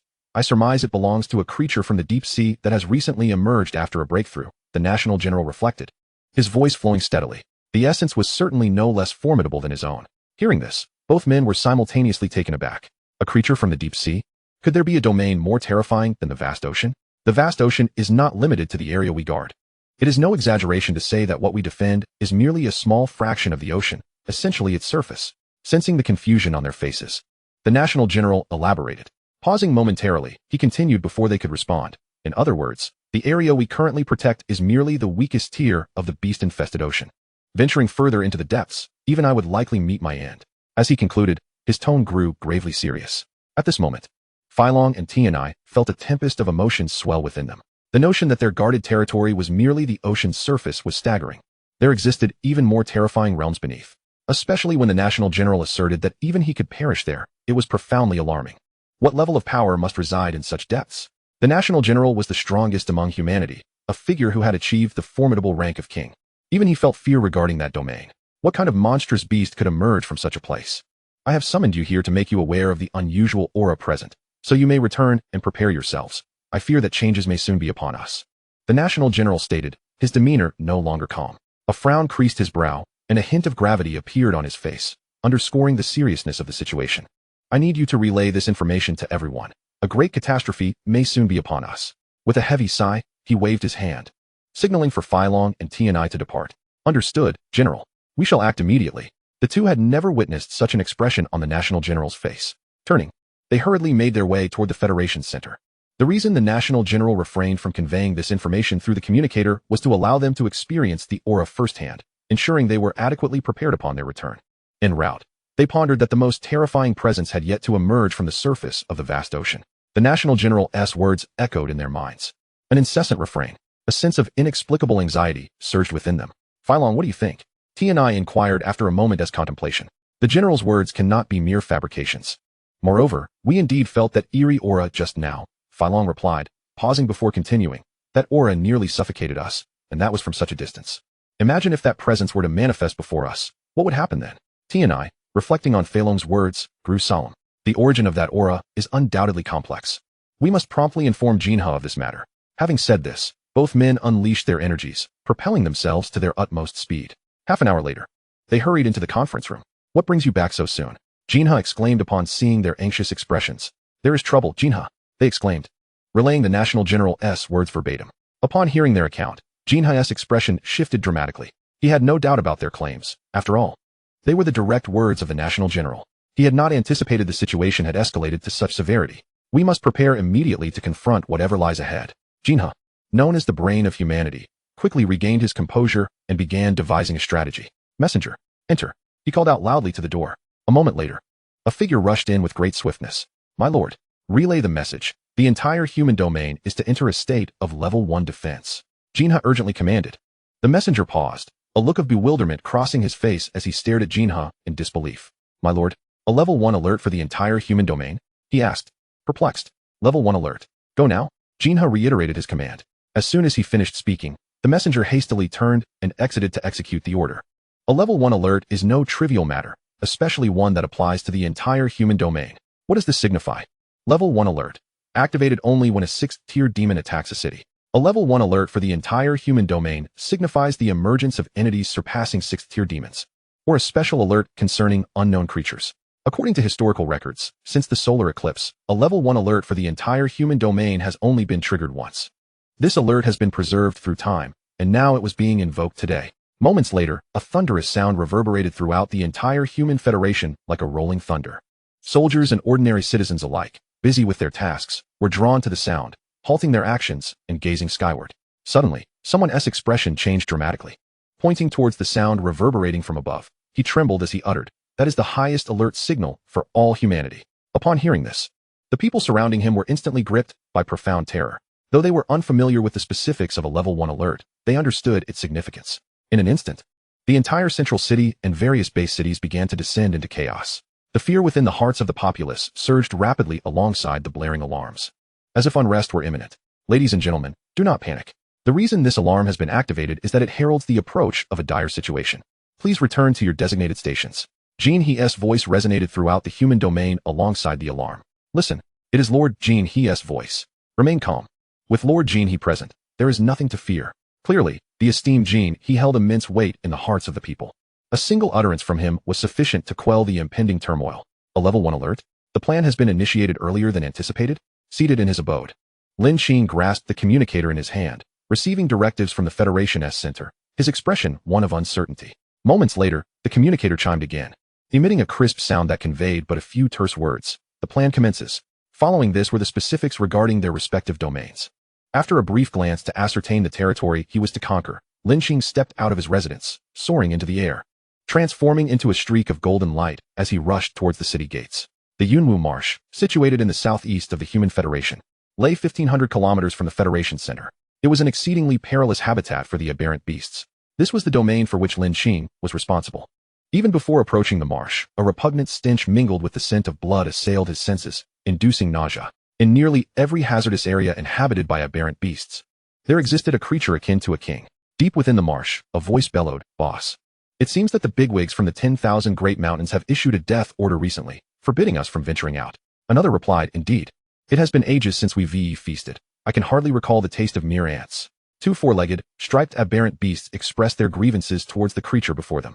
Following their gaze, one would see an aberrant beast radiating a golden glow. Its limbs were remarkably robust, resembling colossal stone pillars, and it bore conical teeth several meters long, adorned with golden scales. Its massive tail resembled a steel mace, complete with barbs, as if one strike could shatter the heavens and the earth. This was the golden conical crocodile, the sovereign of the Yunwu Marsh, a 6th-tier demon god. Humph, they must be frightened senseless by those ants. How could such insignificant creatures possibly be my match? The golden conical crocodile bellowed, its long maw curling into a sneer. Since ascending to demon god status, it had become exceedingly arrogant, systematically eliminating all its former adversaries and devouring their flesh, further fortifying its scales. Suddenly, a thunderous explosion rang out, striking their eardrums. "Boss, it's those human ants," the golden crocodile exclaimed. "Ha! Heaven has not forsaken me. Fresh meat has come to my doorstep." With a deafening roar, the golden conical crocodile unleashed its massive tail, shattering the marsh to reveal its true form. "Human ants, dare to invade my territory? You shall become my meal today," it bellowed, its eyes gleaming with a bloodthirsty light. "Just a mere crocodile," Lin Qing replied with a calm demeanor, his voice cold. As he regarded the crocodile, his eyes were filled with disdain and nonchalance. "Ants seeking death." The golden conical crocodile let out a furious roar, its pillar-like forelimbs crashing down upon the ground. Its body aglow with golden light, its aura surging violently. As its tail swung toward Lin Qing's chest, it produced a sound akin to the tearing of the air, showcasing its formidable might. Just the right opportunity to hone my physical prowess. A light shout escaped Lin Qing's lips as he coalesced power in his right arm, unleashing a punch devoid of any turmoil. This punch bore the weight of mountains and seas, embodying an overwhelming force. Boom! The terrifying tail was struck aside, and the gigantic form of the golden crocodile was sent hurtling through the air, crashing into a nearby boulder. The might of this punch was utterly fearsome, as if it possessed the strength to suppress the very 5 mountains. The boulder shattered with a resounding crack, leaving the two four-legged striped beasts nearby in a state of shock and disbelief, their bodies trembling violently as monstrous waves of fear surged within them. Roar! The golden crocodile, rising from the rubble, went into a frenzy, roaring as its scales gleamed with radiance. It charged forward with the force of a massive tank, raising its colossal foot to stomp down upon Lin Qing, casting a shadow that obscured the sun. However, Lin Qing remained unperturbed. Break! Once more, Lin Qing delivered a punch, intending to confront the descending giant foot. The golden light of the Tianjiao ant surged forth, coalescing upon his right fist as it collided directly with the colossal foot. Boom! The golden crocodile was horrified to discover that its massive foot encountered an insurmountable resistance, unable to descend. Impossible! Before the words had fully left its mouth, Lin Qing raised his left fist, his aura surging, and struck fiercely at the crocodile's abdomen. The creature's massive body was once again sent careening through the air, letting out a great roar as it crashed into the boulder, causing it to splinter into countless pieces. Before it could react, Lin Qing's figure was already upon it. his fists raining down upon the golden crocodile with astonishing speed. In truth, this is the feeling of vanquishing a 6th-tier demon god with pure physicality. Lin Qing mused as he gazed at the beleaguered 6th-tier demon god before him. Chapter 68, The Smile of Benevolence. After absorbing the core essence of the 6th-tier demon god, Lin Qing found his physical form had transformed astonishingly. This was something he had not anticipated. Although he had harbored expectations, he had not foreseen such remarkable results. The golden conical crocodile, upon ascending to the 6th-tier demon god status, had achieved an almost unparalleled level of defense. Research institutions had previously released information regarding the golden conical crocodile, declaring it among the most defensively formidable of its tier. Yet here, Lin Qing had vanquished it with sheer physical prowess, illustrating the terrifying elevation of his strength. You dare to injure this demon god, you insignificant ant. Despite being riddled with wounds, the golden conical crocodile remained defiant, its pride refusing to accept that it could be harmed by what it considered mere human ants. Silence. Lin Qing, without a glance at the golden conical crocodile beneath him, raised his right fist, golden light cascading down. Boom. The creature's head was shattered, and it perished on the spot. The final struggles of the golden crocodile, in Lin Qing's eyes, were nothing more than futile rage. Boss was just killed?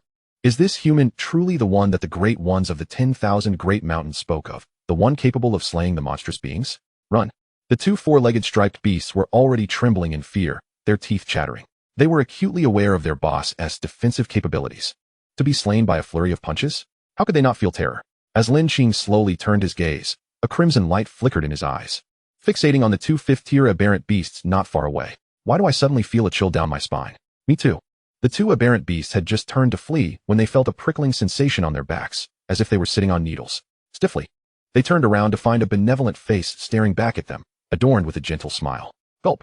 Ah. With a piercing scream, Lin Qing departed from the misty marsh, clutching a 6th-tier beast core and two 5th-tier beast cores. His next destination was the Laza River. Soaring through the air, Lin Qing glanced at the information displayed on his communicator and murmured to himself, Ding.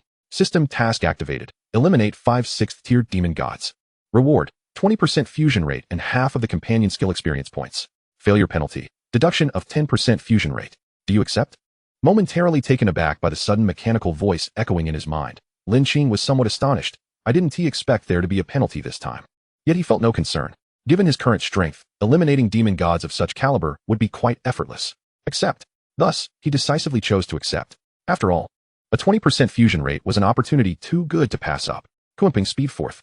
With a sharp command, he transformed into a streak of golden light, dashing away. The Laza River, unlike the misty marsh, was nearly suffused with toxic gas. The entire river lay shrouded in a thick purple haze, obscuring the scenery within, resembling a hellish domain. From time to time, the anguished cries of beasts echoed through the air, creating an atmosphere of dread. In a brief moment, a figure clad in a black top, with somewhat lengthy hair and a perpetually indifferent gaze, materialized above the Laza River. Squinting slightly, he surveyed the perilous area enveloped in dense toxic fumes below. Break! Lin Qing roared, unleashing a force akin to a gale that swept downwards, like wind dispersing clouds. The thick mist was blown away. Just a single word wielded such terrifying power. Remarkable. Below, the Laza River surged violently, thrashing the waters. Who dares disturb my slumber? A furious voice of a beast bellowed from within the river. Hardly had the echo faded when a massive rat-like beast emerged from the river's depths. Its entire body was a blood-red hue, with eyes resembling two colossal searchlights and razor-sharp fangs protruding from its maw. Hiss. Following this, the river began to boil. As a massive head surfaced, smooth and sleek, revealing itself to be a gigantic python. Human? The python seemed to sense Lin Qing's presence and looked up, growling. A rat and a snake in the same nest? Lin Qing instinctively remarked upon seeing the giant rat and python. Curse you, human. You dare disturb my beautiful dreams. You know not your fate. The giant rat was evidently more irate, spewing forth a cloud of purple mist towards Lin Qing in the sky. Lin Qing remained impassive, unfazed. As his wings unfurled behind him, stirring slightly, a fierce gust of wind instantly dispersed the toxic mist. The python narrowed its eyes, a glimmer of intelligence shining within. As it fixated on the human above, suddenly, its expression shifted dramatically, as if a realization struck. He is the one who slayed the Qimei and Wangliang. The python shrieked, an icy dread flooding its heart. At that moment, its gaze towards Lin Qing resembled that of an ancient demon god. What did you say? Run. The giant rat, upon hearing this, was instantly filled with terror. Before Lin Qing could react, both beasts vanished into the river. The reason these two beasts appeared in the Laza River was that the elders of the 10,000 great mountains had warned them to be cautious of a certain human. To avoid massacre, they had to unite, enhancing their chances of survival. Little did they expect that they would encounter Lin Qing, this harbinger of doom. So soon after their convergence, the python had recently ascended to the demon god tier. Previously, during Lin Qing's extermination of the Qimei and Wangliang demon gods, it had been in Lingyun Mountain, serving as a subordinate to them. The memory of its leader being instantaneously obliterated was deeply etched in its mind, haunting it with relentless terror. Trying to flee, Lin Qing coldly addressed the river below. Clang! The celestial dragon-breaking city halberd suddenly manifested in his grasp. Endless ocean. Lin Qing bellowed, swinging the halberd downwards towards the river. A terrifying wave of power erupted from the halberd, layering upon itself with increasing ferocity. Given that the Luoza River was inherently tied to water, this compounded assault became even more formidable. The two demon gods, desperately attempting to escape, suddenly felt a chill grip their hearts as overwhelming energy surged, propelling them out of the water. The water transformed into a fierce gale, ruthlessly slicing through their bodies. They endeavored to counterattack, but found themselves utterly powerless. With Lin Qing's increased fusion rate, the endless ocean had grown even more terrifying. The two sixth-tier demon gods possessed no means of resistance.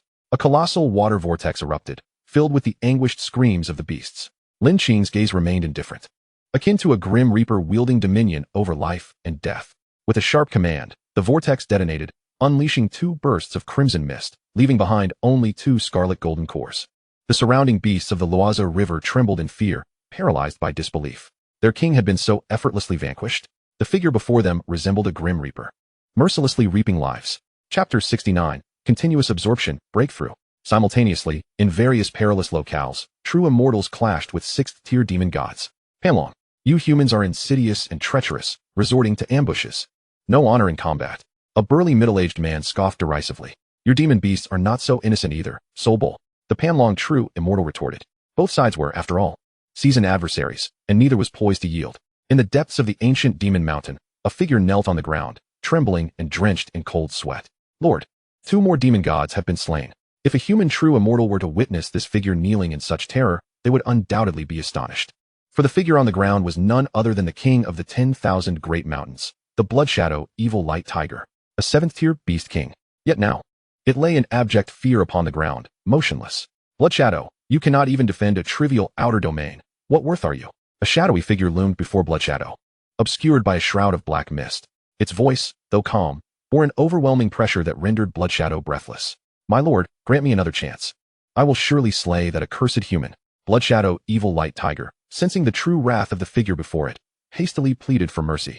Do you know who has brought you to this level? Or do you wish to return to that place? The calm words were uttered once more. Upon hearing that phrase, Blood Shadow began to bow repeatedly in supplication. The mere thought of that place sent shivers coursing through its body. In that realm, it was utterly insignificant. It was akin to hell. It would rather die than return there. I will grant you another chance. When I return, should that human still exist, you know the consequences. With that, the shadowy figure waved its hand and vanished from sight, its voice lingering in the air. After a long while, Blood Shadow trembled and rose from the ground, glancing around in fear. Once it confirmed that the figure had disappeared, it finally felt a sense of relief. As if reborn, Blood Shadow gasped for air, drenched in cold sweat. Before that figure, it harbored no thoughts of resistance. Human. A thunderous roar erupted from Blood Shadow's mouth as it howled skyward. The third head stood upon the ground of a perilous location, gazing down at the decapitated corpse of a colossal beast beneath its feet, softly murmuring.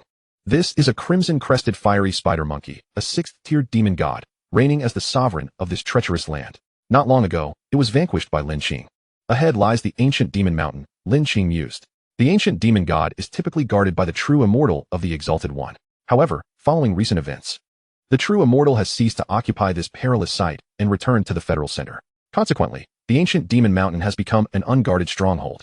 Originally, Jin He intended to assign the task of guarding this place to the demon and the Azure Emperor, but due to the current campaign, that plan has been temporarily shelved. Since he must venture to the ancient demon mountain, Lin Qing resolved to enhance his cultivation first.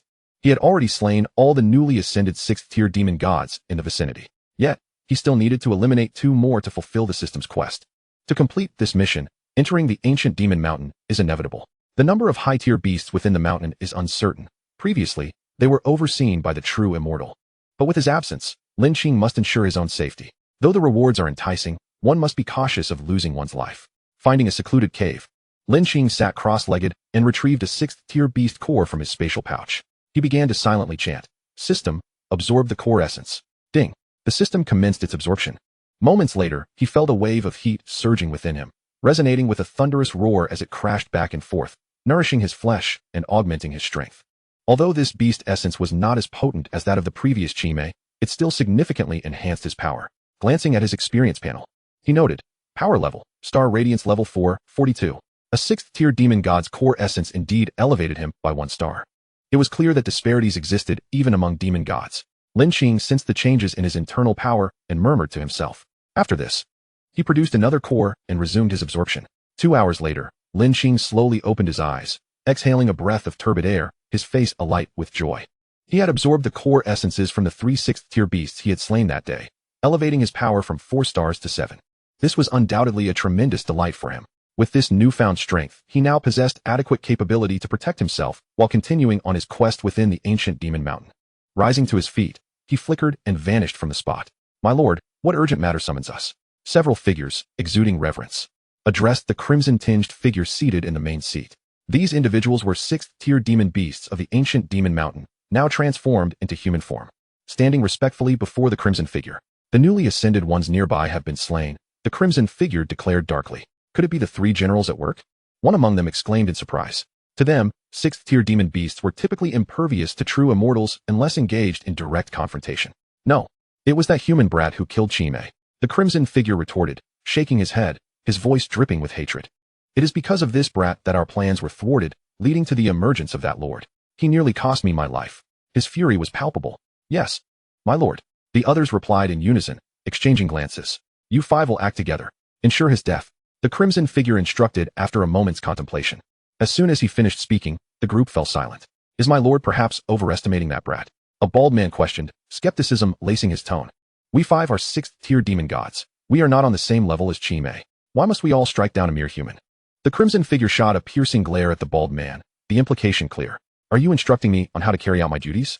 A fierce aura emanated from him, causing the bald man to break into a cold sweat, his legs trembling.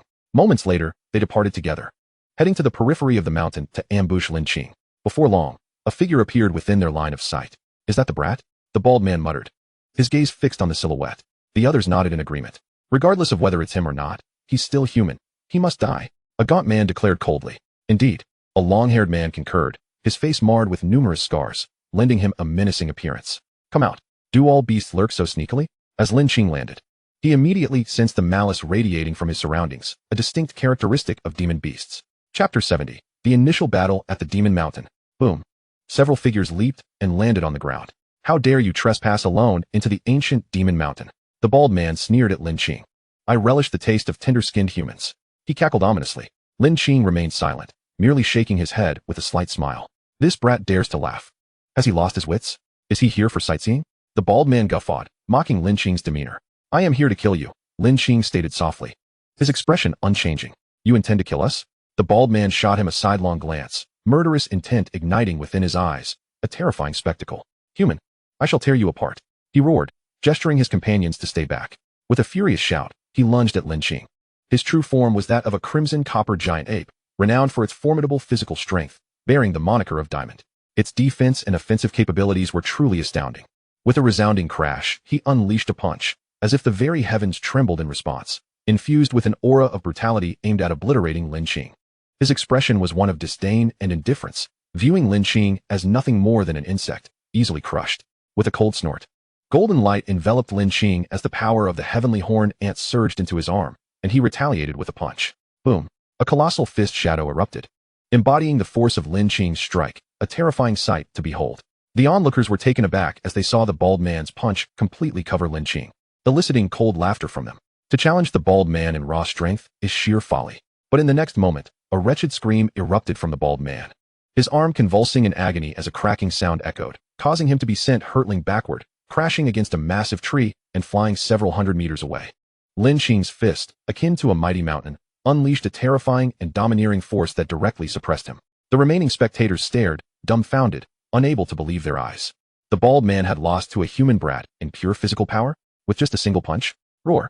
The bald man howled in rage, a dark aura surging around him, almost blinding.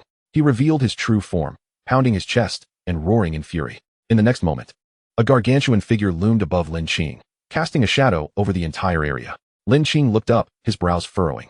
He had not anticipated that this giant ape could move with such speed despite its immense size. "You wretched human, you seek death," the giant ape bellowed, stomping down towards Lin Qing with terrifying force. Lin Qing remained steadfast, golden light surging around him as he countered the giant ape's foot with a punch. Is this brat insane? He isn't dodging. He'll be reduced to pulp. The surrounding companions of the bald man regarded Lin Qing with the look reserved for the doomed. Thud. The foot came crashing down, and a cruel smile crept across the bald man's lips. With this stomp, even mountains would be reduced to dust, let alone a mere insect like Lin Qing. Yet in the next instant, his smile abruptly vanished, as if he had bitten into something exceedingly bitter. "How is this possible?" he exclaimed, his pupils trembling in shock. His colossal foot seemed unable to descend, as if it were poised above a mountain that pierced the heavens, making no progress whatsoever. Meanwhile, his companions, who were brimming with confidence, turned pale with fear. They witnessed that the giant ape's assault was utterly ineffective. Its foot met with the opponent's fist, only to find Lin Qing wearing an expression of serene indifference, as though he had exerted no effort at all. That was a desperate strike from the giant ape, effortlessly neutralized. In the next moment, Lin Qing transformed his fist into an open palm, grasping the giant ape's toe. The strength of the celestial ant surged forth, and he began to swing the giant ape with sheer force, slamming it against the surrounding massive trees and the boulders of the mountains. Dust and debris filled the air as stones tumbled down and the mountains crumbled. The speed of the onslaught grew increasingly rapid, the giant ape's body making intimate contact with the ground, emitting pleasing sounds alongside its agonizing howls. In an instant, a massive pit was created on either side of Lin Qing, blood gushing forth, flesh flying. At that moment, Lin Qing resembled a deity of slaughter, wielding dominion over the giant ape's fate. "Altogether, kill him," shouted the remaining companions, their voices echoing with urgency. If they did not act swiftly, the giant ape would soon be reduced to a mere pulp. Now they finally understood how invaluable Qi Shui's words had been. The human before them was akin to a demon king, fiercely formidable. All at once, they launched their attacks, torrents of overwhelming energy surging forth towards Lin Qing. For streams of energy descended like a celestial shroud, oppressive and fierce. The impact was indeed earth-shattering. Even the void seemed to lament, the scene rendered utterly terrifying. Lin Qing did not underestimate them. His wings unfurled behind him, propelling him swiftly aside to evade the strike. The assault crashed into a nearby mountain range, resulting in a thunderous roar as the mountains fractured. Golden light blazed forth, enveloping Lin Qing entirely, triggering his frenzy skill. His aura soared like a rocket, ascending to a terrifying realm. Lin Qing's gaze became sharp and formidable, imbued with an awe-inspiring presence. Several demon gods charged again, unleashing their might with incredible ferocity. The lean man's claws sliced through the air like a gale, aiming directly for Lin Qing. With unmatched speed, akin to a flash of light, Lin Qing also moved, reaching the pinnacle of his velocity as he engaged in a fierce battle with the lean man. They collided repeatedly, Lin Qing's fist striking against the opponent's claws, sending a jolt through the lean man's arm. The sound echoed, and the ground around them shattered as the void tore apart. Yet Lin Qing's speed was astonishing. His fists created a flurry of shadows, each carrying boundless power. The lean man was taken aback, hastily retreating, attempting to escape the range of Lin Qing's onslaught. Naturally, Lin Qing would not grant him that chance. He stomped upon the void, his fists resembling dragons. Boom! The lean man expelled a mouthful of blood, propelled like a cannonball towards the mountains. At that moment, the remaining three launched their assault as well. Their combined energy was overwhelmingly powerful, their attack fierce enough to alter the very fabric of the heavens. Unfazed, Lin Qing raised his fist to meet the strike, and at the moment of impact, golden light surged forth, unleashing boundless strength against the oncoming force. Boom! The energy erupted in the void, a tempest of fury sweeping outward. The mountains and thickets were instantly leveled, the ground trembling as if a calamity had struck. Upon witnessing this, the three were left aghast, their expressions changing drastically. The collective strength of the three had been utterly shattered by their opponent. What kind of monstrous physical power was required for such a feat? As they were still grappling with their astonishment, Lin Qing was already on the offensive again. He resembled an ancient war god, growing ever more formidable with each battle, his attacks becoming increasingly fierce. "Kill!" The two shouted in unison, unleashing their full might without reservation. They understood that if they did not fight with all their strength, they would inevitably meet the same fate as their fallen companions at the hands of this human. Buzz! Two dazzling beams of light erupted from their bodies, shooting skyward, dimming the very world around them. The human form began to transform gradually. Moments later, accompanied by a fierce eagle's cry and a beastly roar, two colossal forms, resembling mountains, emerged. These were their true forms. The first to cry out was a massive avian beast. Its wings spread wide, casting a shadow upon the earth, filling the sky with its presence. As it unleashed a dark beam from its beak, it descended with overwhelming pressure toward Lin Qing. The very mountains quaked beneath its might. Lin Qing remained calm, slowly swinging his city-breaking halberd, uttering softly, "The dragon stirs the waves." Roar. A powerful dragon's roar erupted as Lin Qing's arm surged forth.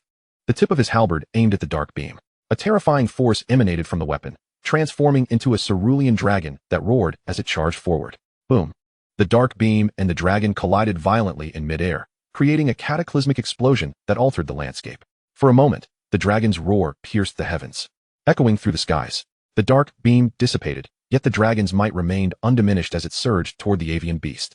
Upon witnessing this, the beast's eyes flashed with terror and astonishment. The dark beam it had unleashed was already a formidable attack, yet it was effortlessly countered.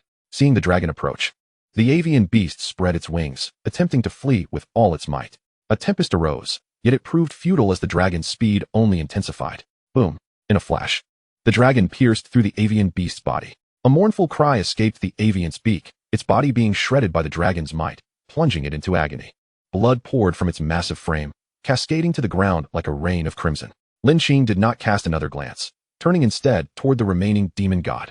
Pierced through the body by the tumultuous dragon, death was not far off. The dragon would incessantly assault its insides, pulverizing its vital organs. As the grade of the celestial dragon's city destruction halberd ascended, the potency of its accompanying abilities naturally underwent a qualitative leap. On the other side, a beastly roar emanated from a demon, resembling a brutish bull, yet possessing a mouth full of sharp teeth and a tail adorned with barbs akin to steel needles. It appeared both domineering and fierce. Its eyes, white mist erupted from its nostrils, and its gaze turned a fiery crimson as it thrust its head forward. With iron hooves, it charged forth like an armored tank, wreaking havoc in its path, exuding a terrifying aura. Lin Qing's eyes sharpened. He sheathed the city destruction halberd and, feeling the weight at his waist, extended his arms forward. He intended to confront the beast's charge head-on. This was the collision of a sixth-tier aberrant creature. The force was cataclysmic. Even evading would likely expose one to the repercussions of its onslaught. Yet, Lin Qing astonishingly sought to withstand this impact with sheer physicality, inducing a sense of dread. The aberrant creature clearly perceived Lin Qing's movement, its eyes brimming with disdain. This human was excessively arrogant, daring to withstand its strike. Indeed, humans are prone to hubris. Perfectly aligning with its intent, it would crush this human into oblivion. With this thought, it accelerated once more. In an instant, the beast's charge sent tremors through the very earth, gusts of wind howled, and mountains were shattered asunder. It was utterly terrifying. Boom. Just as the aberrant beast reveled in its superiority, it abruptly felt its speed diminish. Fear surged within. At that moment of shock, it realized it had come to a halt. Rise. Lin Qing bellowed, his arms ablaze with golden light, power surging forth like a tidal wave from within. Converging in his arms, with a sudden burst of strength, he grasped the creature's two horns and hoisted it aloft. The beast, feeling its form lifted, had its pupils constrict. Unable to restrain itself, it muttered a profane curse. What the hell? This is possible. The scene resembled an ant lifting a colossal elephant, a sight most astonishing. Crash. Lin Qing hurled the beast as effortlessly as tossing a chick, smashing it against the mountains. Following this, he soared into the air, a resplendent glow radiating from behind him. A massive phantasm materializing. Golden feathers began to manifest, each imbued with a fierce aura of slaughter. Every golden feather resembled a razor, brimming with lethal intent, poised for action. 100,000 divine feathers transforming into sword furnace. No sooner had the words left his mouth than the golden feathers transformed into luminous streaks, racing towards the demon that had just begun to rise. Thud, thud. 10,000 golden feathers, teeming with inexorable violence, relentlessly struck the beast. Instantly, its proud hide armor shattered into dust. Bereft of this layer of defense, its flesh was as fragile as tofu, crushed without even a whimper of protest. With a thud, it collapsed to the ground. In a fleeting moment, Lin Qing appeared before the gravely injured demons.